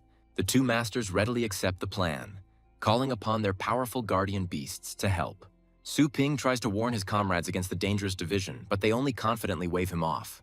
Resigned to the inevitable, the hero summons his own, far more terrifying pet, preparing for swift execution. The hero's guardian spirit unleashes a crushing blow on his enemies, but this is only the beginning of his furious attack. The most powerful double dragon technique is released, and the golden spirit roars as it rushes towards the demon horde. One of the demons tries to withstand the blow, but his body is torn to pieces by the incredible power. Despite the victory, the hero is surprised to note the incredible resilience of these strange creatures. The question of the origin of the strange thorns covering the bodies of the unseen beasts arises in the young man's mind. Sensing the approach of his comrades, Su Ping and his pet rush to their aid. With a furious cry, the hero unleashes another powerful blow on his enemies, sending them into a fiery hell. Even the strongest of demons cannot withstand this attack, and his body is incinerated in a pillar of flame. Su Ping watches his pets in amazement as one of them easily blocks the attack of a powerful enemy. At the most tense moment of the battle, the hero notices something strange. One of the demons laughs like a human. The hero's pets assume their true dragon form, preparing for the decisive battle. Even in their new form, the dragons struggle to contain the onslaught of mysterious enemies, hinting at their incredible strength. Su Ping decides to capture one of the enemies alive in order to unravel the mystery of their origin. The hero remembers the expensive and rare fishing rings that he had prudently taken with him. With a furious cry, the young man calls on his charges to clear the way for him, rushing into the thick of the battle. The golden guardian spirit unleashes a crushing blow upon its enemies, destroying dozens of demons with a single swing. Su Ping transmits the target coordinates, and the mysterious weapon is aimed for a pinpoint strike. The mighty demon leader tries to resist the attack, but his body is incinerated in a pillar of divine flame. At the last moment, Little Skeleton delivers the finishing blow, piercing the weakened enemy with his sword. Two dragons, light and dark, join forces, preparing for the final battle with the remaining demons. Two mighty dragons combine their attacks, but their enemy easily dodges the crushing blow. The powerful demon fights his way through the fiery hell, repelling all attacks and continuing his advance. The cunning demon is surprised to discover mysterious rings on his body, not understanding their purpose. At the last moment, one of the rings activates, but the demon manages to throw it off. The little skeleton watches the enemy's futile attempts with a sly grin, anticipating his imminent defeat. Suddenly, the chains activate and bind the demon, who screams in agony, trying to escape from the deadly trap. The hero watches with regret as the valuable specimen perishes, reproaching himself for his delay. Wounded but alive, his comrades struggle back, amazed that Su Ping single-handedly dealt with the threat. The dragons look at their wounded allies in surprise, realizing the full force of the recent battle. Su Ping heads deeper into the forest with a grim expression, realizing that these cunning and powerful creatures will still have many surprises in store for them. The hero looks at the defeated enemy with surprise, who doesn't have a single scratch on him despite the powerful attack. With slight annoyance, the young man admits that he had to put in a lot of effort just to force the enemies to retreat. The captain realizes his mistake with horror, apologizing to Su Ping for his arrogance, which almost cost them their lives. The hero's icy gaze draws attention, and he asks a direct question about the conversation he overheard before the crash. Silver Owl sheepishly admits that she had expressed doubts about the captain's information, and this was the cause of their disagreement. The captain admits his mistake with a false smile, trying to hide his true motives and make amends. Su Ping suggests returning to the city for reinforcements, and the captain happily agrees, seeing this as a chance for salvation. Suddenly, giant hands appear and grab the two warriors, and their joy turns to mortal terror. At the last second, they see themselves kidnapped by a powerful dark dragon, and their hope of salvation fades. Standing on the head of his golden dragon, Su Ping regretfully informs them that for their own safety, they will have to endure for a little while. Filled with suspicion, Su Ping decides to stay to personally investigate the secrets of this cursed forest. There is a tense anticipation at the association headquarters, and the vice president is alarmed to see only 3 returning. A mighty dragon lands in the city, gently lowering wounded but living warriors to the ground. Having opened the portal, Su Ping gives strict orders to isolate the rescued people, forbidding them from any contact with the outside world. This order shocks everyone because the hero is going to subject honored veterans to humiliating house arrest. Those gathered are perplexed and try to understand the reason for such cruel treatment of the association's heroes. The captain can hardly contain his anger, not understanding why Su Ping is punishing them so harshly for just one mistake. Silver Owl accepts the blame with dignity, ready to bear any punishment for the failure of the operation. One of the council members tries to challenge the hero's decision, pointing out the lack of evidence and the unreasonableness of his actions. Su Ping admits there is no evidence, but asks to give him time and trust his intuition, because too much is at stake. The vice president obeys Su Ping's order without hesitation, demonstrating his complete trust in him. Left alone, the old master demands an explanation from the hero, sensing that a terrible secret is hidden in this expedition. Su Ping materializes the chest badges in his hands, asking a direct question about their origin. The vice president confirms with surprise that these warriors were the first he had ever sent into the rift. The hero displays 2 sets of signs, and this fact causes even more bewilderment in the old master. With cold fury in his eyes, the young man says that he witnessed the brutal death of real warriors. Su Ping makes a terrifying guess. The man in the room claiming to be Silver Owl is an imposter. The hero's suspicions grow stronger, because he is sure that among the returning group there is an evil spirit hiding, taking the form of people. Their conversation is interrupted by the appearance of a messenger who brings an urgent and important message. The messenger reports that news of the crystals has already spread, and all the cities are sending their troops to search for them. 2 mighty beasts clash in a furious battle on the streets of Yakuza City. One of the beasts suddenly gains incredible strength and easily defeats its equally strong opponent.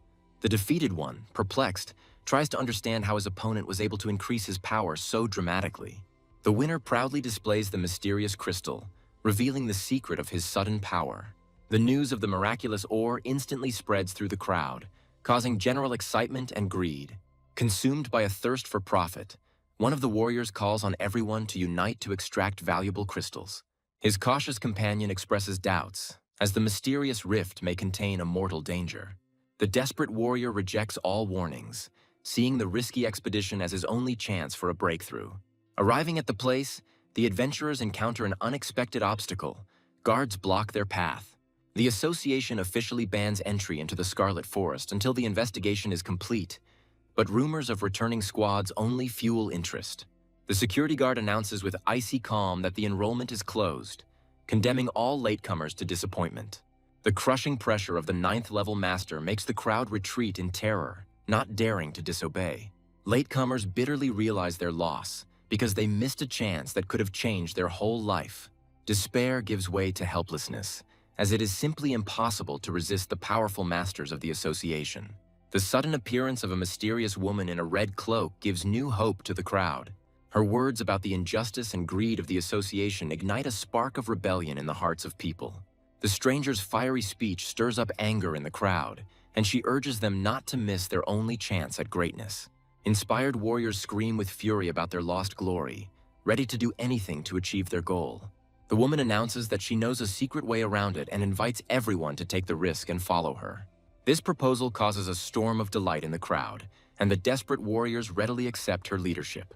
One of the rescued warriors warmly thanks the mysterious stranger for giving him the chance.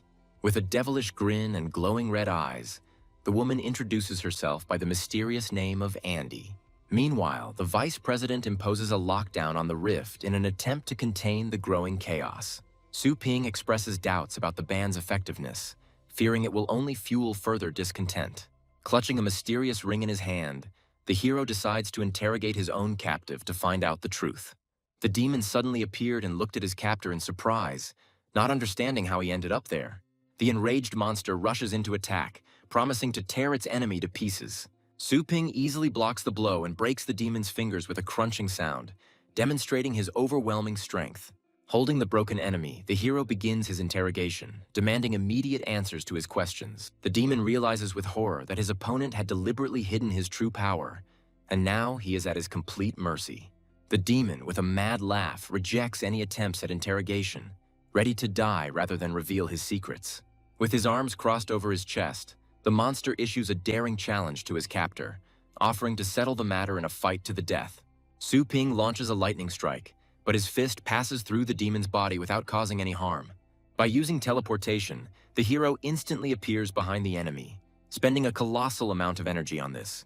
The demon looks around in fury, not understanding how his opponent was able to pull off such an incredible trick.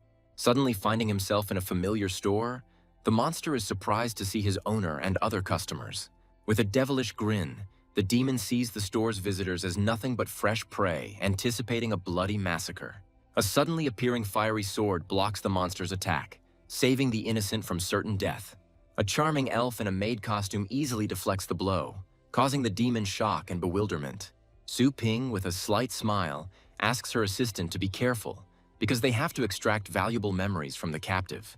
Su Ping gives an order to his assistant, offering her a modest fee for the urgent extraction of memories. To his surprise, the elf politely but firmly refuses to carry out the order, breaking the usual order of things. Joanna, with a sly smile, declares that this task will be difficult for him, hinting at her increased value. In response to the insolence, the hero raises the bet to 20 points, believing that he is in a dominant position. The elf, with a cheeky grin, doubles the price, announcing new rules for their business relationship. Su Ping tries to discipline her assistant, reminding her of the rules of subordination and threatening to deprive her of bonuses. The suddenly appearing system announces a new rule, confirming the daring elf's correctness. Joanna looks triumphantly at her stunned boss, relishing her new role as an independent worker. The system sarcastically scolds the hero for being overly dependent on help, but he only dreams with annoyance of a future where Joanna will become his slave. A cunning plan is born in Su Ping's head, because now he has an incentive to become stronger and subjugate his unruly assistant. Pleased with the deal, Joanna eagerly begins to fulfill her part of the contract. The captive demon, in its death throes, tries to break free, but its body is pierced by a golden spear.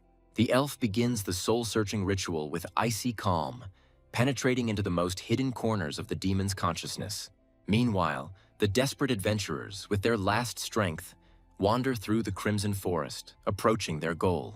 Their leader, Andy, is surprised to discover the presence of another powerful warrior among her group. Suddenly, Joanna screams and a powerful explosion throws Su Ping back, revealing the location of their hometown. The elf explains that a mysterious force took control of the demon and destroyed it before she could extract the memory. Enraged by the loss of valuable information and points, Su Ping can hardly contain his anger.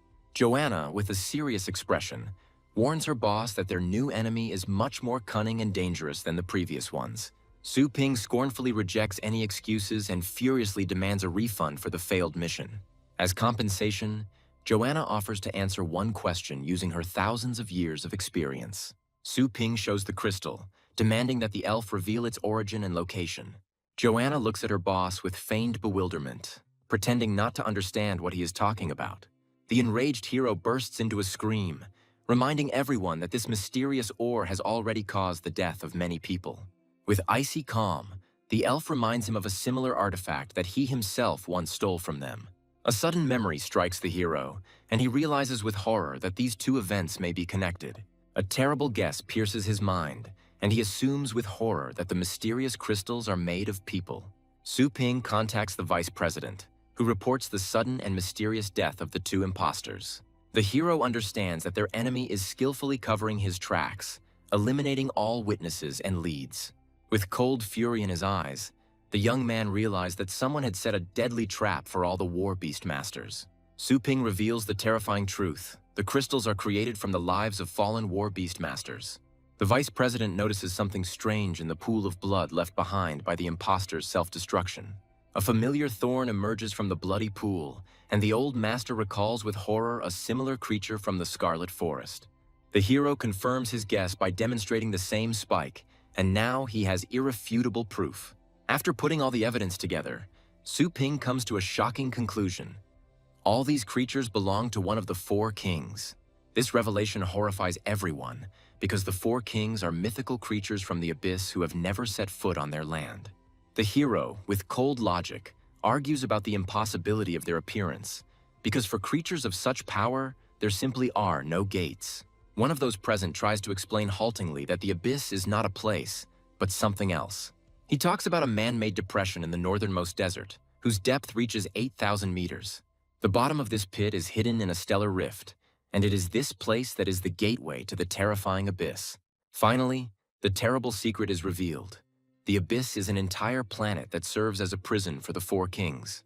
A sudden revelation hits Su Ping, and he realizes with horror that this man-made prison may not be secure. It turns out that the rift is protected by the Star Sea, a powerful barrier of stars that prevented the kings from breaking through.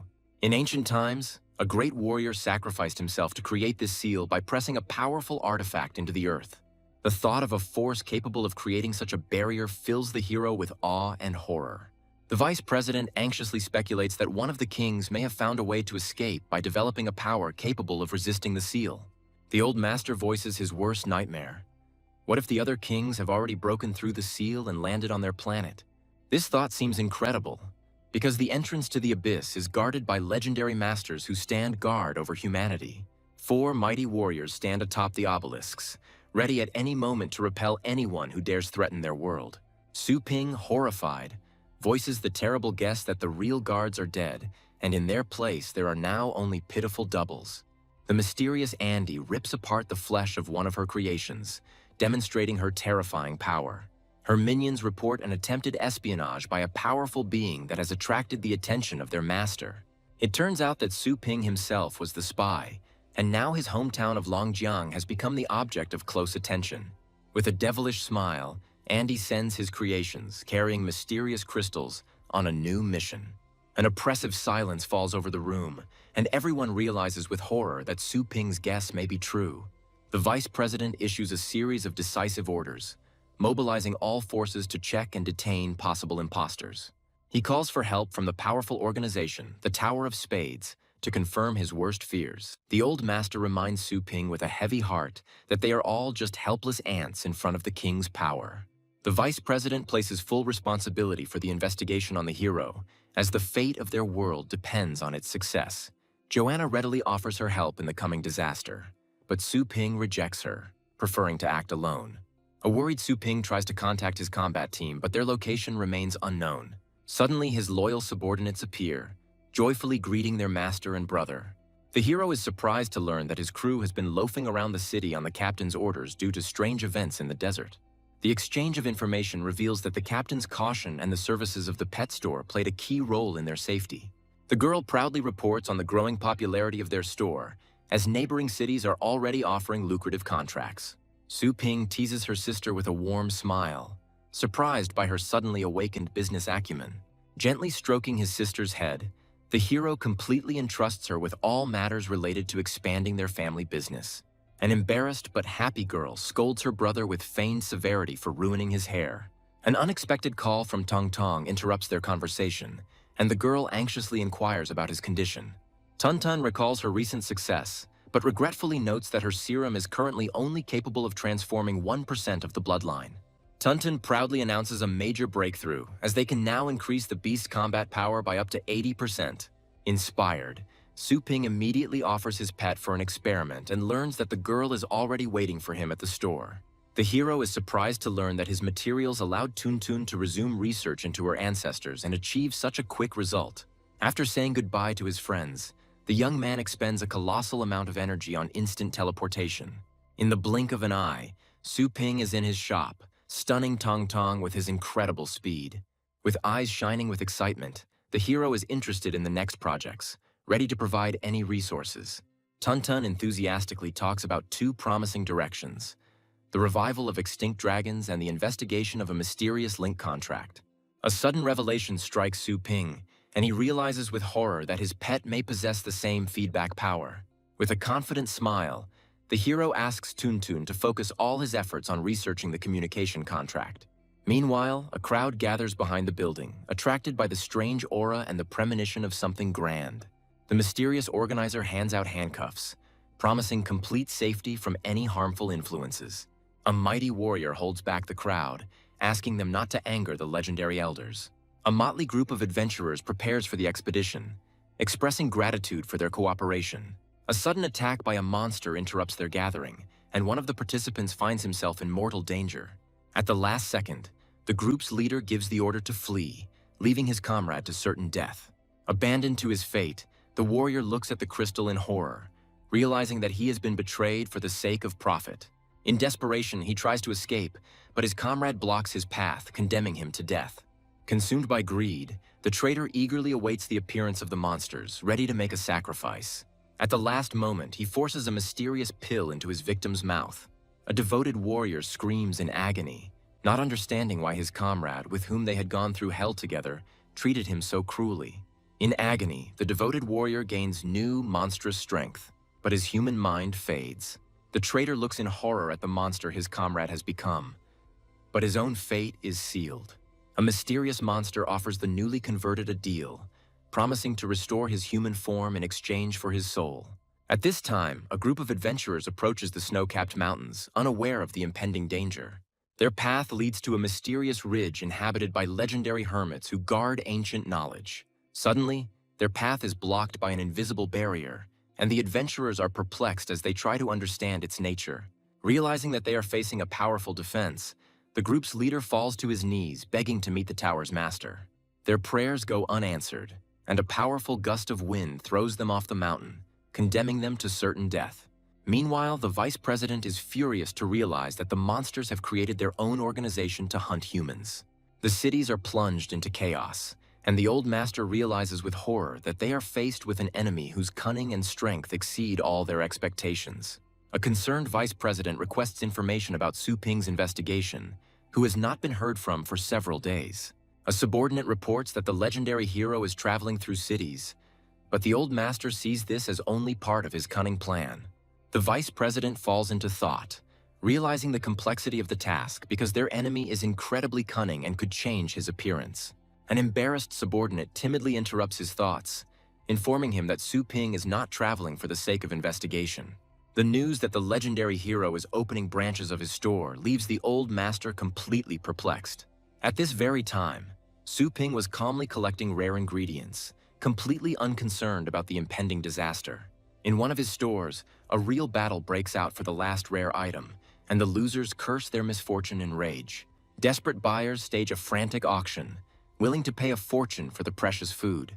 At the most tense moment, Su Ping himself appears, and his calm aura instantly calms the raging crowd. With one movement of his hand, the hero restocks the store shelves, and shining ingredients pour out onto them as if from a cornucopia. The store shelves are instantly filled with the rarest goods, causing awe among onlookers. One of the customers looks back in shock, but the hero has already disappeared without a trace, leaving behind only an empty silhouette. Using the teleporter, Su Ping instantly travels to another city, continuing his lightning tour of the branches. Like a deity, the hero appears in yet another store, causing surprise and delight among local customers. With a slight grin, the young man boasts of his incredible speed, as today he has already managed to visit 7 cities. A sudden call from his sister interrupts his triumph, and the girl reports a staff shortage in the new branches. Su Ping is adamant that all retail outlets must be managed by their own trusted people. The hero reveals his grand plan to create an entire army of skilled workers devoted to their family. With confidence in his voice, he announces the creation of a training base where they will train new employees for their growing empire. An unexpected call from the association's headquarters interrupts his thoughts, and a barrage of angry accusations falls upon him. The association's representative desperately reports that the survival of all humanity is at stake. Before Su Ping's eyes, a horrific scene unfolds. Half of the cities already lie in ruins. Every day, hundreds of martial artists fall victim to mysterious creatures that mercilessly devour them. The most terrible thing is that some of the high-ranking masters went over to the enemy side, hunting down their former comrades. Bian's army is spreading across the world like a plague, and those who refuse to join face certain death. In response to accusations of inaction, Su Ping asks with cold irony whether they have checked the rate of population decline. The vice president orders an immediate comparison of the number of missing and dead with the total number of travelers. The results of the analysis shock everyone. Out of all the cities, only 13 show a low level of attrition. The astute old master immediately finds a common thread. All these cities have Su Ping's pet shops. This discovery leaves everyone in awe as they realize that the hero's shops serve as true refugees in this chaos. Suddenly, the spotlight falls on Su Ping's sister, who is the acting director of the entire pet store chain. Su Ping introduces her sister with a touch of irony, revealing that she was the one who came up with the idea for the shelters. This revelation comes as a shock to everyone, as no one expected that such a young girl would be behind such a grandiose project. The hero proposes a daring plan to save the surviving cities and place their inhabitants in safe zones under the protection of his stores. With cold calculation, the young man explains that this move will force the traders to choose between hunger and betraying their new masters. The vice president is skeptical of this plan, fearing that their weakened forces will not be able to withstand a direct attack. Su Ping remembers the Peak Tower, and the old master reveals to him the secret of the most powerful organization on the planet. The news of the existence of a whole dozen legendary masters leaves the hero perplexed. The vice president explains that only a few of the legends have pledged allegiance to humanity, while the rest live for their own pleasure. Su Ping realizes with disdain that these powerful hermits act only on their own whims, bearing no responsibility for the fate of the world. The vice president reflects bitterly on the inaction of the legendary masters, who are dooming the world to destruction. The old master, with philosophical calm, acknowledges his powerlessness before the will of higher beings. An unexpected report interrupts their conversation. A huge wave of beasts has been discovered near the city of Longjiang. This news terrifies everyone because their hometown could be wiped off the face of the earth. The vice president immediately suggests sending reinforcements, since Longjiang is where Su Ping's main store is located. The hero's sister confidently declares that their city is capable of repelling the attack on its own, thanks to the increased level of its masters. The old master anxiously reminds us that, in addition to the beasts, there are other, more hidden threats to consider. The girl realizes with horror that the vice president is hinting at the possible intervention of Beyond's forces. The elder confirms her worst fears, because if they miss the moment, the enemy may unite with the beasts. The news that the wave will reach the city in 2 days forces them to make an immediate decision to send troops. Su Ping stops the meeting to express his opinion. In one of the base cities, an alarm is raised due to the approaching wave of animals. The operator anxiously confirms the signal has been sent and tracks the movement of a huge group of animals towards the city of Longjiang. In response to the threat, orders are issued from the city of Shenguang to all nearby bases to immediately send reinforcements. The mysterious blonde man pats the cameraman on the shoulder approvingly, pleased with his quick reaction. Having carried out the order, the operator is horrified to realize that inevitable death awaits him. The traitor mercilessly kills everyone in the command center, regretting the wasted time. With a devilish grin, he reveals his insidious plan, as the order to attack Longjiang was given by Lord Beyond himself. His accomplice expresses doubts about the wisdom of killing ordinary people who do not possess powers. Driven by madness, the traitor revels in his newfound power, now a member of the mighty Bian Legion. A member of the Bian Legion dismisses any doubts with a grin, as their goal is complete domination of the planet. Base City number 43 fell in just 1 hour and 14 minutes after clashing with Beyond's Legion. At the same time, 4 more bases were destroyed, leaving no chance for the survivors. The continental perimeter is completely disabled, making tracking the wave of beasts impossible. One of the Legion officers asks in bewilderment why they cleared a path for the animals. His comrade explains with a wise grin that the beasts are just broken weapons that will inflict even greater damage on the enemy. A high-ranking officer looks with disdain at the burning ruins, anticipating the panic and despair of the residents. Another officer, with a devilish smile, confirms that their plan worked, and now all enemy forces are concentrated at Longjiang. Mysterious figures appear on the rooftops of the surviving buildings, as Lord Beyond is the main player in this deadly game. 2 days later, a giant wave of beasts approaches the city, and a countless flock of winged monsters circles above them. In the command center, the vice president gives the order to prepare for battle, as Beyond's forces have been spotted in the wave of beasts. At the city walls, Su Ping is met by a detachment of guards ready to carry out any of his orders. The hero orders his elite guard to stick to the original plan. Suddenly, Andy appears in front of him, and the 2 powerful adversaries exchange barbed greetings. At the forefront of the wave of beasts appears a giant elephant, whose roar shakes the earth, and the mayor of the city recognizes in it with horror the king of the beasts. A huge monster rushes straight towards the city, not noticing the trap set for it. Powerful explosions shake the ground, and one of the defenders happily notes that the beast has entered a minefield. Through the flames and smoke, the king of beasts continues his advance, protected by an impenetrable shell. To everyone's horror, the monster emerges from the fire completely unharmed, as conventional technology was not enough. With its incredible strength and defense, the giant elephant breaks through the minefield, opening the way for the rest of the horde. The defenders are horrified to see the giant elephant speeding up, intending to break through the city wall. With icy calm, Su Ping gives a short order, and his pets rush to attack. The dark dragon intercepts the elephant, but its claws scrape against the impenetrable armor. Thrown back, the dragon claws into the ground with a roar, barely holding back the enemy's power. Gathering all his strength, the dark dragon grabs the elephant and sends it flying with a powerful throw. In midair, the monster is struck by a devastating beam of purple energy, which incinerates it on the spot.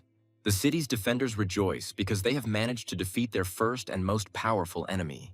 They are surprised to discover that the dragon that defeated their enemy is a never-before-seen light-bearing purple dragon. Meanwhile, two mighty beast kings, one of fire and one of ice, clash in a fierce battle. Their combined attack collides with a powerful beam from the purple dragon, but at that moment, the defenders notice something terrible. To everyone's horror, 10 more beast kings appear behind the two, their numbers twice what they expected. Andy watches the proceedings with interest, wondering if a human dragon could surpass an ordinary king.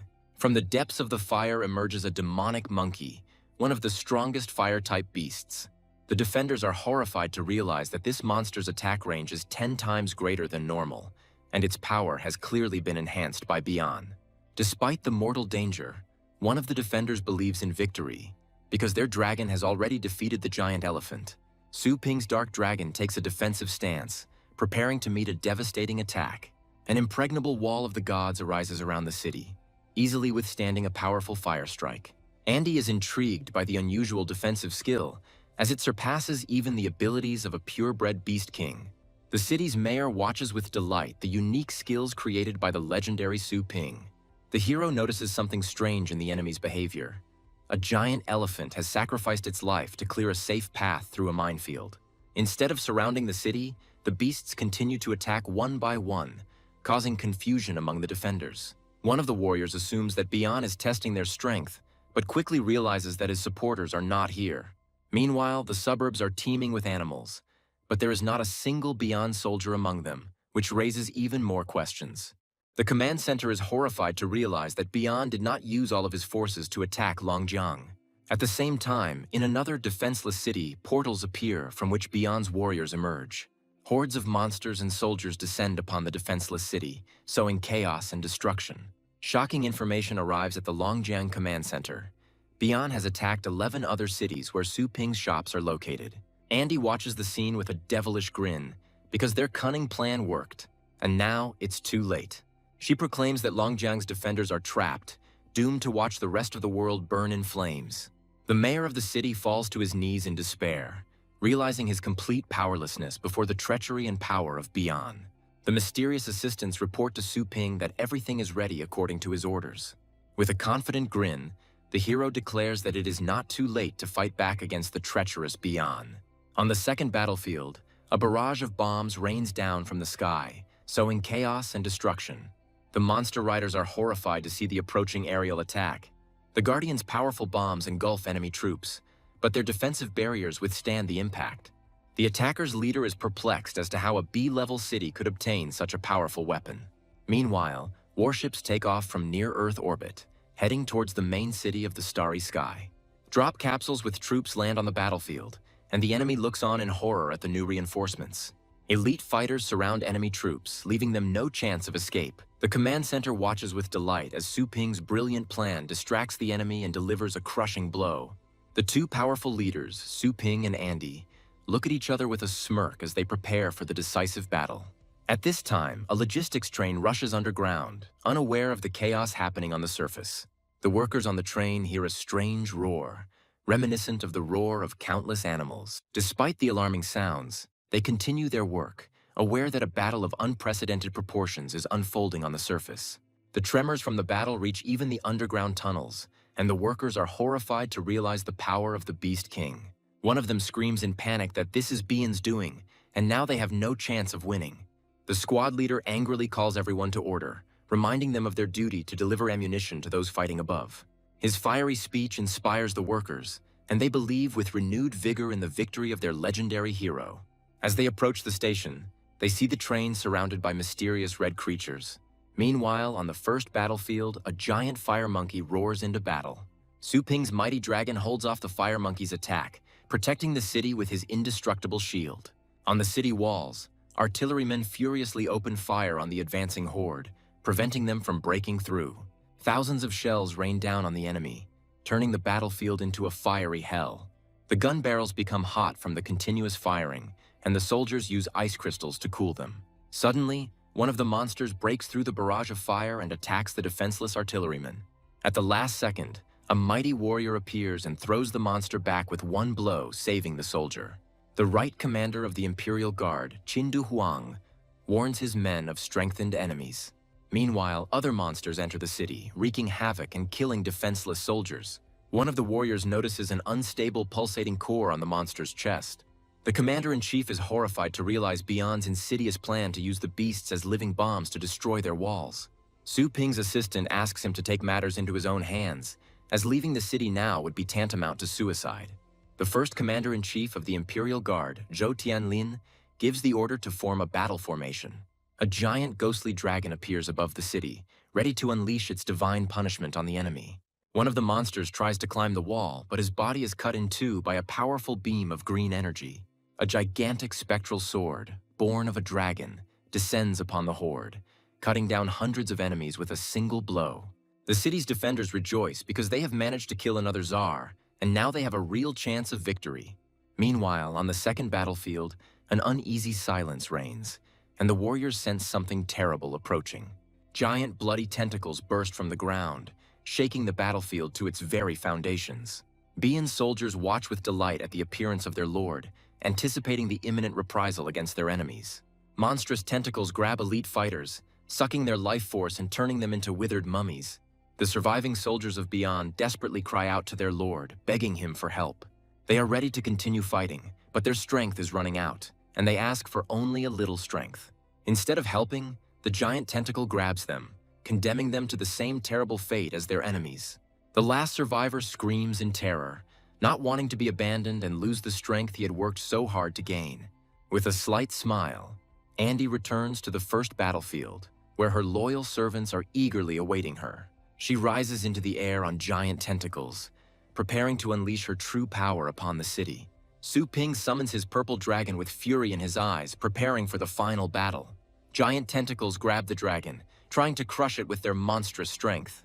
The city's defenders watch the scene with alarm, and one of them calls upon his own dragon for help. The green ghost dragon rushes to the rescue, but its attack bounces off the impenetrable flesh of the tentacles. One of the commanders rushes into the attack with fury, but his blow only leaves a shallow cut. The little skeleton rushes along the tentacle at incredible speed, preparing to deliver a crushing blow. He unleashes a series of lightning attacks on the enemy, and one of the defenders screams in terror, warning Su Ping of the danger. Teaming up with his dragon, Little Skeleton launches a final, decisive attack. At this time, the ghostly dragon tries to cover its master, but his shield can hardly hold back the enemy's onslaught. The city's proud defense collapses in an instant, and the defenders realize with horror their complete powerlessness. With a devilish smile, Andy reveals his true power, which belongs to Lord Bian himself. Suddenly, the system announces that Little Skeleton has entered the store and his time has come. Countless tentacles rain down on him, but the hero remains unharmed, as he is completely invulnerable within the magazine's range. With a devilish grin, Little Skeleton looks at his enemy, for now his death has truly come. Andy looks at her enemy with contempt, not believing in his ability to bring her death. A giant creature spawned by Bian looms over the city, ready to wipe it off the face of the earth. The defenders look at the monster in despair, realizing their complete powerlessness before its colossal power. An enraged Andy takes out her wrath on Su Ping, who dared to threaten the great death penalty. The hero, with a defiant grin, offers his enemy to test him if he does not believe in his strength. The defenders are horrified to realize that Su Ping is willing to sacrifice the entire city to lure Bian into a trap. The giant monster unleashes a crushing blow on the city, and a fireball rushes towards the defenseless walls. Overcome with despair, the city's mayor prepares for a quick death, seeing no chance of salvation. Suddenly, a crushing blow passes by, and the defenders are surprised to realize that they are still alive. Su Ping easily repels the attack and grinningly states that it was just a light warm-up for him. Andy looks at his enemy with contempt, considering him just an insignificant person who overestimated his strength. Concentrating all his power, Su Ping brings down a divine fist on the monster. A crushing blow breaks through the enemy's defense, and Andy watches in horror. With a furious cry, the hero launches into a final attack, demanding that Bian return his fist to him. A powerful blow throws the giant monster far beyond the city, and it crashes to the ground with a roar. The defenders and the vice president watch in amazement as Su Ping sends Bian flying with one punch. The giant monster's vital signs begin to plummet, foreshadowing its imminent demise. The command center is overjoyed to announce victory, as the legendary Su Ping has successfully destroyed Bian. The city is saved, and the defenders celebrate their victory in euphoria, ready to kiss their hero. Su Ping accepts the congratulations with a slight smile, ironically noting that it's a good thing his admirer can't fly. Su Ping tries to reassure her enthusiastic fans with a warm smile. Suddenly, an ominous voice appears in his head, questioning his true strength. Consumed with rage, the hero soars into the sky, demanding that Bian show himself immediately. The defenders look at their master in bewilderment, as the body of the defeated enemy still lies on the ground. Joanna suddenly appears and with icy calm declares that he will not find it. Su Ping looks at her assistant in bewilderment, not understanding the meaning of her mysterious words. The elf declares with complete certainty that the one he calls Bian is not actually here. The hero refuses to believe it because he clearly heard his voice in his head. Despite all his doubts, the young man trusts his intuition, which has never let him down. With fury in his eyes, Su Ping rushes towards Joanna, demanding an immediate explanation. Joanna asks her boss a direct question about the difference between him and Bian. With a piercing gaze, she rephrases the question, asking about the difference between powers of different levels. The hero falls into thoughtfulness, trying to understand the true meaning of her words. Comical images flash through his head, where he is inferior in everything to his powerful enemy. The elf interrupts his thoughts with a grin, revealing to him the main secret.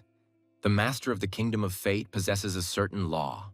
This revelation astonishes Su Ping, and he is surprised to realize that his own way of thunder is that very law. Joanna scornfully dismisses his hopes, claiming that his level of legal knowledge is far from perfect. She reveals to him the terrible truth. Bian is actually a master of the law of space. With a slight smile, the elf explains that he simply transferred himself to another dimension where no one can get to him. Su Ping realizes with horror that Bian only escaped after Joanna noticed his spatial law.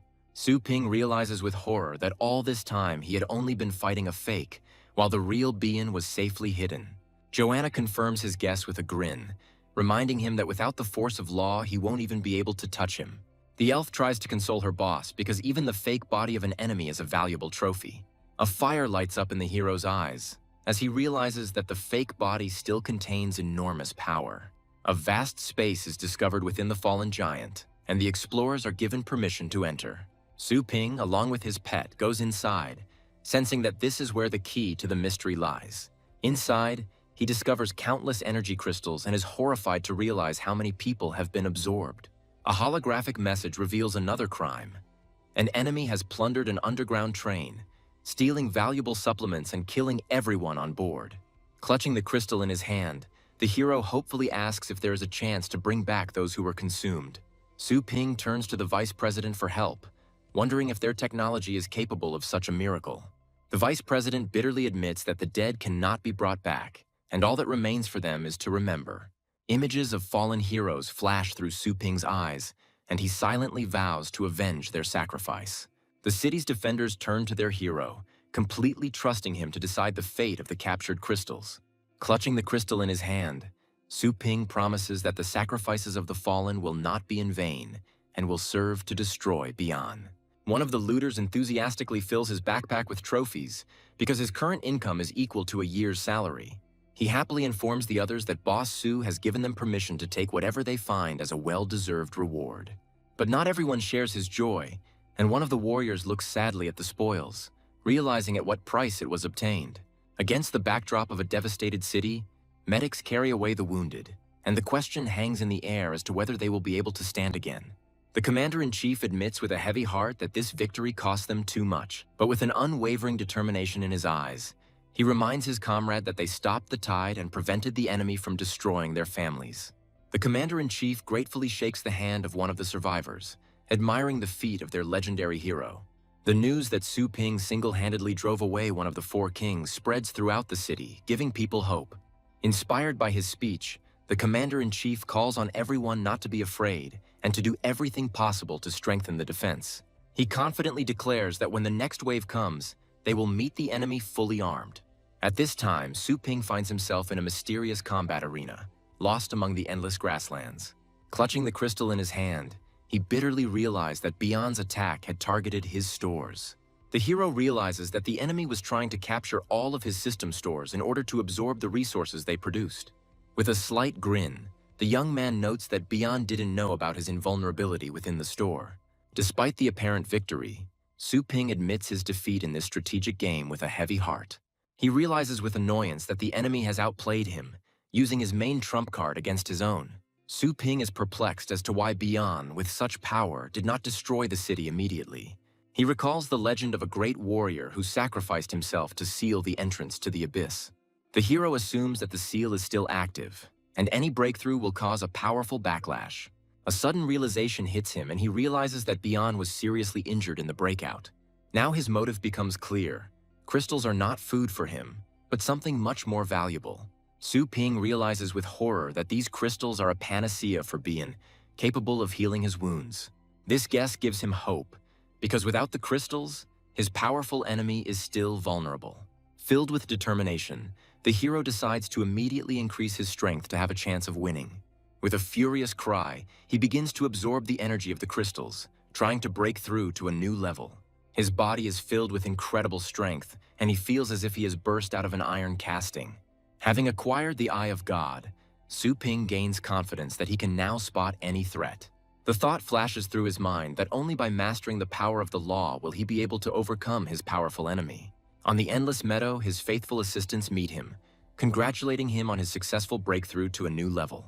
The old master bitterly reports that they have lost many fighters, and those remaining will not be able to hold back the next wave. After weighing the pros and cons, they come to the conclusion that they need to replenish their forces for the upcoming battle. One of the assistants offers to save the surviving great families who are still resisting. Su Ping listens to her idea with interest, but is confused by her personal interest in the matter. With pain in her voice, the girl admits that her native Tang family was besieged by enemies. With cold fury in his eyes, the hero asks who dared to attack her family. It turns out that the attack was carried out by the cursed Situ and Wang families, the largest organizations on the entire continent. It turns out that the enemy families not only refused to help in the battle with Beyond, but also went over to his side. Broken by grief, the proud warrior falls to her knees for the first time in her life. With tears in her eyes, she begs Su Ping to let her out of the store so she can help her family. The girl is ready to do anything just to get a chance to save her loved ones from certain death. The image of the always arrogant and proud Tang Ruyan flashes through her mind, and she can't believe her current humiliation. This spectacle seems strange and unnatural to her, because she's ready to give up her dignity for the sake of others. Su Ping looked at her doubtfully, knowing that even if he let her go, she wouldn't be able to do anything. The girl admits her powerlessness, because she cannot overcome two powerful families alone. But with an unbending determination in her eyes, she declares that at the very least she intends to take her sister away. Touched by her devotion, Su Ping agrees to help, asking only for a list of names and locations of those who need to be rescued.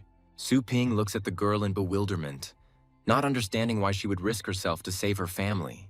With a hint of disdain, she replies that being saved by him would be like being in the hands of the devil himself. The hero simply brushes off her words with a grin and decides to contact Tuntun. He immediately takes an interest in the progress of the research on the communications contract, because his future depends on it. Tuntun is pleased to report that the research is proceeding smoothly, and the first tests will take place in just 5 months. This period seems too long to the hero because he doubts that Beyond will give them that much time. A new plan comes into his head, and he asks if the process can be sped up with better resources. An important call from Su Ping interrupts the association meeting, and everyone eagerly awaits his news. Those present discuss with admiration the young hero who single-handedly fought off Beyond. They see in him new hope, because in their declining times, the appearance of such a powerful master is a real stroke of luck. Su Ping makes a shocking demand to mobilize all the world's scientific resources for his project. With a sweet smile, he announces that the project must be completed within 1 month, leaving everyone petrified. The members of the association are furious and accuse the hero of abuse of power, considering his demand to be completely reckless. With a slight smile, Su Ping tells Tong Tong that he has already arranged everything and will contact her soon. Having interrupted the conversation, the hero returns to his assistant, who resentfully reminds him of their unfinished business. The young man, with a cold grin, offers the girl to raise her level, hinting at her helplessness on her own. With a sly grin, he declares that his employees should not lose their status even outside the store. With one snap of his fingers, the hero transports himself and his companion into a mysterious illusory space. With a slight smile, Su Ping advises the girl not to ask unnecessary questions and to focus on her own safety. Suddenly, a giant monster appears before her, and its furious roar shakes the illusory world to its foundations. The ferocious monster deals a crushing blow, and the girl flies away with a scream. Wounded and bloodied, she falls to the ground, and Su Ping watches her with cold calm from the top of the cliff. The system reports the death of the temporary target, and the hero chooses the resurrection option without hesitation. The girl comes to, realizing with horror that she has just been in the next world. Su Ping reminds her with a grin that it's just an illusion and advises her to focus on the battle. Realizing her mistake, she deftly dodges another attack, using the rock as support. Enraged by her own impotence, the girl prepares to show the pitiful beast her true power. A memory from her childhood comes to her mind, where she, while playing, easily defeats a toy dinosaur. With a cry of victory, the little warrior swings her wooden sword, demonstrating her innate talent. But at the most crucial moment, she stumbles and falls to the floor with a loud scream, destroying her heroic image. Her sister immediately rushes to help, bringing a first aid kit and carefully examining the bruised knee. She treats the wound tenderly, and the little warrior, wiping away a tear, looks at her with gratitude. Overwhelmed with gratitude, she hugs her sister tightly, promising to always take care of all members of their family. The older sister accepts her promise with a warm smile, especially touched by the words of care. Memories fade, and the mature warrior, wounded but not broken, prepares for a new battle. She charges furiously at a pack of ferocious wolves, dodging their deadly attacks. With dexterity and grace, she delivers crushing blows, sending enemies flying in all directions. One of the wolves tries to grab her, but the girl turns out to be faster and more agile. With a furious scream, she delivers a powerful blow to him, demanding that he calm down. She leaps forward and plunges her blade into the monster's back, causing it to fall to the ground, coughing and spewing blood. Suddenly, sharp red crystals appear in the air and rush towards the girl at incredible speed. A ferocious wolf roars and rains down a hail of deadly fragments on her, leaving her no chance of escape. She uses her glass body technique, and the crystals bounce off her impenetrable defense with a clang. Her shield cracks under the onslaught, and crystal shards embed themselves in her body, causing her to scream in pain. Grabbing her bloody blade, the girl pierces the monster's paw with fury in her eyes. She screams and thrusts her blade deeper, causing the beast to howl in unbearable pain. Seized by battle madness, the warrior stands over the fallen enemy, her eyes glowing red. With a furious cry, she throws her bloody blade, giving the enemy no chance to escape. The blade pierces the wolf's body, and he falls to the ground with a roar, defeated and exhausted. With a wild laugh, the girl pulls her blade out of her enemy's body, reveling in her bloody victory. She furiously rips her blade from the monster's mouth, splashing its blood all around. Exhausted but not broken, the girl falls to the ground next to her fallen enemy. Su Ping is surprised to note that despite the long break, Tang Ruyan's fighting skills are still at their best. Watching her refined movements, he realizes that she hasn't been idle in her free time.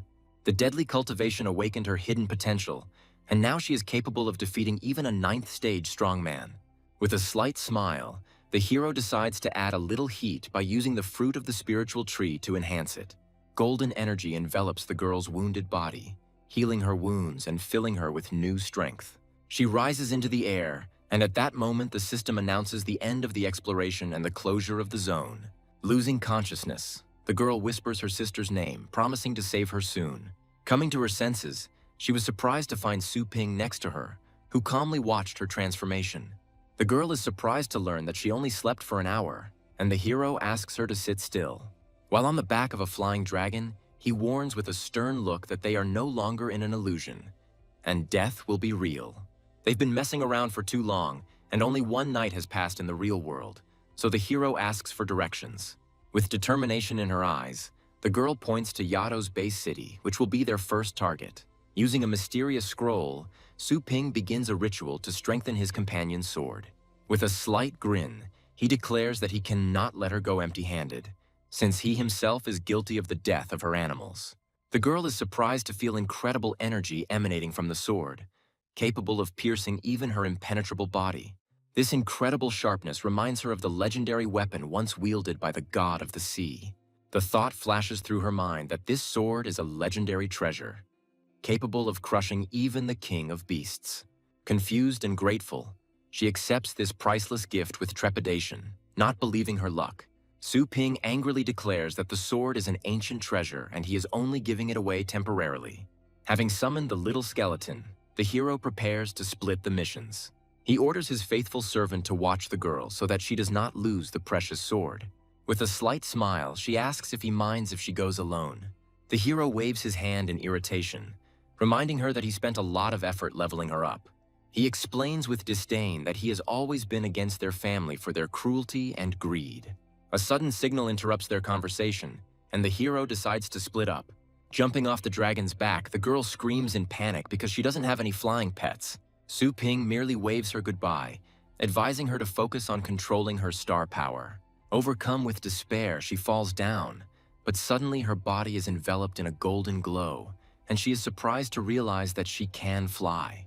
Having gained new strength, the girl clutches her trusty sword in her hand, ready for the coming battle. Filled with determination, she flies towards her destiny, vowing that her family will never forget this day. Chaos descends upon her hometown, and two mighty dragons clash in a furious battle amid the burning ruins.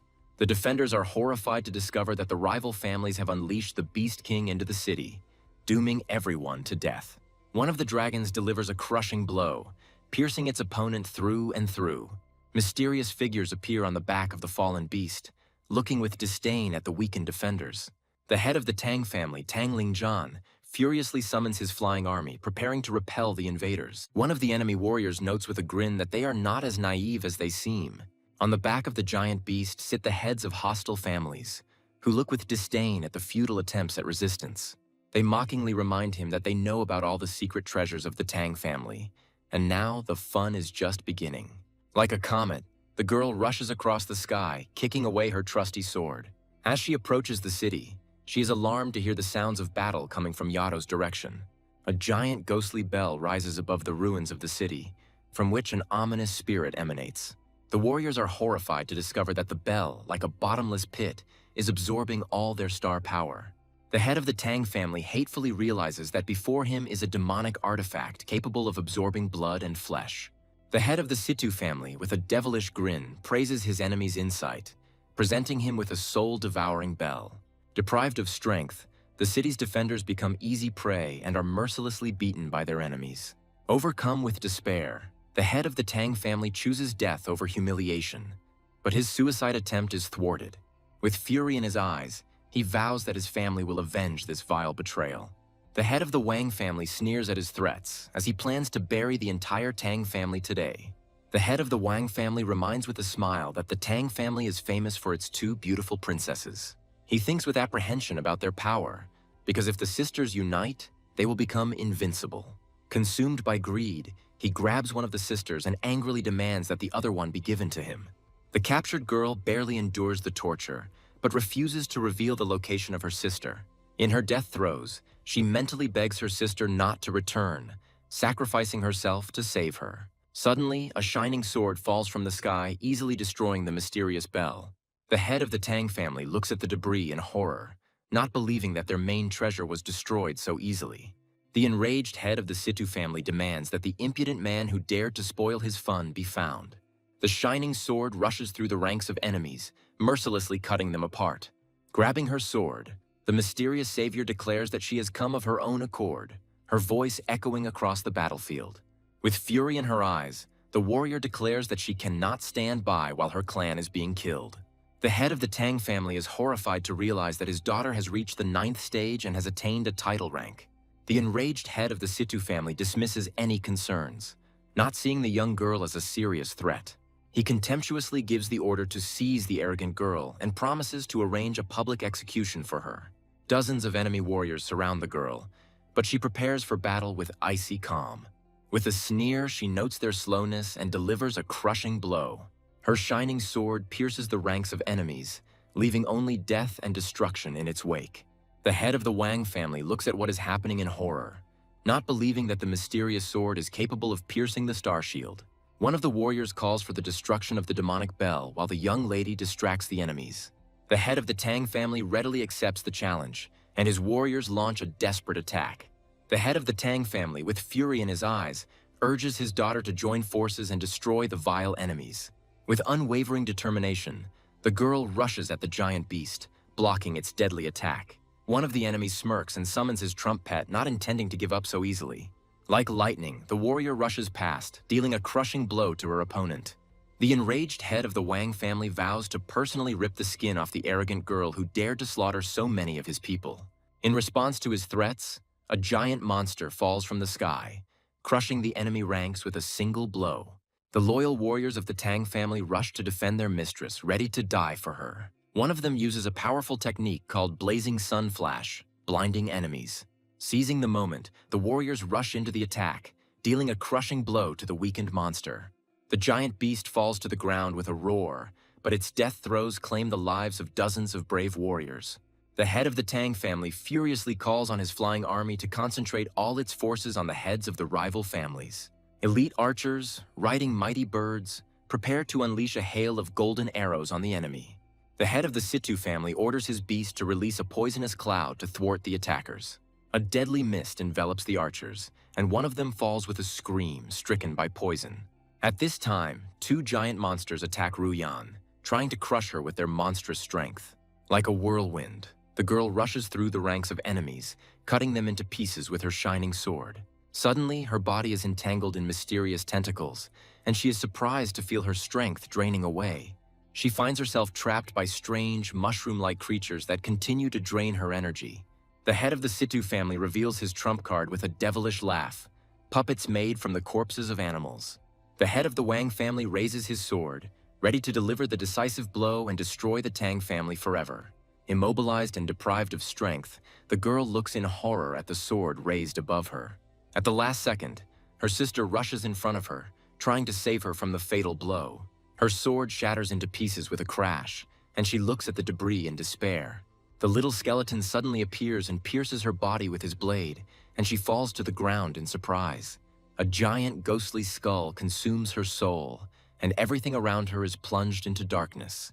At the same time, Su Ping and his dragon continue their journey.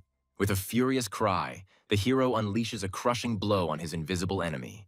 His golden fist slams into the giant monster's body, shaking it to its very core. The huge creature barely withstands the attack, but not a single scratch remains on its body. Su Ping looks at his invisible enemy with cold calm, preparing for the decisive battle. Su Ping grabbed Joanna's hand and angrily reminded her of his words. The elf replies with cold calm that even if Bian is exhausted, without the power of law he is out of his reach. She speaks with disdain about the gap between them that he will never be able to bridge. A sudden call distracts the hero, and he is surprised to see his faithful assistant on the screen. The assistant reports with alarm that the master has not rested once since the battle, and he fell asleep right on the fly. After coming to his senses, Su Ping inquires about the progress of the Link contract project, but learns of accumulated problems. He anxiously suggests returning immediately, but his assistant asks to let him finish his report. It turns out that their store has become incredibly popular, and now customers from all over the world flock to them. An elite research team assembled by Su Ping is hard at work in a state-of-the-art laboratory. The scale of the project is staggering, as it involves the best minds and cutting-edge technologies. The assistant enthusiastically reports that the communication contract is capable of changing the entire world of cultivation, and asks the boss not to worry. Having gained confidence in the future, Su Ping decides to help his comrades and finally defeat Bian. The hero returns to the report and learns that the call for help he responded to was from the Yuan family. This news surprises him, because Yuan Tianchen is one of the 3 legendary masters of the Asian continent. The image of the arrogant old man whom he once deprived of his powers comes to his mind, and he cannot believe his humility. Arriving at the scene, Su Ping looks at the pitiful horde of enemies with slight disdain, not seeing them as a serious threat. Suddenly, a giant monster grabs one of the defenders, and in his death throes, he screams for his comrades to save themselves. At the last second, a brave warrior comes to the rescue, and her blinding blow cuts the monster in 2. Exhausted but not broken, she struggles to stay on her feet, cursing the endless horde of enemies. Gathering her last strength, she pushes her comrade away, saving him from a deadly attack. Suddenly, a giant golden fist falls from the sky, easily crushing one of the monsters. Following the first blow, hundreds of shining fists rain down from the sky, leaving the warrior perplexed. A golden rain falls upon the horde of monsters, and they scatter with a roar, trying to escape. The giant monster looks down on its pathetic brethren with disdain, considering them nothing more than a pile of trash. The girl realizes with horror that in front of her is the leader of this pack, whose brute strength exceeds all her expectations. The enraged monster rushes at his fellow creatures with a roar, declaring that he will deal with everything himself. He easily repels the attack of the golden fists, demonstrating his incredible power. One of the fists still breaks through his defense, and the monster falls to the ground with a roar, shaking everything around. The warrior is relieved to see that help has arrived and admires the destructive power of her savior. Overwhelmed with gratitude, she asks her mysterious savior to come forward so that the Yuan family can pay their respects. Hearing a familiar voice, the warrior turns around in surprise and sees her mysterious savior. The enraged girl cannot believe that she bowed to the one she considered her enemy. She attacks Su Ping in a rage, but he easily dodges her blows. The hero tells her with concern that her grandfather may be in danger. The girl dismisses his words with contempt, confident in the invulnerability of her legendary grandfather. Su Ping ironically reminds her of the recent battle in which he himself inflicted serious wounds on her grandfather. He remembers with regret the day he was forced to act in self-defense, which resulted in her grandfather's weakening. The hero anxiously warns her that the weakened master will become easy prey for Bian's rebels. With a piercing gaze, the girl asks the last, most important question about how he was able to wound her grandfather. Su Ping touched the protective barrier with a slight smile, hinting that not all strong people belong to famous families. The purple dragon angrily declares that anyone who dares to start a fight at their door will pay dearly. Su Ping notes with a grin that at first glance at their shop, it is clear that its owner has never used their services. The warrior dismisses his words with disdain, because for her, his store is a place for puppies, not for real warriors. The hero indifferently suggests that she decide for herself whether to go with him or not, but the girl is bound by her grandfather's orders. Torn between duty and the desire to help, for the first time in her life, she decides to disobey her grandfather and trust Su Ping. Grabbing her hand, the hero reminds her that he came to save people and demands that she immediately take him to the wounded master. Arriving at the scene, they discover with horror that the city is completely destroyed and all the soldiers are killed. Suddenly, their dragon is pierced by hundreds of red beams and falls with a roar, wounded and exhausted. At the last second, Su Ping saves the girl, carrying her away from the enemy's heavy fire. He explains that her pet won't be able to withstand that many blows and asks what her plan is. Bian's soldiers discuss the flying dragon with a grin, considering it an easy prey that can grant them a lot of strength. Hundreds of red beams rain down on the dragon, but his indestructible shield easily withstands the attack. Su Ping recalls that he sealed his dragon's power with 3 seals that can only be removed as his control grows. Realizing the time has come, the hero prepares to remove the first seal to test the true power of his pet. The skies above the battlefield darken, and lightning flashes in the storm clouds, foreshadowing something terrible. With a furious cry, Su Ping removes the first seal, and his dragon transforms, taking on its true divine form. The girl is surprised to notice that the dragon's appearance has changed, and his aura seems painfully familiar to her. Enraged enemies look at the transformed dragon with disdain, not seeing him as a serious threat. Hundreds of red beams rain down on the dragons again, but their combined shield withstands this attack as well. Su Ping watches the battle with confidence, knowing that his light dragon's body can withstand the enemy's fire. The purple dragon only uses its defensive techniques, as if playing with its enemies like children. At this time, the golden dragon takes on a hail of attacks with pleasure, enjoying the battle. Despite the barrage of fire, he remains unharmed, and his enemies are horrified and try to figure out what is wrong with his body.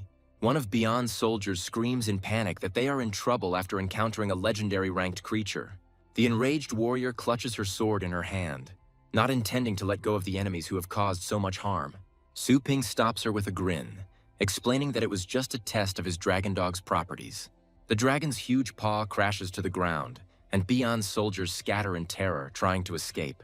A powerful blow shakes the battlefield, and the shockwave scatters enemies like toys. With just one paw, the dragon changes the landscape, creating insurmountable cliffs in the enemy's path. Su Ping notes with satisfaction that the power passed on from the old king not only strengthened the pet's body, but also expanded its capabilities. One of Beyond's surviving soldiers falls to his knees, begging the great ancestor for mercy. Su Ping looks at him with cold disdain, reminding him that Beyond's followers must be prepared to die. The soldier, horrified, denies any involvement with Beyond, trying to pass himself off as an ordinary survivor. He offers the hero countless treasures and his knowledge of the area in exchange for his life. The girl realizes with horror that the crystals they are mining are taken from the bodies of fallen masters.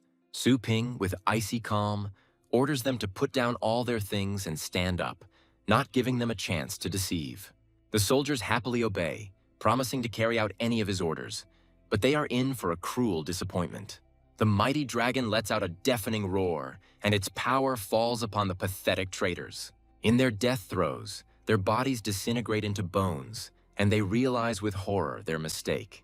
Su Ping looks at the crystals with cold disdain, declaring that it is not worth thinking that you can return as if nothing happened. The girl watches in horror as the hero absorbs the crystals, not understanding how he is different from Beyond's people. Su Ping ignores her doubts and demands that she bring him to her grandfather immediately. Surrounded by the souls of the fallen, he declares with unwavering determination that the only way to stop the disaster is to deal with Beyond. The girl looks at her savior with awe, realizing that he personally took on this deadly task.